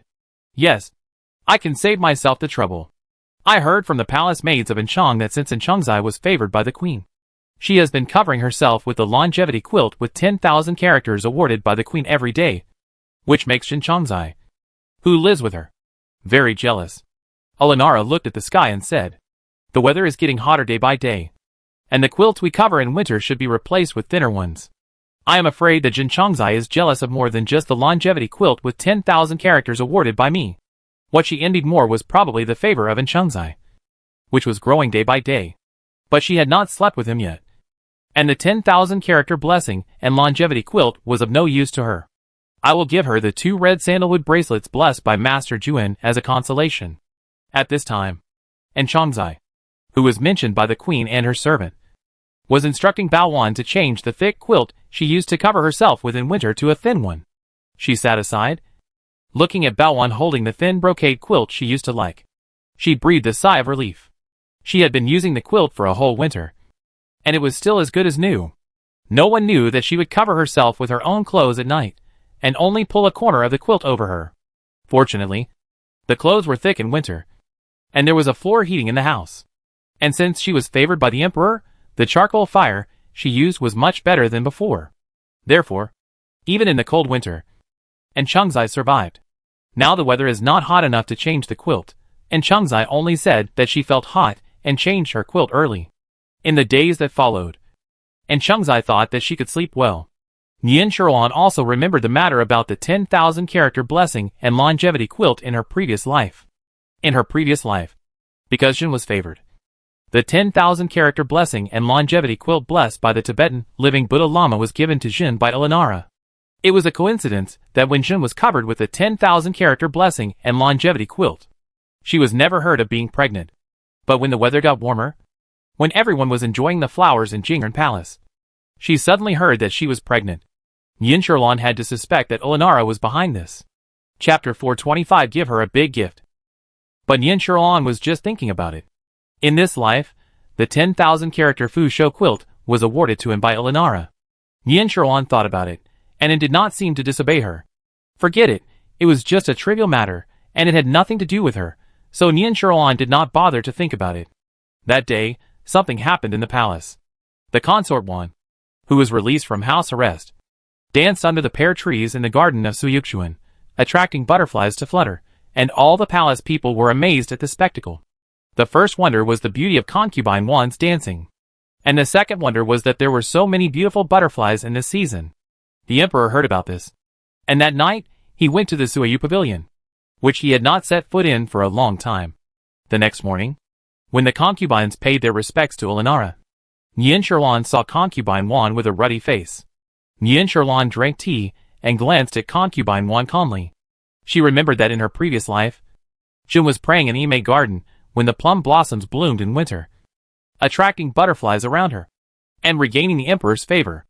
Unexpectedly, many things in this life did not follow the trajectory of the previous life, but still staged similar dramas. Nien Sherlan sneered in her heart. She underestimated the concubine one whom she personally supported. It doesn't matter who Injin's heart is with now. What matters is that this person cannot surpass his position in Injin's heart. Alinara looked at concubine Wan and laughed heartily. Congratulations to concubine Wan. You have just been released from house arrest and regained the emperor's favor. Such a blessing. I really envy others. The noble lady Wan is very obedient. It's just that the emperor doesn't despise my stupidity. I am also blessed by the queen. Even if I was harmed by the villain for a while, I was safe after all. Just as I was calming down in Suyukshuan, I can now be more calm towards people and things. This is also a good thing for me. Olinara's eyes were full of smiles. The noble lady Wan is obedient and polite. No wonder the emperor likes her. I like it very much. 2. The last incident in Ikuin Palace had nothing to do with you, but you were deceived by the treacherous man for a while, which led to concubine Hua misunderstanding you. However, concubine Hua is of high status, and I think she will not bother you about this matter anymore. You can rest assured. Concubine Hua, am I right? Nien Sherlan always looked lazy when paying respects to Alinara. Today, I don't know if it was because of spring sleepiness, but he yawned frequently. However, she still cared about the manners of a concubine, and only covered her lips with a handkerchief. Alinara, who was originally talking to Wan Guiran, suddenly turned to Nien Sherlan, causing Nien Sherlan to yawn and get stuck in the middle, which made her very uncomfortable. But everyone in the palace was looking at her, waiting to see what she would say. Nien Sherlan put down the handkerchief covering her lips and smiled casually. The queen has said it for me, and I have nothing to say. After all, Lady Wan is young and easily deceived. Lady Wan, you must learn from the empress in the future. Nien Sherlan said a few words casually, and turned the topic to Alinara. Alinara was not annoyed, and continued to smile. The other day, I went to Yonghe Palace to pay my respects to Empress Dowager Da. The Empress Dowager also said that it had been a long time since I saw concubine Hua taking the fourth prince to Yonghe Palace, and she missed it very much. I saw that the weather was fine today. Why don't concubine Hua take the fourth prince to pay respects to the Empress Dowager of Yonghe Palace, and let the Empress Dowager, a serious grandmother, love the fourth prince well? Nien Sherlan stared at Alinara's smiling face for a while, and also smiled. The Empress Dowager is busy in the harem, and has too many things to worry about. Hongli was frightened a few days ago, and it is really not suitable for him to go out these days. When Hongli is better, I will take him to pay respects to the two Empress Dowagers. This was a clear rebuke to Alinara, causing Li Guiran to glance at Nien Sherlan. Nien Sherlan had never taken a small character like Li Guiran seriously, so she ignored her gaze. The atmosphere in the hall was silent for a while. Everyone had experienced Nien Sherlan's mouth, and no one wanted to talk too much and get into trouble. Alinara looked around the hall, and no one dared to stand up and say a few more words to Nien Sherlan. So the greetings ended in a dull manner. Songji was watching Nien Sherlan teasing the fourth prince to recite a poem in the Ikuin Palace, and said angrily, I didn't know that the people in this palace were so shameless. Has the queen forgotten what the Empress Dowager did to the fourth prince? She even asked the queen to take the fourth prince to pay respects. I'm afraid she's going to be a sheep in the tiger's mouth. I'm worried. Fortunately, the queen didn't follow her words. Otherwise, I don't know what trouble she would cause. The fourth prince was just reciting a poem Quiet Night Thoughts with his head shaking. She looked up and asked Nien Sherlan, Mother, what do you mean? Nien Sherlan smiled lovingly and stroked the little head of the fourth prince, said, Hongli, you don't need to know the meaning of these poems, just recite them for fun. Mother won't force you to learn something you don't like. You are less than 2 years old, and you are already the most powerful child in this palace. She didn't care whether the fourth prince could understand or not, she just expressed her thoughts clearly to the fourth prince. In her heart, children should have the innocence of children. Reciting poems is just a pastime when bored. The fourth prince raised his ignorant head and clapped his hands. Okay. After handing the fourth prince to Xiao Linzi to take out to play, the kindness in Nien Sherlan's eyes disappeared instantly, and a gloomy face appeared on her face. I kept thinking that the one in Yonghe Palace was the emperor's biological mother, and I showed mercy to her again and again. But she tried to harm me, and Hongli again and again. What kind of greetings? They are all just excuses. Once I enter her Yonghe palace, if she uses her mother-in-law's money to pressure me, can I still resist? At that time, I am afraid that I will be helpless. Even if the emperor and her are not deeply in love, when the word filial piety is pressed on him, the ones who will suffer are me and the fourth prince. After a while, when Hongli is coaxed to sleep by the wet nurse, call Xiao Linzi to see me. So Xiao Linzi finally served the young master and fell asleep happily. When he ran into the palace sweating, he received an order from Yin Sherlan. Find a way to make the 14th old man seriously ill, and then pass the news to Yonghe Palace. Yin Sherlan also heard from Xiao Linzi that recently there have been eunuchs in the palace going to Xinzi Tower to buy, and the other party specifically asked for the same cosmetics as the nobles. Yin Sherlan asked Xiao Linzi to tell the shopkeeper who to sell all the cosmetics that make people look good, and the valuable things that are not displayed in public to those people at double the price. Yin Sherlan thought, Xinzi Tower has finally been noticed by Elinara, so let's give her a big gift. Chapter 426 Encountering the Queen Mother. In March, the flowers in the imperial garden are in full bloom, like beautiful faces, waiting to be admired. Yin Sherlan had nothing to do today, so she took the fourth prince for a walk in the imperial garden. Behind her were not only her personal maid, but also the fourth prince's wed nurse and others. Xiao Linzi followed the fourth prince, extending his arms to carefully protect him. From Yin Sherlan's perspective, it looked like a hen protecting her chicks. This caused Yin Sherlan to purse her lips slightly and laugh. The fourth prince ran a few steps, and suddenly stopped. His eyes were attracted by a flower beside the road. It was a pink peony, and a huge butterfly was resting on the petals. Yin Sherlan followed the fourth prince's gaze, and also found it interesting. Calculating the days, it was indeed the season for peonies to bloom. But this peony was growing alone by the road, mixed in with some evergreen shrubs. The peonies in the Forbidden City have always bloomed in groups in the flower beds. Such a single peony is very rare, not to mention the huge blue butterfly in March. I think both the butterfly and the peony have to work harder than other species to be so dazzlingly beautiful beside the road. The fourth prince squatted down and did not approach, but quietly watched the butterfly busy among the petals. Xiao Linzi hurriedly squatted behind him, still with his hands in a protective manner. Yin Sherlan did not disturb the fourth prince, and waited for him to watch for a while. The butterfly flapped its wings, and was about to fly away. The fourth prince was a little anxious. He turned around and pointed at Xiaoyao, and said to Yin Sherlan, Mother, mother. From the anxious tone, she was afraid that the butterfly would fly away. Yin Sherlan then approached the fourth prince, took his little hand, made him stand up, and held the fourth prince in her arms. She spoke softly. Mother, you know, Hongli saw the butterfly was about to fly away. Right? But did Hongli ever think that? The butterfly went out early in the morning at this time. It is time to go back to see its child. The fourth prince turned around to look, and the butterfly had indeed disappeared. He was confused and said in a baby voice, Mother, look for Hongli. Yin Sherlan was very happy. She said so many words now, and the fourth prince could understand them. In addition to daily greetings, the fourth prince had memorized many fixed words. This was the first time that the fourth prince summarized her meaning by himself. So Yin Sherlan put her face against the fourth prince's little face, laughing happily. Hongli is so smart. While the mother and son were laughing, there was a cough, followed by the eunuch's sharp voice. The Empress Dowager is here. All outsiders should get out of the way. Yin Sherlan sneered in her heart, slowly stood up, protecting the fourth prince behind her. She looked up in the direction of the sound, and the Empress Dowager's procession came in a mighty manner. The Empress Dowager, dressed in bright yellow, sat on the sedan chair, and the palace servants on both sides, and the people who followed behind her totaled about 20 people. With such a big show, I don't know what it's for. Since Empress Dowager fell ill 2 years ago, Yin Sherlan hasn't seen her like this for a long time. Yin Sherlan wanted to avoid it, but when she heard the eunuch's voice, the ceremonial procession had already entered the imperial garden, and when she turned around, it was already a few steps away.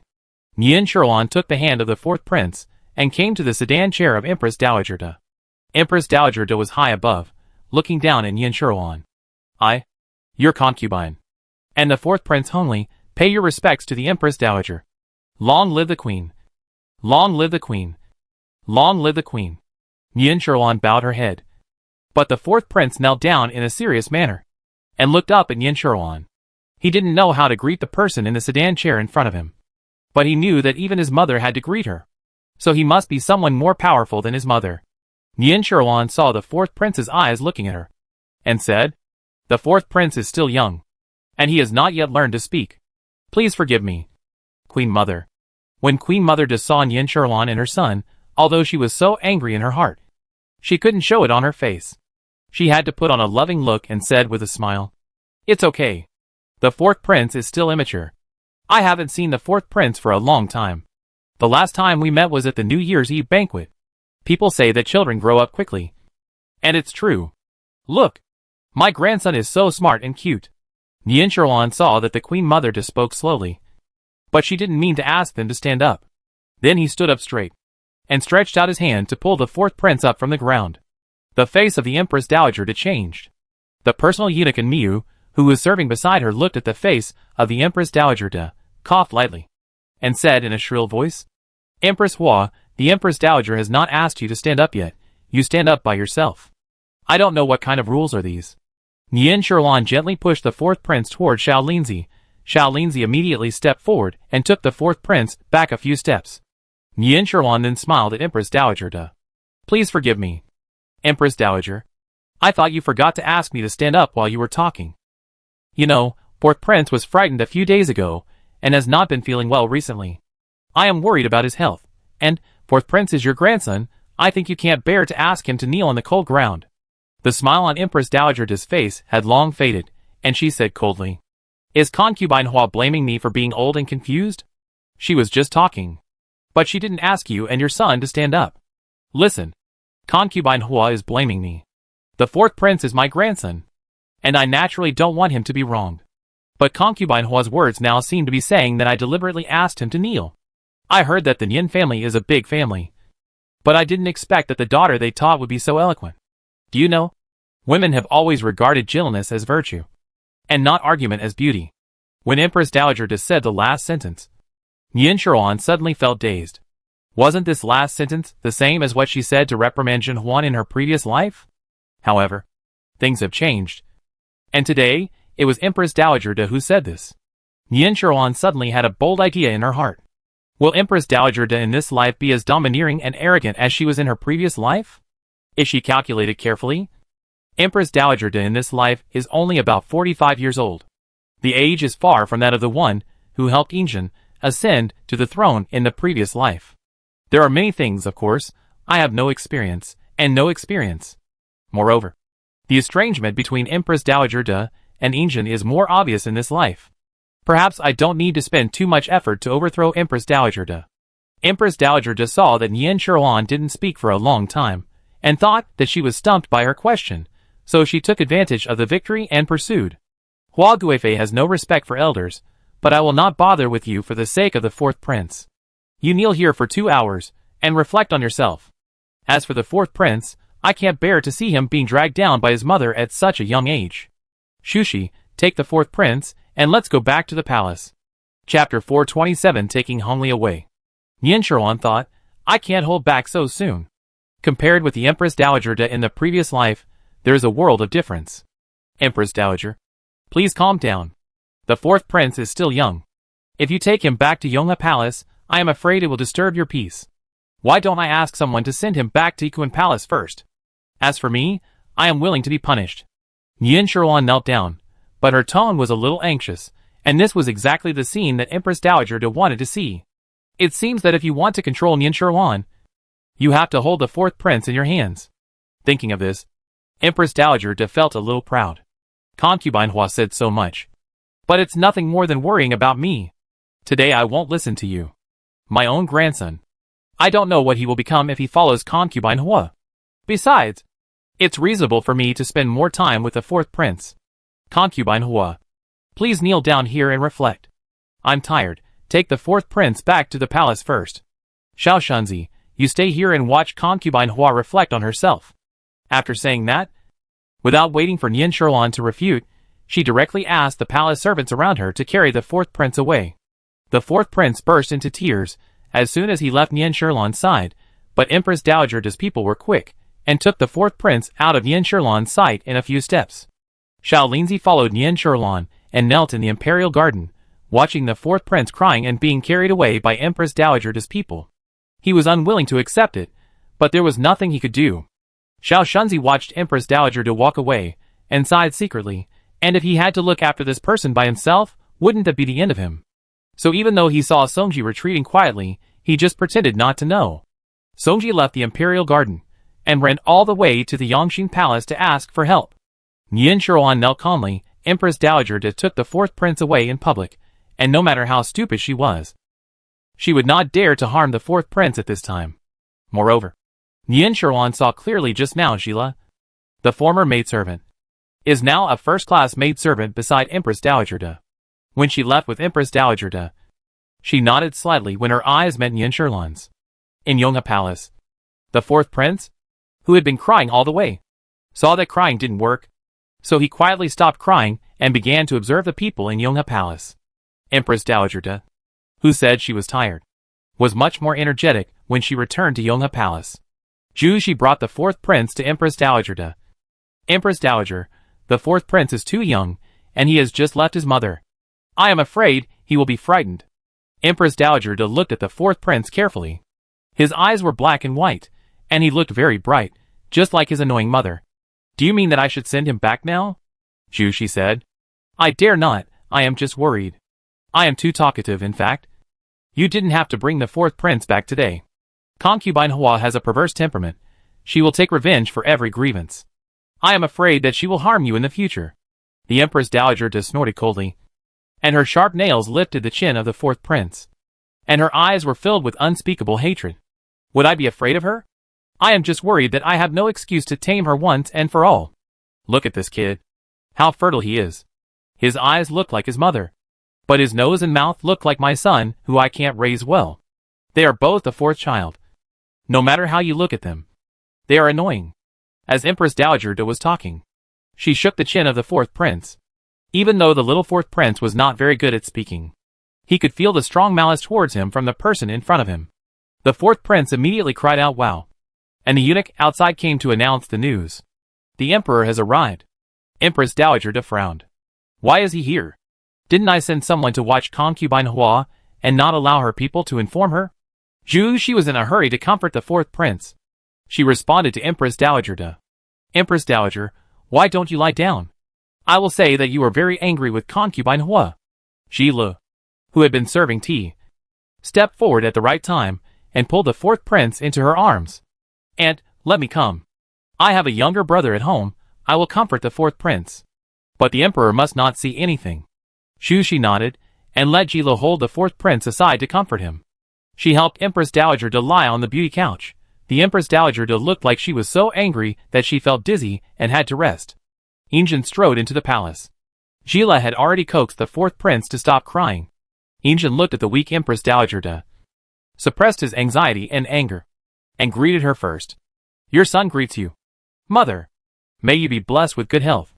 The Empress Dowager Da opened her eyes, frowned and looked miserable, and spoke weakly. The emperor, please get up quickly. Why did the emperor come here at this hour?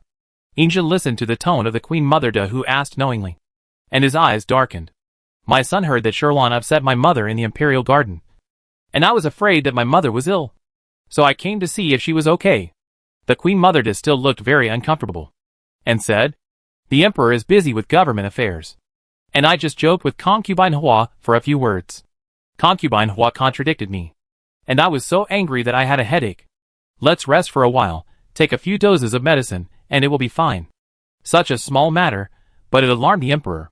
Zhila saw that the time was almost up, and pretended to get up to get some tea, and the fourth prince broke free from her arms, and ran towards Injin in the palace. Father Emperor. Injin looked at the fourth prince running out of the inner room. His eyes were red, his little nose was red, but he was very happy when he saw him, and he felt relieved. Fortunately, he was thinking about how to ask Empress Dowager Da for help. The fourth prince ran out by himself. Su Peixing reacted very quickly, and hurried to meet the running fourth prince. Ouch, fourth prince. Slow down. Be careful not to fall. Your body is precious. I am scared to death. The fourth prince was also very familiar with this eunuch, who had always been with his father, and he slowed down his pace after hearing Su Peixing's words. He didn't greet Injin, until he came to him. Your son greets your father. The childish greeting fell into Injin's ears. It just made his heart soften. Only, stand up. The emperor is here to take you back. Injin leaned over and said softly to the fourth prince. At this time, he was too lazy to think of any excuse to ask Empress Dowager Da for help. He just wanted to take his son away quickly. But Empress Dowager Da said, the emperor is really filial now. My Yonghe palace is deserted. Concubine Hua sent the fourth prince to accompany me. It's only been half an hour. And the emperor came to take the fourth prince away. Can't the emperor bear to see me feel at ease for a moment? Injin turned around and looked into Empress Dowager Da's eyes. He just felt that he had never understood this biological mother. Chapter 428 Sherlon is injured. Mother, you are too kind. It is because I am filial to you that you can still live in Yonghe Palace. Injin's voice was cold, and his face was no longer as calm as before, as if a cold knife had slashed across it. Empress Dowager Da was stunned. She almost forgot that although Injin was her son, he was also the emperor of the Qing dynasty. Even if he took the fourth prince away without saying anything today, the Empress Dowager Da, could not say much. But she didn't want to lose in momentum. No matter what. She was the Empress Dowager of the Qing dynasty. Is the emperor threatening me? Emperor, don't forget. I gave birth to you. Empress Dowager Da straightened her back. She thought, filial piety comes first. The emperor dared not do anything. Unfortunately, Injin didn't even look at her. He leaned over and picked up the fourth prince, and turned to leave. Su Peixian, who followed behind Injin, was terrified. This Empress Dowager, you really like to bring up things that are not related to the topic. After Injin left for a while, the Empress Dowager Da, who had been straight all the time, suddenly lost her temper and slumped down. She stared blankly at the desolate appearance in the palace and asked Shushi, who was serving beside her, softly, Shushi, tell me, the emperor is obviously my biological son. Why is he so disobedient and unfilial? Shushi wanted to say something, but after thinking about the temperament of the Empress Dowager Da, she gave up, because she couldn't listen anyway. Jushi shook her head. I don't know. And I dare not speak ill of the emperor. Empress Dowager Da was still muttering to herself. He can't even tolerate his own brother. How could I give birth to such a cold-hearted son? I remember that when he was a child, every time he saw me, he had such a warm and longing look in his eyes. How come now that he has grown up, and I can see him every day, he has never looked at me with such eyes again? Jushi didn't know what to say. So he just took out the water pipe silently. He took out a fire, and lit it for the Empress Dowager Da. Empress Dowager, it's useless to think too much. Why not take a few puffs of the water pipe to relieve your fatigue and give your brain a rest? Yin Sherlon was still kneeling in the imperial garden. When Injin brought the fourth prince into the imperial garden, he saw Yin Sherlon kneeling on the most conspicuous road. She was wearing a rouge-colored dress, and her favorite kingfisher jewelry in her hair. Kneeling in the spring sunshine, she seemed to be shining. The palace servants who came and went in the imperial garden did not dare to look at Yin Sherlon. But it did not affect their whispering after leaving the imperial garden. Injin looked at Yin Sherlon's stubborn look, her head never bowed, and her eyes that looked down on everything. He felt pity for her being punished to kneel, but more of it was admiration. This is the attitude that a daughter of a general should have. Mother! Mother! Yin Sherlon had already looked up at the end of the road when she heard the eunuch announce that the emperor had arrived. Injin stood at the end of the road holding the fourth prince and looked at her. Yin Sherlon gently wiped the sweat from her temples, and a bright smile appeared on her face. The fourth prince had already broken free from Injin's embrace, and ran towards Yin Sherlon with his short legs. He threw himself into the arms of Yin Sherlon, who was still kneeling. Mother! Homely is back. Yin Sherlon smiled and hugged him, and then pushed him away from her arms. Homely, be good. Mother's clothes are dirty, and they will stain yours. When Injin came over, Yin Sherlon immediately knelt on the spot to greet him. Your Majesty, I pay my respects to you. May your Majesty be blessed. Injin smiled, seeing that Yin Sherlon did not show any resentment. He was satisfied that she was so considerate. Get up. I have rarely seen you perform such a great ceremony for me. Yin Sherlon did not act pretentiously. She smiled and thanked him, and then stood up. However, she had been kneeling for a while. When she stood up, Songji had not had time to support her, and she fell to one side, accompanied by a crisp click. The sound, Injin's heart also skipped a beat. Everyone hurriedly sent Nian Sherlan back to Ikuan Palace. When Xianqing, who was preparing medicine, came in sweating profusely. This time, when Shirchu was not following him, he only followed the eunuch who asked him to carry the medicine box. Nian Sherlan was lying on the bed. She was obviously in pain and her face was pale. But she looked at the anxious Injin with an apologetic face. Your Majesty, please forgive me. My legs are numb. I was unstable for a while and frightened you, Injin said unhappily. At this time, you are still feeling guilty for scaring me. If I am so easily frightened, I would not have to be the emperor. The Qing dynasty won the world on horseback and defended the country in battles. I am not so timid. Wait for Dr. Wen to come and take a look to see if there are any broken bones. Although he was impatient in every word showed his concern for Nian Sherlan. Nian Sherlan was in a trance for a moment. The young emperor in front of him, compared to the Yongjing emperor in the previous life, who was decisive and never showed his emotions. He was much more humane. If it weren't for the things in the previous life, she would have fallen into such affection. However, even if it was Injin in the previous life, wasn't she crazy about him every day? Nian Sherlan shook her head in self-mockery, causing Injin to ask anxiously, but does it hurt a lot? Nian Sherlan just shook her head, with a comforting smile on her pale face. Why hasn't Dr. Wen come yet?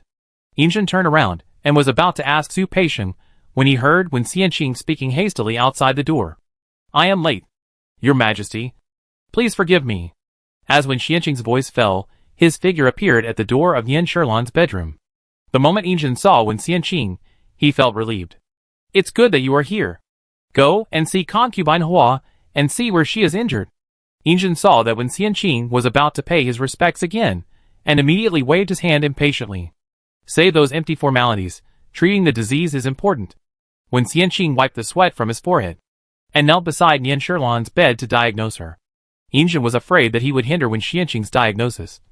So he stood up and sat on the couch a few steps away. Wen Xianqing first checked Nian Sherlan's pulse and found nothing abnormal. But seeing Nian Sherlan's face was pale and sweating from the pain, he hurried to check her injured foot. Your Majesty, you must be patient. This process will be a little painful. Nian Sherlan nodded. Dr. Wen, please continue to diagnose. I will just try my best to bear it. So when Wen Xianqing pressed Nian Sherlan's ankle, she looked like she felt pain everywhere. Frowning, as if she was enduring great pain. Injin looked at Nian Sherlan's enduring profile and felt sorry for her. Sherlan, you don't have to force it. If it hurts, you can shout it out, and it will feel better. Just at this moment, Wen Xianqing pinched the inside of Nian Sherlan's ankle through her handkerchief. Nian Sherlan gritted her teeth and said with difficulty, my family education since childhood has not allowed me to show weakness. When I gave birth to Hongli, it hurt much more than now. But I didn't shout. I will just bear this little pain. As she spoke, it was Wen Xianqing who was puzzled. Chapter 429, Repaying Kindness with Kindness. After Wen Xianqing examined her, Nian Sherlan cried out in pain all over. But with his years of medical skills, he found that her ankle was slightly red and swollen. But her tendons and bones were not injured. Just when Wen Xianqing was wondering, he accidentally met Nian Sherlan's eyes, and then thought of what the eunuch said on the way here. And he suddenly realized it. Wen Xianqing took back his hand and said worriedly, Your Majesty fell hard when you fell, and your tendons and bones were injured. It has been a long time since the Empress could walk around freely. Injin frowned. He only saw that Nian Sherlan's ankle was red and swollen. But he didn't think it was so serious. Dr. Wen, do you have any good medicine? Wen Xianqing bowed his hands. Don't worry, Your Majesty. My humble minister has a good prescription passed down from my ancestors, which is very effective for injuries. I will prepare the medicine and send it to you when I go back. If you change the medicine every 2 days, it should shorten the recovery time. But the Empress fell hard today, and I guess she will suffer some pain in the next 2 days. I will write another prescription and boil the medicine, and Your Majesty will feel some relief after taking it. Nian Sherlan felt amused when she heard Wen Xianqing's serious exaggeration, but the pain on her face did not ease at all. When Wen Xianqing left, Injin sat back beside Nian Sherlan's bed. He took Nian Sherlan's delicate hand and put it in his palm, only to feel that Nian Sherlan's palm was soaked with sweat. I left too late, and your mother made you kneel for too long. That's why you have to suffer so much. My palms are sweaty. I think you have endured the pain. I really can't bear it. Yin Sherlan wanted to pull her hand out, but Injin held it tightly. She struggled twice, but to no avail. She then obediently let Injin hold her hand. Your Majesty, please don't blame yourself. It was me who shouldn't have argued with the Empress Dowager. I made the Empress Dowager angry. I still feel uneasy. My palms are sweaty. I'm afraid of dirtying your hand. Injin felt even more uncomfortable when he saw Yin Sherlan frowning in pain, but still trying to comfort herself. I blame you. I was just worried that Hongli would be afraid of being in Yonghe Palace. But I rushed to the Imperial Garden as soon as I picked him up. I didn't expect you to get hurt. I have heard about what happened today. But Yonghe Palace belongs to me. Injin paused and said, I have already ordered that no one is allowed to visit you during your recovery. And you are not allowed to leave Ikuin Palace. You should take a good rest for a while. I will take care of the Empress Dowager. Hongli was also frightened today. The nurse took him away and probably coaxed him to sleep. Next time, I will not let you and your son get hurt. Yin Sherlan said very considerately. Your Majesty, I have something to ask for your approval. Injin. Said Yin Sherlan. After all, the Empress Dowager is the Emperor's biological mother. Although the Emperor did not grow up under the Empress Dowager's lap, but I think the Empress Dowager has silently cared a lot for the Emperor. I am a woman and a mother, so I can understand the difficulties of the Empress Dowager. Who wants to give their own son to someone else to raise for nothing? Fortunately, the Empress Dowager still has the company of the 14th brother. Now that the 14th brother is gone, the Empress Dowager must feel bad. But I have not forgotten what the 14th brother did to Hongli. I am not magnanimous, and I cannot let go of those things. The Emperor is the son of heaven, and the punishment is not a joke. But I think, if you want to calm the grievances of the Empress Dowager, you might as well send someone to see the 14th brother, and inform the Empress Dowager of the 14th brother's recent situation, to comfort the Empress Dowager's longing for her son. Injin listened to Yin Sherlan's words, but did not respond.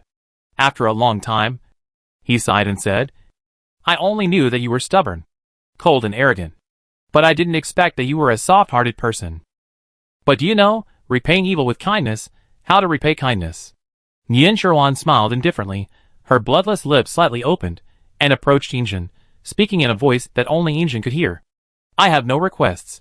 I just want to love the Emperor without any doubt. The Emperor's difficulties are also my difficulties. I will naturally not make the Emperor worry again, and add to his troubles. The words love without any doubt fell into Injin's ears, making his heart tremble. Once upon a time, there was also a woman who wanted to love him without any doubt. But the beauty was envied by the heavens, and she died incomplete. After Yin Sherlan finished speaking, she sat back a little, quietly watching Injin's changing expression. This sentence, she had heard in her dream, was also the private words of the late Queen Chun Yuan and Injin when they were most in love. She watched Injin lose consciousness for a moment, and the coldness in her heart rose again. Fortunately, she had restrained her desire to please him in this life. Injin held Yin Sherlan's hand tightly, and said in a low voice, as if promising, Okay, you and I will love each other without doubt. After thinking for a while, he said again, You are kind-hearted. I hope the Queen Mother can understand your thoughts. I will send people to the suburbs of Beijing tomorrow to see the current situation of the 14th brother, and report his recent situation to the Queen Mother. However, I have already told the public that he is not allowed to have any contact with the outside world. So this matter must be kept secret. After thinking about it, just send Su Peixiang to go there in person. You should take good care of your health, and put aside the affairs of the 6 palaces. When you recover from your injury, I plan to take you out together. Yin Sherlan gently leaned into Injin's arms. Injin stretched out his arms to embrace her, and felt satisfied at the moment. The news that Yin Sherlan was punished by Empress Dowager de Tenil had spread throughout the harem, but within half a day, another news came out, saying that Yin Sherlan was punished by Empress Dowager de Tenil, which caused her to be unstable when she met the Emperor. Injured bones. The Emperor told the 6 palaces that no one was allowed to go to Ikuin Palace to make noise, and asked concubine Hua to take good care of her illness. When Elinara heard the news, she almost sneered. What a self-torture trick. Even Empress Dowager Do was tricked by her. And the Emperor still spoke for her. Jianqiu said, Your Majesty, you have to think of a way. Concubine Hua is really popular now. I thought that with her temper, she would not stay with the Emperor for long, judging from the current situation. The Emperor is convinced, Elinara said. Let her be proud for a few more days. Empress Dowager De is more anxious than I thought. She couldn't bear to kneel in public. Doesn't this give her a chance to act weak in front of the emperor? I think she saw that the emperor and Empress Dowager De were estranged, and deliberately designed this. Jianqiu asked in confusion. You mean? Concubine Hua wanted to please the emperor, deliberately provoke Empress Dowager De to punish her. Helenara stroked a night-shining pearl in her hand, and said coldly, with her previous temper, when have you ever seen her being punished obediently? If I punish her, she will probably turn around and leave. She has never taken Empress Dowager De seriously. But today in the imperial garden, in front of everyone, under the eyes of many palace servants, she knelt down obediently, and knelt for many hours. But I didn't expect that she would be willing to use the fourth prince as bait. It really proves the old saying, you can't catch a wolf without sacrificing a child. Chapter 430. As she wish. The Empress Dowager, who was always taciturn and low-key in the harem, heard that Nian Sherlan was injured, and asked people to pack up a lot of precious spiritual medicines and send them to Yiquan Palace. Xiao Linzi accepted the things very respectfully, sent away the palace maids of Sinang Palace, and then asked someone to carry the brocade box to Nian Sherlan's bedroom. Since Nian Sherlan fell and was injured in the imperial garden, she has been obedient and listened to Yinzhen's words. She neither allowed people to see her nor left Yiquan Palace. Today, I received the reward from the Empress Dowager, and I was a little happy. I don't know why. I didn't know the Empress Dowager in my last life, but I always feel close to her in this life. Xiao Linzi showed Nian Sherlan the things that the Empress Dowager had sent. There were dragon-patterned snake gall pills, vitality-boosting ointment, Ganoderma lucidum dragon bone pills, and a heat-clearing, detoxifying and muscle-regenerating ointment. Xiao Linzi said, Master, the people in the Sinang Palace said that the Empress Dowager said that the medicine for injuries and sprains, I think you have all of them. These pills are all rare good things. When a person is injured, it will damage the blood. These pills are good medicines for replenishing blood. The Queen Mother wanted to come and visit you in person, but because the Emperor had already informed the 6 palaces that no one was allowed to visit, the Queen Mother gave up. In my opinion, the Queen Mother really loves you. These medicines, even the names, are the first time I have heard of them.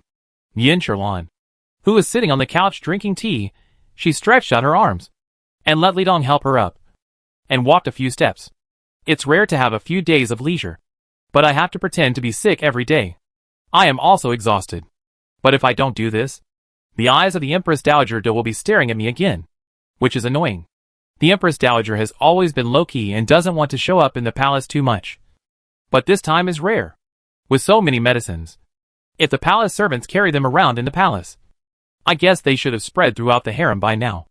Xiao Linzi, do you think, should Yonghe Palace know about this too? Xiao Linzi chuckled, and a cunning look flashed across his face. Master, don't worry. I think Yonghe Palace already knew about this a quarter of an hour ago. But Yonghe Palace should not be able to deal with the master's trouble now. I heard that the emperor sent Eunuch Su to the house outside Beijing yesterday, but Eunuch Su was sent out by the stench. Now all the masters in the palace, who have a little face, should have heard that the 14th master, he had some unknown disease, and his whole body was rotten and smelly. The people who served him also smelled bad. I heard that after Eunuch Su returned to the palace yesterday, he bathed twice, washed his hair with soap powder, and braided it again. And then he went to see the emperor hesitantly. Nian Sherlan covered the corners of his lips with a handkerchief. His eyes were smiling, but his tone was regretful. Oh, how could it be like this? Have you found out clearly? The Empress Dowager of Yonghe Palace loves her youngest son the most. If this happens, wouldn't it be the Empress Dowager of Yonghe Palace who is dead? Xiao Linzi's eyes rolled around and he replied, I dare not speak nonsense. I only know that early this morning, the emperor sent people to the mansion outside Beijing. I heard that the emperor intends to replace all the people who served the 14th master in that mansion, saying that those who are sick will be taken to one place, and those who are not sick will be sold. In my opinion, probably they will all die. Master, think about it, the 14th master was confined day and night, without contact with the outside world. How did he get sick? It must be that the people who served him were not disciplined, and colluded with the outside world, which caused the 14th master to fall ill. Nian Sherlan walked a few steps, and there was no sign of injury to her ankle. She sat back on the couch, sitting cross-legged as before. She gently twisted the lid of the tea bowl, and fiddled with the Phoenix Dan Sung tea in the tea bowl, said with a smile, Even you can think of it, our emperor is a wise ruler, so he can think of it too. Right? I heard that. There are 2 eunuchs serving the 14th master closely. I wonder if they are sick? Xiao Linzi said. I am talking about them. They are the ones who serve the 14th master closely, and their symptoms are not much milder than the 14th master, and I heard that their lower body is completely rotten. Eunuch Su came back and sighed that it was a sin, and the emperor has ordered them to be shot. As far as I know. In order to prevent the spread of such diseases, the corpse must be soaked in quicklime and then burned and buried. However, what I can think of, those who deal with the corpse can also think of it. I don't need to worry about these. Yin Shuolan hasn't spoken yet, but Li Dong, who was serving on the side, frowned and said softly, Xiao Linzi, in front of the master, how can you speak without any taboos? Xiao Linzi hurriedly said symbolically to the empty space next to him, Pooh, pooh, pooh, 3 times, and then slapped himself twice. Master, please forgive me, I forgot the taboo. Yin Shuolan raised her hand, stopping Xiao Linzi from slapping her again. It's okay. Li Dong is also doing this for my own good, but I've never been afraid of these things since I was a child. By the way, is there any news from Yonga Palace? Xiao Linzi immediately came forward in a very servile manner, and whispered. Of course there is news. Li Dong understood that Xiao Linzi had something to say to Yin Shuolan. She then left. Xiao Linzi saw that only he and Yin Shuolan were left in the bedroom. And then he said, as the master guest, Empress Dowager heard about the incident in the suburbs of Beijing, and immediately lost her balance and almost fainted. Fortunately, Aunt Jushi and Gila were by her side, so she didn't fall. It's strange to say, such a tragic incident, I thought the emperor would hide it from Empress Dowager or just talk about it. I didn't expect that it was Eunuch Su who told Empress Dowager everything. Shopkeeper Wu's men were very efficient. They put the infected handkerchief into the body of the 14th master's close servant, and then took it away without anyone noticing. I didn't expect that the disease would be even worse than the epidemic in Beijing.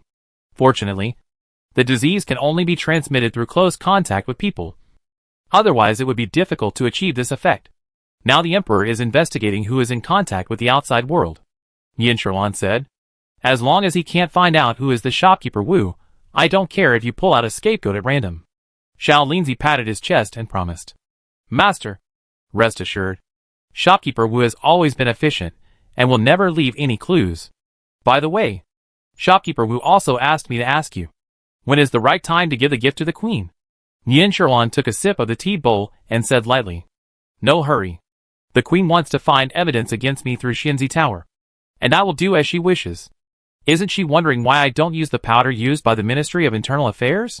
You tell shopkeeper Wu to continue to supply the best rouge and powder to the noble lady in the palace.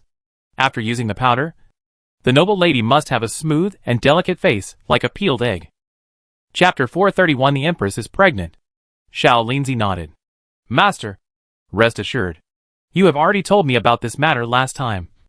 And I have also informed Manager Wu. As long as the master does not give any order, the cosmetics provided by Xianzelu are the best in the capital. Even the ones made by the Ministry of Internal Affairs cannot compare to its effect.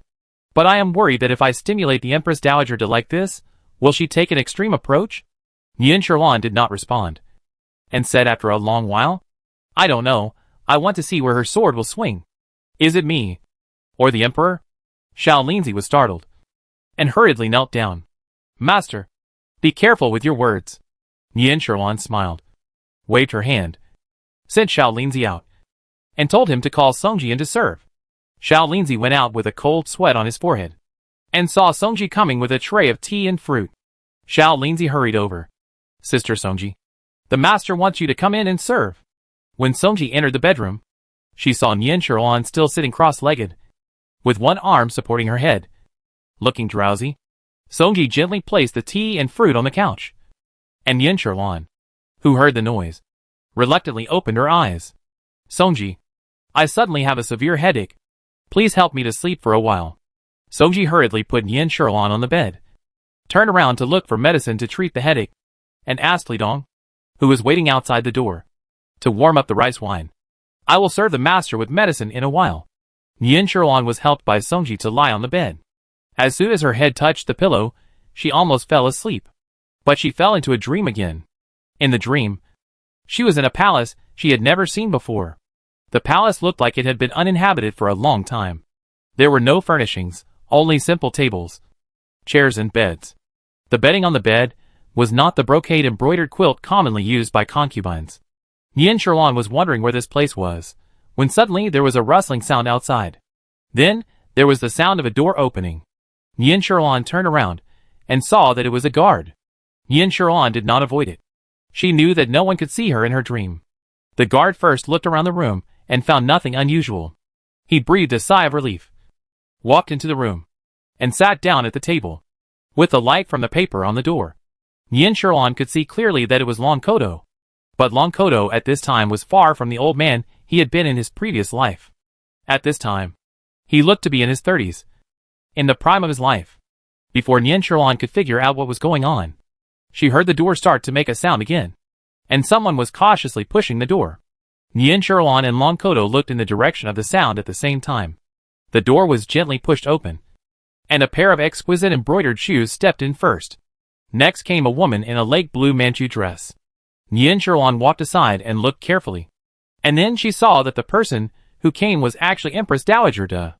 But Empress Dowager De looked only about 27 or 28 years old at this time, with a tight and smooth face, fair skin and beautiful appearance. And the lake blue clothes made her skin look even more white as snow. Nian Sherlan had not yet recovered from her shock when she saw Empress Dowager De coming straight to Long Kodo after entering the door. Long Kodo, dressed as a guard, immediately stood up, opened his arms, and hugged Empress Dowager De tightly in his arms. Nian Sherlan's mind paused for a moment, and then she realized that the two of them were having an affair. But, didn't Injin always call Long Kodo uncle? Nian Sherlan only knew that Long Kodo was the brother of the late imperial concubine Tong Jia of the previous emperor. Since Injin ascended the throne, he wanted to honor Tong Jia, who raised him, as Empress Xiaowen, but Empress Dowager De had always blocked it, so Tong Jia had never been posthumously honored. Nian Sherlan was frightened by this discovery even in her dream. She unconsciously stepped back quietly, picked an inconspicuous corner, and sat down leisurely, waiting to see what the two would do next. Empress Dowager De spoke first, but her words surprised Nian Sherlan again. "I'm pregnant, but the emperor hasn't come to me for a long time. What should I do?" Long Kodo, who was still hugging Empress Dowager De tightly, immediately felt like he had a hot potato in his arms. He loosened his arms. "What do you mean?" Empress Dowager De's voice sounded choked. "The child is yours. I don't know what to do now. The emperor always goes to the imperial concubine, seldom comes to me, but now I have been pregnant for more than a month, I'm afraid." Nian Sherlan sat far away, and the hall was dark, so she couldn't see the expressions of the two people clearly, but she could hear Long Kodo's anxious tone. "No. You can't abort this child. I'll find a way. As long as you can spend a night with the emperor, you must give birth to this child." The shocked voice of Empress Dowager De came. I thought you would let me abort the child. But what can you do?" Long Kodo whispered in Empress Dowager De's ear, after talking for a long time. Nian Sherlan wanted to get up and listen, but the two had already finished their conversation. Nian Sherlan suddenly felt dizzy halfway through her walk, and when she opened her eyes, she was back at the residence of the previous Empress Dowager De. She watched Injin, who was already a little older, sitting next to Empress Dowager De, and finally couldn't help but confide in her biological mother, Empress Dowager De. She told her how she regarded their relationship as a shame, and her determination to kill Long Kodo. Although Empress Dowager De couldn't bear it, however, out of guilt for her son and fear of the emperor's majesty, or perhaps out of shame for this relationship, she finally agreed. However, she asked to do it herself. Nian Sherlan wanted to follow Empress Dowager De to see how she killed Long Kodo, but was awakened by a pain. When Xianqing looked at Nian Sherlan, who woke up slowly and breathed a sigh of relief. When he heard that Nian Sherlan had woken up, Injin immediately came over. "Sherlan, you scared me. Do you know that you have slept for a whole day?" Nian Sherlan was still thinking about the scene she saw in her dream. Before she woke up, Injin she saw in her dream was the same as in her previous life, but the Injin in front of her was handsome and elegant. Nian Sherlan was speechless for a moment. She opened her mouth, but found that she could not make a sound. When Xianqing quickly pulled out the silver needle on Nian Sherlan's wrist, Nian Sherlan coughed twice and made a sound again. "I just slept for a while. Why is the emperor so nervous?" Injin said. You didn't just sleep for a while. You slept from breakfast until now. It's already midnight now. People in your palace said that you had a headache after breakfast and fell asleep. They brought medicine for you to take. But you didn't move. They thought you were tired, but you slept until midnight. Even Hongli came to call you for a long time. But you didn't move. They couldn't help, so they came to tell me. I didn't know what to do. So I asked Dr. Wen to come and see. Are you feeling uncomfortable right now? Is your ankle still hurting from the fall the other day? Nian Sherlan calmed down and replied. I feel everything is fine, but I have been feeling tired lately. Since Dr. Wen is here, please check my pulse. When Xianqing looked at Nian Sherlan's face, and then at Injin, and said with a bow, Before I gave you acupuncture, I checked your pulse. In order to avoid misdiagnosis, I checked both hands. I congratulate the Emperor, and your Majesty, you are pregnant. Chapter 432 A Sudden Enlightenment. When Xianqing finished speaking, Injin and Nian Sherlan's faces showed ripples. But looking closely, Injin was happy, and Nian Sherlan was shocked. Since she gave birth to Hongli, she was still the same as before, and she took contraceptive soup. Could it be that the contraceptive soup was ineffective? Nian Sherlan's shock did not escape Injin's eyes, and he smiled secretly in his heart. Everyone in the harem wanted to get pregnant with a dragon fetus, but Nian Sherlan never cared about having a child. When he found out that Nian Sherlan was taking contraceptive soup, he was furious. When Nian Sherlan gave birth to Hongli, Injin was full of joy. Injin thought that Nian Sherlan would be willing to bear children for him in the future. But he didn't expect that after paying attention. He found that Nian Sherlan had secretly taken contraceptive medicine again. But Injin no longer questioned Nian Sherlan at this time. He just asked someone to secretly replace Nian Sherlan's contraceptive medicine with fertility medicine. Sure enough, not long after this, Nian Sherlan is pregnant again. For some reason, Injin just doesn't want to see Nian Sherlan's always calm face, as if she is far away from him. Some close ministers also hinted that Nian Gingyao's military achievements were too great, and the Nian family would pose a threat to the court. Injin was not without hesitation, but seeing that Nian Gingyao had no intention of usurping power, he did not intend to touch those ministers who fought for him. Since the first time he saw Nian Sherlan standing proudly on the horse in the enclosure, his heart began to beat again. On weekdays, he had tried his best to restrain himself and not show his favor to Nian Sherlan too obviously. However, as Nian Sherlan's status in the harem rose, coupled with his overt and covert rewards, and his favor for Nian Sherlan's son Hongli, Nian Sherlan made many enemies in the palace. Injin tried hard to treat everyone in the harem equally, but whenever he was with other concubines, he always thought of Nian Sherlan. The more indifferent Nian Sherlan was to him, the more he wanted to win her heart. It was clearly the first time they met, and she was such a proud and passionate woman. But why did she seem to be more and more restrained in this palace now? Injin smiled at Nian Sherlan, who was still shocked. Why are you so surprised? Sherlan? Are you not happy to have my child? Nian Sherlan suppressed her emotions, put on a smile, and spoke in a tone that sounded like coquetry and blame. Your Majesty has wronged me. I just thought of my own body first for a moment. Your Majesty knows that before I gave birth to Hongli, I was not in good health and always had unexplained headaches. After giving birth to Hongli, I had fewer headaches. But just now, when Dr. Wen said that I was pregnant, I actually thought first, will this child make me tired and make me unwell? Or will he bring me blessings like Hongli? Injin's eyes were always smiling. Now that the weather is warm, this child will come quickly. I believe he will be a good child with great blessings. That will surely make you feel better. No wonder you just said you were tired recently. Haven't you found the reason? Nian Sherlan nodded, indicating that she agreed with what Injin said. She looked up at Wen Xianqing again, with a puzzled look on her face. I have a question. Please help me. Dr. Wen Xianqing said hurriedly. Just tell me. Your Majesty. I will report back in detail. Nian Sherlan said doubtfully. Dr. Wen is already the backbone of the Imperial Hospital, and his medical skills are also top-notch. Why didn't you find out that I was pregnant when you came to diagnose me the other day? Wen Xianqing listened to Nian Sherlan's question, and his body relaxed a little from the tense state. Reporting to the Imperial concubine, you were injured the day before yesterday. Although I checked your pulse, the pulse was not very obvious at that time, and I was afraid that I had made a mistake. Today, the pulse of the Imperial concubine is very obvious, so I dare to conclude that the Imperial concubine is pregnant. However, according to my diagnosis, Your Majesty has only been pregnant for a month. At this time, firstly, many doctors cannot easily diagnose the condition. Secondly, this is also the most unstable time. Your Majesty, please take advantage of this injury and take good care of the fetus in the palace. I will also stop using those medicines for treating injuries, so as not to harm the dragon fetus. But if you do this, Your Majesty will probably have to suffer a lot of pain.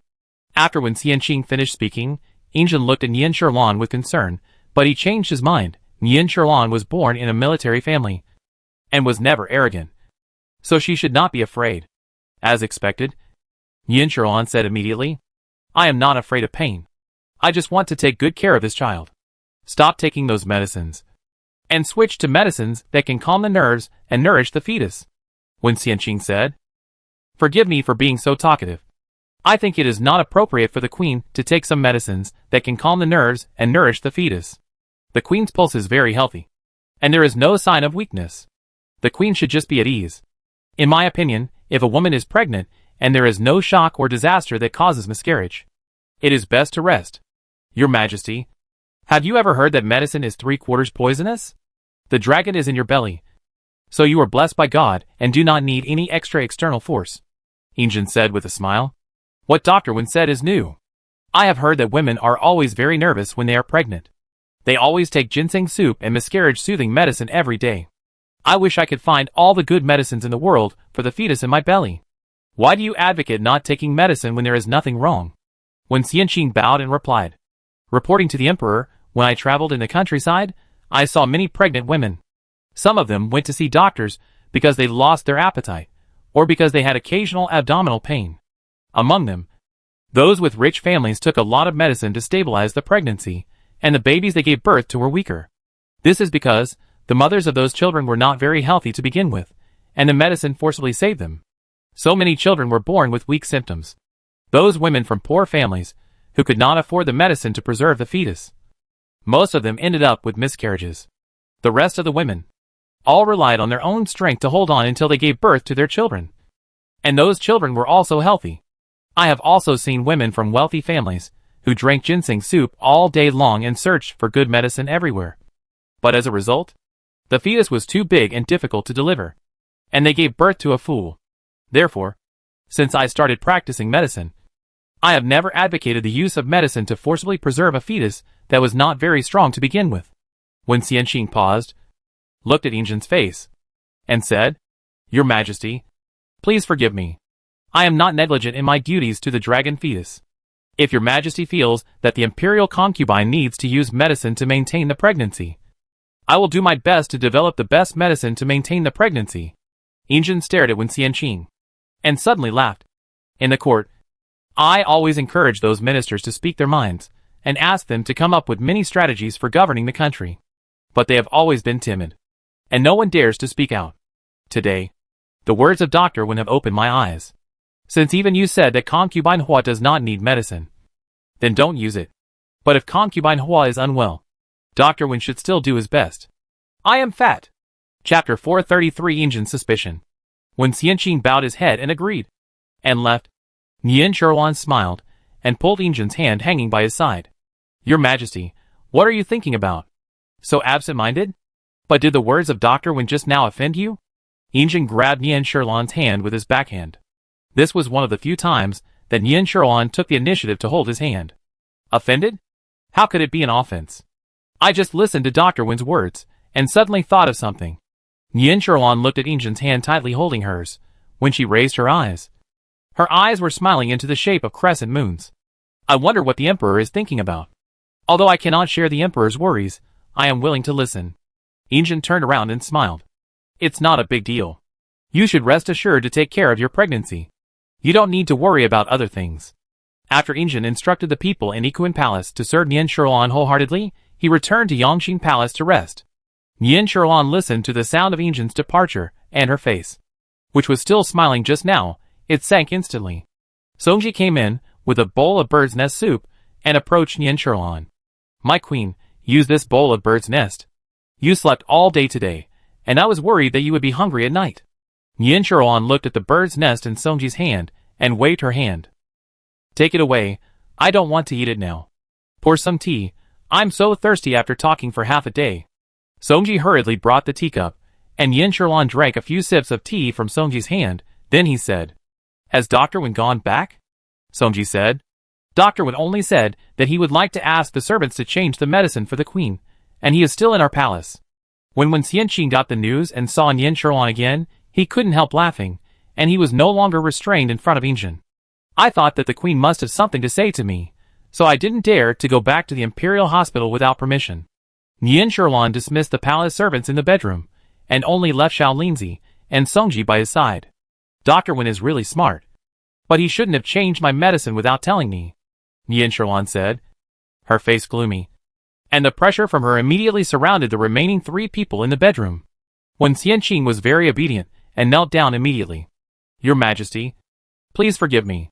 I changed the medicine because it was the imperial order, and I cannot disobey it. Besides, I told your Majesty in advance.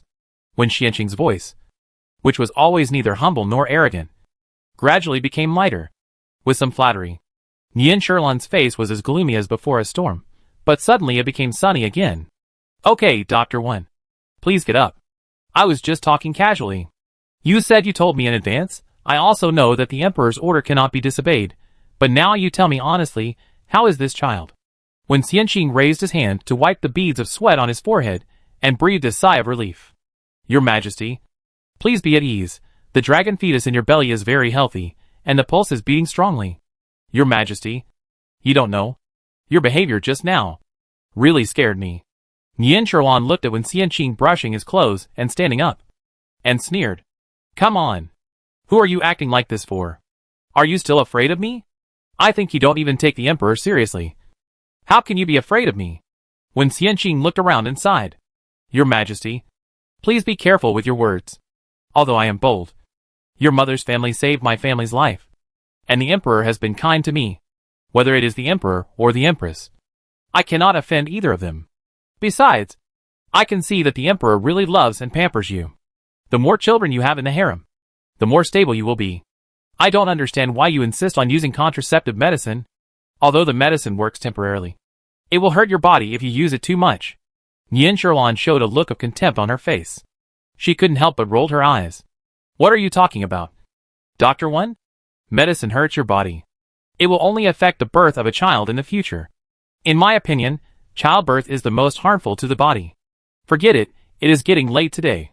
I believe the Emperor should have thought of something by now, otherwise it would be a waste of my performance. Dr. Wen, please go back and have a rest. When the time is right, remember to say a few words to the Emperor. When Xianqing naturally withdrew from the Equine Palace, but he was thinking as he walked, what exactly does concubine Hua want to do? When Xianqing was walking and thinking, while Injin, who was tossing and turning in the Yangqing Palace, was also puzzled. When Xianqing's words today suddenly opened up some things that he had never figured out. Queen Chun Yuan died of dystocia when she gave birth. And the child she gave birth to was also a dead fetus with blue spots all over the body. The imperial physician at that time only said that Chun Yuan was frightened and restless, which led to dystocia, and the child was not saved. But he suddenly thought that Chun Yuan also knew medical skills. After she became pregnant, her concubine's sister Ishio, who also knew medical skills, had been serving her. Chun Yuan felt uncomfortable from the beginning of her pregnancy. She would always vomit after eating a few bites of food. Whenever this happened, Ishio would serve a bowl of nourishing soup, and Chun Yuan would always drink it all. After that, she would get better. I once asked what the soup was, and Chun Yuan just smiled and told him that it was a nausea-relieving recipe that Ishio and I had developed together. Now that I think about it, could it be that Chun Yuan and her sister knew from the beginning that the child who died at birth should not be saved? Think about the eldest prince Honghu, born to Ishio. He was weak and sickly since he was born, and died of a cold. When Ishio was pregnant, Chun Yuan came to visit her for the first time. However, Injin was focusing on Chun Yuan, who had just entered the mansion, and did not pay attention to how Ishio was pregnant. Combined with what Wen Xianqing said today, Injin thought carefully. Chun Yuan and Ishio's child, who died young, was probably also because of the forced preservation of the fetus? Su Peixian was on duty today. He heard Injin turn over again, accompanied by a soft sigh. Su Peixian couldn't help it, and he said carefully, Your Majesty, it's already 3 o'clock in the morning. You haven't fallen asleep yet? Injin suddenly turned over and sat up, stretched out his hand to pull open the bed curtain, and met Su Peisheng's face when he looked over. Even though Su Peisheng had been with Injin for many years, and had seen a lot, he was still shocked when he was so close to Injin for the first time. Su Peisheng rolled to the ground with a cry of ouch, and then hurriedly got up. Your Majesty, please forgive me. Your Majesty, please forgive me. I scared you. Please spare my life. Injin looked at Su Peisheng, who was kneeling on the ground and begging for mercy, and said unhappily, What do I want your life for at this late hour? You have been with me for so long, and you have achieved nothing. Su Peisheng was very smart. Hearing that Injin was not angry, he hurriedly said, Yes, yes, your Majesty is magnanimous. It's just the petty mind of a slave. Injin rubbed his temples and said helplessly, Okay, get up. When it's daybreak, you go to investigate something for me. If you do it, I will forgive you today's fault. If you can't find anything useful, then you should touch your neck more often, and say goodbye to it properly. I don't have a eunuch. I'm not a eunuch. Chapter 434, Exposing the Past. Su Peisheng received the order, and after serving Injin to the court, he quietly went to the residence of the concubines in the harem. Empress Dowager De had been ill for several days. Elenara asked the palaces to cancel their greetings early in the morning, and led people to Yonga Palace. Empress Dowager De's spirit collapsed again, and her eyes became cloudy again. Elenara brought medicine to the bedside. Worried? Empress Dowager, don't take medicine. It's not a good idea to endure it like this. I heard that the Imperial Kitchen has been trying its best to cook different dishes according to your favorite dishes these past 2 days, but you can't eat a single bite. I am also restless in Jingren Palace. Elenara stirred the dark brown medicine in the bowl helplessly. The medicine smelled very bitter, and the bitter smell it emitted was no match for the bitterness in Empress Dowager De's heart. Empress Dowager De seemed not to hear what Elenara said, and she still lay quietly, with her eyes wide open, staring at the carvings on the top of the golden Nanmu bed.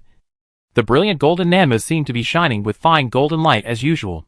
Elenara sighed, touched the gradually cooling medicine bowl in her hand, and slightly turned sideways to put it into the hands of Jushi, who had been guarding beside her. The medicine is cold. Please warm it up again. Aunt Jushi. After sending Jushi away, the Empress Dowager knew that Elenara was left, and the servants such as Jianqiu were some distance away from the bed. Elenara approached the Empress Dowager. She said in a voice that only the two of them could hear, I have heard about what happened in the suburban house, and I have sent someone to see it. Although the Emperor has imprisoned 14, he still cares about the relationship between brothers. I have also secretly found someone to treat him, and the Emperor must have turned a blind eye. It's just that 14's illness is strange, the person I sent said. Elenara felt a little embarrassed when she said this, and she stopped. But her words made Empress Dowager to react. Her cloudy eyes rolled, and she turned her head to look at Elenara. What did you say? Elenara sighed, as if she had made a great decision, and continued. The doctor I sent was a very skilled doctor. After his diagnosis, it was found that 14 had the syphilis that was rumored among the people. Empress Dowager De suddenly became excited, struggling to sit up, and kept talking. Impossible. This is absolutely impossible. My son is imprisoned every day. Where did he get that shameful disease? Someone must have deliberately framed my son. But she had been lying for a few days, and had not eaten a single grain of rice. She struggled but did not get up. Elenara hurriedly reached out to help Empress Dowager to get up. Empress Dowager De sat up and gasped for breath. Elenara hurriedly reached out to touch her back. Don't worry, Empress Dowager. If 14 was really harmed by a traitor, the Emperor will definitely find out.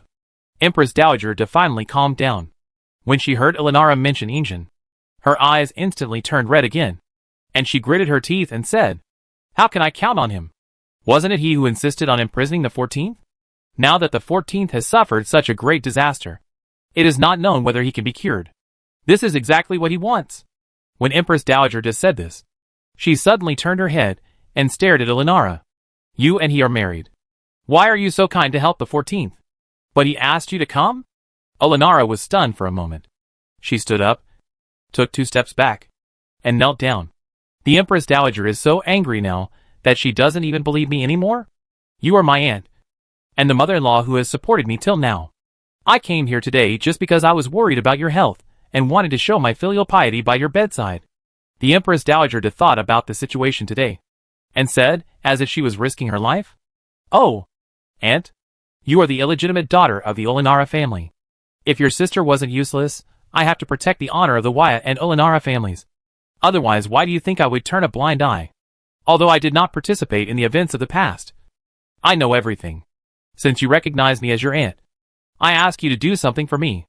Olenara vaguely guessed what the Empress Dowager would say next, but she still had doubts before she heard it from the Empress Dowager herself. However, what the Empress Dowager said next, this confirmed her guess. "You also know that the Emperor and I have always been at odds with each other. If I hadn't been stopping him, he would have honored the deceased Tong Jia as the Empress of the previous Emperor when he ascended the throne. How could I be proud of this?" When Empress Dowager said this, she began to breathe heavily again. It was obvious that her mood began to fluctuate wildly again. Olenara knelt on the ground. She didn't dare to get up without Empress Dowager's order. She saw Empress Dowager taking a few deep breaths. After Empress Dowager finally caught her breath, she continued, "Forget it. The dead cannot be counted. I just couldn't help thinking of the past. From this incident, you can see that the Emperor and I have never been of the same mind. Now, in addition to the matter of 14, he knew that 14 was the apple of my eye. I never expected 14 to achieve anything. I just wanted him to be an idle prince and enjoy his life. But the Emperor didn't even want to do this little thing. For the sake of concubine Hua and her son, he separated us from each other. Sometimes I really want to ask him what kind of heart he has. I have never seen such a cruel person." Olenara suddenly felt a little scared. Empress Dowager seemed to be crazy at this time, and her words became more and more explicit. She was Injin's queen, but she was listening to her crazy words. But Olenara had some expectations. Empress Dowager continued, "Let's not talk about other things. Let's just talk about you. Ishio, since you entered the palace, has the Emperor ever treated you sincerely? In the past, he took you as his concubine because of the late Emperor and me. He had no choice but to do so. Later, when he saw Chun Yuan, didn't he immediately forget about you? When your eldest prince died, he was inseparable from Chun Yuan. Don't you hate him in your heart?" Olenara's heart trembled. She had carefully whitewashed the piece for so long, but today, it was ruthlessly exposed by Empress Dowager. Countless nights of heavy rain. Countless nights when she slept alone. She wanted to dig up her sister's grave, whip her corpse, and grind her bones to dust. But it seems that she has never hated Injin, the instigator. Since she entered the palace, she has only had eyes for Injin. Before she could continue thinking, she heard Empress Dowager say again, "Old things. It's meaningless to keep talking about them. But you were pregnant again 2 years ago. Did he show you any concern? Even I couldn't stand it, but I can't influence the Emperor's mind. And you are not good enough, giving birth to such a child. If I hadn't tried my best to dissuade the Emperor, I'm afraid the Emperor would have listened to the rumors in the court, and would have deposed the Empress. But I have said that, as long as I am alive, I will definitely protect the glory of the Wyatt and Olenara families." Chapter 435, Already Expected. Olenara dared not listen any more. She could not help but raise her voice a few degrees. "Aunt, please stop talking. I am really suffering. Although I don't want to admit it, what you said is true." A satisfied look flashed in Empress Dowager's eyes. She continued, "Forget it. Your body is damaged now. You can't have children anymore, but fortunately you still have the child of the third prince by your side." Olenara's heart trembled. Empress Dowager seemed even crazier than she thought. She looked up at Empress Dowager in disbelief. "What do you mean?" Empress Dowager nodded, with no emotion in her eyes. "What I mean? If you can understand, I can help you raise the third prince. If you can't understand, I have nothing to say. You are a married couple, and you'd better stay away from me." "An old woman," Olenara suddenly said. "My aunt just said, you want me to do something for you. What is it?" Empress Dowager slowly lay back on the bed, her tone revealing fatigue. "I am tired. Go back first, and think about what I said to you." Olenara knew that if she continued to ask, it would be inconvenient to explain in detail. So she took her leave, and returned to her Jingren palace. When the news was passed back to Ikuan Palace in the evening, Yin Shuan looked as if she had expected it. "Are you telling the truth?" Xiao Linzi approached her and said. Jilo was worried about Empress Dowager and the queen being alone, so she secretly listened. These words were said by Jilo to me one by one. and I hurriedly memorized them in my heart. And then I repeated them to my master, not daring to miss a single word. Yin Sherlan smiled. If the secret conversation between Yonghe Palace and Jing'an Palace today was heard by the emperor, what would he do with his temper? Xiao Linzi recalled the treasonous words implied in the words Jila relayed. He shuddered. If Empress Dowager De really had that in mind, and she succeeded, I'm afraid that other people in the harem would have a hard time. But Xiao Linzi was just a servant after all, so he didn't dare to say anything, so he shook his head and said hesitantly, I don't know, and I don't dare to know. Yin Sherlan looked at Xiao Linzi with contempt. Are you being cautious in front of me? Xiao Linzi knelt down hurriedly. I don't dare, but I am still a servant after all. How dare I speculate on the emperor's thoughts? But according to my humble opinion, they will not be able to accomplish anything. Not to mention that we have General Yin in the previous dynasty. There is also a master like you who is smart and has a plan in the harem. Yin Sherlan said. Of course they can't accomplish anything, nor should they succeed. If they succeed, this palace and the Yin family, having no place to stand is a small matter. I'm afraid I won't even be able to keep my head. Xiao Linzi said. Master, you worry too much. However, what should we do in this situation now? Yin Sherlan gently twisted the handle of the fan in her hand, looked straight ahead, and slightly opened her red lips. Empress Dowager De is impatient. It's time for me to send her off. Xiao Linzi hesitated. But she is the emperor after all. Although the emperor doesn't go to her very often now, he still has the pressure of filial piety on him. The master must not take any risks. Yin Sherlan chuckled. Why should I take any risks? There are more people in the palace who want to kill her than just me.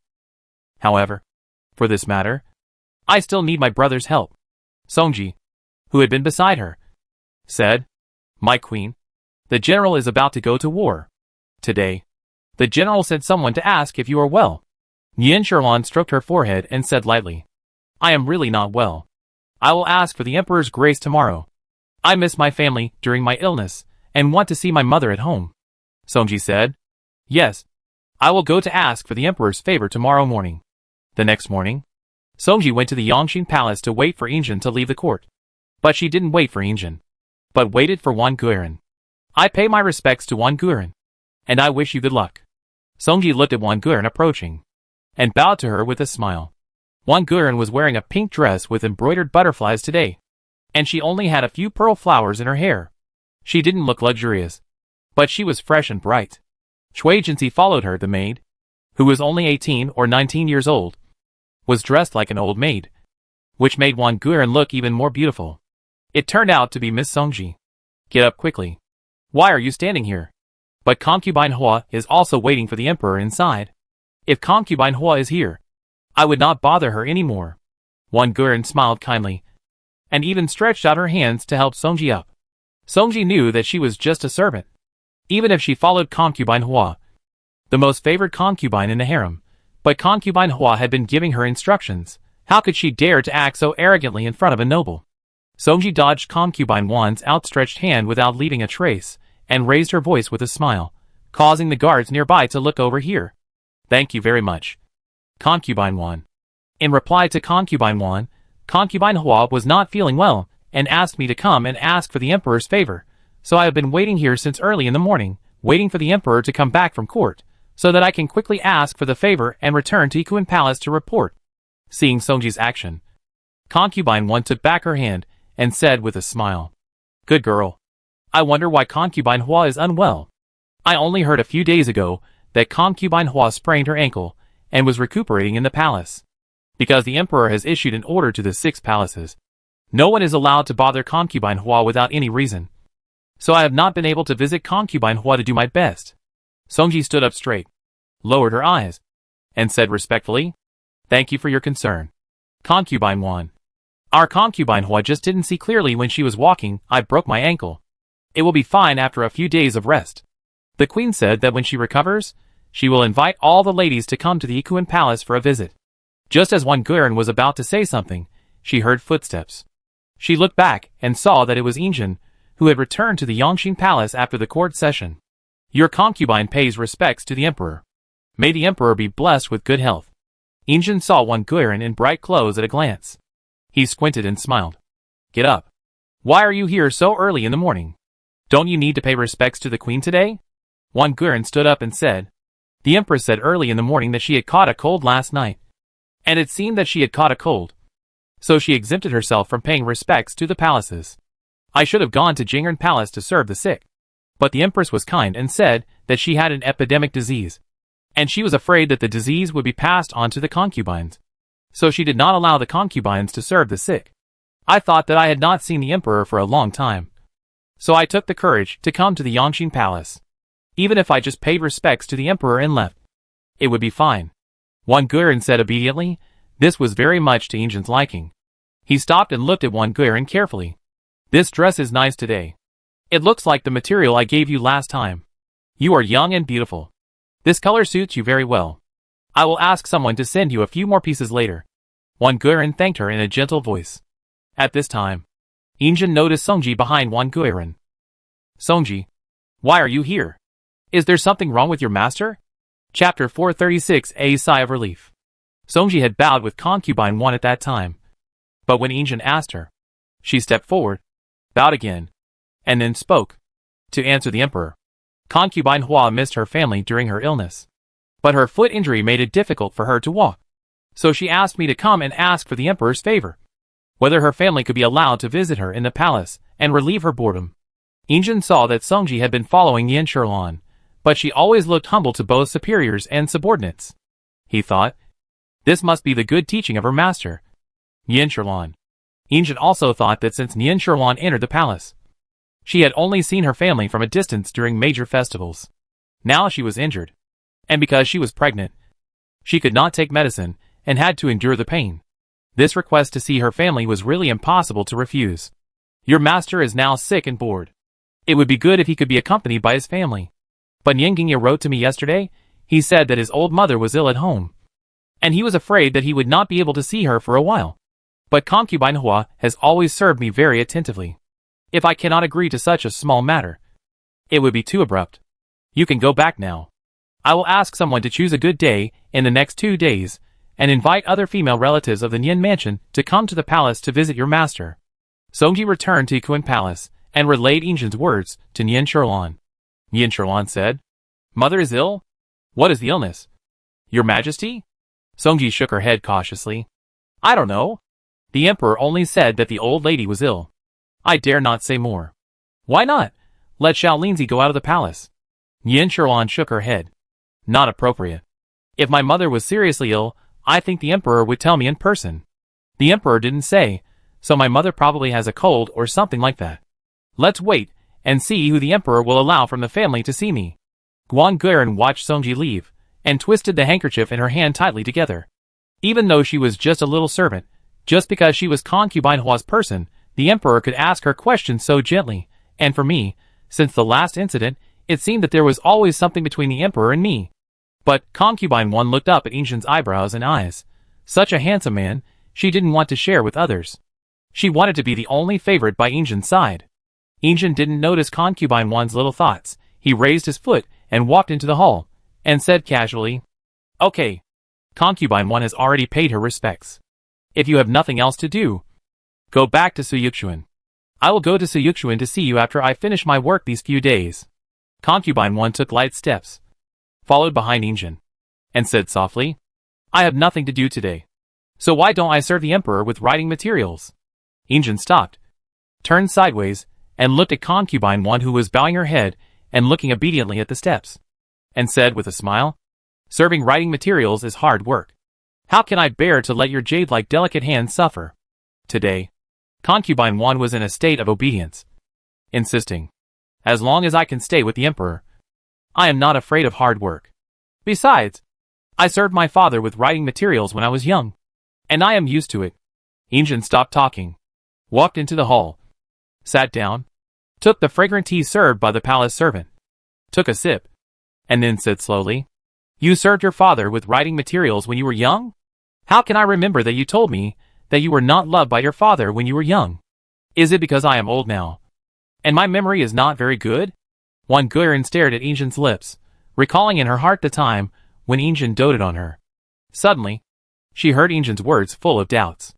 Wang Guiran was stunned, and immediately stepped forward and said, The emperor is in his prime, handsome and unrestrained, and he is a role model for all men in the world. I once said that. I was not liked by my father when I was young, but that was after my stepmother entered the mansion. Before my stepmother entered the mansion, Father still treats me very well. I don't know why. The face in front of him clearly looks like Yunchi. But Injin saw something in her face that Yunchi didn't have. Injin recalled what happened a few days ago. Even if it wasn't Wan Guiran who directly poisoned the fourth prince, she was still related to him. Okay. I still have many court affairs to discuss with the ministers. It's inconvenient for you to be here. Go back first. This was the second time an emperor issued an order to expel a concubine. Wan Guiran suddenly realized this, and dared not say another word, and could only retreat. After leaving the Yongxin palace, and walking for a long distance, Cui Jinxi, who had been silent all the time, suddenly said, "My lady, please forgive me for being too talkative. Just now, my lady was really a little anxious." Wan Guiran was still immersed in the sad mood of being ordered to expel by Injin. When she heard Cui Jinxi's frank words, she replied coldly, "Then what? Then tell me. What should I do? Since the emperor lifted my house arrest, I have only come to Suyuchuan twice. Now even someone with the background of Fu Changzai dares to look me in the eye. What should I do to get back into the emperor's heart?" Cui Jinxi pursed her lips and spoke after a long while. "My lady, have you seen how concubine Hua treats the emperor?" Wan Guiran suddenly felt a surge of anger. Concubine Hua. Concubine Hua. Concubine Hua again. Everyone around her is jealous of concubine Hua. But how many people have the good fortune of concubine Hua? Noble birth. Beautiful appearance. The emperor fell in love with her at first sight. Concubine Wan leaned to the side, staring at Cui Jinxi, not hiding her anger at the moment. "Tell me, how did concubine Hua treat the emperor? Do you want me to copy her? You have to know that she is her and I am me. You are just my servant. In this palace, it is not your turn to teach me how to deal with things." Cui Jinxi looked at concubine Wan, whose mood was getting more and more unstable in recent days, and quietly put the purse in her sleeve. When concubine Wan came to her senses, she suddenly felt regretful again. "I don't know what happened to me these days. Forget it. Let's go back." In the Suiyu pavilion, something appeared under concubine Wan's pillow. It was a slightly rough hard knot. The hard knot didn't look like a palace craft. It looked like a clumsy thing made by a beginner. When Cui Jinxi was making the bed for concubine Wan, she suddenly saw this thing and felt confused. "My lady, did you make this before? How come I haven't seen it before?" Wan Guiran was reading absent-mindedly. When she heard Cui Jinxi talking, she looked in the direction of her hand. When she saw what Cui Jinxi was holding, she felt the blood rushing to her head instantly, and her hands and feet suddenly became cold. But she didn't dare to let anyone see anything unusual. She could only suppress her emotions, and nodded with a smile. "I didn't expect Luoyu to bring this thing into the palace. This knot of love, I still remember it when she and I were in the mansion together. She begged me to teach her. She just said she thought the pattern was pretty and wanted to learn it. I laughed at her clumsy hands and feet, but I didn't expect to see it again today." Wan Guiran sighed and continued. "It's just that the girl was confused and committed such a thing. Speaking of it, I'm still a little sad," Wan Guiran said, and took the knot from Cui Jinxi. She saw Cui Jinxi holding it in her hand without looking at it, and she couldn't help but breathe a sigh of relief. Chapter 437, Move Long Kodo. Cui Jinxi was confused for a moment. Seeing that concubine Wan seemed to be sad, she didn't know what to say. She just comforted her softly, and then quickly made the bed and left. Concubine Wan was the only one left in the room. She stroked the knot in her hand, and turned it over with the help of the light. On the back of the knot, there were a few not very beautiful embroidered words. "Gift to Ming Lang." Just 3 simple words. No one in the palace should know who Ming Lang was. But Wan Guiran's heart began to tremble. She knew since she was a child that her parents had arranged a marriage for her with the Ming family next door. And because she was only half a year younger than Ming Shan, she almost grew up with Ming Shan, and it was appropriate to describe them as childhood sweethearts. However, Qingshi town suffered a flood. The Ming family disappeared, and both her parents died. Even her life was saved by Nian Shuan. This hard knot was made by her when she was a child, imitating her mother's example. She also gave it to Ming Shan on his 10th birthday. She originally thought that this hard knot had disappeared with Ming Shan, but she didn't expect to see it in such a private place in the royal courtyard today. Wan Guiran began to tremble involuntarily again. She didn't dare to think that if someone knew about her past with Ming Shan, Would the emperor also know about it? Also, this hard knot was a secret between her and Ming Shirshan. Could it be that Wan Guiran didn't dare to think about it anymore? Nian Shirlan in Equin Palace had not fallen asleep yet. She estimated the time. Concubine 1 must have seen the gift by now. The next morning, when Nian Shirlan was about to have breakfast, she suddenly felt a retching sensation. It was just a retching. She lost her appetite after looking at the exquisite meal on the table. Nian Shirlan couldn't help but sigh. It seemed that this child was destined to have some troubles. She started to feel uncomfortable so early.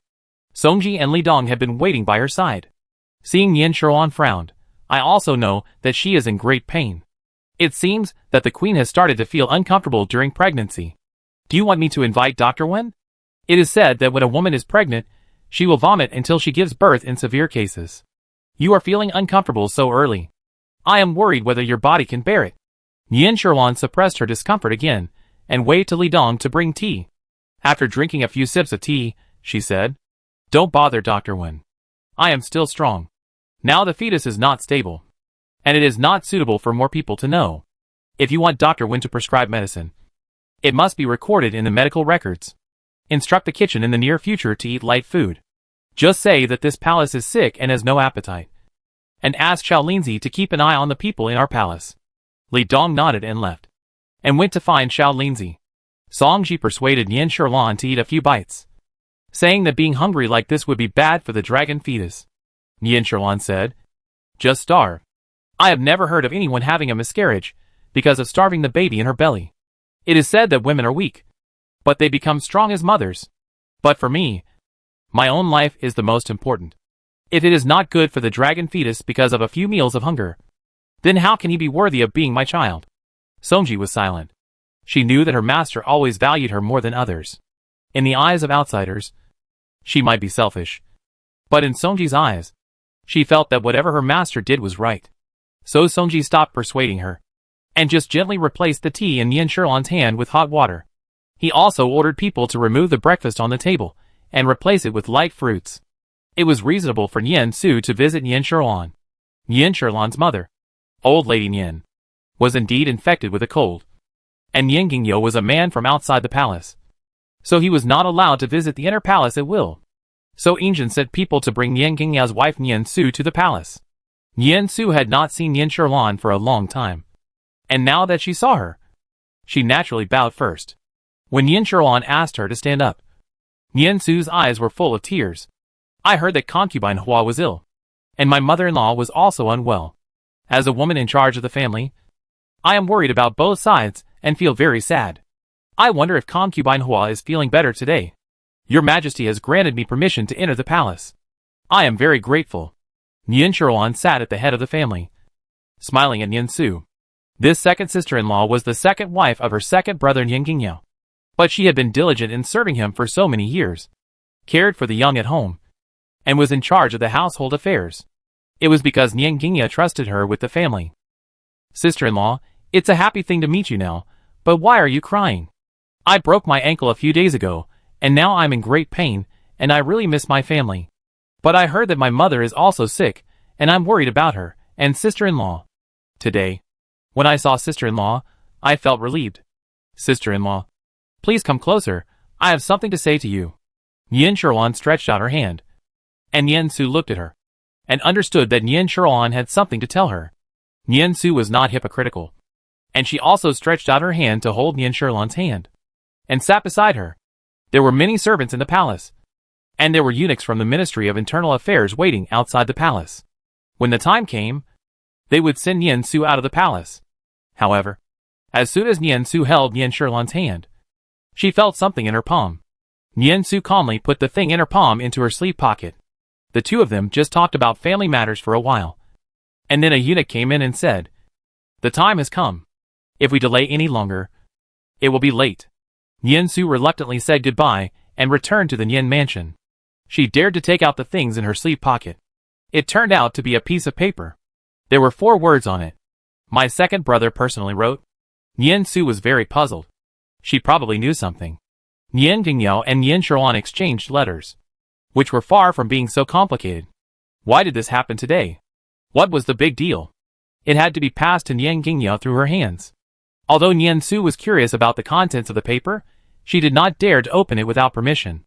She called her trusted servant, and knew that Nian Qingyao was in the study at this time, so she got up and went to the study to find Nian Qingyao. A few days later, someone suddenly stood up in the court to criticize Long Kodo, accusing him of allowing his second son Tong Jiayuzhu to open a casino in Beijing, and forcing people who lost money to borrow money from him at high interest rates, forcing many families to be ruined. He also allowed his son to force good women into prostitution. He raped a daughter of a small family and caused her to commit suicide. He also accused him of abusing his power and forming a clique for personal gain. Injun was furious in the court. But after a thorough investigation, he found that most of the things about Long Kodo's sons were true. But there was no solid evidence that Long Kodo himself abused his power and formed a clique for personal gain. Injun had not yet issued an imperial edict against Long Kodo. But Empress Dowager De heard about the previous dynasty in the harem and felt uneasy. She came to the Yongxin Palace to find Injun to plead for him. Empress Dowager De knew that Long Kodo must not fall. Chapter 438 Abuse of Power for Personal Gain. The Empress Dowager of Yonghe Palace is here. The eunuch outside shouted in a high voice. Injun slowly raised his head from the pile of memorials. He put down the red marking pen in his hand, stretched his waist again, and then stood up slowly. Empress Dowager De, who had been ill for several days, and was said to be unable to get out of bed, was agile and had already entered the door of the Yongxin Palace. My son greets my mother, I wish you good luck. Injun bowed to Empress Dowager De and greeted her. His calm and nonchalant look actually aroused Empress Dowager De's anger a little more. Empress Dowager De snorted softly, looking at Injun, who was kneeling on one knee to salute. Emperor, please get up quickly. I just came to see you. I heard that the Emperor has been busy in the court recently, so I especially asked someone to stew ginseng soup for the Emperor to drink later to replenish his body. Injun stood up slowly, looking behind Empress Dowager De, and sure enough, he saw Jushi holding a tray in his hand, with a stew pot on it. Injun let Empress Dowager De sit down, and Jushi lowered his head, and put the tray on the table in front of Injun. Injun ignored her, and said to Empress Dowager De, with a faint smile, Mother, you are so kind. I understand. But as you have heard, I have been worried about the affairs of the court these 2 days. The imperial physician said that I should not take supplements at will. Otherwise the internal heat will rise, which is not good. The ginseng soup that Mother asked people to stew must be made of the best old mountain ginseng, which will greatly increase the tonic effect. I just remembered the imperial physician's advice and let it go. Su Peixian waved his hand, and a palace servant immediately brought tea. Injun said, Mother, how about trying this tea that was delivered to us at full speed? This tea is called Thousand Island Jade Leaf, and it is a specialty produced in linen. There are thousands of green islands, and mountains and ridges, hidden in the beautiful waters. The lake water is as clear as a mirror, and the islands are covered with green trees. In such a place, there are only 10 kilograms of this tea in a year. The Empress Dowager De took a sip of tea hastily, because she was thinking about something, and she did not realize the outstanding features of this tea. What does the Emperor want to say? I just feel that this tea has a sweet aftertaste. But it is not outstanding. Injun still had a faint smile on his face. He glanced at Empress Dowager De, and saw that she was anxious. He said, Is there something on my mind today? Mother? I am afraid it is not just to come to see me. I want to say that even if Mother cannot taste the good tea, the imperial tea is only 10 kilograms per year. But according to the information I have received, this tea is produced in linen, and it is all supplied to the court every year, and the annual guarantee is about 20 kilograms. But I only get 10 kilograms. What do you think? Mother? What is going on? Empress Dowager De said naturally. What else can I do? It must be that the servants working under me are not conscientious and have deducted money privately. But then again, tea is still a small matter. This matter shows that people's hearts are not united. Injun's smile became even bigger. As expected of Mother, you hit the nail on the head. Even the imperial tea dares to be corrupt. This is probably not something that the servants dare to do. Do you know, Mother, through whose hands do the things that the imperial merchants supply to the court every year pass? Injun was obviously smiling, but this smile fell into the eyes of Empress Dowager De, and she felt a little terrified. How could Empress Dowager De not know that everything supplied by the imperial merchants had to pass through the hands of Tongjia Yuxinghe, the eldest son of Long Kodo? Even the good things that were secretly sent to Empress Dowager De were sent through Yuxinghe. When Empress Dowager De thought of this, She forced herself to remain calm. What does the emperor mean? I have lived in the harem for a long time, and I don't care about the affairs of the court. How can I know the pros and cons of the imperial merchant supply? Injin stared at the Empress Dowager's forced calm face for a long time, and suddenly laughed. Mother! You didn't know. I thought you knew. But it doesn't matter. Since you don't know, I will tell you in detail. A few days ago, someone in the court reported that Long Ke's son abused his power for personal gain and opened a casino in Beijing. There are also evil deeds such as occupying good farmland and forcing good women into prostitution. There are also memorials pointing out that Uncle Longkoto formed a clique for personal gain. Mother, do you know that forming a clique for personal gain is a crime of treason? Although it was finally found that there was no conclusive evidence, it was still suspicious. I was having a headache about how to deal with Longkoto's son. Mother happened to come. Why don't you give your son some advice? What should I do? I don't know when. Only Empress Dowager De and Injin were left in the huge Yongqing palace. Su Peixiang, Zhu Shi and other palace servants had quietly left. You could hear a pin drop in the Yongqing palace. Injin's expression gradually turned cold. He clearly heard the sound of Empress Dowager De swallowing nervously. He was waiting for Empress Dowager De to speak. After a long time, Empress Dowager De smiled stiffly and said slowly, How can I give instructions on government affairs? Emperor, although you are my own son, but the harem is not allowed to interfere in government affairs. Since the time of the late emperor, I have kept this in mind. The Longkoto incident, to put it in a big way, is a political affair of the previous dynasty, and I cannot interfere. But the emperor called Longkoto his uncle, and Longkoto spared no effort to support the emperor at the beginning of his accession to the throne. To put it in a small way, it is also a family affair. Since it is a family affair, according to my opinion, it is better for the emperor to punish Longkoto's son slightly. A small punishment and a big warning, which can also be regarded as a warning to Longkoto. Injin listened to the words of Empress Dowager De, and his heart sank a little. The partiality in these words, if he still can't hear it, then I'm afraid he won't be able to rule this country for long. Mother is closer to Longkoto than when concubine Tongjia was alive. I call him uncle only for the sake of the late concubine Tongjia. But I have always wanted to posthumously honor concubine Tongjia, and mother has always stopped me. So this uncle is just something I say casually. Now that something like this has happened, if I call him uncle again, I'm afraid there will be a lot of criticism from the previous dynasty. What do you think? Mother? Empress Dowager De's heart skipped a beat. If Injin and Longkoto drew a line at this time, her future behavior would be constrained. Empress Dowager De thought again and again, and said with a fake smile, The emperor is the son of heaven, the one who controls the entire Qing dynasty. So why not? I stopped Tongjia from being posthumously honored. But I just remembered the grievances in the harem when the late emperor was alive. Now that time has passed. The dead have turned into a pile of yellow earth. And I am the one who is still alive and enjoying the real glory and wealth. The emperor can confer a title on anyone he wants. At my age, I no longer care about these empty titles, Injin said, looking at the smile that appeared on Empress Dowager De's face. In that case, I will issue an edict tomorrow to confer the title of Empress Xiaowen on the late emperor's consort Tongjia.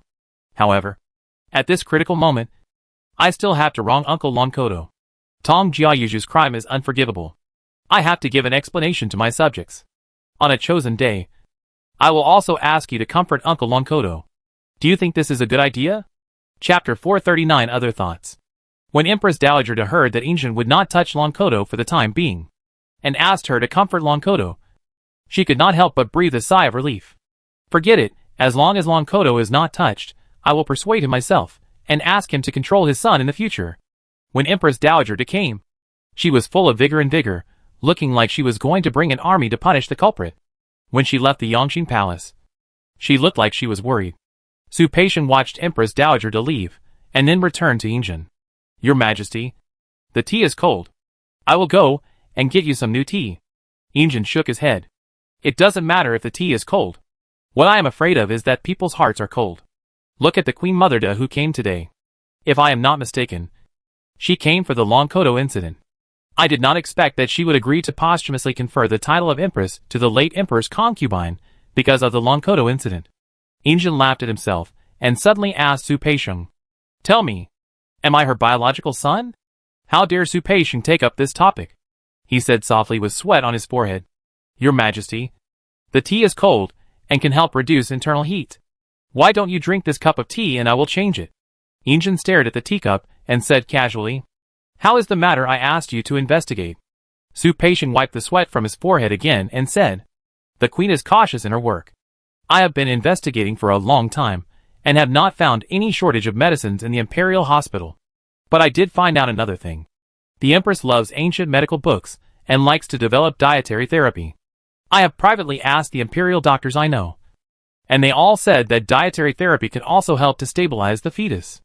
However, I don't know if the Empress has used this method. Injin waved his hand. Let me check again. I am tired today, and I have no mood to review this memorial. I want to go to Ikuan Palace to sit down. At this time, I wonder if Sherlon is asleep. Su Peixiong said immediately. Empress Hua always goes to bed late, according to the custom. It is not time to go to bed at this hour. If the Emperor feels bored, why not move to Ikuan Palace? When Injin came, Yin Sherlon was vomiting violently. This was her 4th time today. Songji heard the eunuch's announcement outside and hurried out. Your servant greets the Emperor. May the Emperor be blessed. Injin saw that the lights in Ikuan Palace were brightly lit. He thought that Yin Sherlon had not gone to bed yet. He raised his foot to walk into the palace, but was stopped by Songji. Your Majesty, please stay. The Imperial concubine is not in good condition today. Your Majesty said that. She is afraid that she will look haggard and frighten the Emperor. But Your Majesty is afraid that Your Majesty will be wronged. Please go to other concubines first. Injin took back his raised foot, and was about to speak when he suddenly heard a faint vomiting sound coming from the palace. He understood immediately that this was Yin Sherlon's severe reaction during pregnancy, and she didn't want him to see her in such a state of embarrassment. Injin wanted to go in and take a look, but he remembered that Yin Sherlon was always proud. If he saw her in such a miserable state, I am afraid there would be a rift between the two of them. Since your mistress is not feeling well, why not invite the imperial physician to come? He can prescribe the right medicine to relieve the discomfort a little. Songji knelt on the ground and said with her head down.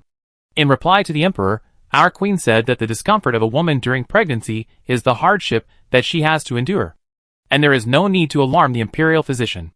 If the anti-nausea medicine hurts the fetus instead, it would be a loss.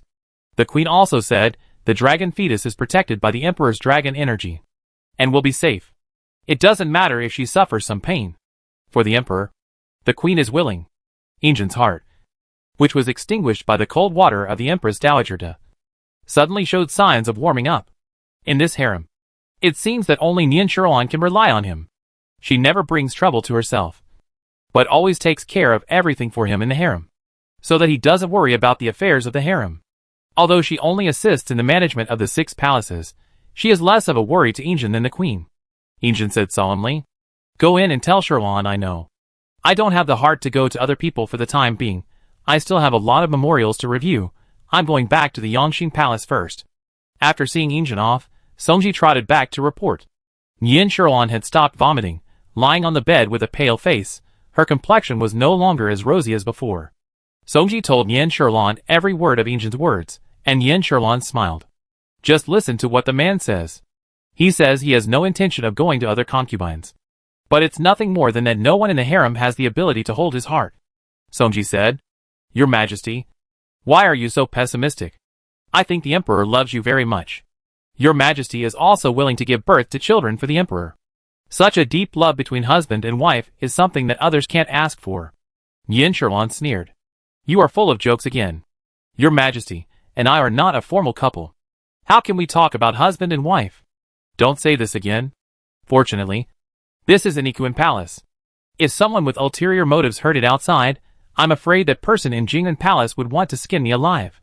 Besides, you will know when you get married. Children are born for yourself, not for your husband. For example, my 4th prince, and the one in my belly, even if the Emperor doesn't favor me one day, they are still there to accompany me. Songji's face flushed, and she suddenly said shyly, My queen, I just want to stay with you for the rest of my life. And I don't want to get married. Yin Sherlon smiled and said, Silly girl. I have a lot of things to do now. And I still need your help. When things are settled, I will personally choose a good marriage for you. Li Dong and Lingji, you are my close friends. My right-hand men. and my confidence in the eyes of outsiders. I can only feel at ease if I see you all have a good home. Lidong blushed for a moment. But Lingji was busy with other things and not near Nian Sherwan. So she didn't hear these words. Songji sent Lidong out to fetch water and help Nian Sherwan wash. And then she said reluctantly, "Your Majesty, we are very grateful for what you said just now. However, according to what I have seen these days, Lingji may have other thoughts." Nian Sherwan knew that Songji would not lie to her. She said, "Look, what is she thinking?" Songji looked around. No one came into the bedroom, so she approached Nian Sherwan and said, "There are not many people serving the emperor in the palace now. Every time the emperor comes, Lingji seems to be unusually active. There were 2 times when I saw clearly that Lingji deliberately lingered in front of the emperor. It was originally Lidong's job, but she sent Lidong to do something else, and she came to serve tea to the emperor. The eyes have been on the emperor, and she is reluctant to let go. I have also privately warned her several times, but she always looks like she won't listen. Originally, the queen has been ill these days, and I didn't intend to say this. But the queen is now pregnant and has severe reactions, and I am afraid that someone will take advantage of this opportunity." Chapter 440 Crushing the Jade Fan. Nian Sherwan naturally knew that Songji's words were from the heart, but she did not even notice Lingji's changes. In her previous life, she had ordered her to be sent away because Injin had looked at Fuzi for a little longer. Nian Sherwan laughed at herself, and in this life, she only had calculations in her mind, so how could she care about these things? Songji saw that Nian Sherwan actually laughed, and said anxiously, "My queen, are you angry?" Nian Sherwan shook her head, with a smile still on her pale face. "Why should I be angry? There are fewer people in the harem now. Since Lingji has the ambition to make progress, rather than blocking her and making enemies, I might as well lend her a helping hand. After all, she is someone who came out of my Ikuin palace. As long as she serves the emperor honestly, I can give her a meal." Songji didn't understand, but was shocked. Empress Dowager De met Longkodo as she wished, but Longkodo looked much more haggard. "I pay my respects to the Empress Dowager. I wish her happiness and well-being." Longkodo, who was only in his 40s, looked as if he had aged 10 years overnight. He was no longer as energetic as before. The pain in Empress Dowager De's eyes was hard to suppress. She wanted to stand up excitedly, but she heard Jushi cough lightly. The Empress Dowager said she wanted to drink a bowl of snow pear soup in the morning to relieve dryness and moisten the lungs. "I have already asked the kitchen to cook it. I think the temperature is just right now. Why don't I go get it for you? Please have 1 bowl." Empress Dowager De knew that Jushi was reminding her that they were in Yongha Palace and were surrounded by palace maids. So she sat back down and waved her hand gently. "Don't worry. I have something to say to Lord Longkodo. Let's wait for a while for the snow pear soup." Jushi led the palace maids away quietly. Empress Dowager De then said to Longkodo, who was still kneeling on the ground, "Get up. I haven't seen you for a long time. Why are you so haggard?" Longkodo stood up, and seeing that there was no one in the hall, he chose a seat and sat down. "The Queen Mother summoned me here. What's the important matter?" The Queen Mother was startled. Longkodo did not respond to her, and she didn't know what to do for a moment. After thinking for a while, the Queen Mother said, "I heard that something happened in your house a few days ago, but the Emperor remembered your merits and did not blame you too much. He also posthumously named your sister, Empress Xiaowen. I think you will feel relieved with the Emperor's blessing." Longkodo, who had not looked at Empress Dowager De straight in the eye since entering the palace, now looked up at her, with a look of deep mockery in his eyes. "Yes, your Majesty is so gracious. My son made a mistake, but not only was he not punished, he even posthumously conferred a title on my sister in front of everyone in the court. What a great favor. I should be grateful. But there is one thing I don't understand. The Empress Dowager has been stopping the Emperor from going. You are not allowed to posthumously honor the imperial concubine as the Empress. Why did you suddenly agree?" The Empress Dowager De naturally heard the resentment in Longkodo's words, but she said patiently, "I know, you suspect that the Emperor deliberately embarrassed you. But do you know how much effort I have put in to make the Emperor let you and Yushu go? You let me enter the palace. Wasn't it to help your sister consolidate her favor? I have put aside the past grudges, and have been planning for you and your sister all my life, but in return you are suspicious of me today?" Longkodo raised his eyelids and looked expressionlessly at the increasingly agitated Empress Dowager De. "In that case, I should be very grateful to the Empress Dowager, since you knew why you entered the palace in the first place. Why did you block my sister from being posthumously honored after the emperor ascended the throne? Since you have been blocking it for so many years. Why did you give in at this critical moment? You gave the emperor to my sister to raise, since he was a child. But anyone with a discerning eye can see that the emperor only cares about you, his biological mother. In this case, I have to wonder, is it that you two, mother and son, are working together to test me? Empress Dowager De widened her eyes in disbelief. She hadn't said a word of what she was thinking. But Longkodo had already criticized her. What she found most difficult to accept was that her sincere devotion over the years was all a plot in Longkodo's eyes.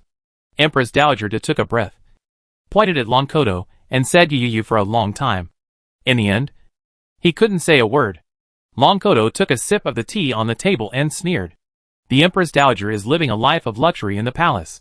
She can get such good Thousand Island jade leaf tea if she wants. How can she understand the suffering of the servants? My son just made a small mistake, but the emperor demoted him and ordered him to take nearly half of his private treasury to fill the national treasury. Does the Empress Dowager know? I think the Empress Dowager is enjoying the harem. I wonder how your good son treats this servant. His uncle. When Empress Dowager De heard that Injin ordered Longkodo to take out nearly half of his belongings to fill the treasury, she felt her blood boiling. What did the emperor know? Did he severely punish Longkodo in advance? But today, things have come to this point, and there are some things she has to say. Please calm down. I am not here to bring up old things with you today. I summoned you here because the emperor wants me to comfort you. The punishment of Yuju has been done, so you should be more careful in the future. Fortunately, his life is not in danger, and he can find a chance to resume his office in the future. There is a more important thing at the moment, which not only makes me sleepless, but also endangers the life of the 14th. I am a woman after all, and I really don't know what to do, so I want to hear your advice. After Longkodo calmed down and relaxed his expression, Empress Dowager De told him the whole story in detail. Longkodo listened to Empress Dowager De whispering. His expression kept changing. After a long time, a eunuch came out to report. Your Majesty, it's past the time. The people from the Ministry of Internal Affairs are waiting. It's time to send Lord Longkodo out of the palace. Empress Dowager De's eyes were filled with tears. She looked into Longkodo's eyes for a long time. My hope now rests on you. The life of the 14th son also rests on you. Longkodo said nothing, but bowed deeply and left. And he was kneeling in front of Injin. Now he is the most capable person to gather information for Injin. And he is also the most skilled and elusive person. Injin listened to an telling him the conversation between Empress Dowager De and Longkodo word for word. And the Kunshin jade bone fan in Injin's hand had been cracked by him. Until he heard Yi's last words from Empress Dowager De. He heard a sound of jade breaking from Injin's hand. And he did not dare to look up at Injin's face. But the blood dripping in front of him made him tremble with fear. This is because Injin crushed the jade bone fan in his own hand, which caused the blood to flow. Chapter 441 Be More Generous. After getting Injin's consent, and he hid himself behind the curtain of the Yongxin Palace. Injin looked down at his bleeding hand, and casually picked up a teacup and threw it to the ground. The crisp cracking sound caused Su Peixiong, who was waiting outside the door, to ask in panic. Injin just said that he accidentally broke the teacup. When Su Peixiong pushed the door open, what he saw was Injin holding a piece of the broken piece in his hand in a daze. The white jade teacup was broken into pieces, and dark red blood flowed from the piece of white jade in Injin's hand. Su Peixiong was so frightened when he saw this scene that his legs went limp. He had served Injin for so many years, but this was the first time that his master was injured because of a servant's poor service. After the chaos, when Xianqing sighed as he looked at Injin's bandaged hand, I have just carefully removed the broken jade from the emperor's hand, but I will personally take care of the emperor's diet during this period. Your health is damaged, and I am worried. But you just asked Eunuch Su to quietly summon me. I dare not let others know. I will stay in the Yongxin Palace tonight, to prevent the fever from catching in the middle of the night. Injin nodded, without saying much, and said, It's up to you. Su Peixiong, who had been worried all the time, was relieved a little. Just at dawn, the people Injin sent out came back. When Xianqing was waiting for orders in the side hall of the Yongxin Palace, so only Su Peixiong was there to serve Injin. Injin asked Su Peixiong to pass on the order that the morning court today would be postponed for half an hour. So Su Peixiong went out to pass on the order. And an who was hiding in the dark, showed up. Your Majesty. As you expected? Someone has been treating the man in the suburbs these days. Although he has not recovered yet. I went to check on him, and found that the ulcers on his body have stopped. It seems that he has used good medicine. I have kept in mind the Emperor's instructions, and did not dare to alarm anyone in the house. Nor did I use any medicine that would prevent him from recovering. Injin, who was sitting on the bed, lowered his eyes, coldly said, "Is there any unusual movement from Lonkoto's side?" and asked, "This is the second thing I want to report. Lonkoto sent out 2 letters, one to the southwest, and one to the suburbs of Beijing. But there are other people paying attention to Lonkoto's movements. I just waited for the messenger to leave the city, and then intercepted him. Who would have thought that the 2 messengers did not even leave the city gate, and were killed in a deserted place? When I arrived, there were only these 2 letters and 2 corpses left." The subordinate noticed that the person who attacked him seemed to be deliberately helping him to get the letter. Injin said, "Do you know who it was?" And he bowed. "I am incompetent. I only realized that the other party had no ill intentions, and I was in a hurry to return to the palace to report. However, I have sent an heir to investigate, and he will come back immediately if there is any news." Injin nodded, took the letter, and sent an away. However, the content of the letter made him furious. Lonkoto dared to borrow troops from the rebel king Wusangue. He said that there was trouble in the capital, and asked Wusangue to lead his troops north to defend the emperor. He would make up for his mistakes, and the emperor would definitely remember his great merit. After reading the contents of the letter, Injin was so angry that his hands were shaking. His proposal to reduce the power of the princes had already caused the princes to revolt, and Nian Gingyao went to war to suppress them. However, Lonkoto wanted to stir up trouble again. Isn't this going to disrupt Injin's plan again? Injin finally calmed down, and he opened another letter sent to his house in the suburbs of Beijing. The letter was full of concern for the illness of the 14th prince. He encouraged her to cheer up with his words. The tone did not sound like that of a minister, but rather very much like that of a father. The handwriting of both letters was written by Lonkoto himself. Injin had seen this handwriting since he was a child, and he would never make a mistake. After Injin finished reading the 2 letters, he called Xiao Xiazi in to help her change clothes. Nian Shuruan had not had much strength recently, and this child in her belly was torturing her every day. Songji and Li Dong had been serving by her side. At this time, Li Dong was gently massaging Nian Shuruan's legs. Songji ordered people to take away the food that Nian Shuruan couldn't eat. Xiao Linzi suddenly came in a hurry. "Master, something happened in the previous dynasty." Nian Shuruan propped herself up and sat up.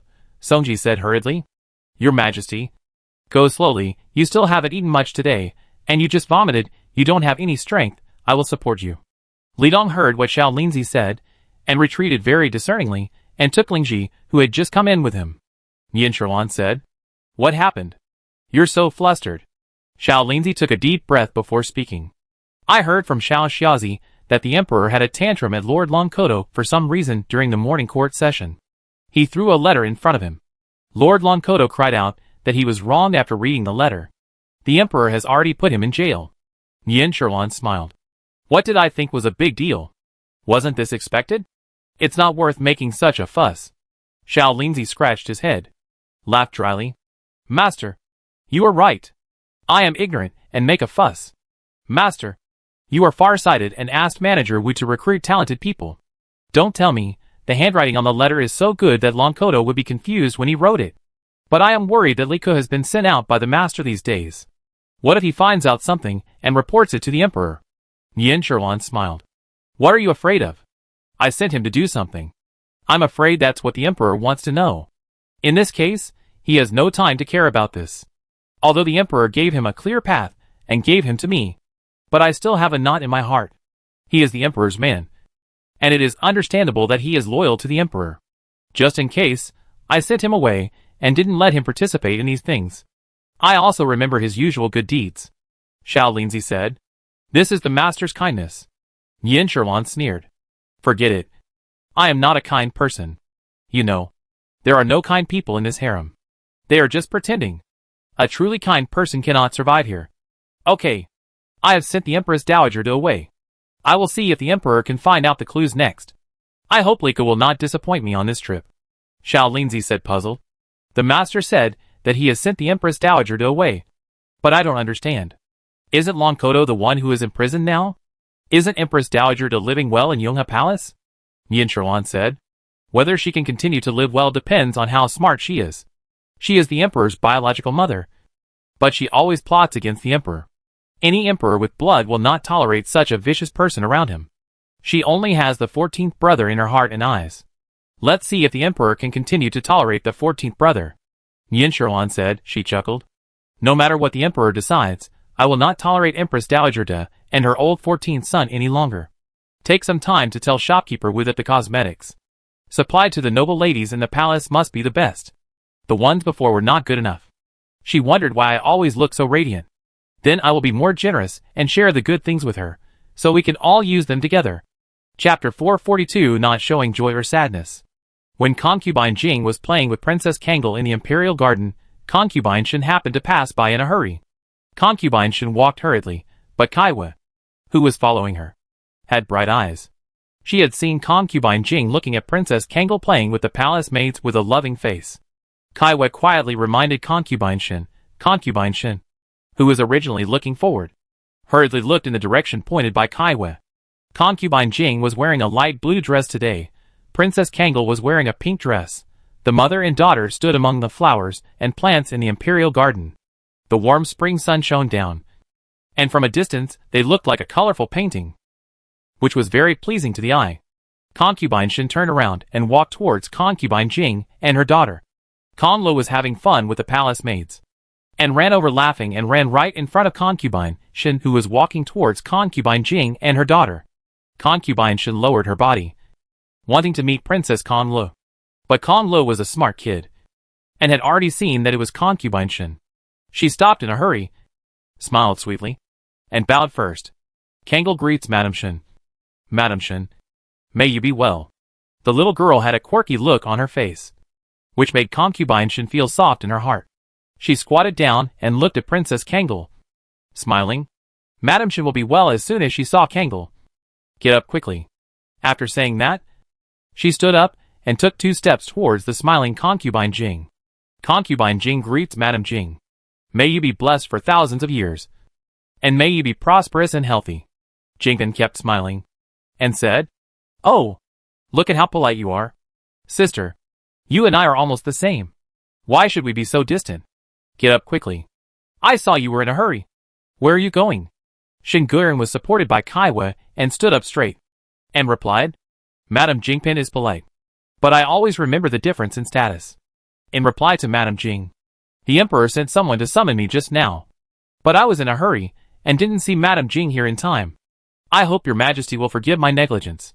When concubine Jing heard concubine Shen say this, she had an idea in her mind, and said, It's okay. The princess and I are here to have a leisurely stroll. I wanted to invite you to join us, but the Emperor summoned you, and I dare not keep you. Go quickly, and don't let the Emperor wait anxiously. Concubine Shen said goodbye to concubine Jing, and continued to walk through the imperial garden. Concubine Jing looked at the direction concubine Shen was going, seemingly thinking about something. Her personal maid Rui whispered, What are you looking at, young lady? I just saw the pearls in Lady Shen's hair, which are very beautiful, seemingly something I have never seen before. But seeing that the pearls are very valuable, do you think, could it be a private reward from the Emperor? Jingpin retracted her gaze and smiled. Even if it was a private reward from the Emperor, she deserves it. Her mother's family has made outstanding military achievements and is in the limelight. She herself is well educated and well mannered, and never makes mistakes in the palace. If she had been more favored with a child, you can even be a concubine. Rui looked a little dissatisfied. My lady already has a princess. In my opinion, you should have been a concubine. Jingpin looked around and scolded Rui. Don't talk nonsense. My family background is not as good as Shen Guiran, and my appearance is not as good as others. Even if I have a daughter, I just want to live a stable life. Rui lowered her head and took 2 steps back, saying softly, I know. The Empress has been ill for a few days. Today the weather is fine. Would you like to visit her? Jingpin shook her head, beckoned Kangol over, took her hand, and went back to Xianfu Palace. Jingpin did not visit Ulanara in Jing'an Palace, but Ulanara was surrounded by many people. Duanfei led the way, followed by Li Guiran, Fu Chongzai and Xi and Chongzai. It is said that in Chongzai and Jin Chongzai are on their way, and Chao Chongzai was not seen. Olenara did look unwell, her face was pale. And her lips were much lighter. I am fine. I just caught a cold. I was afraid that I might pass the disease on to you. So I didn't ask you to take care of me. The women in the palace are all weak. And if I passed the disease on to you, I would be very uneasy. After saying these words, Olenara coughed lightly. Jianqiu and Huichun, who were serving beside her, immediately brought water to her and helped Olenara up. Olenara took 2 sips of water. She smiled weakly again. Don't be afraid. Sisters, I am almost well now. This cough is not contagious. Concubine Duan spoke first. The queen is the mother of the country. You are worthy of being the mother of all the subjects in the world. You are not feeling well, but you are still thinking about us, worrying that you will cause trouble to us. I am deeply ashamed that I can't personally take care of you. Everyone behind him said in unison. Yes. We are deeply ashamed. Olenara sat up with the help of the palace servants. Smiling, she looked around at everyone. Sisters are too polite. I am the queen, and I should protect you. It's just that I'm really weak these days. I heard that concubine Hua is also ill at Ikuan Palace, so I have to trouble concubine Duan with some things these days. As she said that, Olenara changed the subject and said to concubine Duan. But I heard that concubine Duan is doing very well. I will send someone to tell the emperor today that the 6 palaces are in good condition these days. Thank you for your hard work, Sister Duanfei. It's just that the expenses of concubine Hua are always higher. You can take care of it if you can. When you are unsure, just tell me and the emperor. Concubine Duan didn't show any joy or sadness on her face. She just agreed as usual and continued. All matters in the 6 palaces have always been managed by the queen, and concubine Hua assists. I have never interfered in the affairs of the harem. Now that I take over for the first time, I am somewhat confused. I heard that the meals for concubine Hua's Ikuan Palace have been provided by her small kitchen recently. Although this saves the imperial kitchen some effort, the expenses of Ikuan Palace have also increased a lot. And the waste has also increased a lot. I was just about to ask the queen, what should be done about this matter? Olenara looked up at everyone and said with a smile, I want to hear your opinions. Li Guiran, who had been unable to hold back for a long time, said immediately, Oh, queen, in my opinion, in this harem, you are the only real master, and no one can surpass you. Whatever you say, that's it. The concubines all live on the monthly allowance. Although concubine Hua is more noble than the concubines, she is not as noble as the empress. So there is no need to make an exception. I think the meals in the imperial kitchen are excellent. If the small kitchen is used to make them, wouldn't it be too extravagant? Our emperor is frugal, and the harem should follow the example of the emperor and the empress. Olenara smiled and nodded, and was about to speak, but saw Zhen Chongzai, and in Chongzai hurried over. I pay my respects to the empress, and I pay my respects to all the sisters. I am late, and I hope the empress will forgive me. Chapter 443, It won't be long. Olenara looked at Zhen Chongzai, who was dressed in plain clothes, and saw in Chongzai still following her with a submissive look, and she didn't dare to look up at Olenara. Get up. It's just that the sisters came to visit me. There is nothing to forgive. It's okay. Zhen Chongzai and In Chongzai stood up, gently dusted their clothes, and said, When I entered the queen's bedroom just now, I heard what Li Guiran said. I roughly understood the whole story. I guess the queen is worried about the things in the palace of concubine Hua. I have something to say, but I don't know whether I should say it or not. Olenara and concubine Duan looked at each other and nodded gently. We are all sisters. Just say what you want to say. It's just a small talk. And Chongzai nervously tugged at the back of Zhen Chongzai's clothes, but Zhen Chongzai ignored her. Zhen Chongzai said, The queen has been ill recently, and cannot pay full attention to the affairs of the harem. I think you might as well take this opportunity to have a good rest. No matter how much the small kitchen of concubine Hua costs, it is funded by the Ministry of Internal Affairs. Where does the Ministry of Internal Affairs get the money from? It comes from the National Treasury. I boldly guess that even if concubine Hua is extravagant, the National Treasury can still afford such a concubine. If I remember correctly, the Queen Mother must let the Emperor review the monthly account book. Right? Speaking of this, Zhen Chongzai stopped and refused to say anything more. Olenara and concubine Duan understood. Olenara's eyes showed admiration. Zhen Chongzai is smart, and I am not as good as her. I like smart women. And so does the Emperor. Zhen Chongzai's heart moved, and she understood what the Queen said. after leaving the Jing'an Palace? And Changzai suddenly asked Jin Changzai. Didn't you always teach me to be prudent and protect myself in the harem? Why are you giving advice to the queen today? To be honest, my sister is afraid that what happened today will be heard by concubine Hua. I am afraid that when she recovers, she will embarrass her sister. Jin Changzai did not stop, and said as she walked. In the harem, the queen is the only master. I have watched with a cold eye for many days. If you want to live better than now, you must learn to observe the queen's mind. But if you want to stand out, you must also understand the minds of other women. Jin Changzai stopped, and took in Changzai's hand affectionately, smiled. Sister entered the palace with me. And you are with me almost every day. Do you think what I said is right? And Changzai looked at Jin Changzai, who seemed a little unfamiliar, and said softly, what sister said is, of course, right. Jin Changzai let go of Jin Changzai's hand, and continued to walk forward, while still talking to herself. Even if sister doesn't agree with me in her heart, but you are with me every day, in the eyes of outsiders, you must know my mind and share the same path as me. And Changzai knew that this was Jin Changzai reminding her that Jin Changzai could only be with Jin Changzai. In Jing'an Palace, after everyone left, Guan Guiran came out from behind the curtain of Olenara's inner room, and slowly walked to Olenara's bed. Olenara said, just now, concubine Duan brought people here quickly. If you go out, you will definitely run into them. I wronged you to hide behind the curtain. Will you blame me? Guan Guiran said humbly. How dare I blame the queen? I was listening from behind just now. Empress Duan seems to be softer in character. But the later concubine Jin, I think she is a scheming one. Olenara nodded. I think so too. Everyone in the palace says that concubine Jin is somewhat similar to you, but I didn't expect that her intelligence also has some of your shadow. I thought you would be reluctant to mention her, but I didn't expect you to be so generous, and you can see her strengths. Concubine One lowered her head and said docilely, Thank you, Empress. For your praise, I am only criticizing the matter, not the person. Jin Changzai is indeed smart. If she can sincerely submit to the Empress, that would be great. When Olenara saw Concubine One lowering her head, she was also dazed for a moment. No wonder she caught the Emperor's eye at once. From this angle, Olenara seemed to see her former sister in front of her. But she came back to her senses in just a moment. Everyone says she looks like you, but in my opinion, you are much more beautiful than Jin Changzai. She is not favored by the Emperor.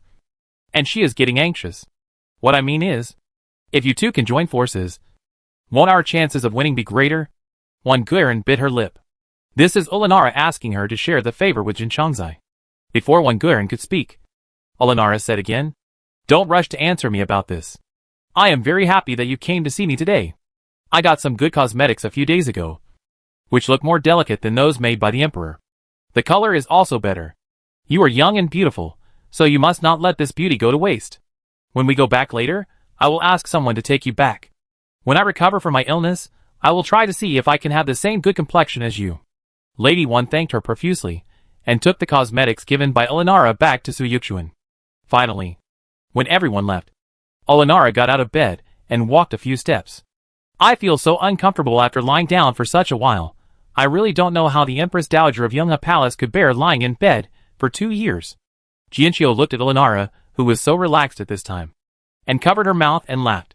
If you ask me, Your Majesty just loves to work hard. It would be great if you could take a rest with such a good opportunity. But you can't lie down. But with this makeup today, even I feel pity for you. Olenara walked to the mirror and touched her face. The delicate and thin facial contours, matched with the pale complexion and light lips, she looked sick. But if you look closely, her skin is moist. Olenara wiped the pale powder on her face with a handkerchief, and her makeup was intact. Olenara sighed. No wonder Concubine Hua didn't want to use the rouge and powder sent by the Ministry of Internal Affairs. I have used it for these days, and it seems that even the skin on my face has improved a lot. By the way, I rewarded Concubine One a lot today. Go and see how much powder you brought from outside the palace last time is left. If there are not many left, let Jiang Fuhai go and buy some more.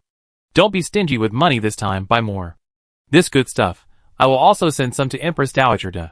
She has been busy with other things recently, and her complexion is obviously not as good as before. This is hard to restore with so many precious medicines. It must be taken good care of. Jianqiu agreed, and went to look at rouge and powder.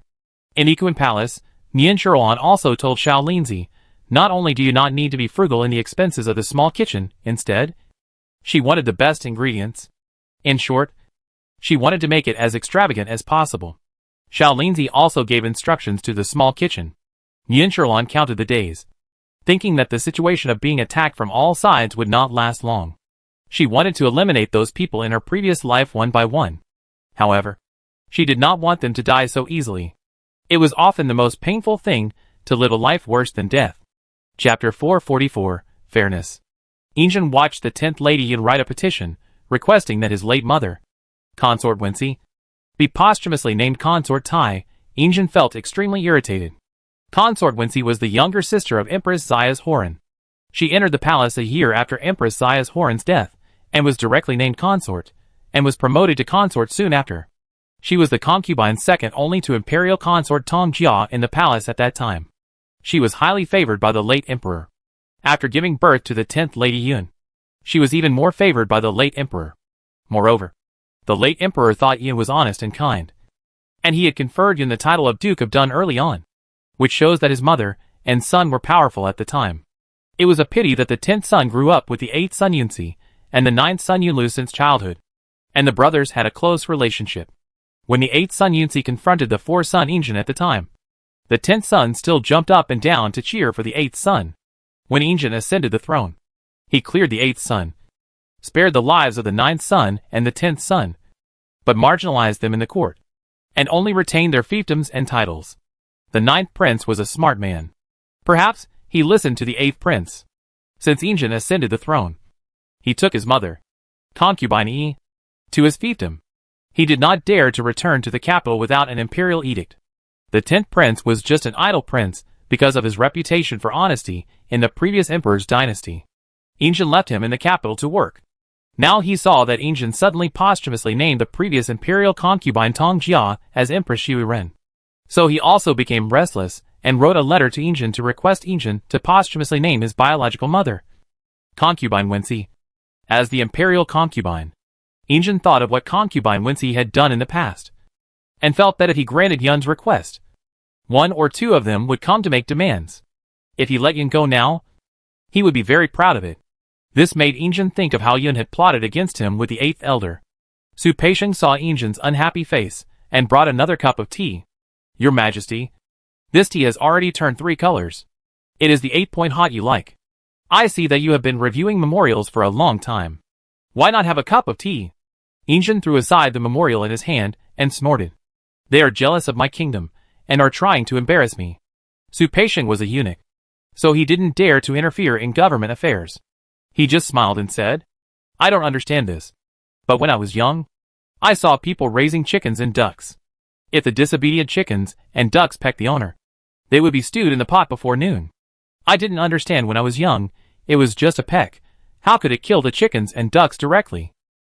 Later, after I had been with the emperor for a long time, I had more experience and realized that, whether it was chickens, ducks, geese or dogs, if they dared to make the master unhappy, they should die, no discussion.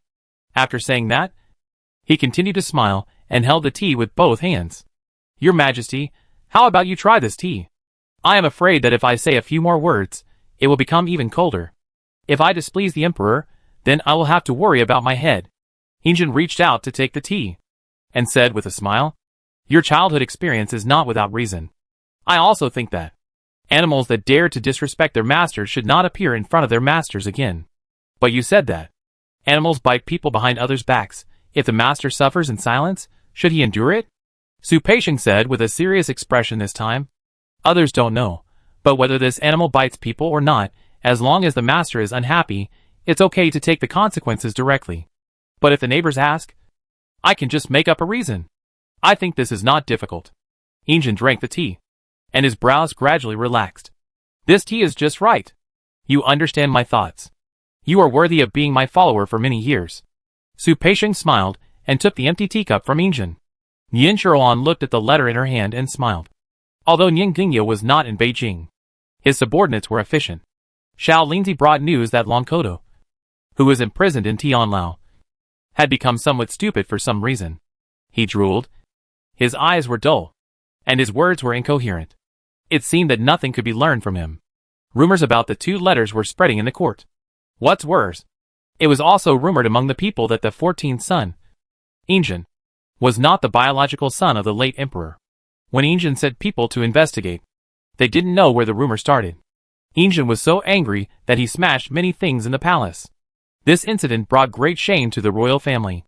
But Injin himself had always had doubts in his heart. 14th brother Injin, and he were born of the same mother. It was not enough that he had not been close to him since childhood, but he had also repeatedly harmed him. Now that Injin had grown up, he did not look like the late emperor and empress dowager, which made Injin unable to convince himself. Injin took the second letter that Anid brought back and read it repeatedly in his hand. He felt more and more that Lonkoto's tone was not like that of a minister. It was like the tone that the late emperor had given to them brothers before.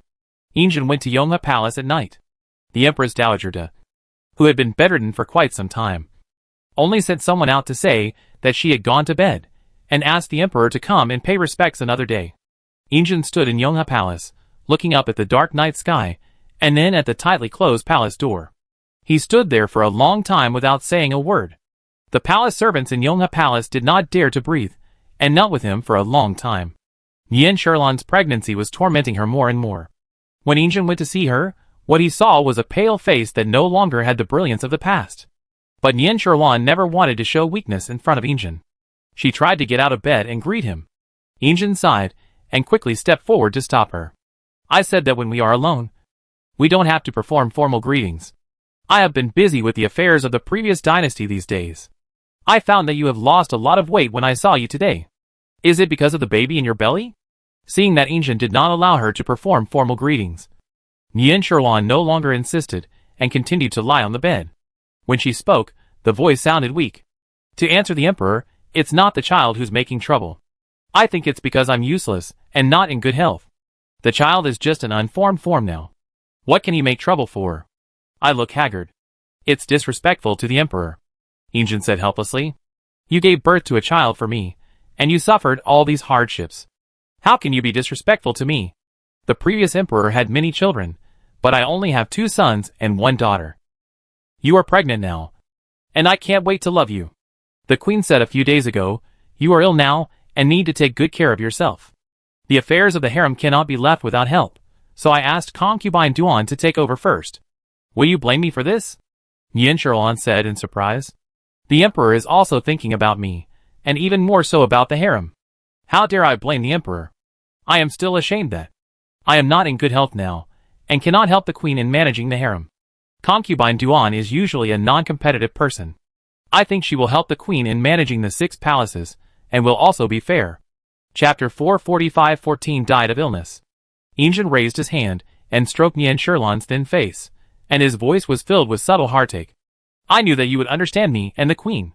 These days, you have to endure the pain caused by your foot injury, and the hardship of carrying a child. I don't know how to compensate you. Nien Shirlan did not respond to Injin's words of compensation, but grabbed Injin's hand, and asked in surprise. What's wrong with the emperor's hand? This wound seems to have been there for some time. I didn't know that the emperor's body was damaged. Injin looked at the tears in Nien Shirlan's eyes when she spoke, and his heart was warmed with such a feeling. What else could he ask for? But he spoke calmly. It's a minor injury. It's almost healed. I just accidentally broke the teacup. Besides, I deliberately kept it from you because I was afraid that you would worry, and it would not be good for the fetus in your belly. So there is no need to worry. Nien Shirlan stroked Injin's hand, and shed several tears. Then she said in a muffled voice, although I am in the harem, I have also heard some gossip. I know that the emperor has been anxious these days. There are rumors everywhere in the palace and among the people. I don't know how to comfort the emperor. I just hope that when the emperor is worried, he can feel more comfortable in the Ikuin palace. But my body is not good enough, and I can't serve the emperor. As she spoke, Nien Shirlan's voice became lower. Injin naturally comforted her again.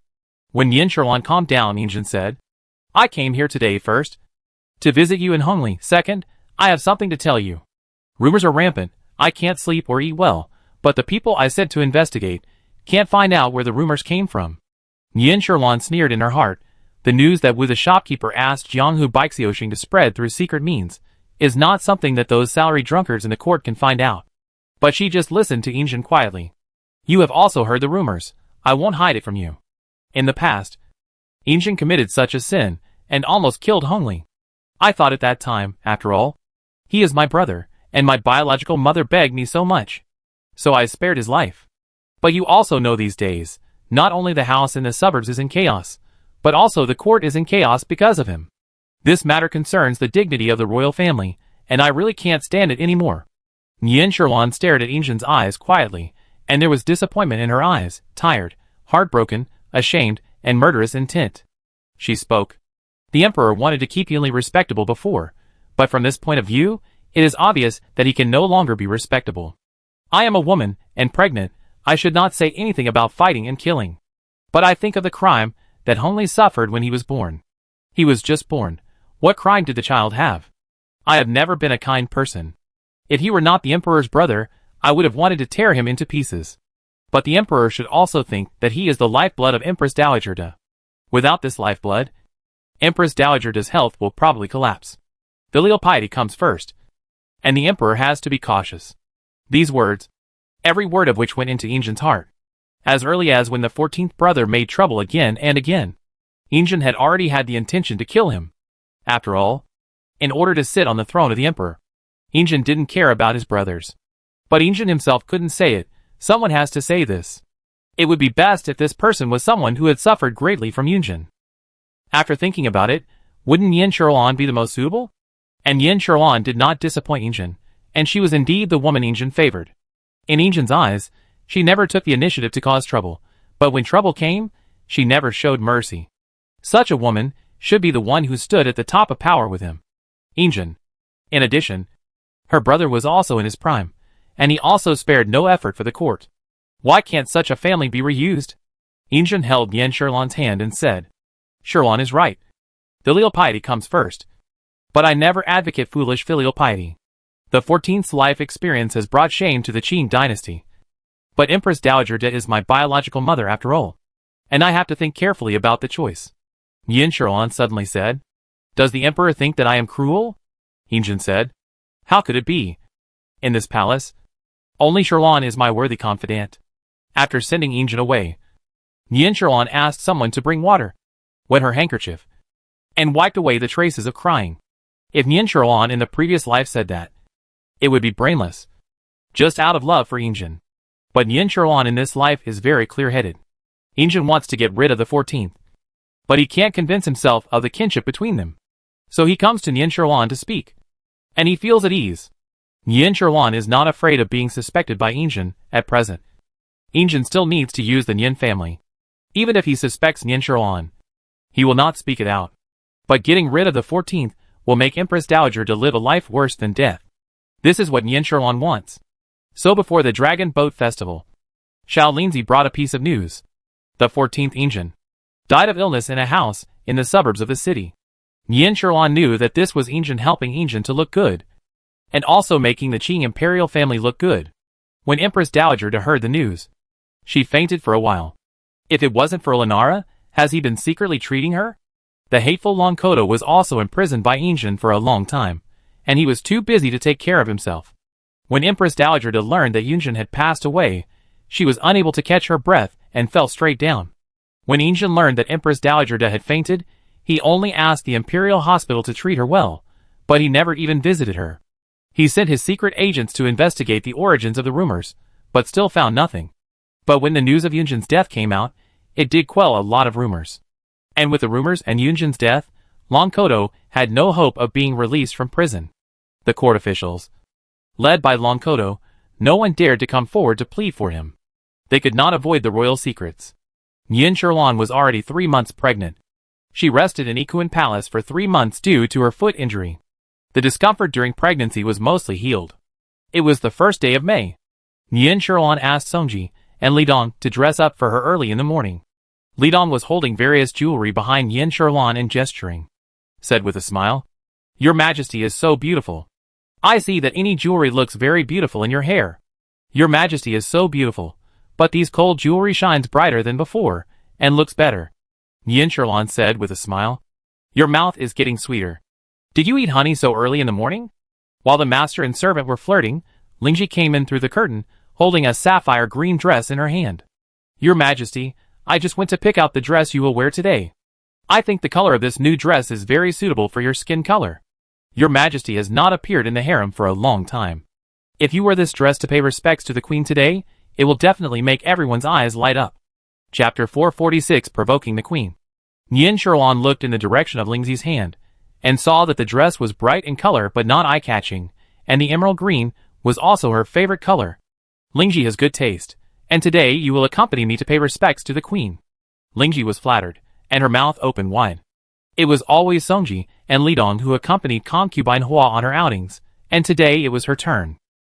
Lidong gently nudged Lingji with his elbow, and said with a low laugh, "Why don't you get yourself ready? You can't lose face for our Ikuin Palace when you go out." Nian Sherlan reached out, and picked up a jade hairpin, and put it in her hair. Her smiling face was reflected in the mirror. "Yes, I remember that the Ministry of Internal Affairs just sent a batch of new clothes. Go and change into new clothes. You can't lose face for the Ikuin Palace when you go out." Nian Sherlan's skin was moist, white and rosy, and she looked radiant and beautiful. So when Lingji followed Nian Sherlan out, she was wearing a brand new pink palace dress. In her previous life, whenever Nian Sherlan went out, she would be followed by a large number of servants and maids. But in this life, whether she was in the residence or after entering the palace, Nian Sherlan did not bring many people with her when she went out. She would bring Xiao Linzi, Songji or Li Dong with her when she went to pay respects on a daily basis. When she felt too lazy to walk, she would just bring an extra team of sedan bearers. Today, she took Lingji and Xiao Linzi out. Xiao Linzi followed behind Nian Sherlan, with his back bent as usual. Lingji, however, did not often go out of Ikuin Palace. Today, she was wearing bright clothes, which was rare. She felt a little curious and excited while walking. Lingji followed Nian Sherlan, with her head held high. Nian Sherlan saw it from the corner of her eye, but she didn't think much of it. When they arrived at Jingren Palace, Nian Sherlan greeted Elenara, sat down, and watched others greet Nian Sherlan. Nian Sherlan looked at the people who greeted her, and said with a smile, "Today is the first day of the new year. I originally came to pay my respects to the Queen Mother. Why are you sisters so polite? You are here to pay your respects to me? Everyone, please stand up." Everyone thanked her and stood up. Elenara said with a smile, "Since my sister was crowned as a noble concubine, it seems that she has never appeared in such occasions for various reasons. The other sisters wanted to pay their respects to you, but it was not the right time. Later, my sister was punished by the Empress Dowager of Yonghe Palace to kneel, and she accidentally injured her ankle and could not go out. It has been a long time since we last met, so it is natural that the sisters should pay their respects to you." Nian Sherlan listened to the meaning of Elenara's words. Wouldn't it be embarrassing to bring up the fact that I was punished to kneel in public? But Nian Sherlan was not easily angry now. She just sighed in a pretentious manner. What the Queen said makes sense. It was my own ignorance that made the Empress Dowager unhappy. I can't blame the Empress Dowager for humiliating me in public. Fortunately, the Emperor did not blame me, and the Queen was generous, so I was able to rest in the Ikuin Palace for a long time. However, although I have not been out for more than 2 months in Ikuin Palace, I have heard a lot about what is going on in the harem. I heard that the 14th died of illness, and the Empress Dowager was so sad that she fell ill after seeing her son die. I am also very sad. The Empress Dowager was so unhappy that she made me kneel in public. But I have long forgotten it. The Empress Dowager is the niece of the Empress Dowager, and she is also the daughter-in-law of the Empress Dowager. I believe she has been working hard these days. You are so worried." Elenara's expression remained unchanged, and she continued to smile and talk. "I didn't expect that after not seeing you for so long. You are still so quick-witted. But the Queen Mother is the Queen Mother after all. Even if you punish me, I shouldn't feel resentful, let alone feel unhappy." Elenara seized on Nian Sherlan's words, and specifically mentioned that unhappy feeling. Nian Sherlan covered her mouth and laughed, and everyone in the palace looked puzzled. After Nian Sherlan had laughed enough, she said to Elenara, "The Emperor always praises the Queen's virtue in front of me. But in my opinion, the Emperor has overlooked the Queen's cooking skills." Elenara's smile disappeared, and she asked lightly, "Why does concubine Hua say that?"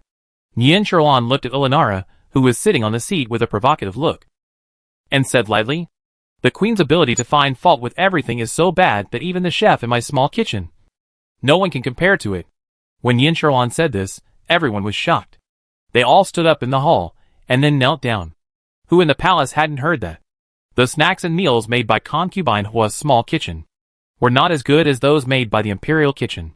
But no matter how capable the chef was, how could he dare to use them to mock the queen? Nian Sherlan watched this scene with relish, and sat as steady as a rock. Lingji, who was standing behind her, secretly complained in her heart this was the first time that he followed his own queen out. But he didn't expect that she would be a troublemaker. But Nian Sherlan looked fearless, and Lingji didn't dare to kneel down with everyone else. Concubine Duan knelt on the ground, turned her head to look at Nian Sherlan who was sitting, and hesitated to speak. Concubine Jing never participated in the arguments between Nian Sherlan and the queen. She just watched the nose and the heart, and didn't care about it. She just knelt. Concubine 1 was still dressed in plain clothes today, and she didn't dare to look around. She dared not look Nian Sherlan in the face. Shin Guiran and Li Guiran, Chao Changzai, Fu Changzai, and Changzai all lowered their heads and thought about what to do. Only Jin Changzai seemed eager to try, as if she had something to say. Before Olenara spoke, Jianqiu stepped forward and said, "Empress Hua, forgive me for being so nosy. Is this something a concubine like you should say? The empress is the mother of the Qin dynasty, the master of the harem. How can you insult the empress at will?" Nian Sherlan shook the handkerchief in her hand, and lightly pressed it twice on her face, without even looking at Jianqiu. "During this time when I was ill, I don't know when the rules in this palace changed. A servant dared to question me. Since I know that I am too talkative, I should slap myself 10 times, so as not to spread it out and let people say that the servants in Jing'an Palace are unruly. If this servant is unruly, it is the master who will lose face. Queen, tell me, am I right?" Even though Olenara always showed good temper, Nian Sherlan's behavior today was too much. "Hua Guifei, I am the queen. Even if you have always disobeyed me, I am still the queen who rules the country. I am the wife, and you are the concubine. Since ancient times, I have never heard of a concubine daring to defy the rules and argue with the wife in public. I also want to know, where is the rule?" Hua Guifei. Jianqiu saw that Olenara finally spoke, and then reluctantly retreated behind her. Jin Changzai looked around quietly, and saw that no one wanted to speak, and when she looked up and met Olenara's eyes, she couldn't help but speak. Chapter 447 Unexpected. Jin Changzai said, "The queen is right. I came to the palace late, but I strictly abide by the palace rules, and dare not overstep the line. The queen is the queen of the Qin dynasty, the mother of all the subjects in the world. I and others only follow the queen's lead." The other people kneeling in the hall seemed to have found the exit, and immediately followed in unison. "I and others only follow the queen's lead." Olenara looked at Jin Changzai with satisfaction. This is something that can be pointed out. But Nian Sherlan seemed to have heard something funny and chuckled. "I just found out today that Jin Changzai is also a sharp-tongued person. It's just a pity that she has not received the emperor's favor in 2 years since entering the palace. But you are smart. You know that the emperor's favor is hard to come by. Why don't you try to curry favor with the queen first? But I don't like people who flatter. I just said a few more words about the queen's embarrassment today, and you acted like this. It's really funny. Didn't the queen say that we are all sisters? Since we are all sisters, it's okay for me to joke with the sisters?" After Nian Sherlan ridiculed Jin Changzai, she turned around and stood up and said to Olenara, "I just joked with the queen, and the queen got angry. It's really boring. I've already said hello, and I'll take my leave first." She turned around to leave, and suddenly turned back and said, "But the queen just said that she is the legal wife. I am just a concubine." If I remember correctly, the empress also seemed to have been promoted from a concubine to a wife. To put it in a popular way, she is just a successor, not necessarily more noble than a concubine. After saying that, he ignored everyone and turned away. Lingji no longer had the arrogance she had when she came. She followed behind Nian Sherlan with her head down. At this moment, she only hated that she had a head, which was very conspicuous. The angry voice of Olenara came from behind Nian Sherlan, accompanied by the sound of porcelain breaking. "How dare you? Concubine Hua is committing treason and disrespecting her majesty. Catch her for me." Nian Sherlan turned her head sharply, staring at the guards around her who responded to her call. "Let me see who dares." Xiao Linzi, who had followed her, had long disappeared. Lingji's legs were so weak with fear that she knelt behind Nian Sherlan. Olenara looked at Nian Sherlan from the upper seat, her eyes full of hatred, and the atmosphere was extremely tense. For the first time, Lenara showed her aggressive side in front of everyone. She almost spoke through her teeth. "Catch her for me." The guards rushed forward, and the eunuchs outside shouted, "The Emperor has arrived." Lenara stood up suddenly, but the hatred in her eyes had not disappeared. When Injin came, he saw Nian Shirlan surrounded by the guards of Jingren Palace, and one of the guards even made a move to block Nian Shirlan with his hand. Injin said, "How dare you? I'll see who dares to touch concubine Hua." When the guards heard Injin's voice, they had already knelt on the ground. Lenara came out to greet him, and her eyes instantly turned red. "Your Majesty, I pay my respects to you. I think you just came back from the morning court." Injin ignored Lenara's words, and just stepped forward to pull Nian Shirlan to his side, and scolded her lightly. "You just recovered from your illness. Why are you so restless?" Nian Shirlan's eyes instantly turned red, but she had a stubborn face and bowed to Injin. Injin walked into the hall and sat down at the top, and said unhappily, "You too should pay your respects to me, but I have never had a peaceful day. Xiao Lindsay came to find me in a hurry. I had just finished court and rushed here without even changing my clothes. I saw you guys were on edge when I arrived. Tell me, why are you so angry today?" Injin looked at the people who were still kneeling in the hall again, and waved his hand. "You should stand up first. A group of people are kneeling in front of me. My eyes are dazzled." Concubine Duan and others hurriedly thanked him, and stood up. However, they knelt for a long time. Concubine Shin and Concubine Fu stumbled a little when they stood up. Injin only glanced at her lightly, and said nothing more. Lenara, who was approaching, spoke first. "Your Majesty, the concubine Kai was very disrespectful to me." And she spoke wildly, and every word was full of thorns. "She also insulted me, and I really couldn't stand it." Injin nodded, and turned to Nian Shirlan. "Tell me, what happened?" Nian Shirlan's eyes were even redder, but she spoke in a steady voice, and looked stubborn and strong. "To reply to the Emperor, I got up early to pay my respects to the Empress Dowager, but the Empress Dowager mentioned in public that I was punished by Empress Dowager de Tenille. Your Majesty knows that I have always valued my reputation. I felt ashamed to be humiliated by the Empress Dowager in public. I argued with her for a few sentences, but the Empress Dowager got angry and ordered someone to take me away. Although I am only a noble concubine, I was also conferred by the Emperor, and I am included in the Royal Imperial Book. The Empress Dowager treated me like this. Isn't this a sign of dissatisfaction with the Emperor's appointment of me as a noble concubine? I know that my position is low. I shouldn't fight with the Empress. Now that the Emperor is here, I will never complain if the Emperor punishes me or punishes me." Concubine Duan looked at Nian Shirlan's confusing remarks, and was glad that she didn't speak up just now, otherwise she didn't know what kind of trouble she would get into. The Emperor was not close to her in the first place. If she offended Nian Shirlan by speaking for the Empress today, the loss will outweigh the gain. Lenara couldn't hold it in any longer, and said hurriedly, "Hua Guifei is confusing right and wrong. Calling a deer a horse. And your Majesty is going to condone it? It was Hua Guifei who provoked the incident today. But Hua Guifei was so sharp-tongued that it became my fault. If your Majesty doesn't believe it, all the concubines in the palace are witnesses." Nian Shirlan pretended to wipe her tears, but her eyes were looking around at the people standing there.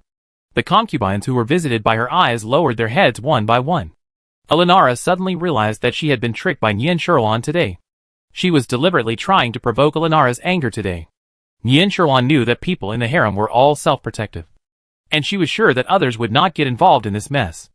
Nian Shirlan wanted to force Lenara to lose her composure in public. Lenara suddenly kept silent. She slowly looked at the other concubines, and saw that they all lowered their heads, and did not speak. Injin looked at Lenara with a questioning look. "Is this how the queen should be my queen, and set an example for the harem? No matter what happened today, as the queen, you confronted the concubines in public, which is really inappropriate." Jianxia wanted to say something in a hurry, but Lenara stretched out her hand to stop her. She lowered her head and said, "Your Majesty is teaching me that I was reckless. As the queen, I should not fight back when I am beaten, or talk back when I am scolded, so that I can set an example for the world." Injin frowned. He could hear the resentment in Lenara's tone, but he did not expect Lenara to say this in front of everyone. Chapter 448 Reflection Behind Closed Doors. Injin stared at Lenara, as if he had never known her before. "I didn't know that. The queen would contradict me sometimes." Lenara suddenly realized that the person in front of her was not only her husband, but also the emperor of the Qing dynasty. When Olenara first entered the palace, she was able to talk to Injin, but now that she is the queen, she can't do that anymore. Olenara suppressed her anger, slowly took a deep breath, her face calmed down again. Your Majesty, please forgive me. I did not contradict you. It was just that I was so angry with Concubine Hua today that I lost my composure. I don't know what made Concubine Hua unhappy. She is a person who always knows her limits. How could she ignore me and speak wildly?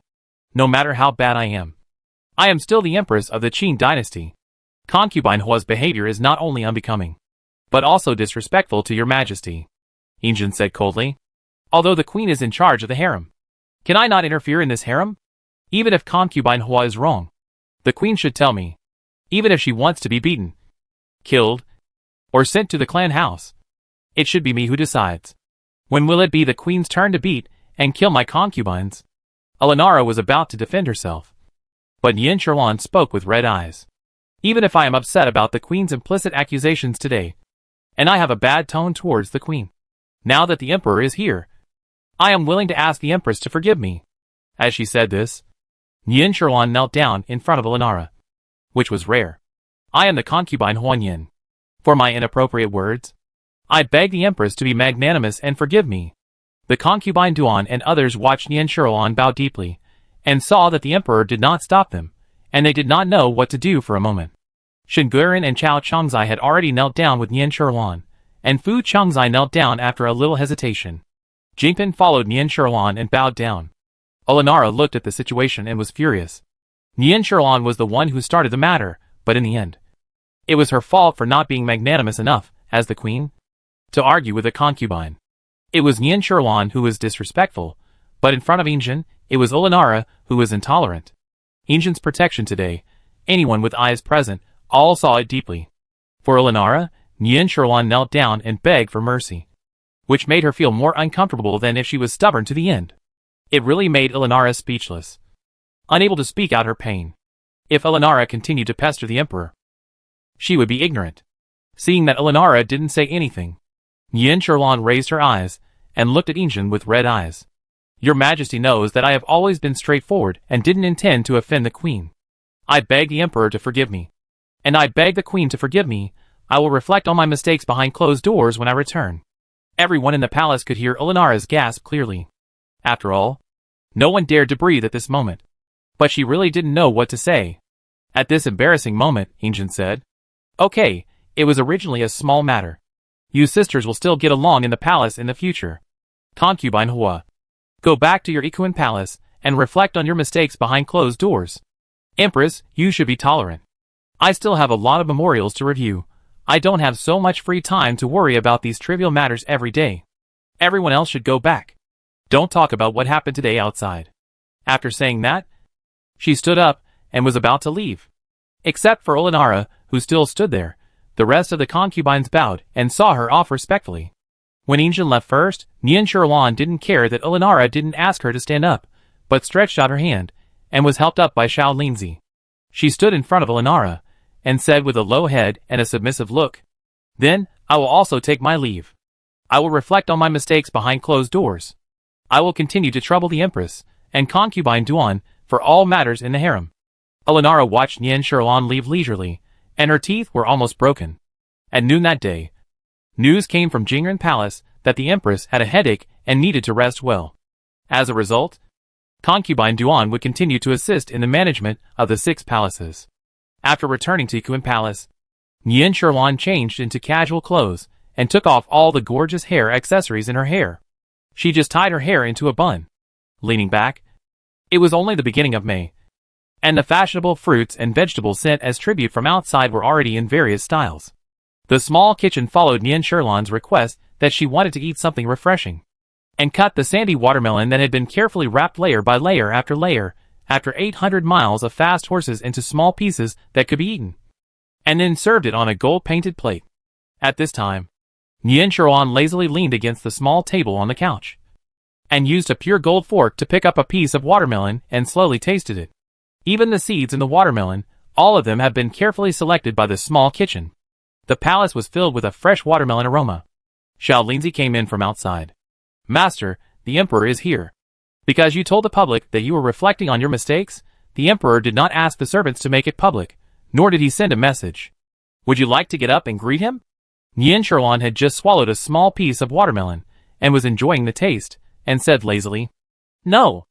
I am so tired of taking such a big blame today." Xiao Linzi chuckled. Before he could say anything, Su Patient had already lifted the curtain, and Injin walked in. "Who made my beloved concubine take the blame? This is unfair to my beloved concubine." Nian Sherlan then put down the fork in her hand with a reluctant look, and pretended to get down. Injin waved his hand and sat on the other side, crossing his legs like Nian Sherlan. He looked at the table and saw that in addition to the watermelon, there were 2 tea cakes, and smiled. "Why are you eating so light? I heard that you don't eat well every day. If so, how can your body bear it?" Nian Sherlan casually gathered her loose hair with her hands and said, "Why doesn't the emperor say whether the dragon fetus in my belly can bear it? People always persuade pregnant women to eat by talking about the fetus in their belly. The emperor is so good, only caring about whether I can bear it, which makes me flattered." Injin took the tea brought by Lingji, and looked up at Lingji. Lingji was still wearing the brand new clothes she wore when she followed Nian Sherlan to pay respects to Olinara in the morning. But her hairstyle was a little different from other palace maids, and the pearl flowers in her hair looked newer. Lingji served tea, and then left with her head lowered. However, she seemed to raise her eyes inadvertently, and happened to meet Injin's eyes. Nian Sherlan smiled. "The emperor is only looking at my concubine's palace girl, and has not yet answered my question." Injin smiled, and shook his head when he heard this. After taking a sip of tea, he looked at Nian Sherlan and said, "I just haven't seen this palace maiden in front of you before. I vaguely remember that this morning in Jingren Palace, it seemed that she was with you. Where is Songji, who used to serve you personally? Why did you suddenly promote her to serve you personally? I just thought. I don't know what is so outstanding about her that she caught your eye." Chapter 449, letter in hand. Nian Sherlan said, "Your Majesty has said so much, but he still hasn't answered what I just said." Injin laughed. "You are getting more and more cunning. You just said that others persuaded you to eat, all because of the fetus in your belly, but I don't. I personally think that Sherlan is the most important. If you are not here, how can there be a dragon fetus? I only hope that you can take care of yourself and give birth safely. I see that Hongli is almost 2 years old, but she is very polite and well behaved. You taught her well. I am very pleased. By the way, when I entered the room, I seemed to hear you sulking. You didn't even greet me when I came. I don't know how I made you angry." Nian Sherlan changed to a comfortable sitting position.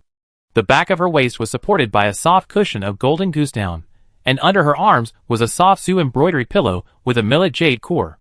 "If it weren't for the emperor today, why would I offend the queen in front of so many people? Humph, now everyone in the palace knows that I am at odds with the queen. Isn't this a scapegoat?" Injin looked at Nian Sherlan's angry face, and couldn't help but smile. "Sherlan and the queen have been at odds for a long time. When she was in the palace, I was not blind. Why is she lying in front of me now, as if nothing happened?" Nian Sherlan suddenly felt a little embarrassed. She sat up straight and laughed dryly. "Nothing can be hidden from the emperor's eyes. But it's good this way. I am only 3 months pregnant now, and I don't want too many people to know, which is not good for the pregnancy.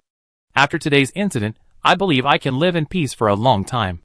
I can also use the excuse of staying at home and thinking about my mistakes, and wait for 4 months before going out again." Injin narrowed his eyes and said, "I told you that the day before yesterday, there was a reason. The Empress Dowager fell ill because of the useless thing of the 14th old man. The Waya and Olinara families are both ready to make a move. According to my intelligence, the Olinara family has already selected several people, and wants to send them to the harem. But I don't want to indulge in these personal affairs, nor do I want the people beside me to be spies for others." Nian Sherlan asked curiously, "You are the emperor, the son of heaven, can't you just refuse directly? Why go to so much trouble, and also sacrifice my reputation?" Injin couldn't help laughing when he heard Nian Sherlan complain. "Tell me, what is your reputation? I am doing this for your own good. You little heartless person." Nian Sherlan said unconvinced. "I don't see how the emperor is doing this for my own good. Now the whole palace knows that I have made the queen sick. I am afraid that at the morning court tomorrow, Lord Zhang Tingyu and other court officials will impeach me. I am just a little girl in the harem, but I can also make the previous dynasty restless." Injin's eyes dimmed for a moment, and then returned to normal. "Oh, I didn't realize before that Sherlon actually knows about the affairs of the court. Nien Sherlon leaned back again, said lazily. What do I know about the affairs of the court? I'm just afraid that the elders of the previous dynasty will use this matter to report my brother. My brother is working hard for the Qing dynasty on the frontier. I can't discredit him in the harem. Although women have always been married and obey their husbands, I am still a well-known family after all. If it gets out, it will bring shame to the Nien family. Your Majesty, please tell me, how should my father and mother deal with it? Injin looked at Nien Sherlon's heartless appearance at this time, and he was a little dazed. Did he see it wrong? Injin said. A few days ago, I imprisoned Longkodo to warn other noble families. I have been on the throne for 5 years, but there has not been a single day of peace. There were many things in the previous dynasty, but the harem was relatively peaceful. But when I was Prince Yong, many court officials wanted to find excuses to get married to me, marry their daughter into the palace. If they just want to form an in-law relationship and find a future for their daughter, it would be fine. But you are also a daughter of a big family, so you naturally know the meaning of this. They just want to play spies around me. When the late emperor was alive, the second prince, who was the crown prince abolished by the late emperor, had many supporters. Among those supporters, there were many people who were willing to sacrifice their own daughters for a better future. So I only said that I was of low status at that time. I ignored the marriage. Now that I am the emperor, these people's minds for seeking a better future have not changed, and they still want to send their daughters to the palace. But I have to take into account the complicated forces in the court, and it is not easy to refuse them all. Now that Empress Dowager is ill, the empress is also ill. Their families must be more anxious to send people to the palace. I think, when your pregnancy is stable, I am afraid you will have to fight side by side with me. This is the first time that Nien Sherlon heard Injin say such a long paragraph to explain the reasons for his actions. Whether in the last life or this life, Injin has always been steady, calm, accurate, and never reveals his true feelings. Nien Sherlon has never seen such a person like today. While Nien Sherlon was still in a daze, Injin said again, Do you know why I favor you? Because since you came to me, you never ask for anything. You don't want what I give you. You won't even look at what I don't give you. But your calm attitude when encountering things, but it is stronger than anyone else in this palace. Sometimes I even feel that, when you look at someone, I seem to be able to see through that person, and see what he is thinking. You, the Nien family, have never relied on my or your power to form cliques in the court. I feel at ease with such a family. After Injin finished speaking, he looked at Nien Sherlon quietly. Whether Nien Sherlon believed it or not, he believed it first. If Nien Sherlon had not experienced the intrigues of the palace life in the previous life and Injin's sinister calculations, these words would probably make her feel grateful, and she would be open-hearted with her family from now on. Nien Sherlon came back to her senses, smiled slightly, and did not stand up, but sat up straight and bowed to Injin. Your Majesty, please praise me. I really don't deserve it. No matter how glorious the Nien family is, we are all your subjects. Although I am your favorite concubine, I am also the word subject first. As a subject, I should be loyal to the emperor and love my country, follow the principles of filial piety and brotherhood, and solve problems. I am so lucky to be loved by the emperor. I once told the emperor that I wish to love you without any doubt, and now we really do. After saying that, she picked up the teacup beside her, raised it above her head, and bowed. I can't drink alcohol, so I will use this tea instead. Thank you for your grace. Injin watched Nien Sherlon drink the tea, and then said, Okay, since you love me without any doubt, you don't have to be so unfamiliar in front of me in the future. I have you in my heart. You can rest assured to take care of your pregnancy these days, and don't worry about other things. In Jingern Palace, Lenara tightly grasped the letter in her hand, and her hands were so tight that even her knuckles turned white. Jianqiu stood behind her cautiously, wanting to say something but stopping. Chapter 450 Sent to the Palace. Lenara was not favored since she was young, and even married for her sister. Later, the old lady in the family asked her sister to come to the palace when she was pregnant. So the favor, status, and even the legitimate status of the child she gave birth to, all belonged to her sister. Now that her sister has been dead for so many years, Lenara thought she had already gotten rid of the shackles of the past. But she didn't expect that seeing the letter from home would still make her blood rush to her head instantly. I just felt numb all over. Jianqiu carefully served her hot tea, and said, Your Majesty, Drink a sip of hot tea to warm yourself up. Olenara did not take the teacup from Jianqiu's hand. She unfolded the letter in her hand again. The letter said that the old lady was seriously ill, and asked to see the queen. Since she was seriously ill, she could not enter the palace, so Olenara had to go back to the mansion to visit her. But if Olenara went back to the mansion, why didn't the mansion ask the emperor, but he handed the letter directly to Olenara? Olenara sneered. Since she became the queen, she has received news from the palace again and again, saying that the old lady in the palace wants to see the queen. But now she is the queen. If she still listens to her, then her efforts over the years will be in vain. Olenara raised her hand holding the letter, and moved it close to the candlelight. Jianqiu immediately took off the lampshade. Olenara looked at the flame, and licked the letter bit by bit. Then she put the remaining ashes into the teacup, and said coldly, I know. She just can't bear to see me. I think she wants to see me now. Just because I can't have children. They want to keep the throne of the queen firmly in the hands of the Olenara family. They want me to be generous and tolerant of others as before. The girls in our family have grown up. But I don't do what they want. Jianqiu closed the lid of the teacup to cover the traces of the burnt letter paper. My queen, you are in a high position now. No matter what you do, no one dares to say anything to you. As for the old lady, I will just give her some gold. Silver and jewelry as usual? Olenara took the scissors on the table, and with a click, she cut off the burnt wick. The originally dim candlelight immediately became brighter. How can she care about such vulgar things as gold, silver and jewelry? What she wants is the same as the one in Yonghe Palace. It is the power in their hands. It is a pity that the women of the Waya clan and the Olenara clan are just flowers destined to wither in the harem. I was a little excited just now, but now I calm down and think about it. In fact, their ideas are not wrong. At present, concubine Hua is the only favorite in the palace. Even concubine 1 cannot get a share of it, let alone others. Although the emperor still comes to my Jingern palace on the 1st and 15th day of the month. He always sits for a while, and leaves as a routine. This kind of life is boring for me. Since Olenara has a daughter who can enter the palace, then why it should be the same. Right? Jianqiu understood. Your Majesty means that you want to join forces with Empress Dowager Da? Olenara said. Look at the current situation, do I have any choice? Although the emperor doesn't care about Empress Dowager Da, she is his biological mother after all. No matter how bad this biological mother is, she still has the word filial piety. Besides, she hated concubine Hua to the core. So how could she be willing to see concubine Hua being the only favorite in the harem? By the way, is there any unusual movement in Ikuan Palace? She was so arrogant today, and I always felt that it was a bit abnormal. In the past, no matter what, she always cared about her face. Jianqiu replied, I have already inquired, and concubine Hua has not made any unusual movements since she returned to Ikuan Palace. Except for her mother's family visiting the palace a month ago.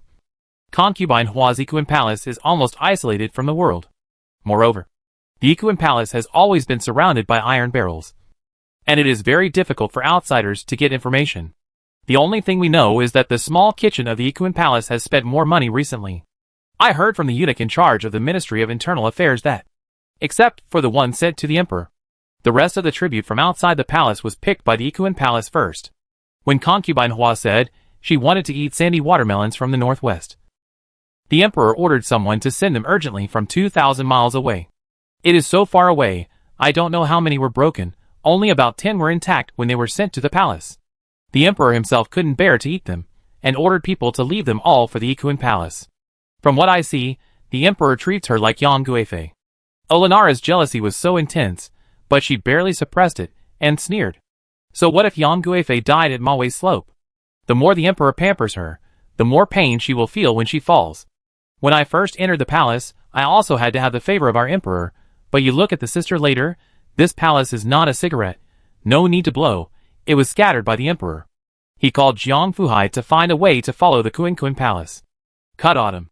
Yes, this is called Jin Huang and embroidered summer, to wait for Uranera to wash and sleep. Yiping Fun Yuan General's mansion, an old lady full of face is sitting, she is in the purple and good gui clothes, face maintenance is very proper, although full of silver hair, but there were only a few fine wrinkles on her face. Only by looking closely at the hands of this elegant old lady, you can see that she is indeed quite old. The old lady sat at the top, with two beautifully dressed maids standing behind her, and the rest of the ladies dressed as noble ladies, all sat at the bottom with bated breath. The old lady looked around and spoke.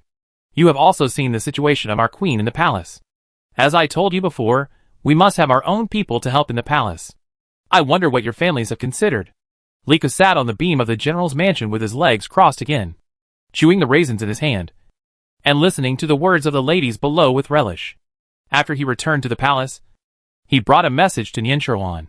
The Olinara family wanted to send a concubine born to Fei Yonggu's concubine to the palace, to accompany the queen. In fact, she wanted to take the opportunity to get the emperor's favor. In this way, the Olinara family will have 2 daughters in the palace, which will better protect their prosperity. Nianchuan looked ruddy today, and could eat some light food without vomiting, so she looked in good spirits. She nodded. You did a good job, but don't repeat these words to the emperor. The emperor is already very worried about the affairs of the court every day, and there is no need to report every detail of the trivial matters in the harem. Lika nodded like pounding garlic. I understand. If the queen has nothing else to do, I will take my leave first. Nianchuan waved her hand, and Lika took a few steps back, then turned around happily, and was about to leave. Unexpectedly, Nianchuan's faint voice came from behind again. Chapter 451 Yunli in Disguise. Nianchuan seemed to be puzzled. Lika, I remember that your clothes were made with Shaolinzi. Why, did you go out these days? Your clothes seem to be tighter. If this continues, I wonder if you can still be a gentleman on the beam? Lika stumbled, stopped and quickly looked down at his body, and then stretched out his hands to touch his belly. Songji and Li Dong couldn't help laughing. Lika sadly discovered that he was indeed stronger. He turned around silently, and looked at Nianchuan with a sad face. Your Majesty has a good eye. I will pay attention to it. Nianchuan frowned helplessly and said, It's not that my Ikuin Palace can't afford to support you, but you eat too much. From today on, the midnight snack will be cancelled. When you return to your usual state, I will restore your favorite midnight snack. Lika replied dejectedly. Yes, and walked out of the door with a sullen look. That night, Lika grabbed the poor Shaolinzi and asked him countless times, Have I really gained a lot of weight? He also forced Shaolinzi to practice martial arts with him, hoping to shrink his protruding belly. Shaolinzi complained bitterly, but he couldn't beat him, so he could only accompany him as a human punching bag for the whole night. Fortunately, Nianchuan didn't have to get up early to pay respects to the queen, so Shaolinzi also found an opportunity to rest quietly for a while. After recovering from his injury, Yunli, who was already 18 years old, left the palace and established his own residence. Injin rewarded him with many valuable items and named him Prince Gua. Since then, the bald Prince Yunli had his own residence and title. But his mother, concubine Shu, was still in the palace, so he was still very diligent in traveling between the palace and the prince's residence. On this day, Yunli came to the palace to pay his respects. Shaolinzi had just taken a short break, and was sent by Nianchuan to the Ministry of Internal Affairs to get something. Shaolinzi, who was walking hurriedly on the long street, was caught off guard by someone covering his eyes from behind. Shaolinzi grabbed the other's hand with his backhand, and wanted to throw him over his shoulder. But then, he realized that anyone who dared to cover his eyes in the palace must be someone he knew. So Shaolinzi quickly stopped and almost fell. Yunli clapped his hands and laughed. Good. Kid. You reacted quickly. Shaolinzi turned around and saw that it was Yunli, and his eyes narrowed with laughter. Oh! What brought Prince Gua here? I am short-sighted, and I didn't see you at first glance. I almost hurt you. Yunli showed no princely airs to Shaolinzi. He even put his arm around Shaolinzi's shoulders, like he did when he was a child. Stop it. You're trying to trick me. Seeing you rushing over here, I wanted to scare you. I didn't expect you to have some skills. You almost knocked me down. Why aren't you serving Sister Lan? What are you doing with your sly eyes? Shaolinzi laughed and dodged from Yunli's hand without leaving a trace. My lord, you are not a child anymore. Why are you still so unruly? How dare I get close to you? I am going to the Ministry of Internal Affairs. Our master said that the Dragon Boat Festival is coming soon, and he wants to reward many people. So he wants me to get some gold paper for wrapping things. Our master asked you a while ago, saying that he didn't know how your injury was, because our master was also injured. He didn't ask about the trivial matters of the harem, but he always thought about you. When Yunli heard that Nianchuan was injured, he hurriedly asked, What happened to Sister Lan? How did she get hurt? How serious is her injury? It's a pity that I have set up my own residence now, and I can't move freely in the harem. In addition to paying respects to the 2 empress dowagers and my mother, I can't walk around in my brother's harem. I didn't know that Sister Lan would also be injured. Is there anyone who is making things difficult for Sister Lan? Yunli's series of questions made Xiao Linzi feel a little warmer. No matter how the people in the harem talked about their master's iron-blooded tactics, finally, there are still people who really care about their master. Don't worry, my lord. Our master just sprained his ankle, but it takes 100 days to heal a broken bone, which is a tradition passed down by our ancestors, so the master is still recuperating in Ikuin Palace. Don't worry, I will convey your thoughts to you when I go back today. Yunli scratched his head, looked around, and approached Xiao Linzi and said, You are a favorite of Sister Lan. I have already asked for peace from my mother, and am about to leave the palace. I have nothing to do when I return to the mansion. So why don't you find a way to take me to see Sister Lan? Xiao Linzi was shocked. How come Prince Gui is more outrageous than when he was a child? He dared to come up with such an idea in the inner courtyard of the imperial palace. Oh my lord! Please don't make things difficult for me. How can I dare to bring you into the harem? If I were to ask the emperor, he might be happy and allow you to pay respects to our master. I will bring you in privately for business. Don't take my head. Yunli argued with Xia Linzi for a few more words, until Xia Linzi said anxiously that he still had to work to get something. And then he got rid of Yunli's entanglement. Unfortunately, Yunli had been free and unrestrained since he was a child. Even if Xia Linzi didn't take him to the harem, he had his own way.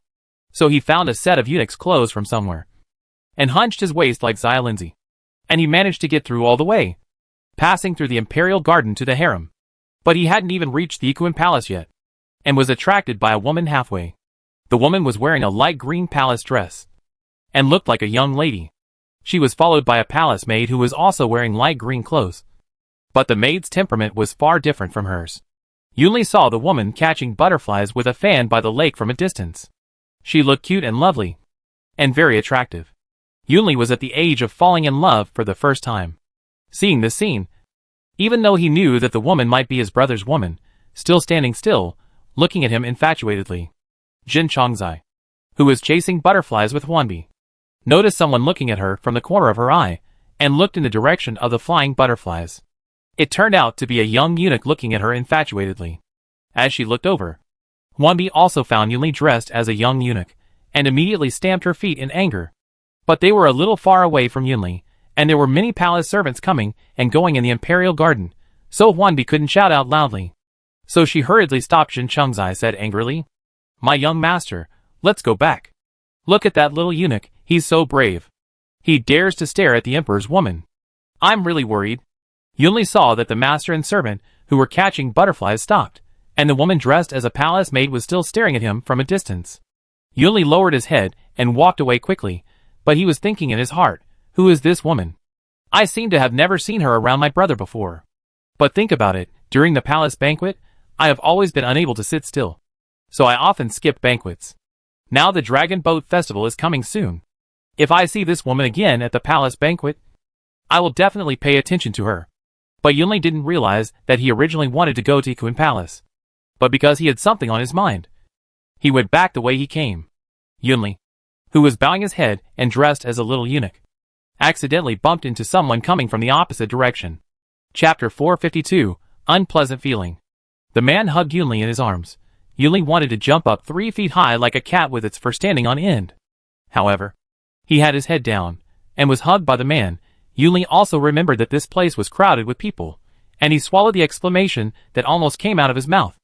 Who would have thought that the man who hugged Yunli laughed out loud? Yunli heard the voice sounded familiar, and hurriedly looked up. Good. You and Shirchu. I was really scared. The man who came was Wen Xianqing's son Wen Shirchu, who was about the same age as Yunli.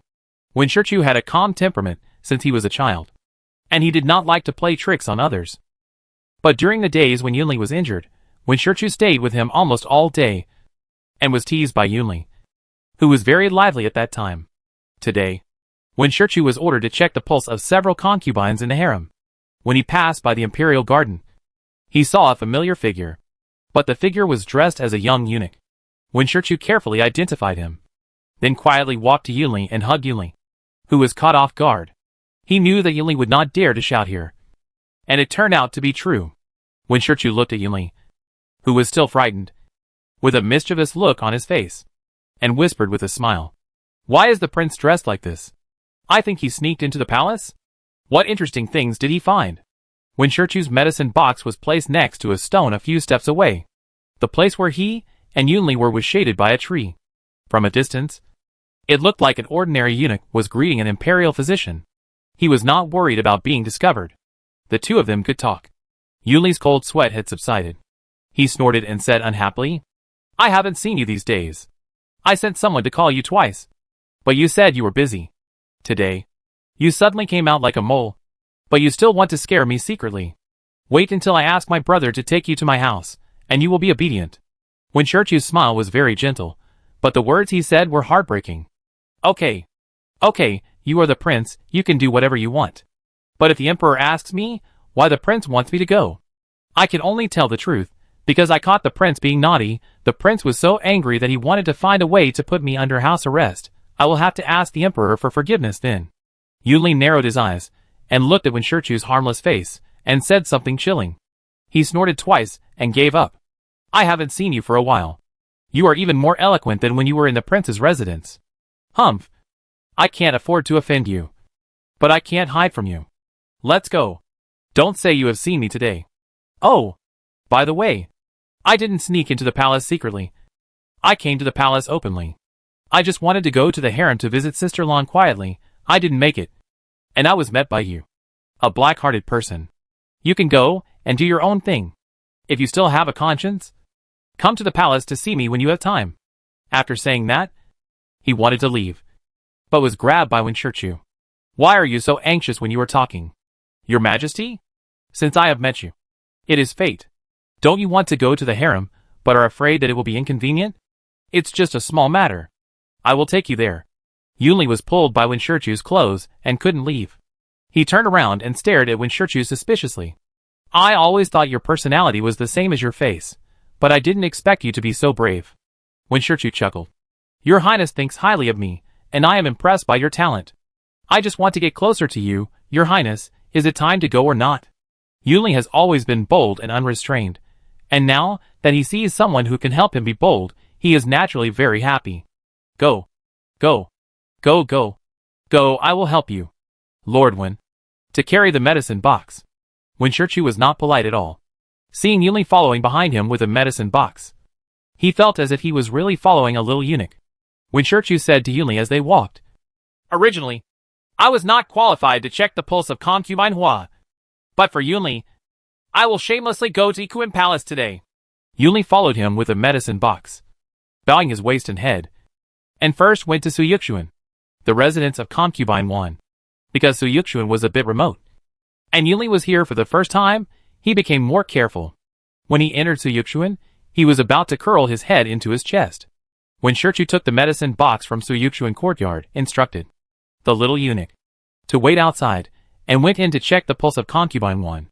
Yunli was also honest at this time, and really waited outside with his head down.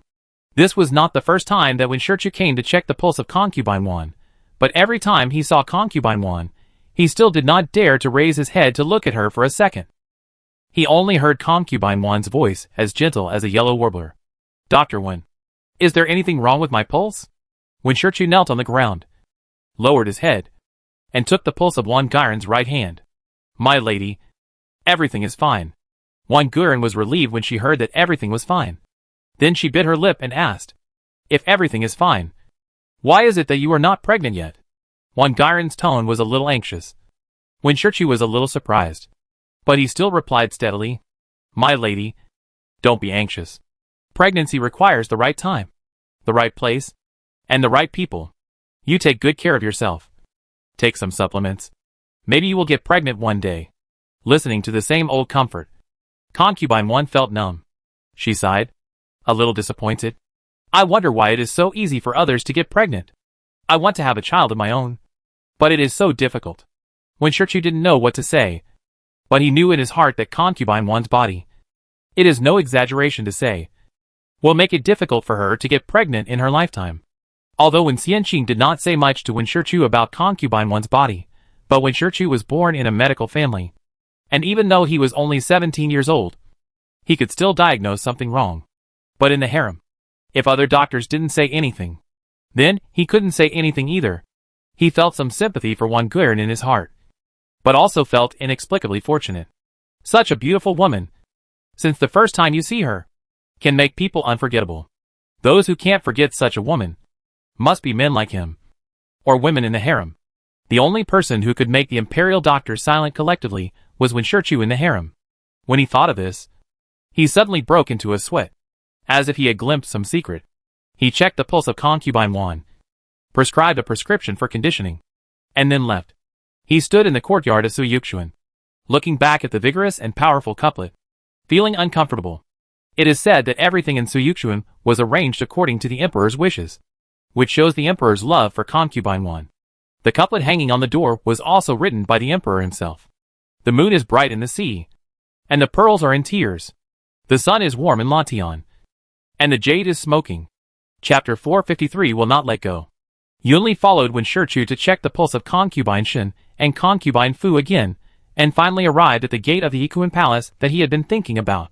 Wen Shichu stood at the gate, saying that he was here to check the pulse of concubine Hua. The eunuch at the gate was surprised why it was not Wen Xianqing, but he also knew the identity of Wen Shichu, and hurried in to report. Nian Sherlan was watching the fourth prince standing on the ground, shaking his head and reciting the newly learned Tang poems, and saw the eunuch come in to report that Master Wen was here to check the pulse. Nian Sherlan thought about it, and understood that he had something to ask. In the past, Wen Xianqing had always been the one to check her pulse. Apart from Wen Xianqing, Nian Sherlan did not want any other imperial physician to serve her. But today was not the day to check her pulse. Wen Shichu suddenly came to visit, and he might have something to say. Let Master Wen come in. The eunuch hurried out again, and politely invited Wen Shichu in.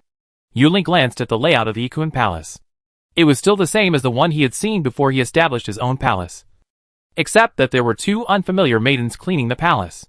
When Wen Shichu entered the palace, the fourth prince was clapping his hands on the ground, begging for praise. Mother, please praise Hongli.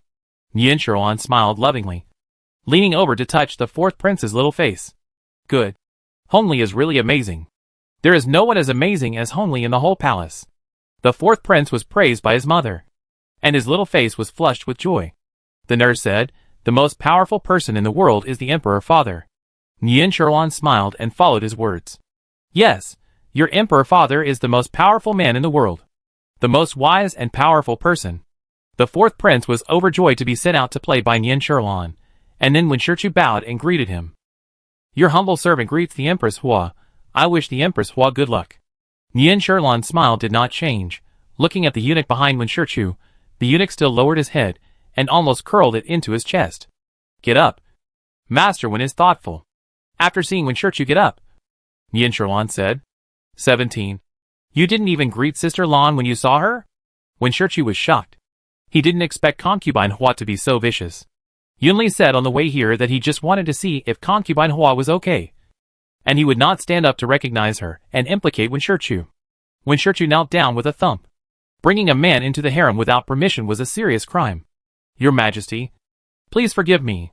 Nian Sherlan waved her hands. Get up. I don't blame you. I blame this old 17, who is not honest at all. Yunli saw that he could no longer hide it, so he raised his head and straightened his waist. He stretched his waist, then smiled and bowed to Nian Sherlan. Yunli pays respects to the Majesty Hua Guifei, and wishes the Majesty good luck.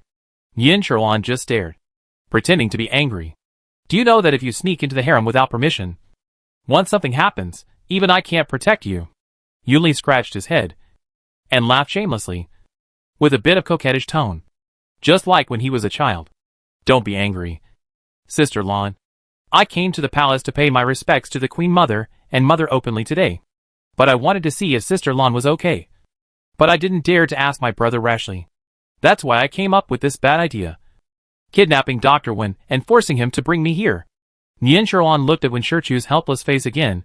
He thought that he might not have had the courage in his previous life, and that he was led astray by Yunli in this life by chance. At this time, Xiao Linzi came back from the Ministry of Internal Affairs. He was shocked when he saw Yunli dressed as a eunuch when he entered the palace. Oh my lord! I saw you on the long street a while ago. How come you are here now? Yunli made a hushed gesture and looked at Nian Sherlan eagerly.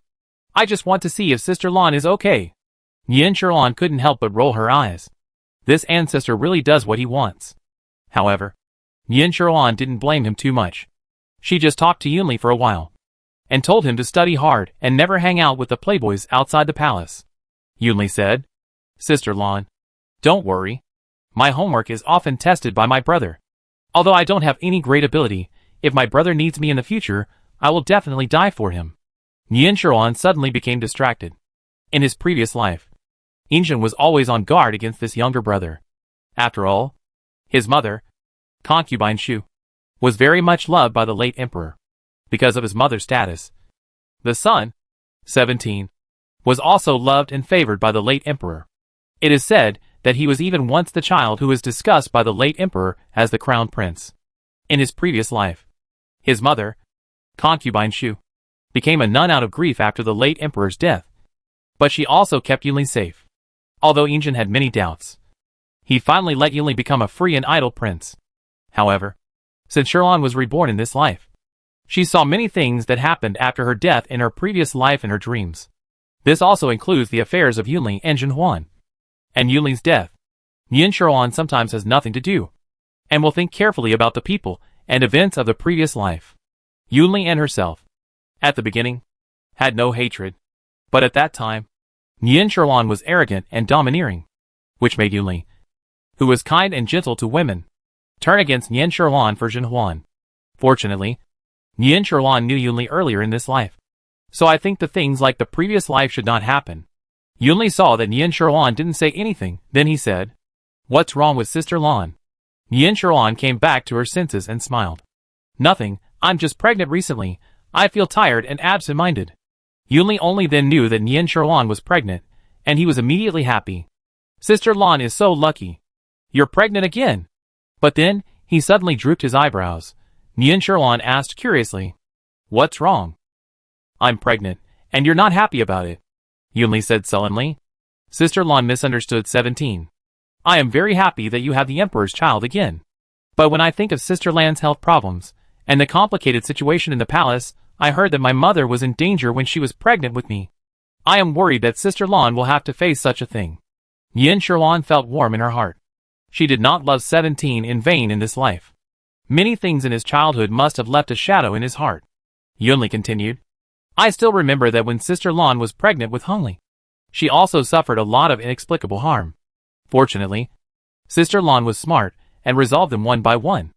Later, on the day Hongli was born, Yunli did something like that again. If he and I were not the younger brothers of the Emperor, I would have died 100 times at that time. Although Yunli is now, I am worried that there will be others who will hurt Sister Lan. By the way, Sister Lan suffered so much injustice when she was pregnant with Hongli. Why didn't she tell the Emperor? He is the Emperor. If he finds out, he will not let those villains go. Chapter 454. Staring at the prince's mansion. Xiao Linzi became nervous instantly. This Guojinwang is really talking about things that are not related to the topic.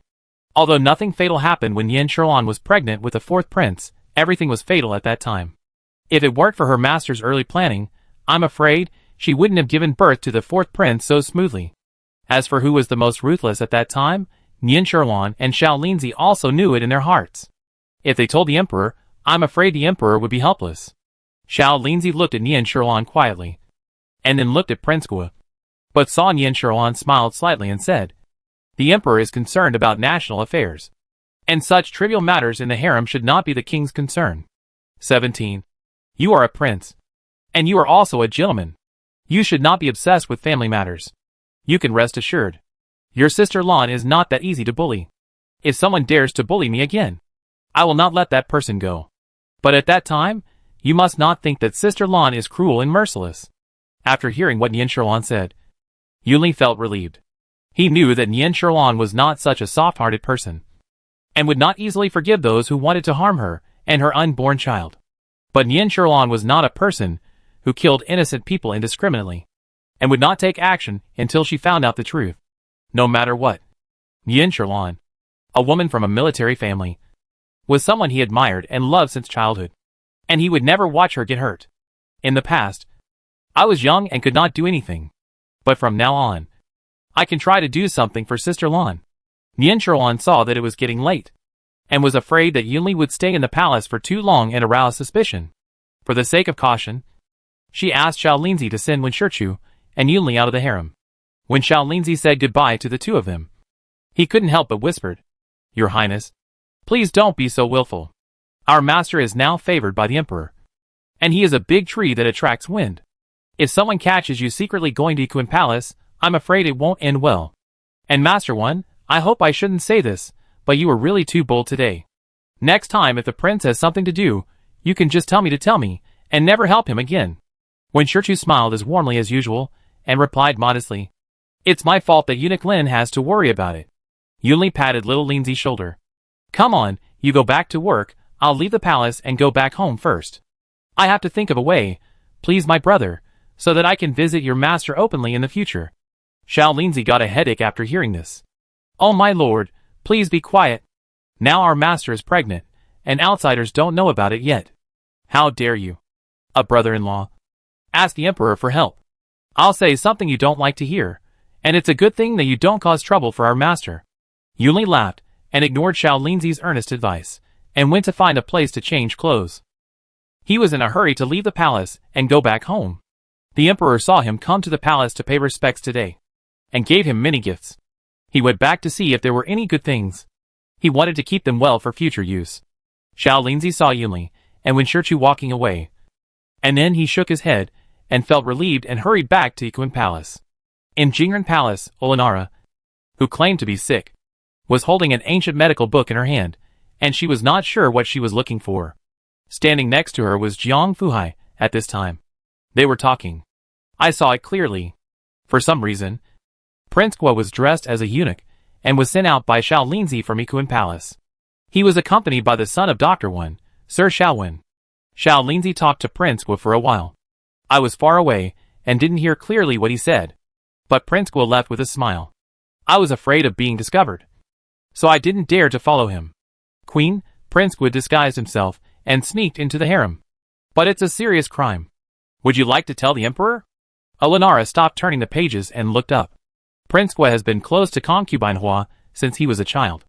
This is not new. But now, he has come of age, and has left the palace to live alone. However, he can take the risk of disguising himself, and sneaking into the harem, and even interacting with concubine Hua's personal eunuch. This is interesting. I didn't know that their friendship was so deep. Jianqiu was originally patting Olenara's shoulder, suddenly said, "If I remember correctly, Prince Guo is already 18 years old this year, which is a good age for a young man. I heard that the emperor once intended to arrange a marriage for him, but he said that he didn't want to get married for the time being. Concubine Hua is only 24 years old this year, although she is already a mother, but she is still charming." Speaking of this, Jianqiu stopped talking, and these words also touched Olenara's heart. Olenara turned another page of the book in her hand, and nodded gently. "Your guess, I'm afraid it makes sense. Jiang Fuhai, keep an eye on Yiquan Palace for me, and find someone to keep an eye on Prince Guo's mansion. If he really has the will, he will be unable to hold back and show his hand." Jiang Fuhai took the order, and went down. Jianqiu said, "It's getting late, I'll turn up the lights. Your Majesty has read this book many times, I'm afraid it will hurt her eyes." Olenara put down the book in her hand, and asked someone to bring water to wash her hands. She soaked her clean and delicate hands in the water, with rose petals, and rose essential oil, sighed comfortably. "These days, except for the commotion from Empress Dowager De, I always feel that life is somewhat peaceful. But under this peace, I always feel as if something is about to break out of the cocoon, making people feel uneasy." Jianqiu stood by, holding a soft silk towel in her hand. Waiting to wipe Olenara's hands, she smiled. "Your Majesty, you are worrying too much. I feel relieved these days. Since concubine Hua injured her foot, she has been recovering from the injury, and is too lazy to go out. It's better that the queen doesn't see her, so she won't get angry. She made such a scene the other day, although I don't know why. But she is quiet now. The gate of Yiquan Palace is closed, and the emperor has also ordered her to reflect on her mistakes. As for the chores in the harem, concubine Duan is in charge of them. Your Majesty, you can take a break, recuperate, and think about what to do next. We can't let concubine Hua dominate the palace all the time. In my opinion, the other concubines are not worth anything. You have to make your own plans." Elenara took her hand out of the water, took the soft silk towel offered by Jianxiu, and wiped her hand, raised her hand, and touched her face, feeling lost. I suddenly feel very tired. I used to think that the emperor favored concubine Hua, firstly because of her beauty, and secondly because her brother was brave and good at fighting, which made him loved by the emperor. But you see, these days, I have almost recovered from my previous loss, and my complexion has recovered a lot, and my family background is not inferior to concubine Hua, but the emperor still won't look at me more. Jianxiu, what's the point of me fighting like this? Chapter 455 Dragon Boat Festival. Jianxiu waved her hand to send the other palace maids away, then said, "My queen, please forgive me for speaking frankly. I think you shouldn't be so hard on me. It's not wrong that the emperor favors concubine Hua. Kings have always loved beauty. But concubine Hua relied on the emperor's favor, and was disrespectful to you. This is her failure as a concubine. She is wrong, you shouldn't doubt yourself. The emperor and you were a young couple, and you were also very good when you were in the palace. But now is not the time when you were in the palace before. You are the queen who rules the country. Since you cannot get the emperor's true love, you might as well just hold on to the power in your hands. I see that the third prince has grown a lot these days. No matter what. The third prince is now the emperor's legitimate and well-deserved eldest son.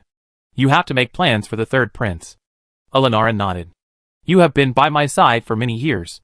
I am still confused about many things. But you see things more clearly than me. You are right. I always like to dwell on these things. By the way, how is Hongsher's homework today? Hongsher is already 5 years old. It will be time for him to go to the prince's residence soon. I originally wanted to keep him by my side, but I thought that he was not smart to begin with, and keeping him by my side would make it impossible for the people who teach him to do their best.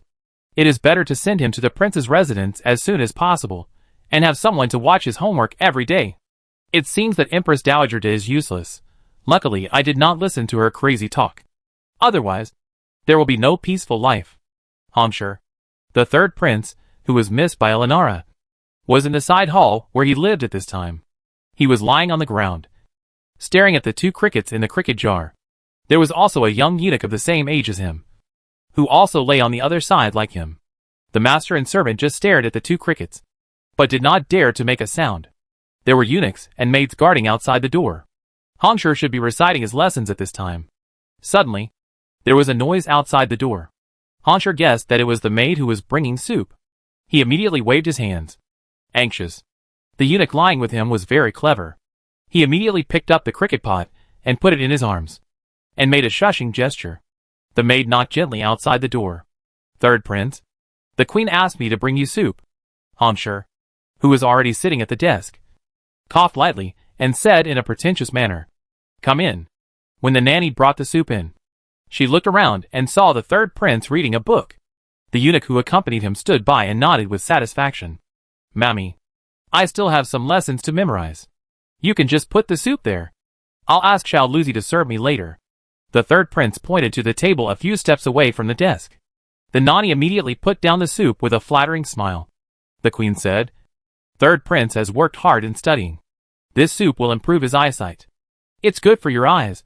Brother, since you are reciting, I won't bother you. But you must drink the soup before it gets cold. You must not drink it cold."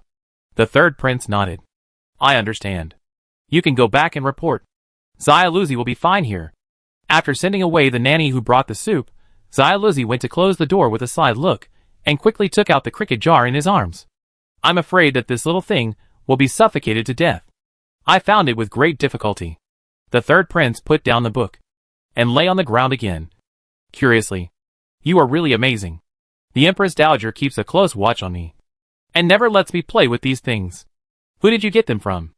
Xiao Luzi, who is 1 year older than the third prince, said proudly, shaking his head.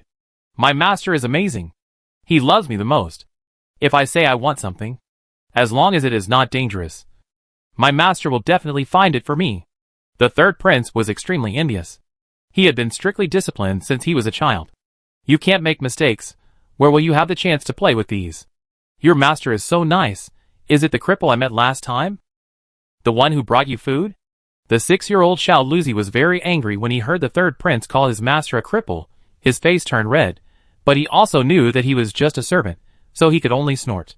"My master has a name, Zhou Anhai.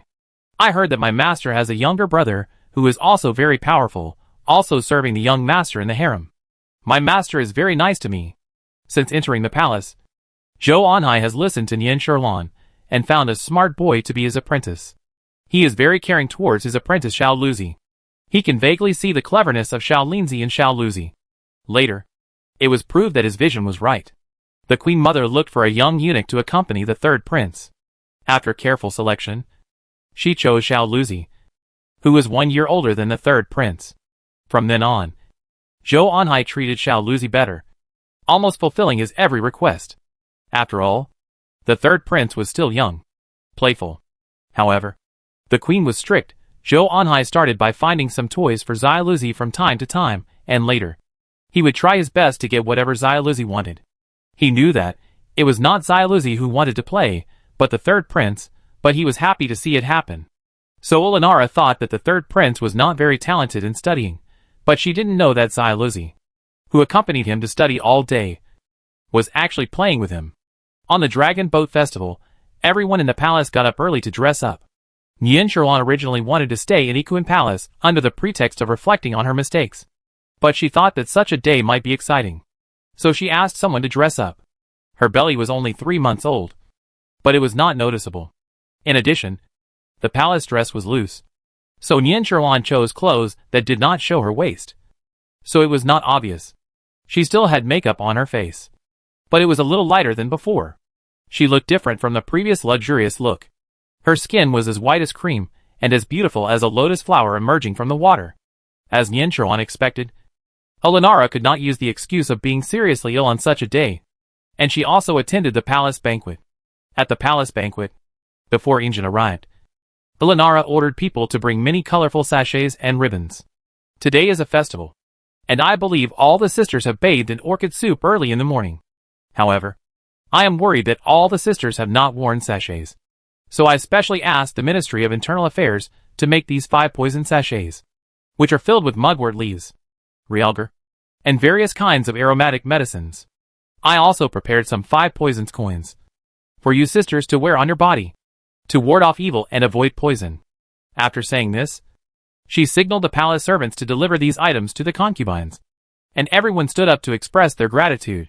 But Olenara saw that Xi and Chongzai quietly gave the items she had just rewarded to the palace maids around her, and did not wear them like other people.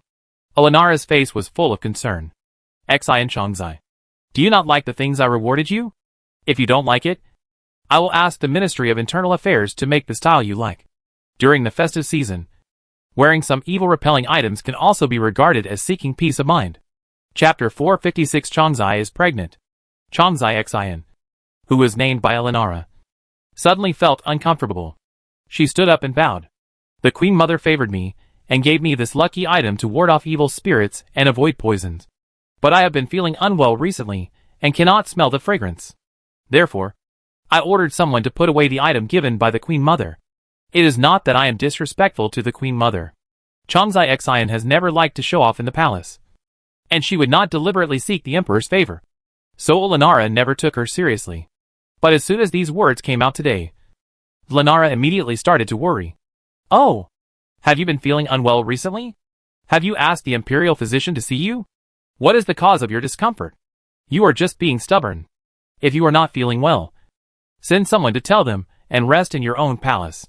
Why do you have to come here and suffer? Xi and Chongzai was about to say something, but suddenly she felt nauseous in her throat. She was afraid of losing her manners in front of the queen, so she quickly covered her mouth tightly. Seeing her like this, Olenara was wondering what she didn't understand. Menger, the maidservant beside Xi and Chongzai, saw that her master couldn't speak for a while, and was afraid that the queen would blame her. So she spoke hastily. Please forgive me, Queen. Our young master is pregnant. The eyes of the people who were watching the excitement suddenly changed. Fu Chongzai, who was on good terms with Xi and Chongzai, smiled. Shin Guiran looked a little lonely, and Li Guiran turned her head away with disdain. Jin Chongzai clenched the handkerchief in her hand. Chao Chongzai subconsciously looked at Olenara, but in Chongzai was still cowering as usual, and her expression seemed to be happy for Xi and Chongzai, but she was afraid of being seen. Duan Fei thought of her miscarried child, and felt a little sad. Jingpin was lowering her head, and telling Princess Kangal, from now on, stay away from Xian Yang Yang, and never touch her belly. Guan Gairen's expression showed nothing. She took a sip of tea, and observed Elenara's expression. Nian Sherlan looked at these people coldly. I just felt funny in my heart. She also didn't expect that concubine Xian would let people know that she was pregnant at this critical moment. Elenara was very happy after hearing Menger's words, and her expression was full of excitement that she couldn't hide. Concubine Xian, this is a great joy. Why didn't you tell the emperor? You have been in the palace for several years. Not to mention that the emperor would be happy if he knew. I was overjoyed when I heard about it. Concubine Xian had suppressed the feeling of nausea. She did not dare to delay, and hurriedly told Elenara. It is not that I intend to hide it, but I am just pregnant now, and the fetus is not yet stable. I think it is not appropriate to make it public, and I dare not worry the emperor and the queen. But I don't know why. I feel really uncomfortable. I thought that the palace banquet was a gathering of sisters in the harem, and it would be okay to sit for a while. I didn't expect that my body was so bad, and I almost lost my manners in front of the queen and all the sisters. Elenara smiled. Sit down quickly. You are pregnant. Why are you standing like this? Even if you don't care about your body, I still feel sorry for the dragon baby in your belly. Today is the Dragon Boat Festival, and you have such a big happy event. It's really a good day. When the emperor knows about it, he will definitely be very happy. The concubine stood up and said in unison, Congratulations to concubine Xian for being pregnant. The palace was lively, and the eunuchs outside also sang loudly. The emperor has arrived. Injin came following the sound, and he seemed to be in a good mood, and said with a smile, I am late. Did the queen lead everyone to have some fun first? Everyone who had not yet sat down stood up again. Elenara stood up and saluted Injin. I and my sisters pay my respects to the emperor. May the emperor be blessed with good health. Injin had already seen Nian Sherlan's lazy look from the corner of his eye when he entered the palace. He smiled secretly. It's rare that Nian Sherlan is willing to come out today. Everyone, please sit down. If you stand, I will feel uncomfortable. After seeing Injin sitting down, Elenara said with a smile, It is a festive day, and the emperor will be happy to see it. But there is another happy event. If the emperor knows about it, he will be even happier. Injin turned to Elenara, and was very interested. Oh, what other happy event is there? Tell me about it. Elenara looked happy. To answer the emperor, concubine Xian is pregnant. Isn't this a great event? Injin was stunned for a moment. First glanced at Nian Sherlan, then looked at Xian Chongzai. But when he saw Xian Chongzai was about to stand up again, he smiled. Hurry up and sit down. It's really a happy event. Su Peixiang, quickly change Xian Chongzai's dishes to lighter ones. I guess her appetite is not very good now, and the dishes of the palace banquet can't be used. Su Peixiang responded. Yes, clapped his hands, and immediately a palace servant came to remove the dishes in front of Xian Chongzai. In a moment, another palace servant came in one after another, changed to a lighter dish in front of Xian Chongzai. Xian Chongzai had been serving Injin for 2 years, and it was rare for Injin to be so caring to her. She was flattered, and her eyes were filled with tears, and she only regretted that she got pregnant too late. Injin looked at Xian Chongzai from a distance, and saw her eyes were red, and was a little surprised. Why are you crying? Is the dish changed by the imperial kitchen not good? I'll ask someone to change it again, and you can tell the servants what you like to eat. Duan Fei smiled. In my opinion, concubine Xian is touched. The emperor treats us well, and we should be grateful. Nian Sherlan looked at concubine Duan quietly, and found that her temperament in this life was different from that in the previous life. In the previous life, concubine Duan would never take the initiative to answer the question in order to attract Injin's attention. She had the character of a daughter of a general in her bones. Even if the bowl of pregnancy-preserving medicine that concubine Duan sent to her in the previous life took the life of the baby in Nian Sherlan's belly, concubine Duan gritted her teeth and accepted it. Nian Sherlan knew that concubine Duan in her previous life loved Injin as much as she did, or even more. That was why concubine Duan was willing to take the blame for her whole life after she knew she was blamed. It was a pity that Nian Sherlan in her previous life only had Injin in her heart and eyes, and could not hear concubine Duan's hints at all. Concubine Duan in this life looked the same as in her previous life, indifferent and withdrawn from the world. But after concubine Duan assisted in managing the 6 palaces a few days ago, Nian Sherlan noticed that she had changed. Concubine Duan, who never cared about gold and silver in the past, actually began to care about the expenses of Ikuin Palace. Yin Sherlan took the sachet given by Olenara in her hand and sniffed it gently. Yin Sherlan's sense of smell was extremely sensitive during pregnancy, but she did not smell the smell that she had smelled for half her life in the previous life. She was a little confused. Was it her own petty mind this time? Songji whispered to Yin Sherlan's ear. It is better for the queen to smell these sachets less during pregnancy. After all, medicine is 3-point poison, and the queen can't stand the messy smell these days. It is better to give it to the maid to keep. After the palace banquet is over, the maid will go to deal with these items quietly. Chapter 457, I still don't understand. Yin Sherlan nodded, and handed the sachet in her hand to Songji. But Wan Guiran saw this scene clearly. Wan Guiran smiled, and said in a neither loud nor soft voice, Madame Hua Guifei can't stand the smell of the sachet? I think it smells very good. Yin Sherlan looked up, and saw that Wan Guiran's seat was some distance away from her. She said lazily, I don't know, Wan Guiran has outstanding eyesight, or has been secretly staring at me and spying on me. This seat is not far from me, and there are several concubines in between. Wan Guiran was shocked. Hua Guifei did not answer her, but turned the conversation back to Wan Guiran. Injin also looked at what Yin Sherlan said, and saw that there was indeed some distance between Yin Sherlan and Wan Guiran. From Injin's perspective, Wan Guiran's outfit today looked exactly like Yunchi. But for some reason, Injin felt that it was just a resemblance. In the past, Injin preferred the face of Concubine Wan. But today he feels a little annoyed. When Concubine Wan was in favor, she was always relaxed and carefree in front of Injin, and never deliberately competed for favor. She was really a bit innocent like Yunchi. But since when? Concubine Wan became more and more petty in Injin's eyes, and she always said something with a hidden meaning. Concubine Wan raised her wine glass, and said with a smile, I see that there is such a big happy event today. While all the sisters are happy, then she dared to joke with Concubine Hua. I didn't expect to upset her. It was my fault. I will drink 3 cups as punishment. After saying that, she drank the wine in a cup. Yin Sherlan looked at her coldly, and saw that she really drank 3 cups in one breath. She stood up, and said to Injin, Your Majesty, I don't know if the palace is now strictly hierarchical, and the hierarchy is clear? Injin knew what Yin Sherlan wanted to say. He hesitated for a moment, and then looked at Concubine Wan. That's it. Of course. The hierarchy is clear, Yin Sherlan said. Since the distinction between high and low is clear, I want to ask the Emperor, what crime should this noble lady take for offending the noble concubine? Jin Chengzai's eyes fell on the panicked face of Wan Guiran, and she sneered secretly.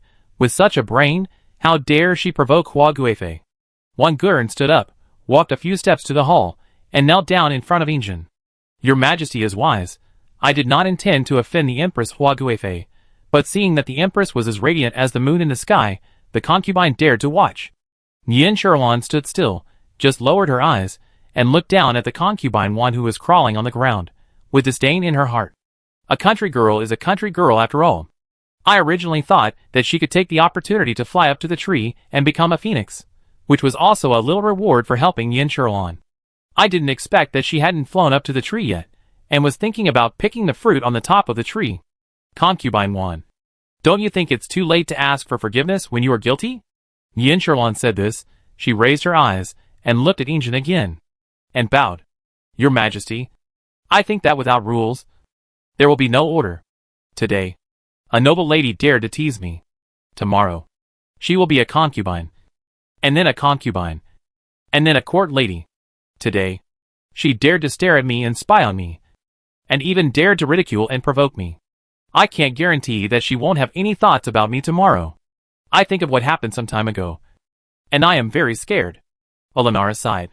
Hua Guifei, don't lose your status, or you will be laughed at if it gets out. You are in a high position, but you are unwilling to let go of a little noble lady. This is not a woman's generous character. Yin Sherlan looked at Olenara, and replied in an unusually gentle manner. The queen is right. Since the queen has interceded for Lady Wan, I can't hold on to her anymore. I will listen to the queen. This reversal came too quickly, and Lady Wan knelt on the ground in a daze. Not to mention Lady Wan, even the others were stunned. Only Injin laughed in his heart.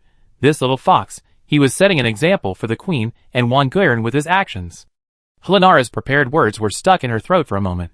She thought that with Yin Sherlan's temper, she would definitely refute her words.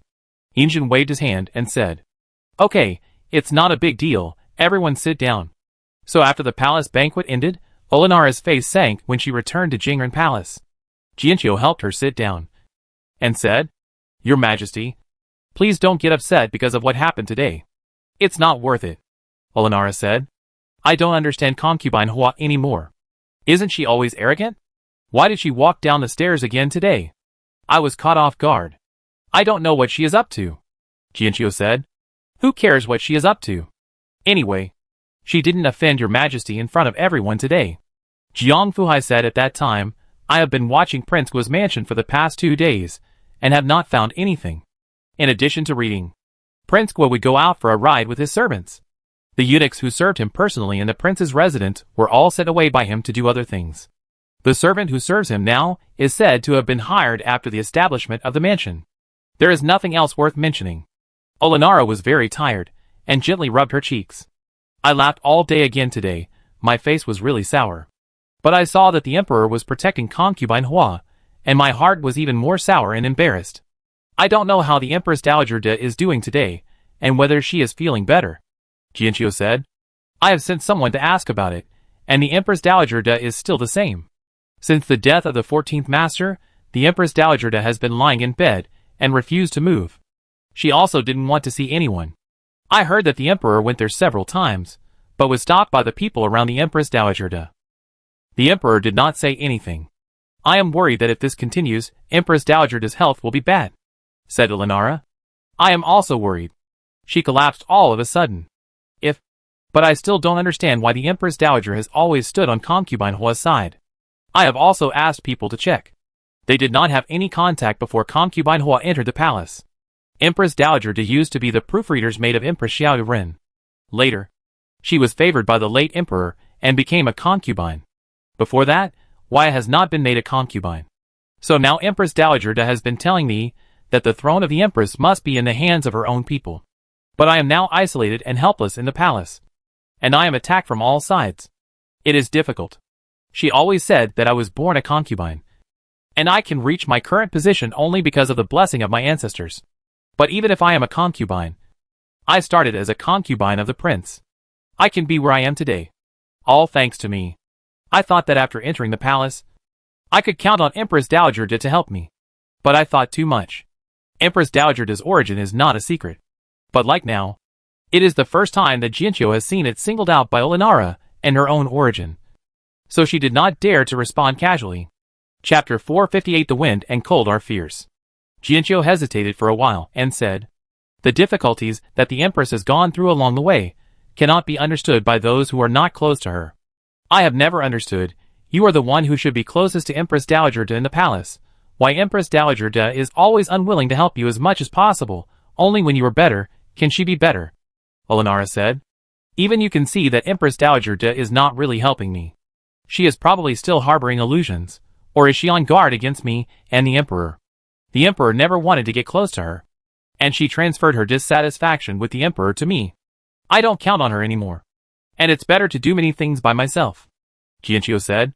"Today, concubine Xian is pregnant, and I think the emperor is very happy. He drinks 1 cup of wine after another, and almost never refuses anything." Helenara took off a hairpin with a peony inlaid with gold and jade on her head. "I will send it to Chuxiu Palace and give it to concubine Xian later. Just say that I am thinking of her hard work during pregnancy, and I have specially rewarded her." Xian Chongzai, who was about to rest, received the reward from Helenara, and had to dress up and go to the courtyard to receive the reward. Jiang Fuhai, who came to deliver the gift, congratulated her with a smile, and delayed her for a while, after finally sending Jiang Fuhai away. When Xian Chongzai laid down again, she felt like she had caught a cold, and her nose was blocked. Minga hurriedly brought hot water and helped Xian Chongzai drink some. "My lady, you have been pregnant for a long time, but you have to accept the reward from the queen in person. This trip has made you feel tired and blown by the night wind. Otherwise, I will invite the imperial physician as soon as possible to prepare for any emergency." Xian Chongzai sniffed, feeling a little uncomfortable. In addition, She was already having a strong reaction during her pregnancy, and she was dizzy and swollen. So she lay down weakly. I heard Xian Changzai's voice become weak. It's already this hour. I am of low rank. Don't bother the imperial physician. Go and make a bowl of ginger soup. I've been sweating after drinking it. I think I should feel much better tomorrow morning. If I don't feel better tomorrow morning, it won't be too late to ask the imperial physician again. Menger saw that her mistress didn't allow the imperial physician to be called at this time, so she had no choice but to go out and ask someone to make ginger soup and feed it to Xian Changzai, who was so tired that she couldn't even open her eyes. While it was still hot, Yin Shuan hadn't gone to bed yet. At this time, she heard Xiao Linzi say that Jiang Fuhai went to Chuxiu Palace to give Xian Changzai the reward from the Empress Dowager. They talked for a long time before leaving. Yin Shuan sneered. The queen is too impatient. She just found out that Xian Changzai is pregnant today, and she used such a method that makes people feel miserable. Although the Dragon Boat Festival has passed, the night wind is still cold, and the night dew is heavy.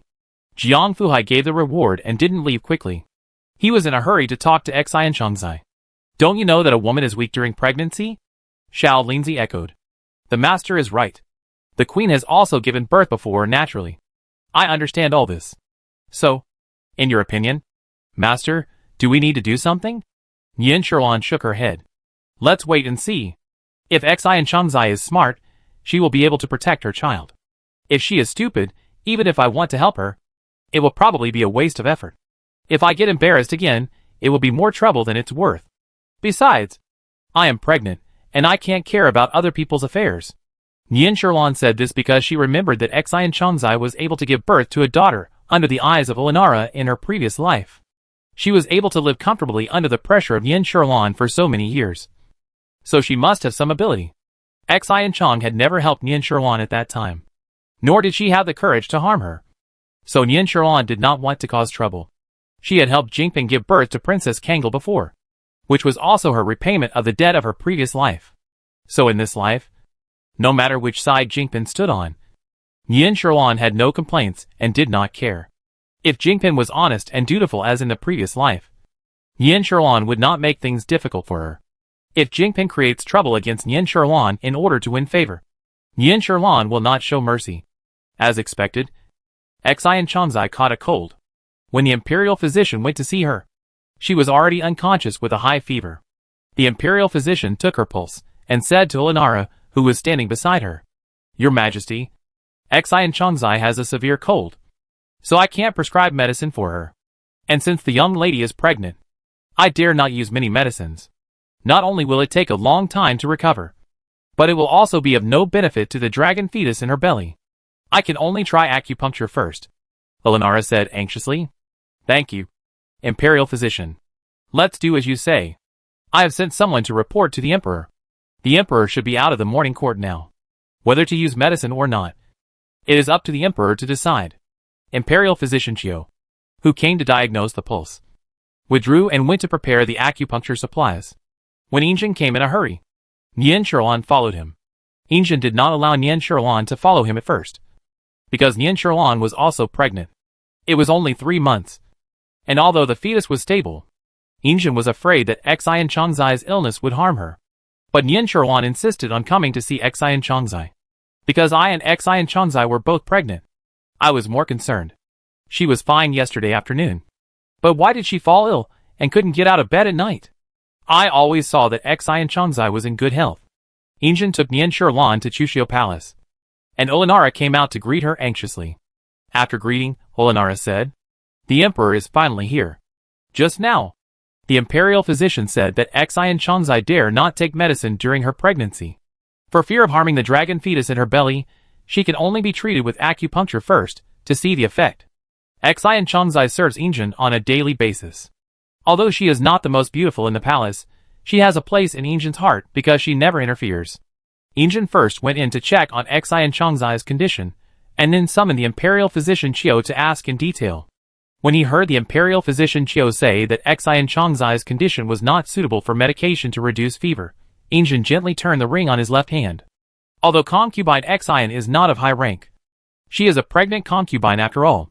It is a bit hasty for the imperial hospital to send only you to treat her. Dr. Chiu secretly glanced at Olenara, but seeing that she looked anxious, Dr. Chiu had to lower his head again, waiting for the next step. Injin said directly to Su Peisheng.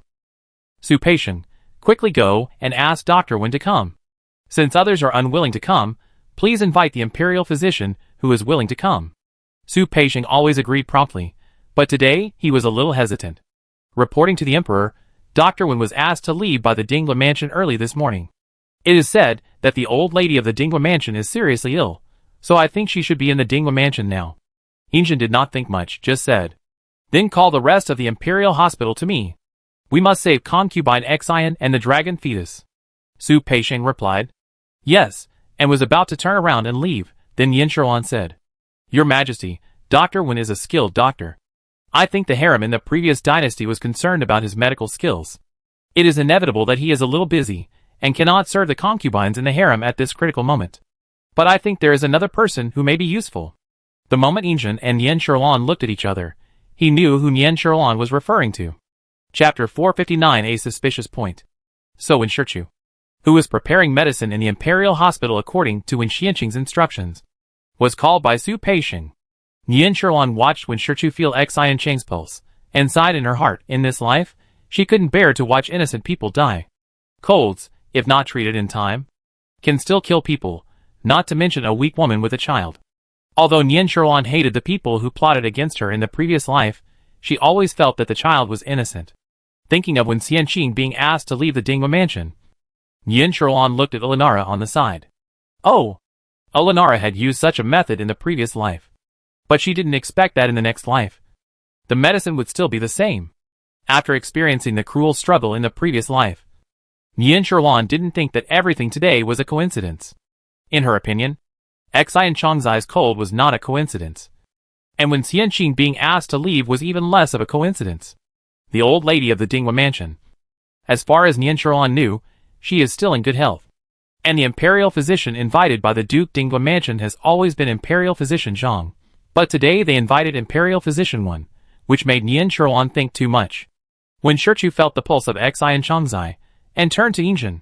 Your Majesty, I felt the pulse of Xian Chongzai, and found that her qi was weak and floating. And her pulse was slippery and stagnant, which are all signs of miscarriage. But the illness of Lady Chongzai has only been 5 or 6 hours since now, and according to the notes in the medical classics, the course of the disease should not be so fast. I am not as skilled as my father in acupuncture, and I dare not give acupuncture without authorization. But I do have some experience with medicine. If the emperor trusts me, I can immediately make a prescription for the young lady. Take a dose of medicine first. If the fever subsides within an hour, both the young lady and the dragon fetus can be saved. Injin turned the ring on his hand, half closed his eyes, and nodded. Your father is a great doctor. I think you can inherit his legacy and treat colds easily. Then make a prescription for Xian Chongzai. By the way, according to your opinion, when did this cold start? When Shichu thought of what Su Peisheng said when he came here, and said vaguely, to reply to the emperor, no matter when this cold started, I will use the medicine first, and hope it works. Injin nodded, and said no more.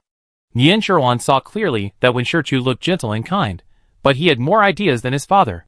When Xianqing had been in the martial arts world before, and his temperament was more free and easy, not like this hesitant one.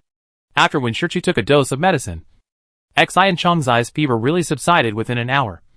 And Ming'er was so happy that she shed tears. Xian Chongzai woke up in a daze, and learned that the emperor and the queen had come to visit her. The emperor got angry again, and asked someone to invite Xiaowen to come. She pulled a smile from the corner of her dry mouth. Xian Chongzai raised her hand to touch her still flat belly, but heard the voice of concubine Hua next to her. Just lie down. You are fine. And the baby in your belly is fine too. Xian Chongzai looked back in surprise, only to find Yen Shuan sitting at a table not far away drinking tea.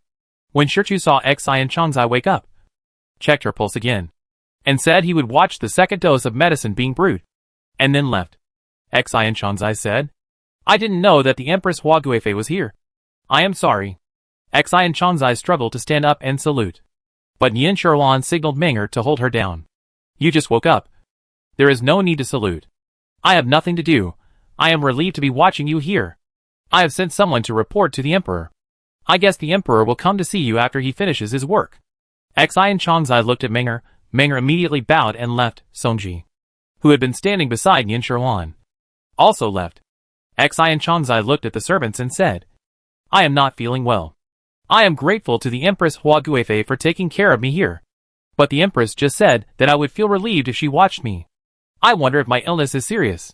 Yin Shuan took a sip of tea, stood up and came to Xi and Changzai's bedside, looking down at Xi and Changzai lying on the bed. I have always thought you were smart, but I didn't expect you are not that smart. Although the Dragon Boat Festival has passed, you should also understand that the night is cold and dewy. Why are you so sick while pregnant? If I hadn't persuaded the Emperor to invite Master Shaowen, the dragon fetus in your belly that you had worked so hard to get would probably be in danger. Xi and Chang's heart skipped a beat. The child in her belly was indeed conceived with folk remedies. But how did concubine Hua know this? I am unlucky. I have served the Emperor for so long and only got one baby. If I can't keep it because of a cold, I will cry to death. Thank you for your care, concubine Hua. Yin Shuan still looked down at her. I only have one thing to say.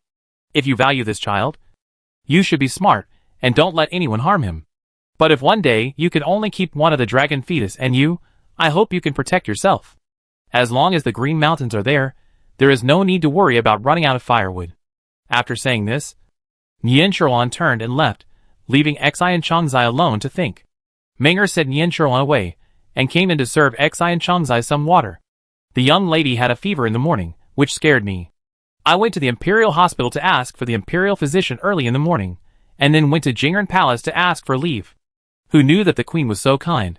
When she heard that the young lady was ill, after the concubines in the harem paid their respects, they came immediately. They also sent someone to inform the Emperor, and the Emperor also came at the morning court. The young lady is really lucky, Xi and Changzai said. Then what? Who invited Master Wen?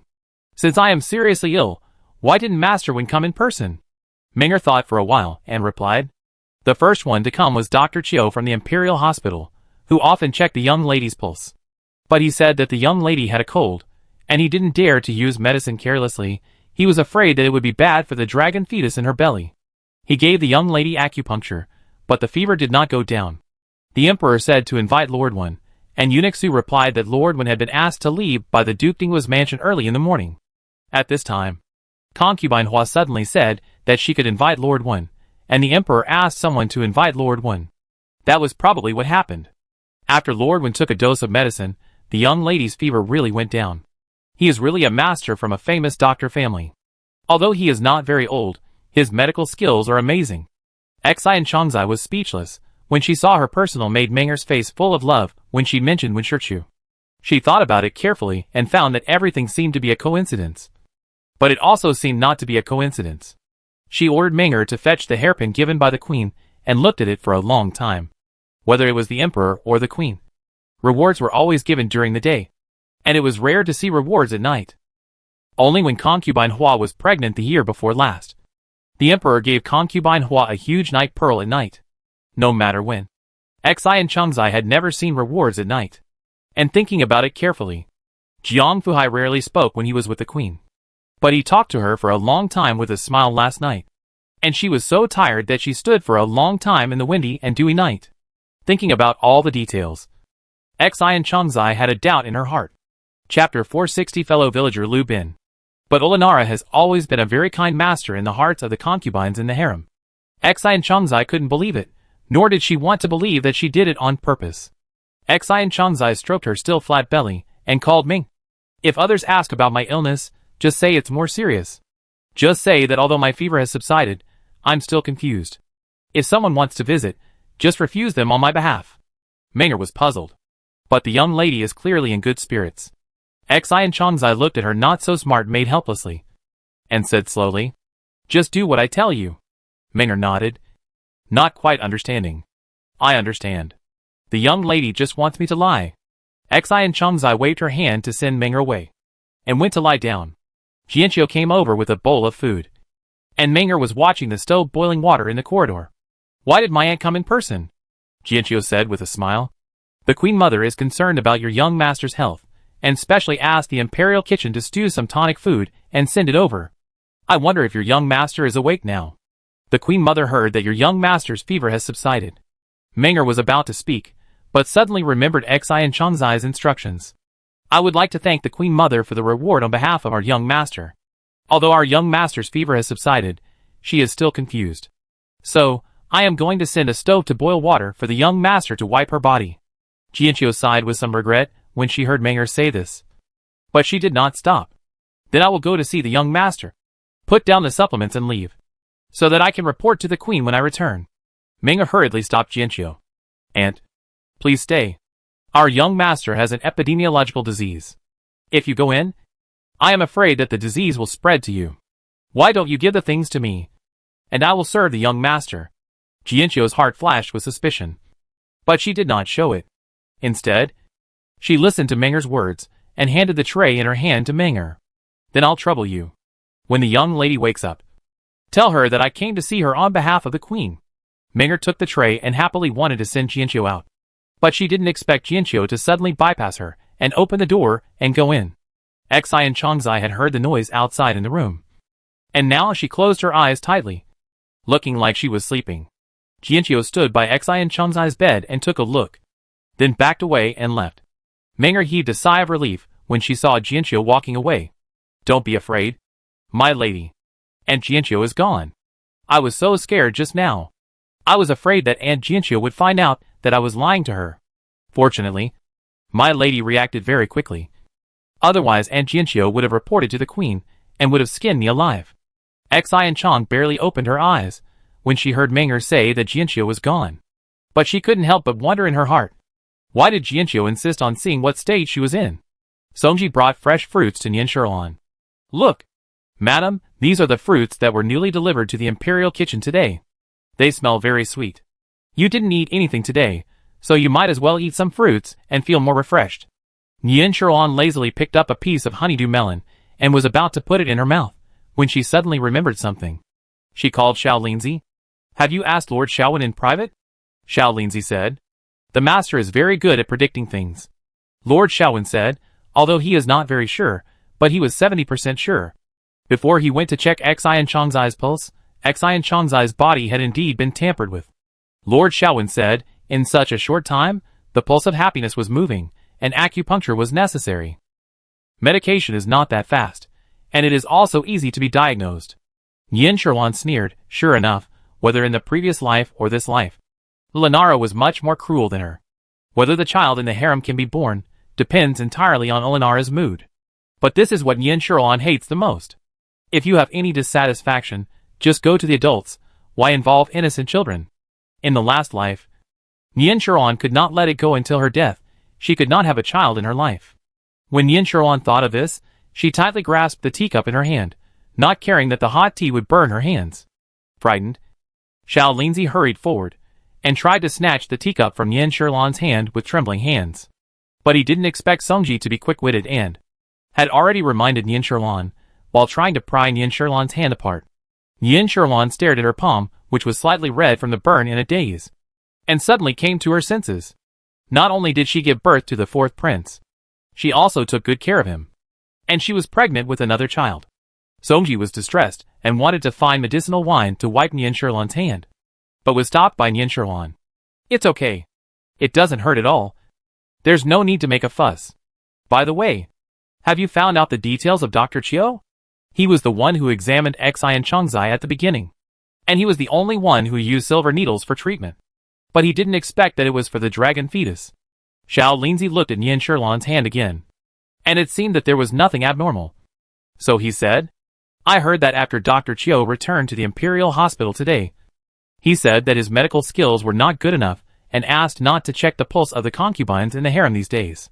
But in this way, there was one less doctor available in the Imperial Hospital. So Dr. Chiu recommended his fellow villager. He is also a doctor who participated in the selection of the Ministry of Rights this year. When Yin Shiruan heard the word fellow countryman, his mind moved, and he hurriedly asked, where is Dr. Chiu from? What is the name of the fellow countryman? Xiao Linzi saw that Yin Shiruan's question was strange. But fortunately, he had asked these questions before. My master, Dr. Chiu's hometown is Jeju. And I also asked the name of the fellow countryman. His name is Lu Bin. I heard that he is also young and promising, and was strictly selected by the Ministry of Rights. Because the characters in his name are not common, I even wrote it down on paper. While speaking, Xiao Linzi took out a 2-finger-wide note from his bosom and presented it to Nian Sherlan. It turned out to be Lu Bin, who was used by her in the previous life to frame Shen Meizhuang for a fake pregnancy, and then escaped from her hands. She sighed secretly. In the previous life, she was jealous as a woman, and could not bear to see any woman around Yinzhen. At that time, Shen Meizhuang was favored by Yinzhen, and her face was full of ambition. So under Chao Qimo's management, Nian Sherlan came up with the idea of framing Shen Meizhuang for faking pregnancy to win favor. Now thinking about it, even if Shen Meizhuang got favor, what threat would it pose to him? Anyway, Yinzhen regarded the Nian family as a thorn in his side, and wanted to get rid of them as soon as possible. Xiao Linzi didn't understand why his master's expression was so uncertain today, but he just obeyed his orders. Nian Sherlan returned the note to Xiao Linzi and instructed, "Keep an eye on Lu Bin for me, and tell him not to stir up any trouble in the harem. If he is as dishonest as Imperial Physician Qiu, I will not let him go easily." Xiao Linzi said, "Yes, I will remember it. I heard that Lu Bin will enter the Imperial Hospital tomorrow. I will see whether he will be assigned to serve the Empress and the lady in the harem. Speaking of which, there are many famous people in Jeju. I remember that concubine Shen's father was the assistant commander of Jeju." Nian Sherlan nodded and said, "Then keep an eye on Lu Bin. When you are away from home, you should be most careful.